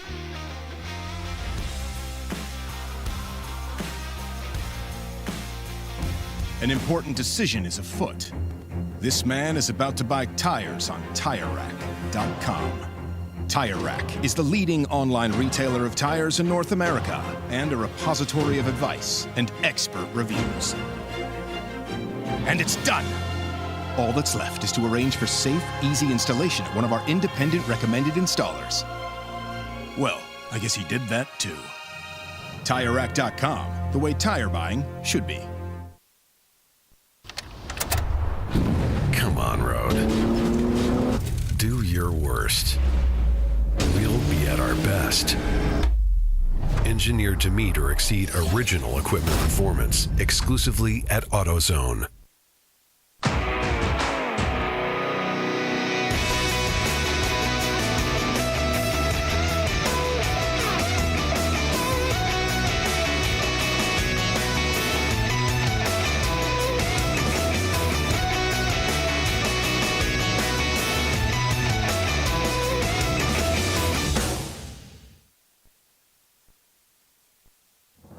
Lifeline's continuous commitment to research and development ensures that we supply the most innovative and cutting-edge products available. Used by the majority of the world's motorsport championship-winning drivers, teams, and constructors, Lifeline has a stringent and proven history of success. Lifeline's continuous commitment to research and development ensures that we supply the most innovative and cutting-edge products available.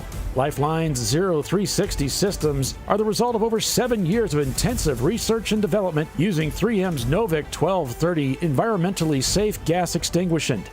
Lifeline uses only the finest quality components. For more information regarding our fire safety equipment and fire safety systems, please contact us at info@lifeline-fire.com. RVA Graphics and Wraps is a full-service design, signage, digital graphics, and wraps company located in Richmond, Virginia. With over 20 years of experience, RVA Graphics and Wraps offers premium signage options for your business. We are dedicated to offering our clients best-in-class service in all aspects of graphic design and application. For more information, visit us on the web at rvagfx.com.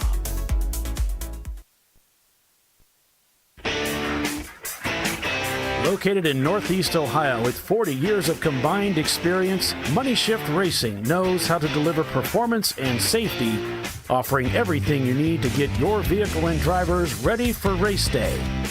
From safety equipment to full engine assembly and repair, in-house fabrication, 3D design, and rapid prototyping.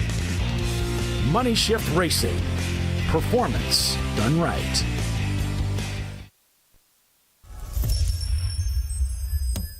Frozen rotors from Diversified Cryogenics deliver increased performance and a higher level of safety while significantly reducing braking system costs. So to tell you a little bit about the durability of this product. So we have seen an incredible extension of the life of our brake rotors using frozen rotors. We've gone from brake rotors every other weekend to 6 weekends on one set of brake rotors, and I think they can go farther. The durability has been amazing. And it's been a fantastic season, and man, a lot of that is due to the way our car can brake on those frozen rotors. For more information, go to frozenrotors.com. Duralast, designed to meet or exceed OE performance with OE-matched friction formulations and fitment for 97% of cars on the road. Backed by a noise-free guarantee when professionally installed. That's the Duralast difference. Only at AutoZone.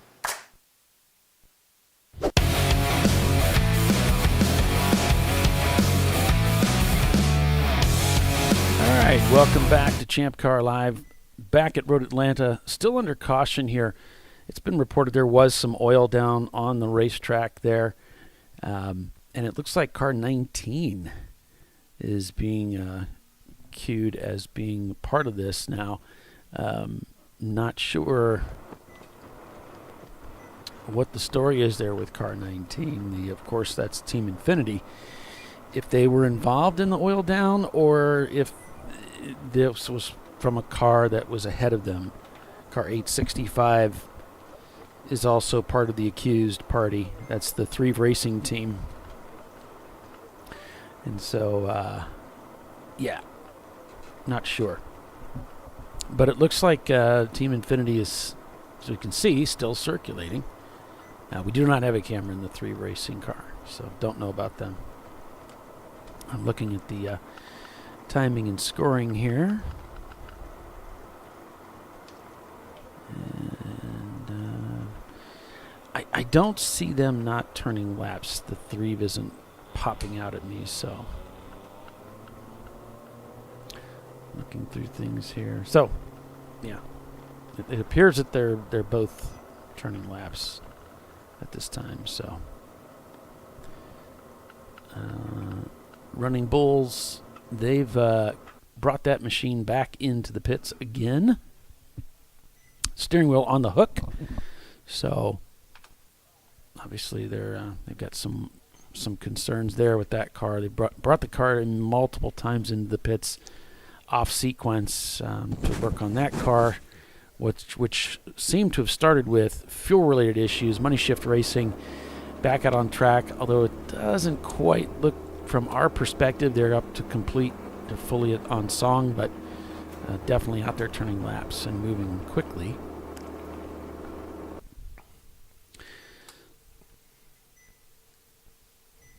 It looks like Average Joe's has crossed the pit loop. Washed Up Pro Celebrities has crossed the pit loop as well. Right now it's all Eddie Vedder in control of the race, and we'll see if that holds up all the way to the end. Still just under 4.5 hours of racing remain in this 14-hour race. So they've been hanging on to this for almost 10 hours now. And they were hoping for 5. Yeah, that car is really performing. Credit to its builder. And you can see the sky is continuing to darken as the sun gets deeper and deeper into towards the tree line here. So it won't be long. 6:07 is reported to be sunset, and then things will get very dark around here. They do tend to have some lighting at various parts of the racetrack. I'm not sure how much we're going to have of that. So a lot of it's dependent upon the teams, the way they prep the car for adequate lighting. And you would think that just the same headlights that you use on the street would work, but they don't work very well at all, do they? Paulie, as these cars come up into the glare of the sun, you can see what a mess the windshield is. And that becomes a factor, too, when you're driving strictly by the light of your headlights, because all that oil and crud and clag, as my old colleague David Hobbs would say, is just going to refract light in every direction. Yeah. So, next pit stop, you might want to do a thorough windshield wipe. Yeah, glare has got to be the number one enemy here as we come into the evening. As we were talking to our guest here, and you remarked about the sun coming into the cockpit there, and being one of the big challenges that these drivers are going to face as they come into the evening. And you talked about the glare of the rear headlights, the headlights coming in from the back of the car. Yeah, and maybe that's just a sign that I was driving too much in my mirrors, but I didn't have that problem during the day. And even driving into the sun, if you had a decent visor or even like a little piece of duct tape at the top of your visor, it's really just that one part over there that's especially bad. But yeah, it was just that contrast between the big panoramic rear view mirror at the top of the windshield, very bright right in your face, that reflection, that contrast with the dark track immediately underneath that. So it was just hard for my eyes to adjust back and forth for some reason. Yeah, sure. Years ago, IMSA dictated that there were two different colors of headlights, both equally effective. The white ones that we're used to seeing on the more powerful cars, the GTP cars and so on, and the GT class cars had amber lights, almost yellow in color, so that a glance in your mirror could tell you whether the car behind was likely to be a whole lot faster than you, and you could react accordingly. Yeah, it's really helpful. Or if you didn't catch on fast enough, they'll make sure and flash those lights to Right. let you know to get out of the way. Yeah, they're not very patient, those quick guys. Jerks. We got two separate scenes down there in 10A and B that the safety crews are working on.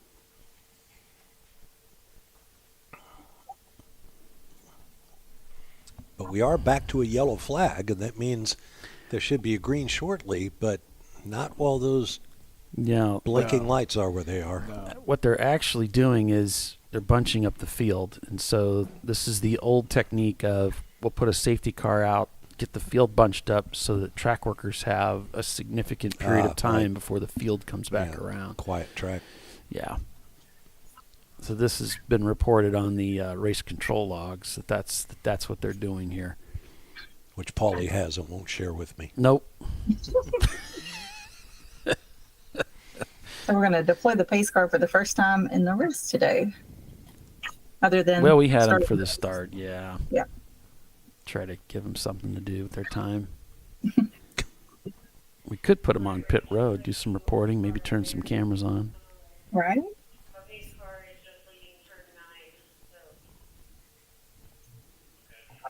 Who is our driver now that Jackie's doing the race directing? Yeah. Any idea? So just as if you can let your drivers know, as they approach the incident, please to stay left of the incident in turn 10. Stay track left as you come through that area. That's the message coming through. As please radio your drivers, let them know, please to stay left of the incident area there in turn 10. Thank you. Yeah, I think there's EVs out there working on drivers right. Not sure what they're doing, though. I can't really see what's happening. Well, they've got an oil down situation, so they're trying to clean it up. So they'll get that taken care of and get us back. This will be a good to view. Racing. Mm-hmm. Okay, let's switch it. No. I mean, look at that line of speedy dry that those safety workers are standing on. That goes all the way up the hill. You know, when they were you were talking this morning, Bob, about the guys out there with the brooms. I guess the sweeper vehicle. I thought that was owned by the track, but oh wow, look at that! Yeah, that's not good. This is Money Shift, who's a little bit further up the hill, coming down into that same area there. And we get a little bit better view with that dash-mounted camera.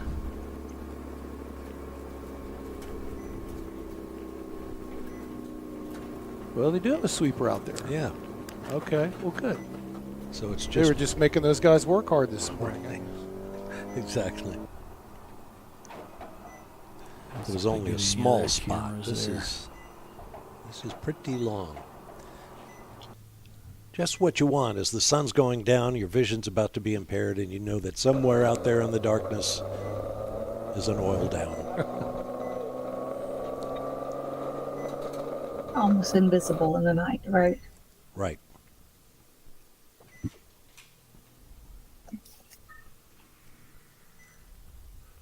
Well, if somebody was having issues with their lights coming on, this would be the ideal time to come in and fix those. Absolutely. Or come in and get that windshield clean. Mm-hmm.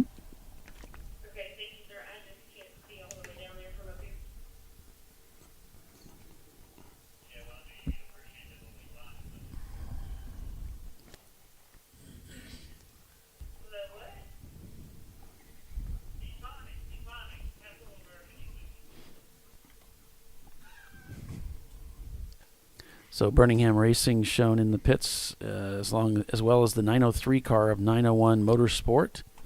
So they've taken this opportunity to come in. Running Bulls, of course, still in the pits. On Second Thought in the pits, as well as Average Joe's. So trying to get this driver change done. Sam Collier leaving the car, and let's see who's getting in the car. No. Oh, I was going to change it. Well, he closed the door. I guess nobody's getting in. Paul is getting feisty. He's cranky when he's tired now. He's but a delicate flower. Yeah, I am but a delicate flower, you know. They aren't showing anybody getting in there. Oh, here we go. Well, I think they've only got 3 people on their team, so that's Chris Preston going in. So he may have been having to hand. You can tell by the foot? I can tell by the leg. I know they're driver suits. There's only 3 of them, so they may be having to assist in the fuel stop and then get the other driver in. No further questions, Your Honor.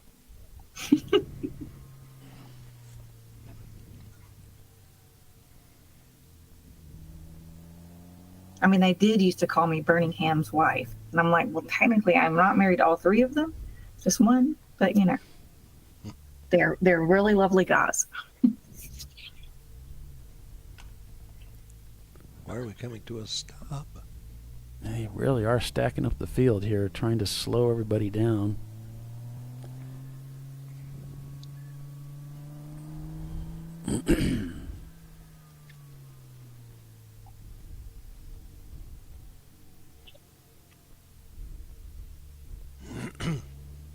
Okay, so looks like heading down that back stretch. So get another view of the track here.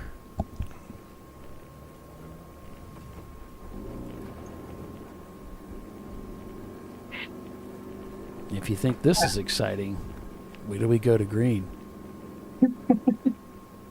Way better. Plasma GT is laughing at me.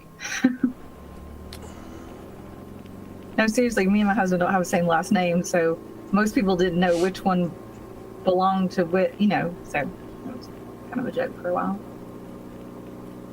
Birmingham needed to change the right front tire, is the word coming from the internets.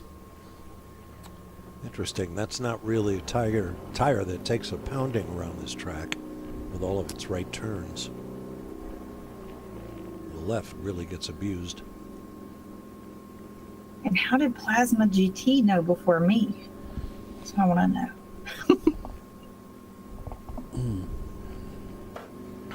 Tried to shift it, but it remembered the gearbox, but then remembered the gearbox was bad.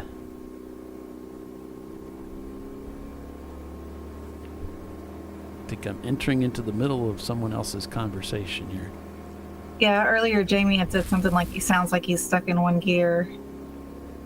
I think he's following up with that. Tried to shift it, but remember the gearbox was bad, something. Plasma GT saying the inside of the tire was wearing, so that inside edge on the right side tire Sounds like they need a camber adjustment. Yeah, I would say that's a setup issue. But it works so good when you're going the other way. Because they are part of Pinky's Out, and so am I. I'm virtually helping them with their strategy, somewhat.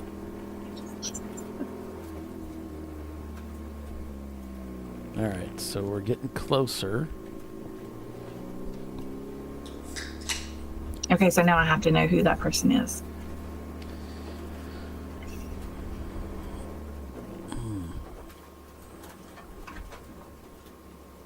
I know most of the Pinkies Out guys.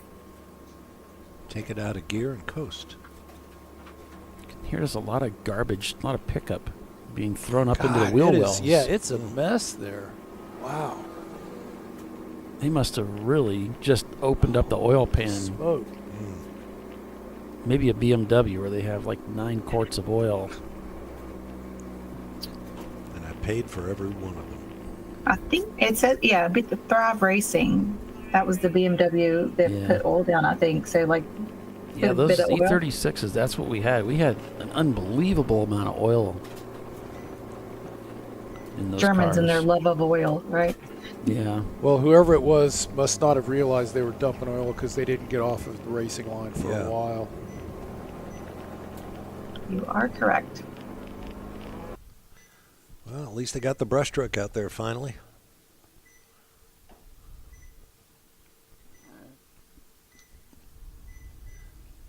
Looks like headlights are on every car. Looks like Atlanta Speedworks now coming into the pits behind Open Throttle, the BMW, as they cross the pit loop.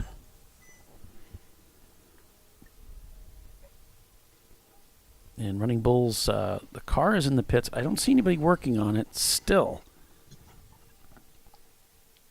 So they may be running to get something for that car. I think we've got a while before they go green. They got a lot of cleanup to still do. Yeah, Team Infinity still doing laps. So doesn't look like it was a problem with Team Infinity, although I did hear in passing there was a car that spun in the oil. So they may have been part of that. Well, at least the sun is no longer a factor. It is behind the clouds and almost below the horizon, so no issue with glare anymore. No issue with light either, huh? Well, hopefully not. I mean, this is actually perfect conditions right here because it's still light enough that you've got good daylight visibility. Over there in all that data you won't let me see, Paulie, do you have a... You can see it's right there.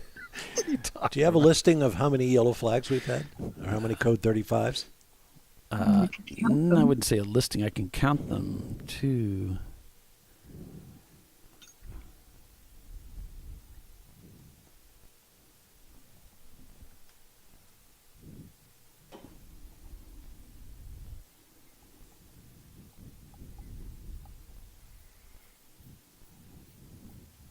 No.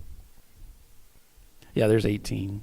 18? Yeah. Well, that's even more than I was going to guess. I was going to guess 15, but it's been one of those days.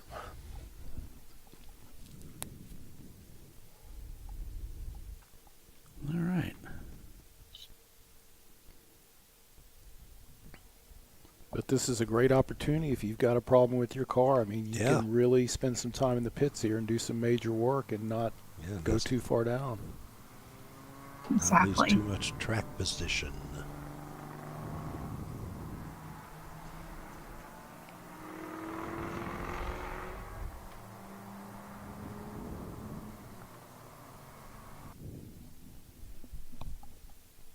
Some pretty cool picturesque shots of the racetrack as the sun is dropped below the horizon here. And I guess maybe see an emergency vehicle maybe at the top of the hill, but... Yeah, I think there's a couple out there. All right, here we go. Somebody's doing some work. Cleaning that windshield. Somebody was listening to the show. Good job. We got another car up on the jack, working on that car. That looked like a brake rotor somebody was carrying to that car up ahead.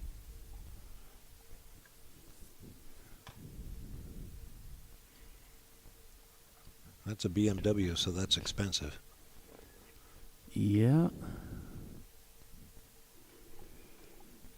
Looks like the Marching Ants link is now up. Yeah. Okay, back to green here. Oh, wow. Uh-oh, there's some smoke right there going through 12. Yeah. Yeah, the driver's pulled to the left as far as he can, but... And here are some cars diving into the pits. Good grief. You had plenty of really time. smoking. Any lap you could have come in. Although I was surprised they went green. I thought they still had some more cleanup work to do there. Yeah, that car is still smoking and smoky. Pretty bad coming into some of those corners. I don't know if we can pick them up from any of these in cars. You can see the remnants of it here.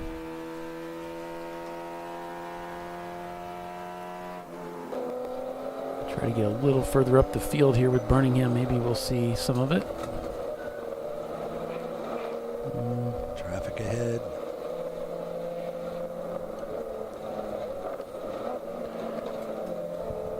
I was still There's seeing still the sun. some sun, yeah. Back Wow, on the it back must be part of the popping track. out. That's Yeah, we can't see that from here. yeah. And what time is it? Is it now? Is it 5 a.m.? 5:50. What the heck are we doing? 5:55. Did we circle around? A whole half day snuck by. We didn't notice. I guess it's not technically sunset yet. No. 12 minutes. Jamie asked, is Eddie Vedder a Mustang? No, it's a Vet, a Corvette. Hence the name. Right. Another yellow. Atlanta Speed Works, and another caution gets thrown. This one for our friend 718. If you want to take a wild guess what the cause may be. Smoke. Yeah. The 718 has had trouble with smoking all day. Well, this is the car stopped on the racetrack over in turn number 4. Nice. So I think the race control's sense of humor has come to a close on 718. Right. And the bottom line is they're not to return to the racetrack until it truly is repaired, which is probably going to retire the car. Come back when you got it fixed, not before. We are done with your shenanigans.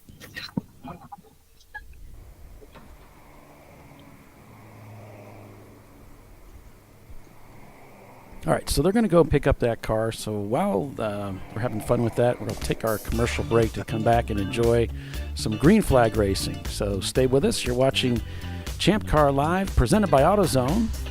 We're at Road Atlanta, and we'll be back with more racing. Stay with us.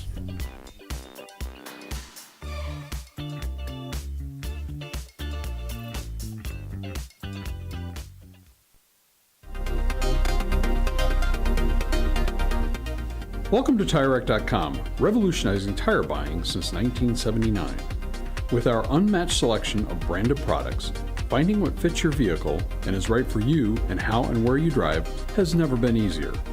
Through helpful online shopping tools that include our professional hands-on reviews done at the introduction of a tire and consumer reviews that give real-world feedback over the life of the tire, you can make the right tire choice and find exactly what you need. And if you prefer to talk to someone, our tire testers, our sales team, are available on the phone. And that's how we get you the right tire for you and your vehicle for where and how you drive.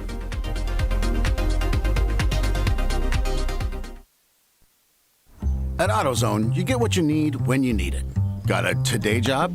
Pick it up free same day at your local AutoZone. More of a tomorrow project? Order as late as 10 p.m. with free next day delivery. Getting the job done just got easier.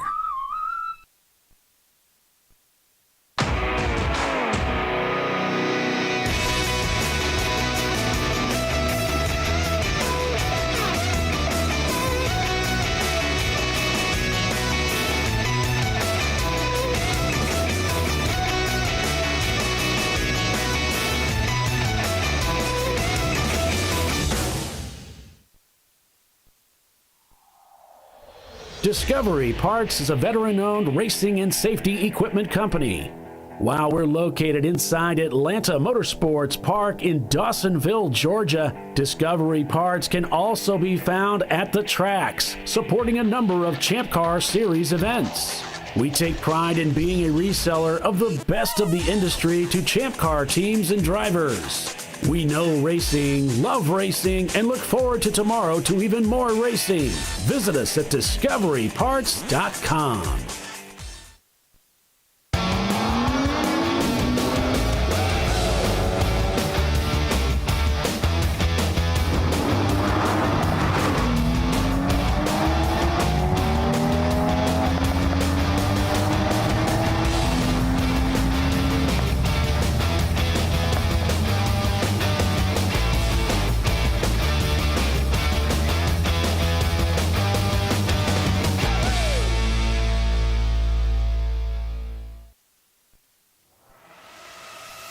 RVA Graphics and Wraps is a full-service design, signage, digital graphics, and wraps company located in Richmond, Virginia. With over 20 years of experience, RVA Graphics and Wraps offers premium signage options for your business. We are dedicated to offering our clients best-in-class service in all aspects of graphic design and application. For more information, visit us on the web at rvagfx.com.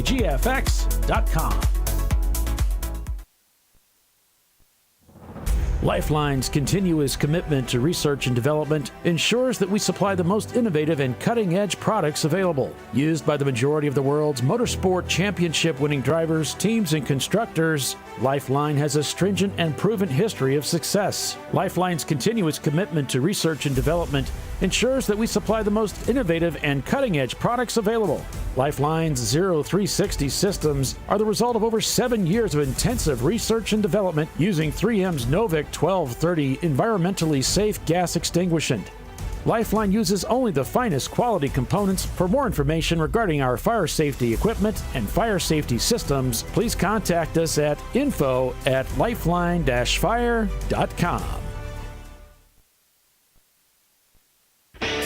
Located in Northeast Ohio, with 40 years of combined experience, Money Shift Racing knows how to deliver performance and safety, offering everything you need to get your vehicle and drivers ready for race day.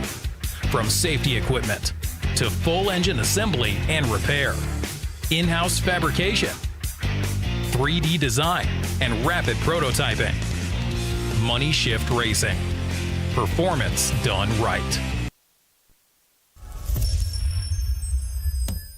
Frozen rotors from Diversified Cryogenics deliver increased performance and a higher level of safety while significantly reducing braking system costs. So to tell you a little bit about the durability of this product. So we have seen an incredible extension of the life of our brake rotors using frozen rotors. We've gone from brake rotors every other weekend to 6 weekends on one set of brake rotors, and I think they can go farther. The durability has been amazing. And it's been a fantastic season, and man, a lot of that is due to the way our car can brake on those frozen rotors. For more information, go to frozenrotors.com.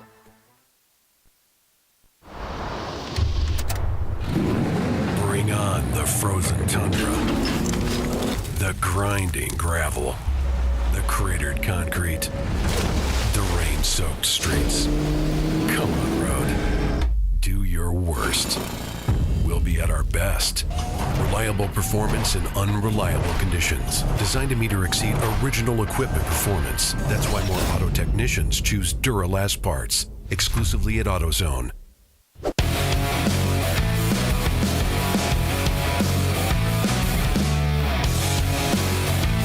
All right, welcome back to Champ Car Live, presented by AutoZone. Still under caution here as crews going out to pick up the 718 car. Seen smoking on that last restart.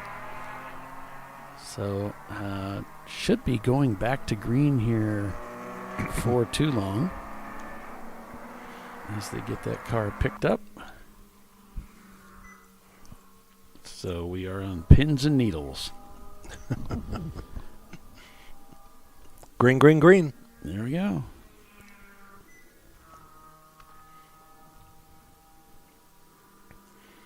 I love this Flagtronics device. Yeah, we've got one of the gadgets right here on the desk here in the broadcast room, so it's nice that we can see what the drivers can see at the same time. Right. And it only took me about 9 hours to plug it in, and then now we got it. And RPM Auto Works going by to start another lap out here at Michelin Raceway Road, Atlanta. Now we're still showing quite a few cars on pit lane from that last caution, but they do have to do at least one lap to go across the timing loop to clear that if they have emerged from the pits. And Team Infinity is one of those teams. It looks like they're coming down pit road now, resetting the position of the steering wheel. Yes, it's recommended that you do not do that while you're driving, but yeah, where's the fun in that? Gotta do what you gotta do. Yeah.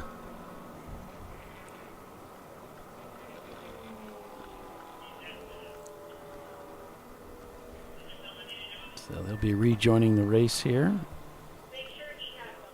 Others are beginning to clear the pit loop.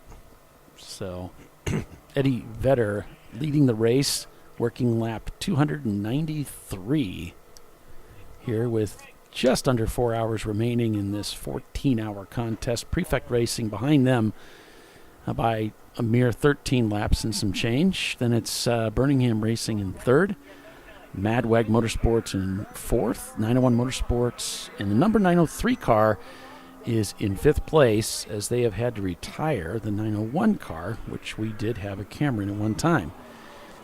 And that was, oh shoot, now I'm forgetting why they retired the car. There was some kind of engine failure. They couldn't power, the car didn't have drive anymore. So the 901? Is that what you're talking about? Yeah, I'm trying to remember. I don't think I knew what the exact cause was. Maybe that's why I can't remember. I think it said engine is done or something like that. Gotcha. All right. Wow, Birmingham is up to third. Wow. Don't be a homer. Ow. So Tiffany, do you have communications with the 901 car? Yeah. Team, you do? Could you ask him to put that camera in the 903 or facing the tower in the pit so we can see the flag stand? Something besides laying on the table there would be really cool. We can. Well, they had it there because they were going to put it in the 903. I'd asked them to put it in the 903, but then that's fine. If they're that's what they're stopped, they do. forgot about it.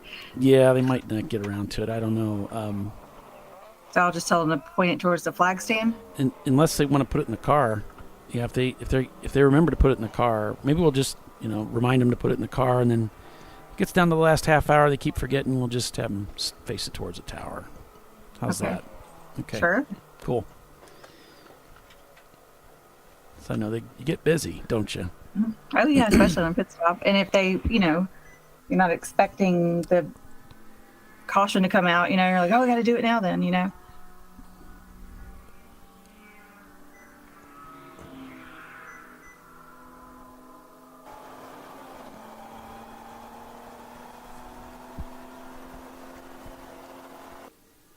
Car's coming down the hill here. Now I suppose we're at official sunset around the racetrack. So now you really do have to have headlights. Yeah, TV cameras always make it look as though it's lighter than it is. Yeah. Because they trap an awful lot of light, but yeah, it's getting dark. And Section 8 car number 606 is being pegged as a car that has no lights. So they'll have to come in and take care of that.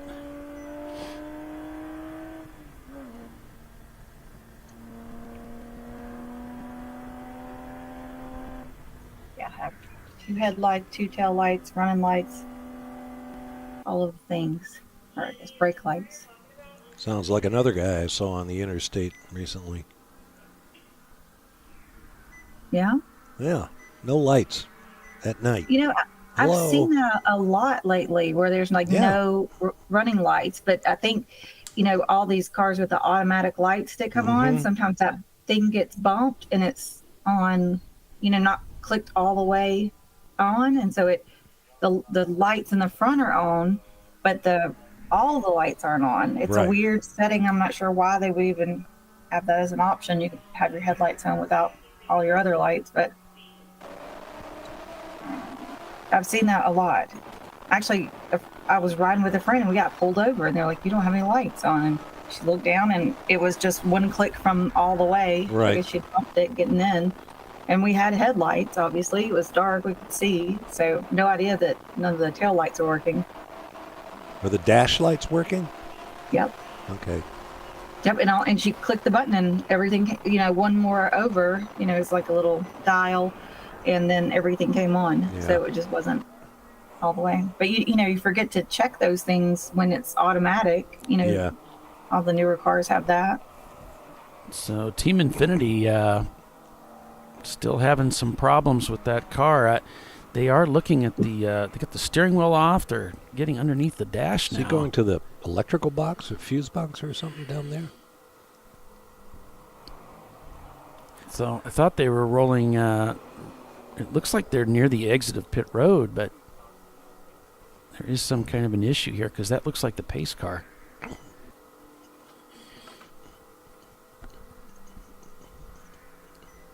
So Team Infinity, a long wait in the pits here as they're working on that car. On second thought, also shown in the pits, as well as the 996 of Atlanta Speedworks.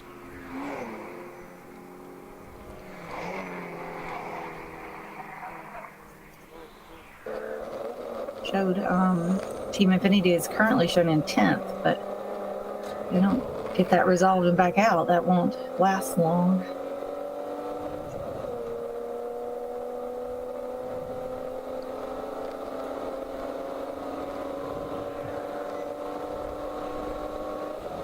Birmingham Racing.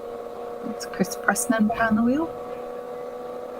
First time they've raced as a team in a year and a half, 2 years, something like that. It's been a while.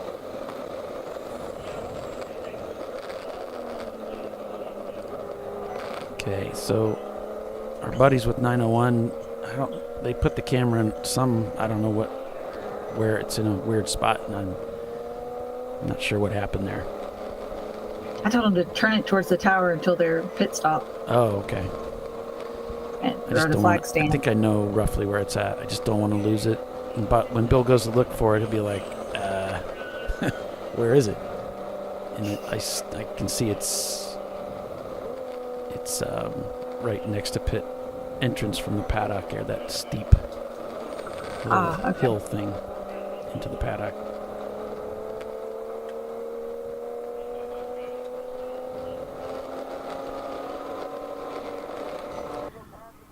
Okay, so we're going backwards here. Must be getting pushed. Yep. Oh. So problems for Team Infinity now. Oh, boy. And they went from bad to worse. Now they're back in the... going to the paddock. Going to the paddock area. Going to take it up the hill.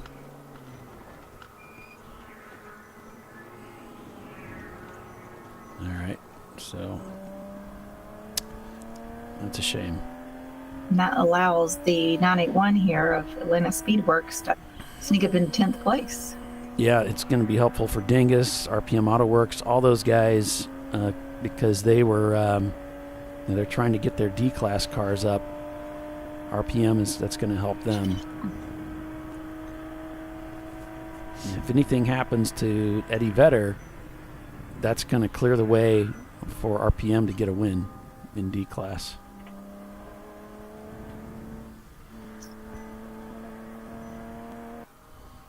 Well, and also Prefect and Birmingham are sitting there ready to pounce. Oh, yeah. They're 14 and 17 laps behind them. So, I mean, the only thing, they got a break. That's the only way that works. Yeah, they would need, obviously, about 20 to 30 minutes to overcome all those laps? Yeah, probably. So...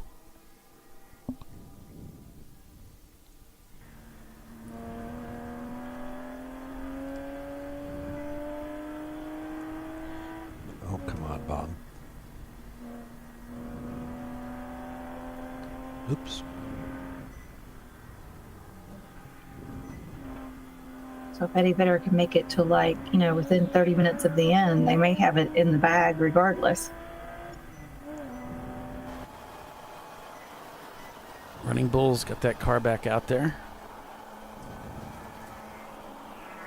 which is great news.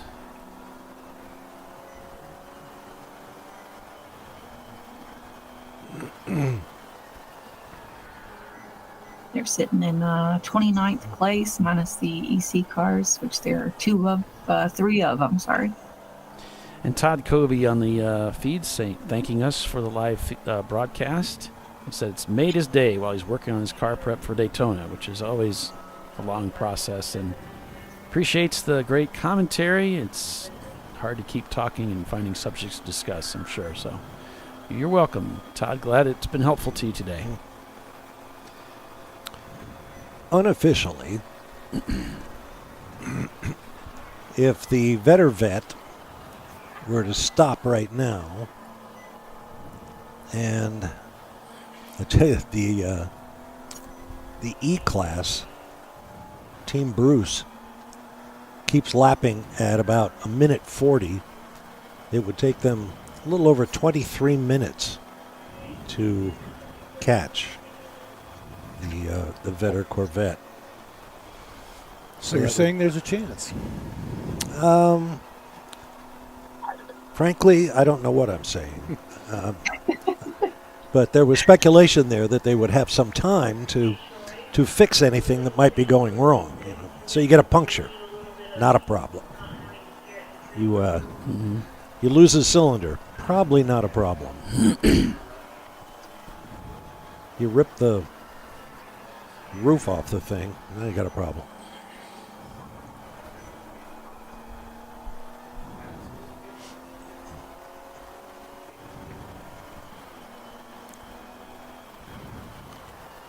Yeah, they're kind of sitting in the catbird seat right now, but they got to stay there for 3 hours and 45 minutes-ish.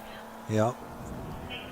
But they are off of their previous pace. They've been running in the 145 area lap after lap after lap, while other cars are going faster. So I'm wondering if they're moderating their pace, not because they have a problem, but they're just playing it conservative. Well, you definitely wouldn't want to take any big risks that might involve you getting punted off track or something. Mm-hmm. I mean, even at 145, they're still, right in there with the other teams or quicker than some of their last laps. So nobody's really going to be passing them unless Team Bruce can come all the way up, but they're not even eligible for the overall, so it's not really a threat. I think they can keep it in that 145 range. They can just cruise on to victory if they can keep the car together. But 3 hours and 40 minutes is a long time still. Anything can happen. Sure. It's still more than an Indy 500 to go. Yeah. Exactly. So they do have a light burning down there at 6. Yeah. So that's good. And there's something There's there. One. Yep. Wouldn't you agree? Yeah. So, yeah. That's funny. You look out our window, you can't see it at all. Well, it's okay. way down here. It's down here. Now I do see it's kind of shining on the track. It's right at the corner station. Yeah, I didn't notice it. Maybe they didn't have it turned on. I don't know. Well, we're not the ones who need it. So Team Infinity still behind the wall. Driver's still in the car, though. Mm-hmm. So they are looking at this. They haven't thrown in the towel yet. Section 8 in the paddock, and it looks like it just trying to get the driver situated in the car. So he's reaching up above his head and probably working on belts and things to get over the Hans device, right? Yep. Money Shift Racing. There's another light, I thought. dealing with some braking issues, but soldiering on.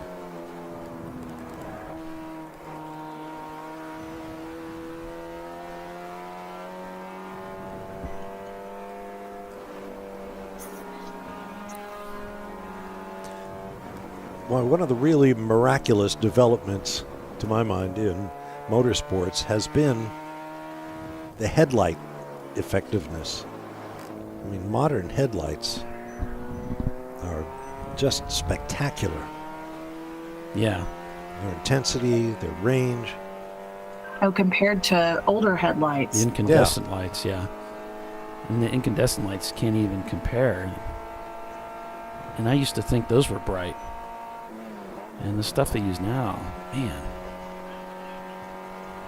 Well, some of the stuff that's even coming on the street cars is just ridiculously bright. I mean, you're driving into oncoming traffic. I mean, like it's, like a 2-lane road. Oh my gosh, some of these cars will just blind you. Mm-hmm. I'm like, is that a regular, from the factory headlight, or they, because some, something tricky. Yeah. When an oncoming car comes in and you flash your brights at him, like turn your brights off, and then he passes and you realize, oh, those weren't his brights. You didn't have them. them. And then they flash their brights back at you, and you're like, those are the brights. Right. Yeah. Cadillac Escalades and things like that. Mm-hmm. Some of these big trucks driving into the sun.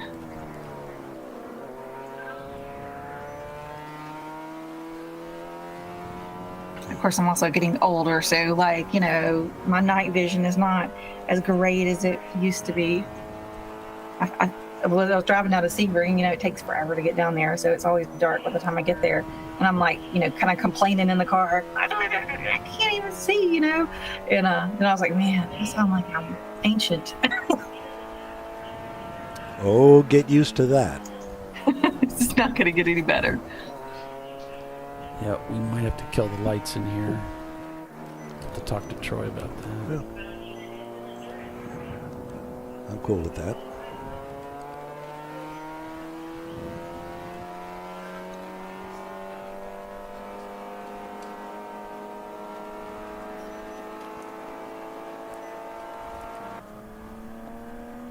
Wally. We got to talk to that man over there, 'cause he's the most important man in the room. Who'd be that?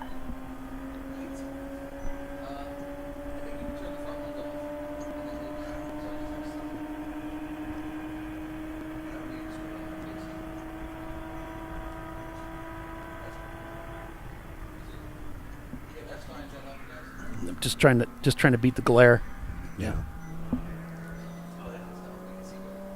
I have these little book lights that have a clip on them, and so you can kind of angle it where it's not glaring on anything, but it can light up your keyboard or whatever else. Mm-hmm. Those things are fabulous. I take them for VIR for the 24, but I just keep one on my headboard of my bed. Mm-hmm. And so if you have to get up and go to the bathroom in the night or whatever, I just turn that on the lowest setting. I can see what I'm doing, but it's not bright, and I don't run into the wall or trip over my shoe or a dog.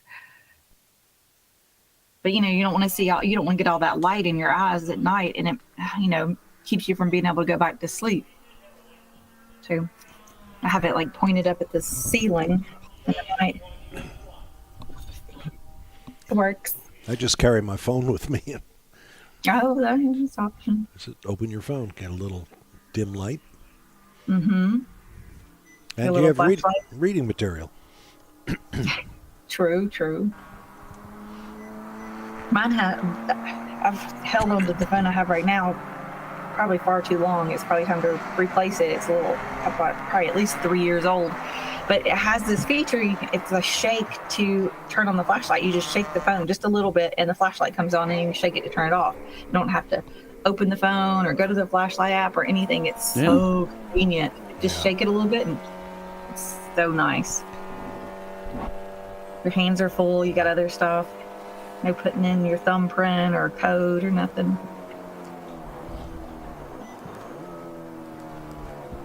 Oh, I think we got a 3-wide Yeah. in here. Ooh. He wanted at least the middle of the track. He didn't want to be all the way track left for the 903 car.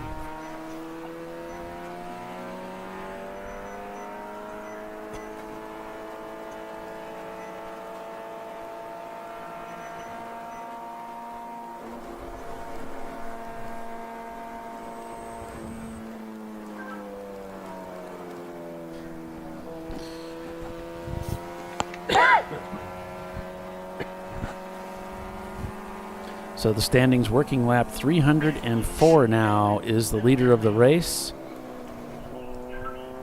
Eddie Vedder, and then it's Prefect Racing, Birmingham. Madwag Motorsports, 901 Motorsport in 5th in the number 903. Then it's Hong North. Yoda Sport, Momo Champ, Atlanta Speedworks, Dingus, RPM Autoworks. Looks like that's your top 10? Top 11. We got 2 EC cars there. Oh, that puts Dingus into the top 10. Yeah. The other Birmingham group. Yeah, so Team Infinity has fallen behind RPM, and that gives RPM the lead for D-Class as Team Infinity has gone back out onto the racetrack after a somewhat lengthy repair in the pits. They are hoping that this is going to hold up for them. But, time remains, we'll see. As they're just going back out on the racetrack, they haven't yet completed a full lap since they emerged from the pits and paddock area.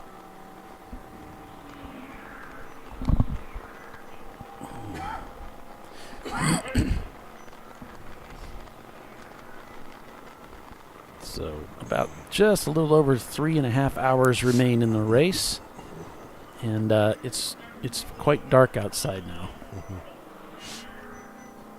Probably much darker than it looks on this camera, right? Yes. It does, yeah. Even this image here, which doesn't have headlights in front of it, is actually quite a bit brighter than what it really looks like when you're here in person. It looks more like that than it does like that. An exclusive look inside the trailer. That's what it looks like right now.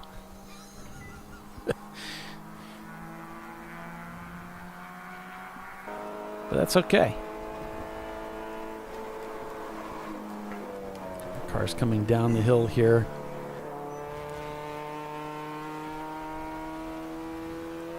Yeah, we do see a team out there running more like standard headlights, and the difference is unbelievable. Compared to what these guys that have experience racing out here, what they're putting on their cars.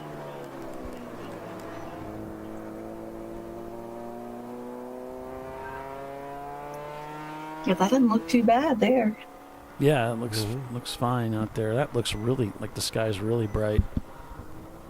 Looks can be deceiving on camera, especially, right? Yeah. Well, that's a part of the track where we saw the setting sun earlier when we couldn't see it from our position here on the 4th floor of the media center at start finish.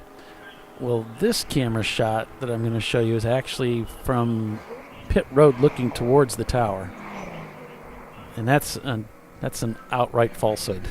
That is not. I mean, there is a little bit of something in the sky from where we're at, but I guess we're sitting high, looking mainly at the ground and the tree line, so it's darker where we're at. I think the iris of the camera lens sort of exaggerates the how much light's in the sky. Things like golf tournaments, when it's like this, you always hear the announcers say, "Oh, it's way darker out here than it looks on TV." When they're finishing up a late. Bunch of wussy golfers for crying out loud.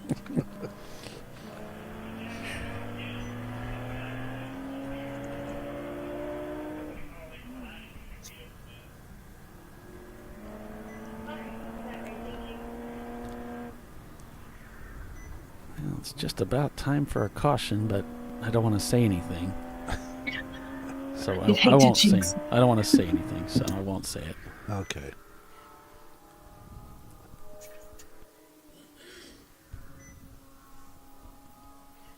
I mean, looking down at that start-finish line, I mean, it looks like Vegas. But if you were here, I mean, it's a row of fluorescent light bulbs on the Michelin walkover bridge. It's nothing fancy. And nothing like that much light. Yeah, it does look like Vegas. I feel like I'm cheating somehow. Yeah, it's more like it's just the inside of a warehouse. Fluorescent bulbs type of thing. Yeah, you couldn't go down there to start finish and count your change. No. But she's standing tall on camera.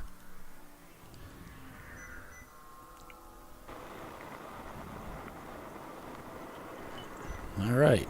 So Team Infinity's out there. So we're going to take another commercial break and be back in 5. So Eddie Vedder still in command of this race at lap 307 now. We'll see what comes next. Stay with us. You're watching Champ Car Live, presented by AutoZone. We'll be right back.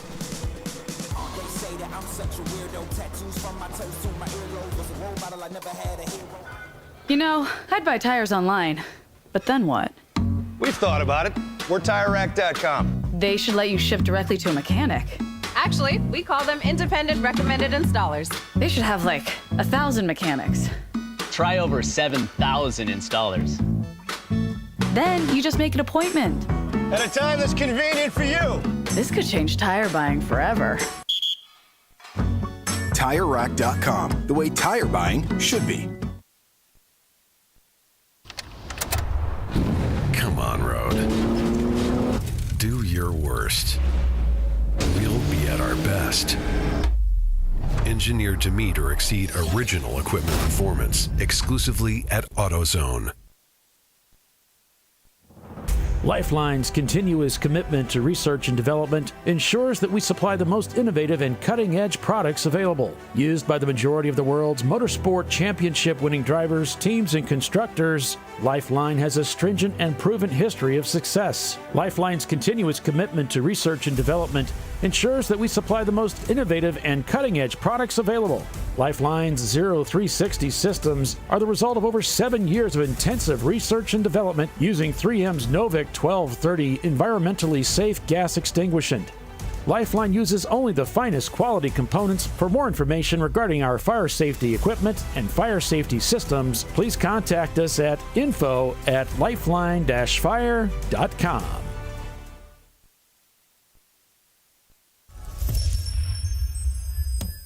Frozen rotors from Diversified Cryogenics deliver increased performance and a higher level of safety while significantly reducing braking system costs. So to tell you a little bit about the durability of this product. So we have seen an incredible extension of the life of our brake rotors using frozen rotors. We've gone from brake rotors every other weekend to 6 weekends on one set of brake rotors, and I think they can go farther. The durability has been amazing. And it's been a fantastic season, and man, a lot of that is due to the way our car can brake on those frozen rotors. For more information, go to frozenrotors.com. Located in Northeast Ohio with 40 years of combined experience, Money Shift Racing knows how to deliver performance and safety, offering everything you need to get your vehicle and drivers ready for race day. From safety equipment to full engine assembly and repair, in-house fabrication, 3D design, and rapid prototyping. Money Shift Racing. Performance done right. Discovery Parts is a veteran-owned racing and safety equipment company. While we're located inside Atlanta Motorsports Park in Dawsonville, Georgia, Discovery Parts can also be found at the tracks, supporting a number of Champ Car Series events. We take pride in being a reseller of the best of the industry to Champ Car teams and drivers. We know racing, love racing, and look forward to tomorrow to even more racing. Visit us at discoveryparts.com.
No.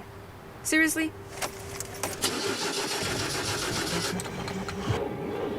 Come on. No. You for real? Dale. Really? Wow. So maybe just a cable? We can help you. Welcome to America's #1 battery destination. AutoZone, your battery solution.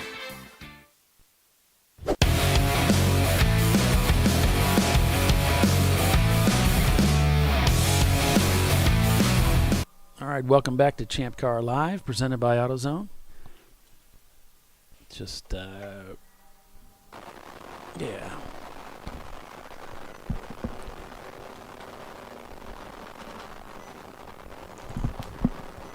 The sun has officially gone down on this race, but we still got just under 3.5 hours remaining here. The leader working lap 3:10. And interestingly enough, this is usually the time of the race when there aren't too many yellows. This is when there's this big push all the way to the end, and we don't see a lot of interruption. So this could be a full run all the way to the next pit stop, and then it's going to be a dash to the finish. Everybody will have to stop at least one more time before that anchor man takes over, and that'll be the final run for the finish. And right now it looks like Eddie Vedder is the team to beat. They have many laps up on the field. Yeah, it's that time of the race where getting to the finish becomes more important than beating the other guy. Right, and that's exactly, I'm sure, what Prefect and Birmingham, they know they're not going to be able to run down the Corvette, so they're in the process of let's be in a position where we can at least take what we have. We may be able to still win this race depending on what lies ahead in the next 3+ hours.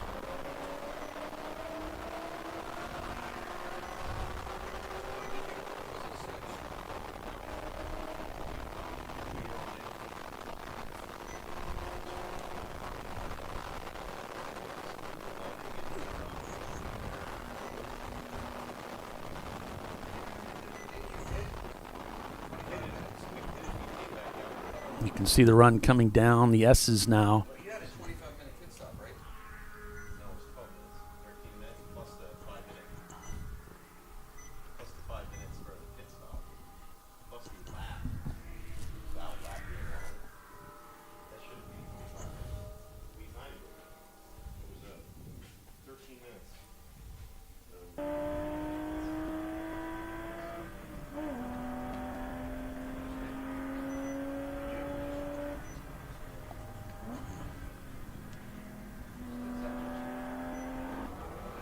Team Infinity now back out on the racetrack. And they're shown back 2 laps from RPM Auto Works. The new, they're not leading D-Class because Eddie Vedder is leading D-Class, but they're now in second place.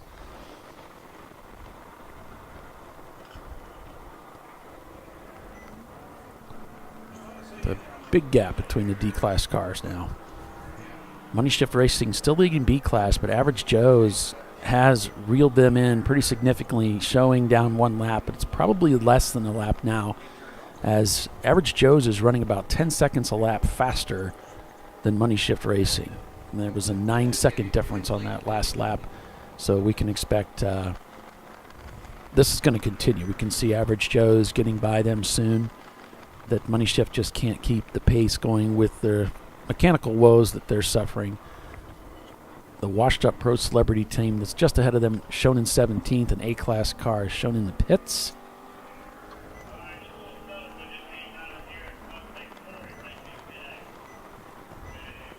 So we're expecting to see a change for position there.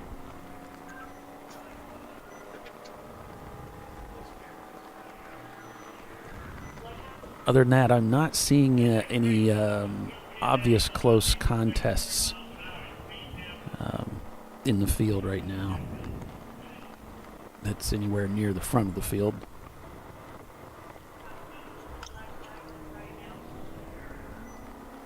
a lot of people are pretty spread out.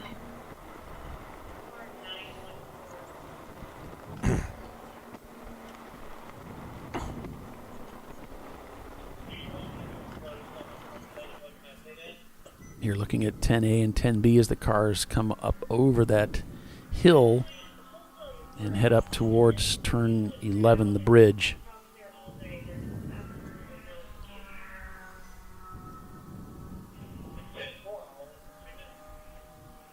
And then looking at turn 1 as the cars head up the hill, that right-hander. So we'll go on board with Money Shift Racing.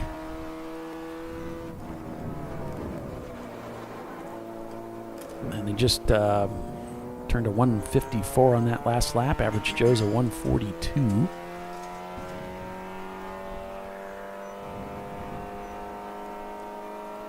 Sounds like race control just said somebody's going to get the black flag and then be subject of a slow southern conversation at the bottom of pit end.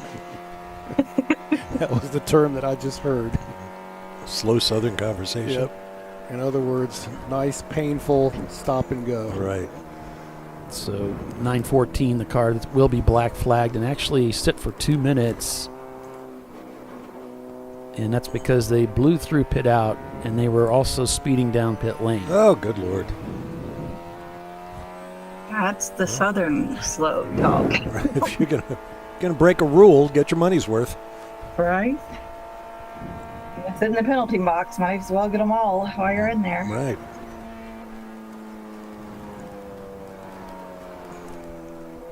Bring some friends, whatever.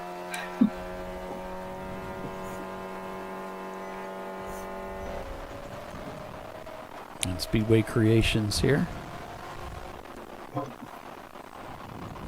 I like where they've placed these auxiliary. The auxiliary dogs. What was funny about that? Do you have a dog named auxiliary? The dog's in the background there. Lights. I like where they put the lights. Yeah, the track looks pretty well lit. I mean, look at that. That's good view. We do that for television at places like Sebring. You know, I liked Daytona a lot better when it got this dark at night. And then they just started lighting everything. Kind of took away some of the fun of round-the-clock racing. It gets dark. Deal with it.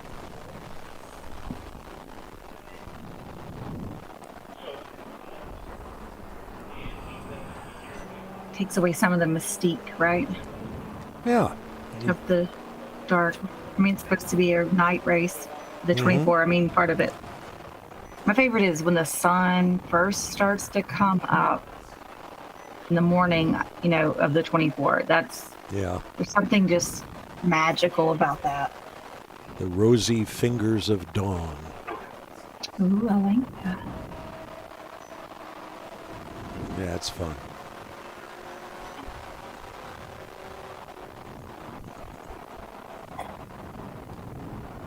Sorry about the dogs. My husband decided to run an errand, so when they hear his car come down the driveway, everybody loses their mind. Not a problem. I've made dogs bark before with my commentary. Yeah, so Ed came up. He's here in the tower. He said that the reason for the delay where they were in the paddock pit area for 20 minutes is because they were working on the taillights. And so they had a taillight failure that was actually a hangover from a car fire they had back in 2020. And and they had really nothing to work with, so the lights are working off of a drill battery. Oh, wow. Some ingenuity going on. Yeah. I like it. Jury rigging at its best. Mm-hmm. Yeah, it looks like it's working all right, though, Ed. Get you turned over here so you really can see. You know, the headlights are working great. Oh, that's great. At least something's working. The taillights, we've never had a problem with this. That car is stock electrically. I literally just unplugged everything, all the luxury car options, and taped the harness back, zip tied everything, and left the fuse box full of fuses so I could just tap into whatever circuit I have over the years. Stolen auxiliary fuel pump power off the Bose system, etc. Yeah. And this time it looks like we had a pit fire some years ago, and I pressure cleaned the inside of the car, fuse box, dashboard, immediately afterwards, and recovered from it, or so I thought. And we were just told by a pit marshal on our last pit stop that hey, your taillights just went out, and we weren't really prepared with this, as it's been rock solid this whole time. Right. So I had to improvise very rapidly. I had had one of those custom 3D printed drill battery holders that you would like hot rod a Barbie car with. Like, when you put an 18-volt battery in you just want some wires to come out of it. And I had been using that as a jump start box for the scooter earlier today, and just clipped the ends off of it and secured it to the taillight harness in the trunk, seeing how the fuse box had irreparable damage. And they're a bit bright for taillights, but they're working. We'll find out if they hold up the rest of the day, but looks like it took us out of the top 10 chase. We were looking for some last-minute strategy to bring us way up. That's not going to pan out today. Still hanging in there, though. Oh, yeah. We're back up in there. I mean, we had a driver earlier, had a car blow up right in front of him, and got a little exciting moment. He spun over by Tana somewhere, I guess. And, yeah. There's oil down over there. I got my friends watching the personal live feed. And, oh, man, Lewis did a great job. I radio Lewis, great job. He's like, no, the car just saved me. There was a massive amounts. Was there? There was a BMW amount of oil thrown down on the racetrack. So at least 8 quarts. At least. Oh boy. It was spectacular. I mean, I could hear it in his voice when he radioed in to self-report. He just spun, and it's like, what's going on? Yeah. It blew up right in front of me. Yeah. And It's like 3 octaves higher. Yes. Going down into 10 must have been exhilarating. He's like, it was 10. It was in the braking zone. I'm like, oh. I said, you okay? Your car okay? I'm fine. I'm okay. And I said, the car hit? No, car didn't hit anything. I said, just keep going. We're looking for a 2-hour strategy. We're going to keep going with that if the car's good. Yeah. And we did our scheduled pit stop and came out without exterior lighting. And I mean, the rules say you got to have it. We have it now. But cool. It took us down the scoreboard a bit, down to 14th minus a couple of EC cars. So yeah. 12. You fell behind RPM, unfortunately, for your team, and they got by you there. But you're holding strong there. We were looking. I mean, we don't have a chance at class with that awesome Corvette going around like it is. Yeah. So we were just going to hold out for maybe a podium and some late dropouts, or just some genius strategy on our behalf, which we were working on when we got the call that the taillights failed. Mm. So here I am. Here you are. Here I am. But still hanging in there. Oh yeah. This is endurance racing. If you can't endure, right, you're not going to finish. And we like finishing races. Enduring the disappointments that are.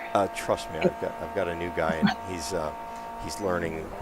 There's a huge up and down that can be available any moment. Mm-hmm. Bipolar symptoms that are racing. We'll still go and do our thing, but I mean, I'm not going to go and push the car. I had some master plan here.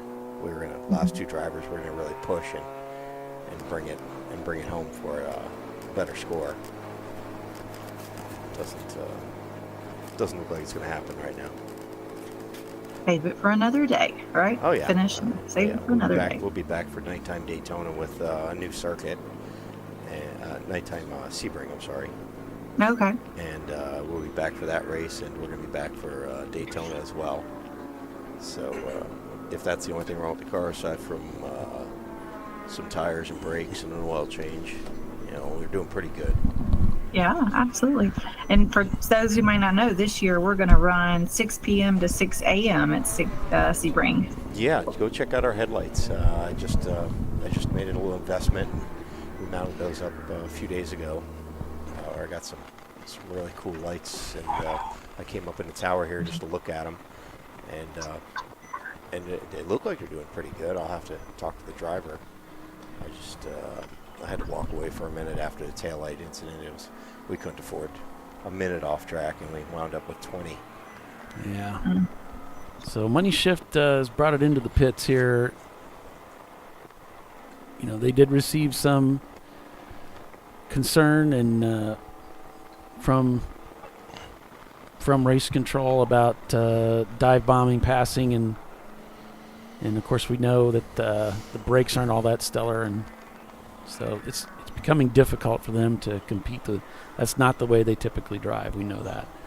So it's difficult for them to compete right now with things as they are. Maybe they're in to do some repair. Not sure.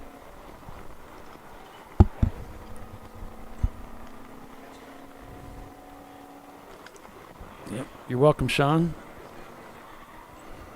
And he says a special thanks to Mr. Varsha. Oh, very kind of you.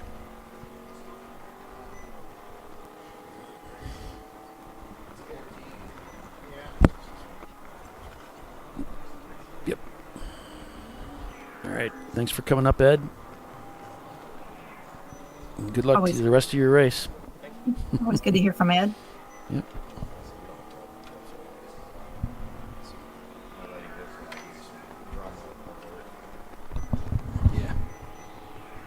Always good to hear from Tracy as well. What's that, Tiffany? I said always good to hear from Tracy as well. Yeah, he's checked out too, so. Yeah. He messaged me by, so. I gotta get to Atlanta just to hang out, not race to the racetrack and then race home to other things. Come to Atlanta and just see all my Atlanta friends I hadn't seen in a while. Yeah. Just need to do that.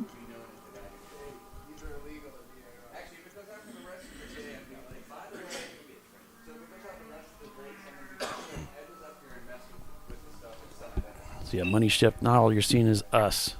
So I guess we can't use that camera anymore. That one's still working pretty good. Bring it all the way up and pump it again. Okay, the pedal's been getting kind of mushy, so if you go to pump. So the pedals, he's complaining the brake pedal's getting mushy. A couple other times, slow way down. It becomes a pain in the ass. Okay. So it's like he's coaching the next driver who's getting in. That, or he's just letting the crew know, what the problems that they're having. 45 left. They're having to stroke that pedal several times as they head into the corners.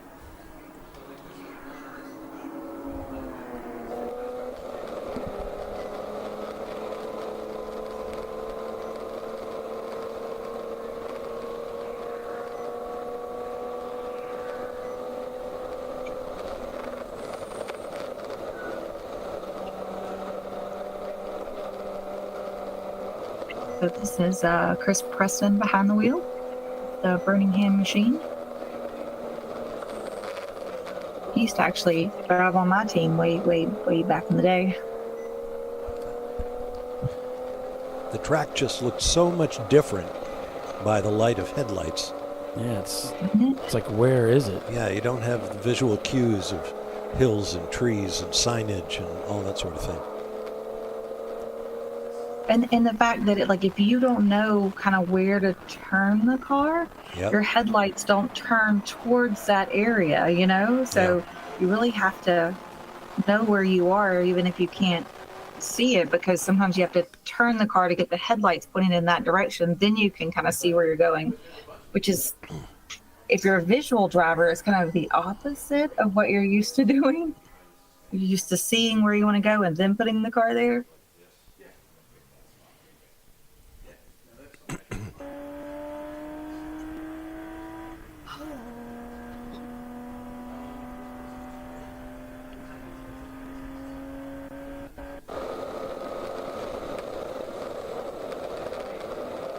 on board with Birmingham Racing. They've had a really good race. They're in 3rd place today. What a nice return debut for them so far. Definitely. Maybe my husband came in and looked at the standings, and he was like, his eyes got big. And I was like, yeah, you should be there racing with them. You could see a little, he's kind of rolling it around in his head a little bit.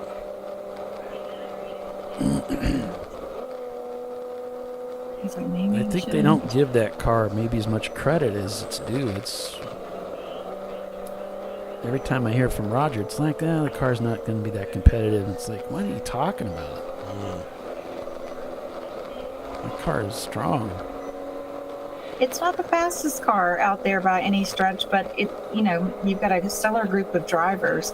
Chris, it doesn't have to Roger, be. Sam can consistently wheel the car, They want it to be the fastest car. They don't want to go. But it doesn't have to be the fastest car. I mean, you can there's races that get won by cars that are not the fastest car. Mm-hmm. Most of them are that way. Reliability, consistency, that kind of stuff. That's what, being there when the checker flag is thrown,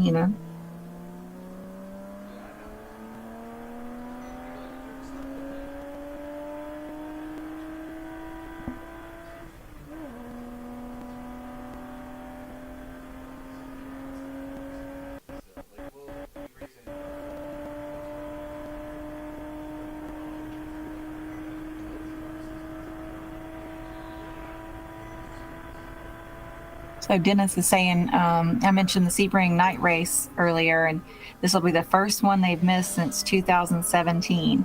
He said half of our drivers are older-ish and not comfortable driving at night. I feel you. They usually let the younger drivers do the nights, which the whole race is going to be in the dark, so they're going to pass on that one. I mean, I totally get that. Like, it's a different beast. And there's a couple of places. So I did the night session at Sebring. We were down there with Chin, and some of the areas I thought were going to be tricky were actually not. There was enough backlighting and that sort of thing in some places. It's like, okay, that wasn't actually that bad, but it was some places that really I didn't anticipate being an issue that were actually more difficult. Between, what are those two right-handers, like 7, 10, and 13? Like between there, you really have to transition the car over to get the headlights pointed to where you want to go. And you really can't see much until you do. But you got to know kind of when to do that. That was a little visually deceptive the first couple of laps. Well, my brain was like, where are we? Like, all I see is like darkness. It was a little interesting, a little scary. All the many challenges that come with night racing. Mm-hmm. So with that, after 322 laps completed, we head even deeper into the night of this race with just over 3 hours remaining in the contest, if I got this right. But whatever the case may be, there's still some racing left to be done here. Eddie Vedder leads the way. We're going to break for commercial and be right back. Stay with us.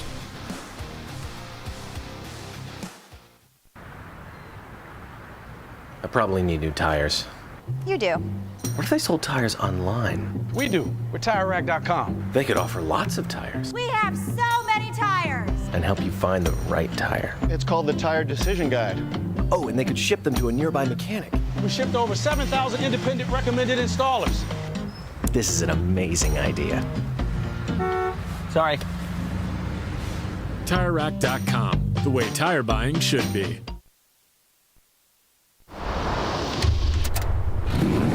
Bring on the frozen tundra, the grinding gravel, the cratered concrete, the rain-soaked streets. Come on, road. Do your worst. We'll be at our best. Reliable performance in unreliable conditions. Designed to meet or exceed original equipment performance. That's why more auto technicians choose Duralast parts. Exclusively at AutoZone.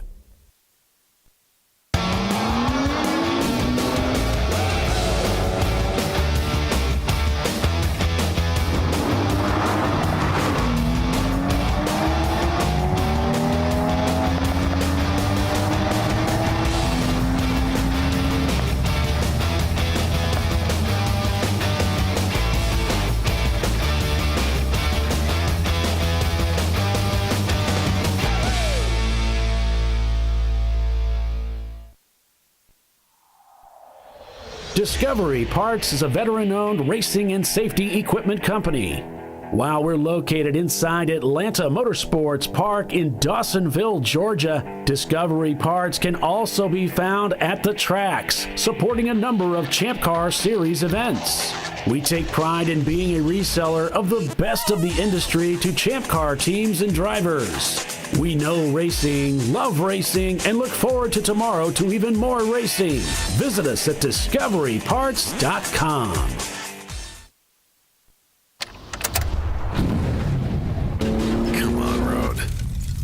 Do your worst. We'll be at our best. Stress tested to meet or exceed original equipment performance. Exclusively at AutoZone.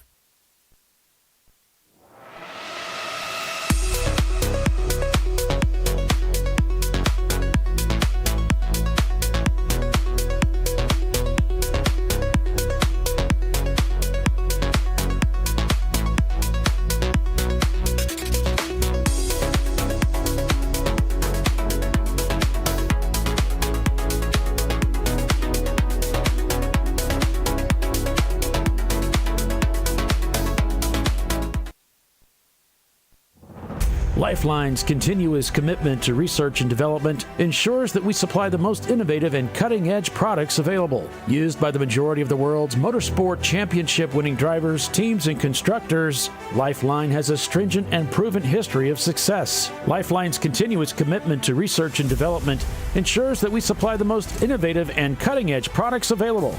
Lifeline's 0360 systems are the result of over 7 years of intensive research and development using 3M's Novik 1230 environmentally safe gas extinguishant. Lifeline uses only the finest quality components. For more information regarding our fire safety equipment and fire safety systems, please contact us at info@lifeline-fire.com. Located in Northeast Ohio with 40 years of combined experience, Money Shift Racing knows how to deliver performance and safety, offering everything you need to get your vehicle and drivers ready for race day. From safety equipment to full engine assembly and repair, in-house fabrication, 3D design, and rapid prototyping. Money Shift Racing. Performance done right. Frozen rotors from Diversified Cryogenics deliver increased performance and a higher level of safety while significantly reducing braking system costs. So to tell you a little bit about the durability of this product. So we have seen an incredible extension of the life of our brake rotors using frozen rotors. We've gone from brake rotors every other weekend to 6 weekends on one set of brake rotors, and I think they can go farther. The durability has been amazing. And it's been a fantastic season, and man, a lot of that is due to the way our car can brake on those frozen rotors. For more information, go to frozenrotors.com. Duralast, designed to meet or exceed OE performance, with 2-layer shims and OE-style slots and chamfers to eliminate noise, backed by a noise-free guarantee when professionally installed. That's the Duralast difference, only at AutoZone. All right. We're back. Back to continuous endurance road racing. Notice I said continuous, meaning no more yellows, no more slowing down. We're just going to take it all the way to the finish here. That's right. TireRack.com, Champ Car Endurance Series, the Tire Rack, Road Atlanta 14 here with Bob Varsha, Tiffany Alexander, and yours truly. So we've got just under 3 hours here remaining in the race. And we've got the same suspects here. Eddie Vedder leading the race, up about 14 laps over the field. Prefect Racing behind them. Birmingham behind them about 3 laps. 901 Motorsport, Madwag Motorsports, Hong North. Then we jump to Momo Champ, Yoda Sport, Atlanta Speedworks, and Dingus in their Miata. So A-Class being led by Madwag. B-Class being led by Average Joe's. C-Class by Prefect Racing. D-Class by Eddie Vedder. EC by Team Bruce Innovations. And F-Class Looks like What's the Rush still leading that class, although it looks like they've been in the pits for a while.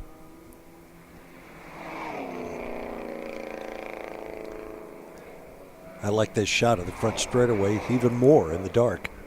It's pretty cool. Mm-hmm.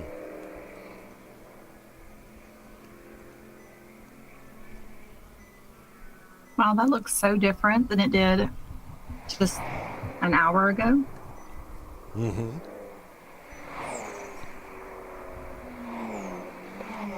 Under 3 hours.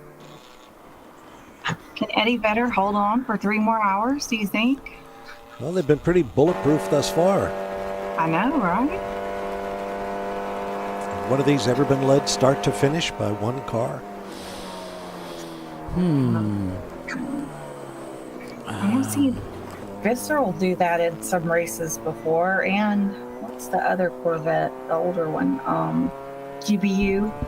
GBU actually doesn't win too many races, though. Yeah, they start and they either win or break. They dominate like crazy, and then this is actually the first year that they qualified for the championship, and so it's not hasn't been easy for the Corvette. Mm-mm. No, and we don't usually see a D-class car dominate like this either. Being out front for the whole time. Usually the fueling where they have to take extra fuel is usually the kryptonite. Right. Mm-hmm. That kind of offsets the extra power they have.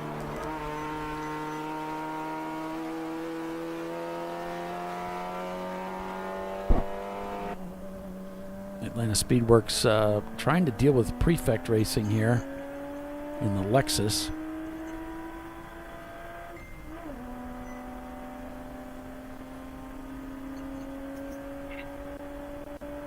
So the guys over at Money Shifter telling me, I was kind of checking in with them, they brought their car in and swapped drivers. That driver was getting really fatigued behind the wheel, and they also are having issues with their clutch. He says they have no clutch.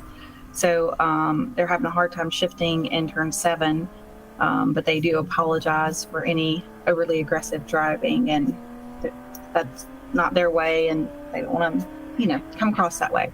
Right. No, absolutely not. I guess I heard them saying they were having to pump it. I thought they were talking about the brakes, but I guess it was the clutch that they're having trouble with. Mm-hmm.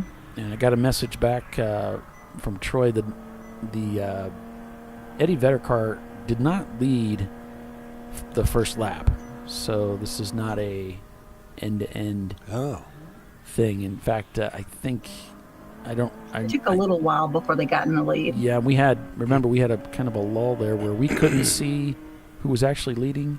It took a little while before everything came online on our end. For timing and scoring to come up, yeah. Yeah.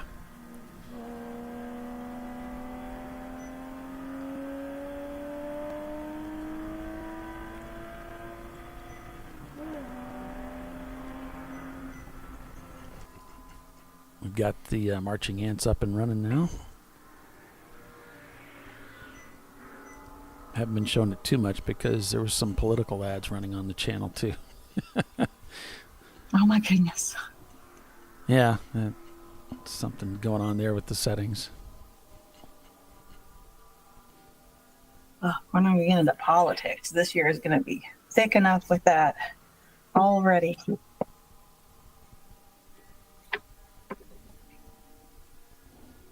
I don't care where you fall on the political spectrum. I'm thinking this year is going to be icky for all of the above. Messy. I don't know any other way to say it. Yeah.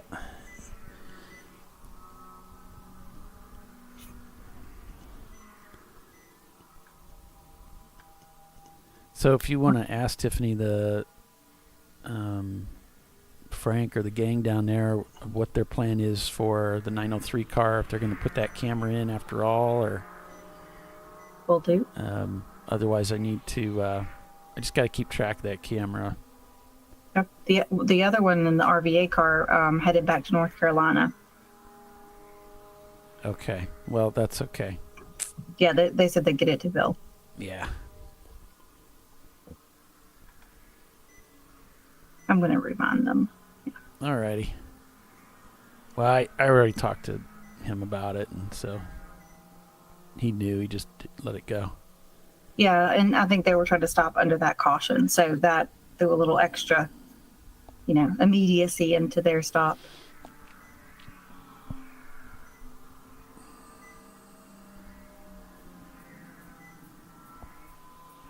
Okay, looks like Hong North has crossed the pit loop, so they've come in at a 6th place.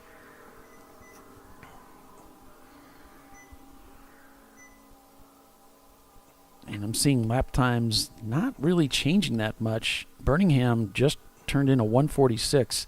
Their fastest lap time of the whole day is a 145.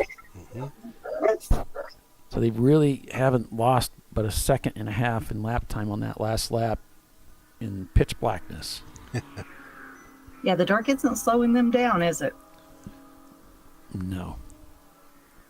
Now Prefect has dropped. Now they have dropped a little bit of time. A 148 on that last lap, 152s. It's definitely going to affect different drivers in different ways, right? Mm-hmm. Some drivers say, I'm faster. Others say, no, I'm slower. Right. I don't know how much of that is psychological. Temperatures are cooler, tires may be happier, track is cooler. Maybe you don't distract yourself as much when all you can see is that cone of light ahead of you. Yeah, I've heard one driver say, it's not as scary because I can't see anything. Right. There's nothing to be that terrified about because you can't see it. And others, no, I am scared because I can't see anything. Right. So you have to imagine what's out there, and that's why you have to control your emotions. Easier said than done. Yeah, there's definitely horses for courses. Some drivers just excel in the darkness. Yeah, but just like there's some drivers who excel in the rain, and they may not be the fastest driver on the team, or then maybe they are, but then they'll be the fastest driver of their team in the rain. So, I mean, from a team captain perspective, knowing your drivers and knowing who's best in the rain, or who drives the car best when it's broken, or who drives the car best, at night, and that sort of thing, and that just makes your strategy even better. I used to always joke with my poor husband that, when the car was broken, that we'd throw him in the car because he could drive a broken piece of crap better than anybody. I always attribute it to his mechanical skill, right? That he's able to drive the car, know what's broken, know how it's going to behave, know what he can do and can't do, Yeah. Yeah. Now whereas I'm like, it doesn't feel right. Something's wrong. And I'm expecting a wheel to go flying off at any time. I'm not really sure exactly what it is. It's like they've turned on another light on pit road, and they've really lit up this view from what it was a moment ago. We can really see pit lane again. Although I've gotten pretty good at diagnosing wheel bearings. Usually I can tell that.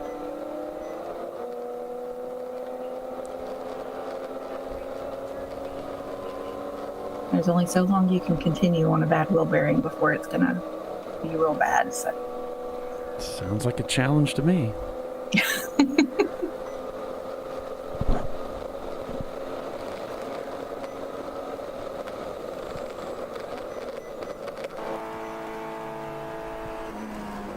I would imagine Polly would be really good in the car in those kind of situations because you're so mechanically inclined.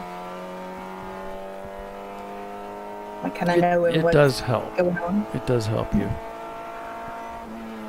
It helps on both sides. It helps you know when you're in more trouble than it seems, and it helps you when you realize you're not as bad off as some might think.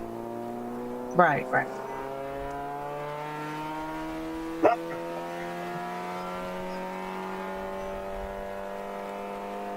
I was driving at Watkins Glen though, and I knew one of the axles was about ready to come apart in the BMW, and I just kept going.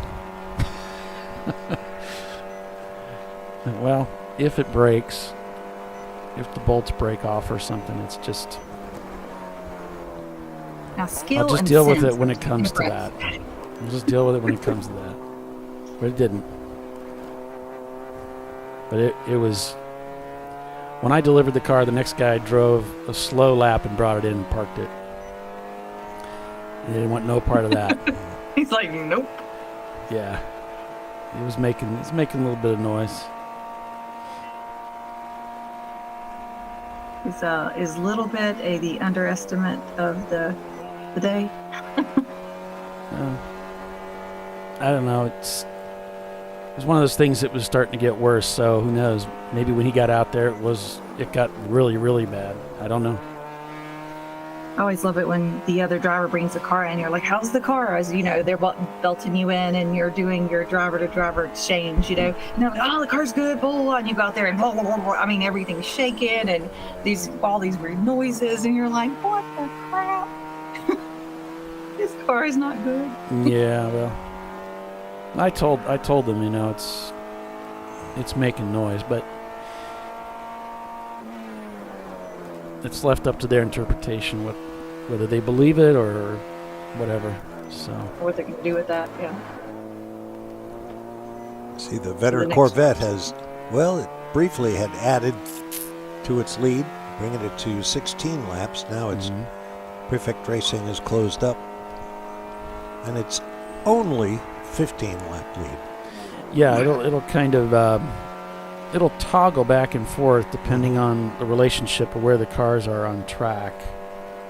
So when the leader crosses the start-finish line, it'll go to 16, and then when the second place crosses that same start-finish line, it'll go down to 15.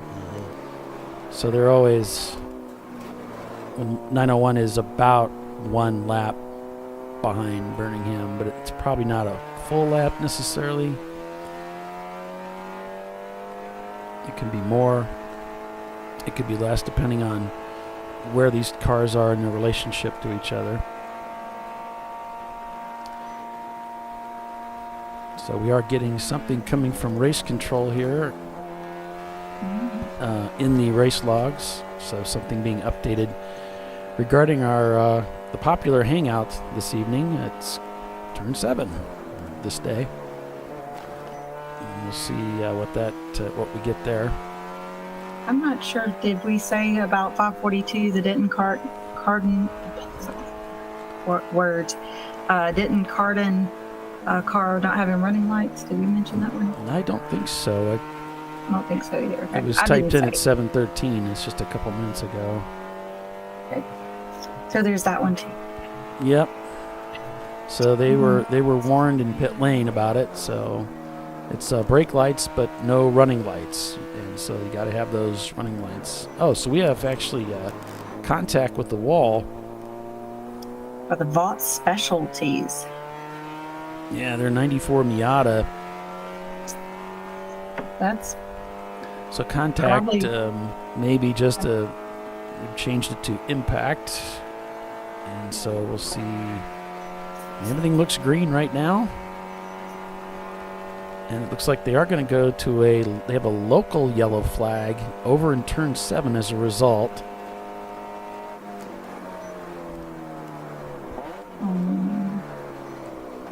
Guess they're waiting to see if he can drive in on his own.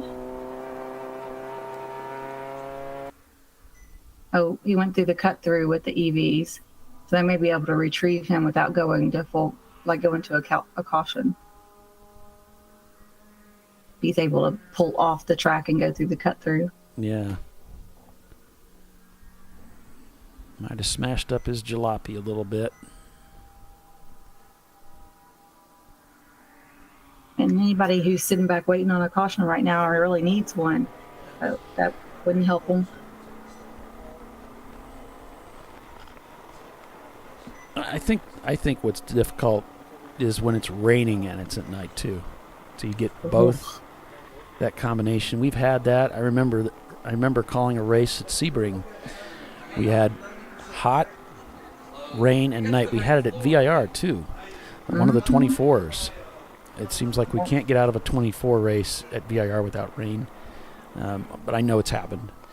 But one of the first races that I was keeping an eye on was at VIR, and it was raining at night. Big time rain. It was just and hot. Boy. The first VIR 24 that we ever went to as a team, and I am not exaggerating, it rained 23 hours of the 24 hours. It might have been the same race. I don't know. It's terrible.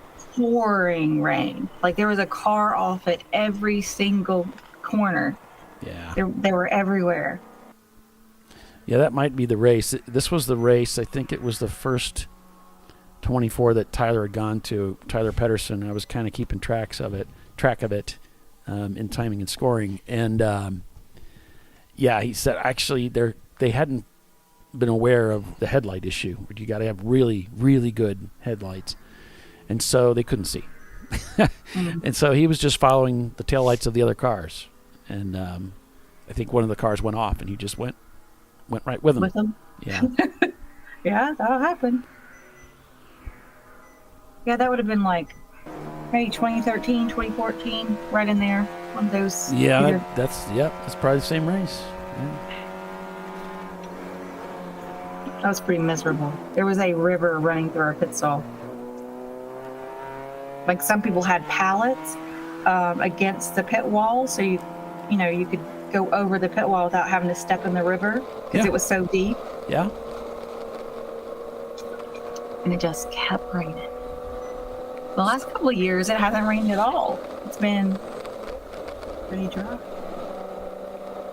The Denton Cardin team brought that EC machine into the pits to service those lamps. Currently scored in 16th. They're actually third in class.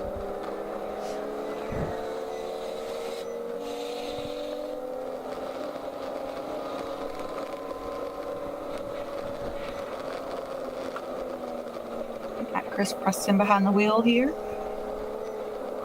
for the Birmingham machine. Yep. RPM Auto Works still holding that position. They're turning almost identical lap times. In fact, to Team Infinity, who's behind them at the time, lap times here, a 147.8 to another 147. Their Team Infinity crosses the line with a 148. The gap now 1 minute and 14 seconds between the two D-Class cars, holding 13th and 14th. It's respectively 11th and 12th by pulling the EC cars out. So yeah, there's some battle there. Of course, Team Infinity would like to get that spot back after having the taillight failure that they had to work on. And then we've got about a 6-second gap from Dingus up to an EC car, so it's irrelevant. About an 8-second gap, though, from Momo Champ, who's been working their way up through the field, to Hung North, who's in 7th. Just an 8-second gap there between those two competitors. But remember, there's still a pit stop that's going to be required by every team here before they can make that final dash to the end. Everybody's got at least one left. And I was watching this between 3rd and 4th place, showing one lap. And it flashed for a second, just the minutes, and it was 1 minute and 44 seconds. So Birmingham and 901 Motorsports they're on the course, probably right together. Yeah. And 901 is trying to make up a lap. And they are, an average of probably 2 seconds a lap faster. So my theory is they're going to come around them, and they have 2.5 hours to try to make up one lap. To get back around, yeah. Yep. That could happen. Could. Yeah. I mean, that's the 3rd place spot, so that's podium and, hardware. I know both of those teams would like to have that. Yeah. Well, they've brought the camera down off that stand, Tiffany, so we might end up with a camera in that car for the finish. Yep. I asked them. I was like, make sure you're ready for the driver change. You know, he's like, we're ready. We're going to go get the camera. I was like, cool. I'm looking out for us, Polly. I appreciate that.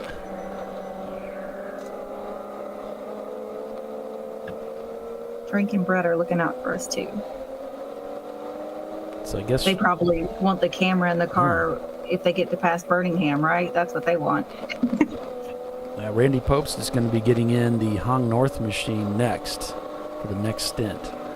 Oh. That's the number 8 car.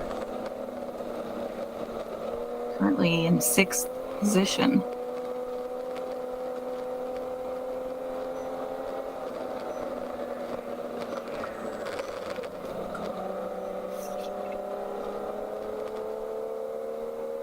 I guess that they're looking to put him in for the last stint, huh? Yeah, and Average Joe's is behind Money Shift again, and again turning those faster lap times. So we should see Average Joe's eventually work their way around Money Shift. You know, the last lap was considerably quicker, like almost 12 seconds. Yeah, again, Money Shift with that ailing clutch. Mm-hmm. We're having to baby that.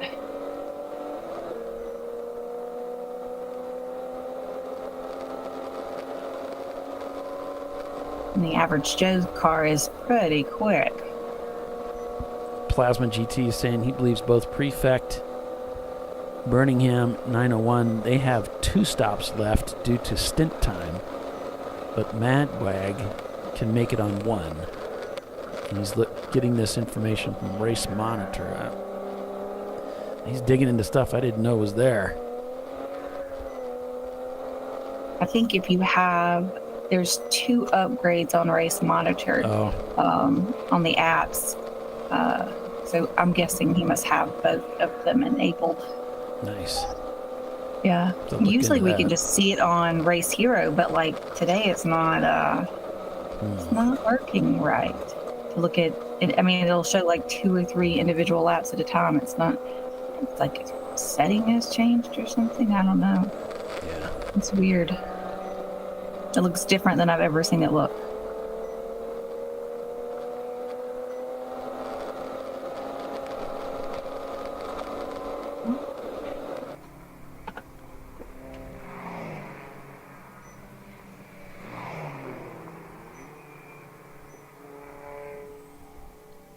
All right, Team Bruce Innovations shown not turning laps. That's the lead EC car. Now, I'm gonna take it that they come into the pits. They just didn't cross the loop, and their pit stall is before the loop. Yeah, maybe you may be down there further, closer to pit in. Right.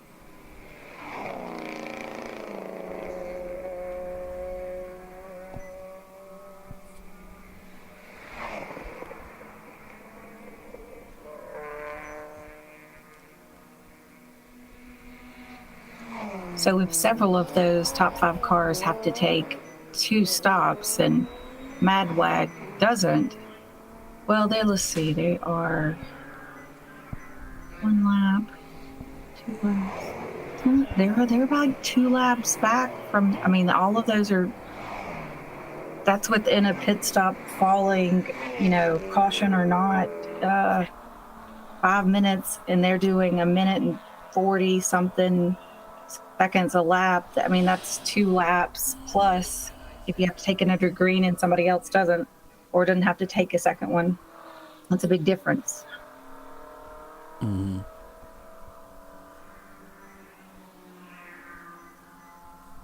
Sam O'Day says, sorry about that. I don't know what he's referring to. I don't know either. So unless he runs like Race Hero and you could fix that, that'd be really cool. The leader comes across the start-finish line, clicking off another 147 on that last lap. So they've slowed it down a little bit. Prefect Racing in second place turns in a 150. Birmingham turns in a 149 in third.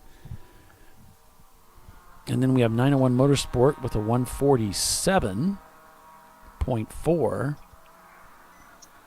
And then a 148 out of Madwag in fifth, a 147 in Hong North, a 150 in Momo Champ, and 152 for for Yoda Sport. Atlanta Speedworks with a 148, and Denton Cardin, that's an EC car. So then it's on to Dingus, the A-Class car, with a 150. So very similar times. About 3 seconds is the only gap between all of these cars up at the front of the field. So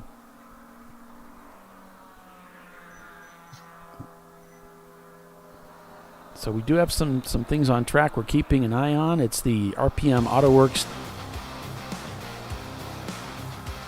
fight against Average Joe's, and it looks like Average Joe's is tumbled down to 19th now. So we're definitely on track to get that pass done. Something happened there. And we're looking at the 23-second gap from Momo Champ to Hong North. So still about 2.5 hours remain here in this contest. Stay with us. We'll be right back.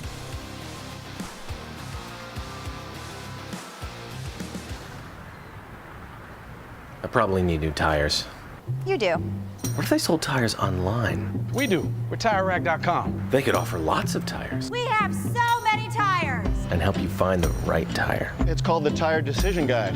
Oh, and they could ship them to a nearby mechanic. We shipped over 7,000 independent recommended installers. This is an amazing idea. Sorry. TireRack.com, the way tire buying should be.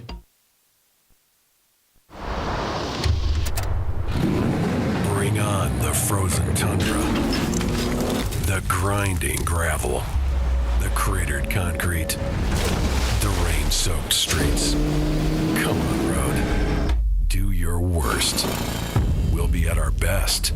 Reliable performance in unreliable conditions. Designed to meet or exceed original equipment performance. That's why more auto technicians choose Duralast parts. Exclusively at AutoZone.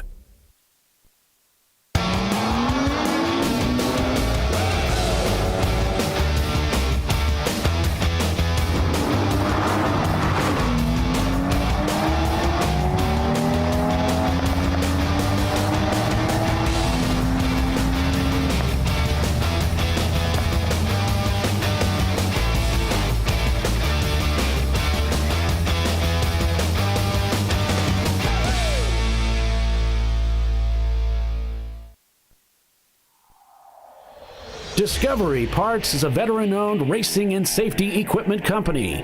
While we're located inside Atlanta Motorsports Park in Dawsonville, Georgia, Discovery Parts can also be found at the tracks, supporting a number of Champ Car Series events. We take pride in being a reseller of the best of the industry to Champ Car teams and drivers. We know racing, love racing, and look forward to tomorrow to even more racing. Visit us at discoveryparts.com.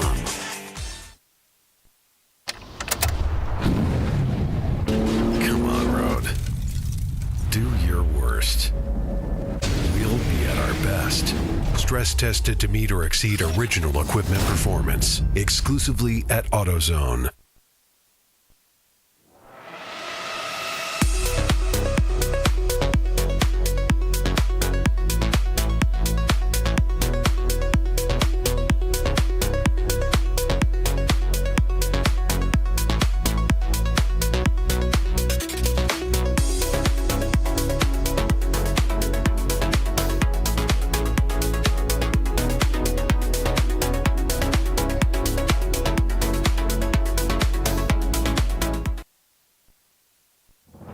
Lifeline's continuous commitment to research and development ensures that we supply the most innovative and cutting-edge products available. Used by the majority of the world's motorsport championship-winning drivers, teams, and constructors, Lifeline has a stringent and proven history of success. Lifeline's continuous commitment to research and development ensures that we supply the most innovative and cutting-edge products available. Lifeline's Zero 360 systems are the result of over 7 years of intensive research and development using 3M's Novik 1230 environmentally safe gas extinguishant. Lifeline uses only the finest quality components. For more information regarding our fire safety equipment and fire safety systems, please contact us at info@lifeline-fire.com. Located in Northeast Ohio with 40 years of combined experience, Money Shift Racing knows how to deliver performance and safety, offering everything you need to get your vehicle and drivers ready for race day. From safety equipment to full engine assembly and repair, in-house fabrication, 3D design, and rapid prototyping. Money Shift Racing. Performance done right. Frozen rotors from Diversified Cryogenics deliver increased performance and a higher level of safety while significantly reducing braking system costs. So to tell you a little bit about the durability of this product. So we have seen an incredible extension of the life of our brake rotors using frozen rotors. We've gone from brake rotors every other weekend to 6 weekends on one set of brake rotors, and I think they can go farther. The durability has been amazing. And it's been a fantastic season, and man, a lot of that is due to the way our car can brake on those frozen rotors. For more information, go to frozenrotors.com. Duralast, designed to meet or exceed OE performance, with 2-layer shims and OE-style slots and chamfers to eliminate noise, backed by a noise-free guarantee when professionally installed. That's the Duralast difference, only at AutoZone.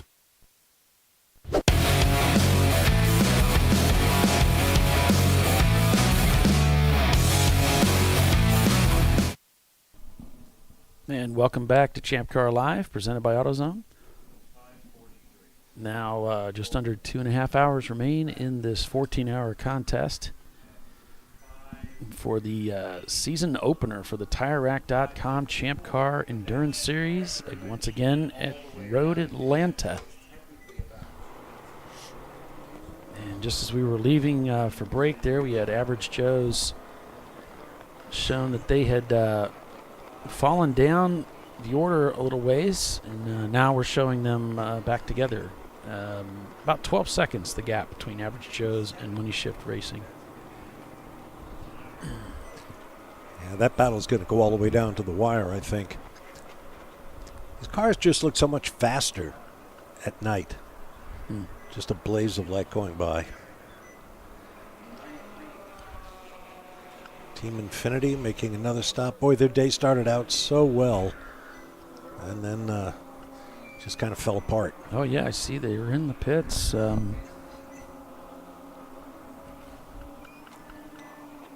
We heard Ed describing their problems and some real quick thinking and good mechanical skills to get them back out there. Once again, this is a car with an automatic transmission. Something we don't see much. No. You know, they just don't usually deal well with the heat and the pounding. And somehow this he's got this thing working, like race after race. It must be a heck of a pretty mechanic. crazy. Crazy? It's crazy that he's got the automatic transmission working so good, right? Or well. Yeah. So I've been watching the Birmingham 901 Madwag. Madwag is only, it went up to 29 seconds now behind 901. It was 27. So 901's put a little bit of room in there, but it's a minute and 40 some odd seconds between third and fourth. But 901 is now in front of Birmingham. So they have got past them. They got to make up a whole lap to actually pass them for third place, but they are in front of them now. They're in front of them. They're on track to get that done, but this is going to be a gradual process of trying to get that done. 2-3 seconds at a time. They've got 2 hours-ish to do it. I meant to ask Ed if they're shifting that automatic just to get into the right gear they want at any given time and letting the transmission take care of the shift itself. or whether they're just riding it out with the gearing the manufacturer gave them. Whoa. Yeah, he doesn't. They don't physically shift it, but I used to, when I was drag racing, I typically would use an automatic transmission because I was bracket racing and you need consistency to be successful. And we would change some things in the transmission to increase the quality of the shift. It was much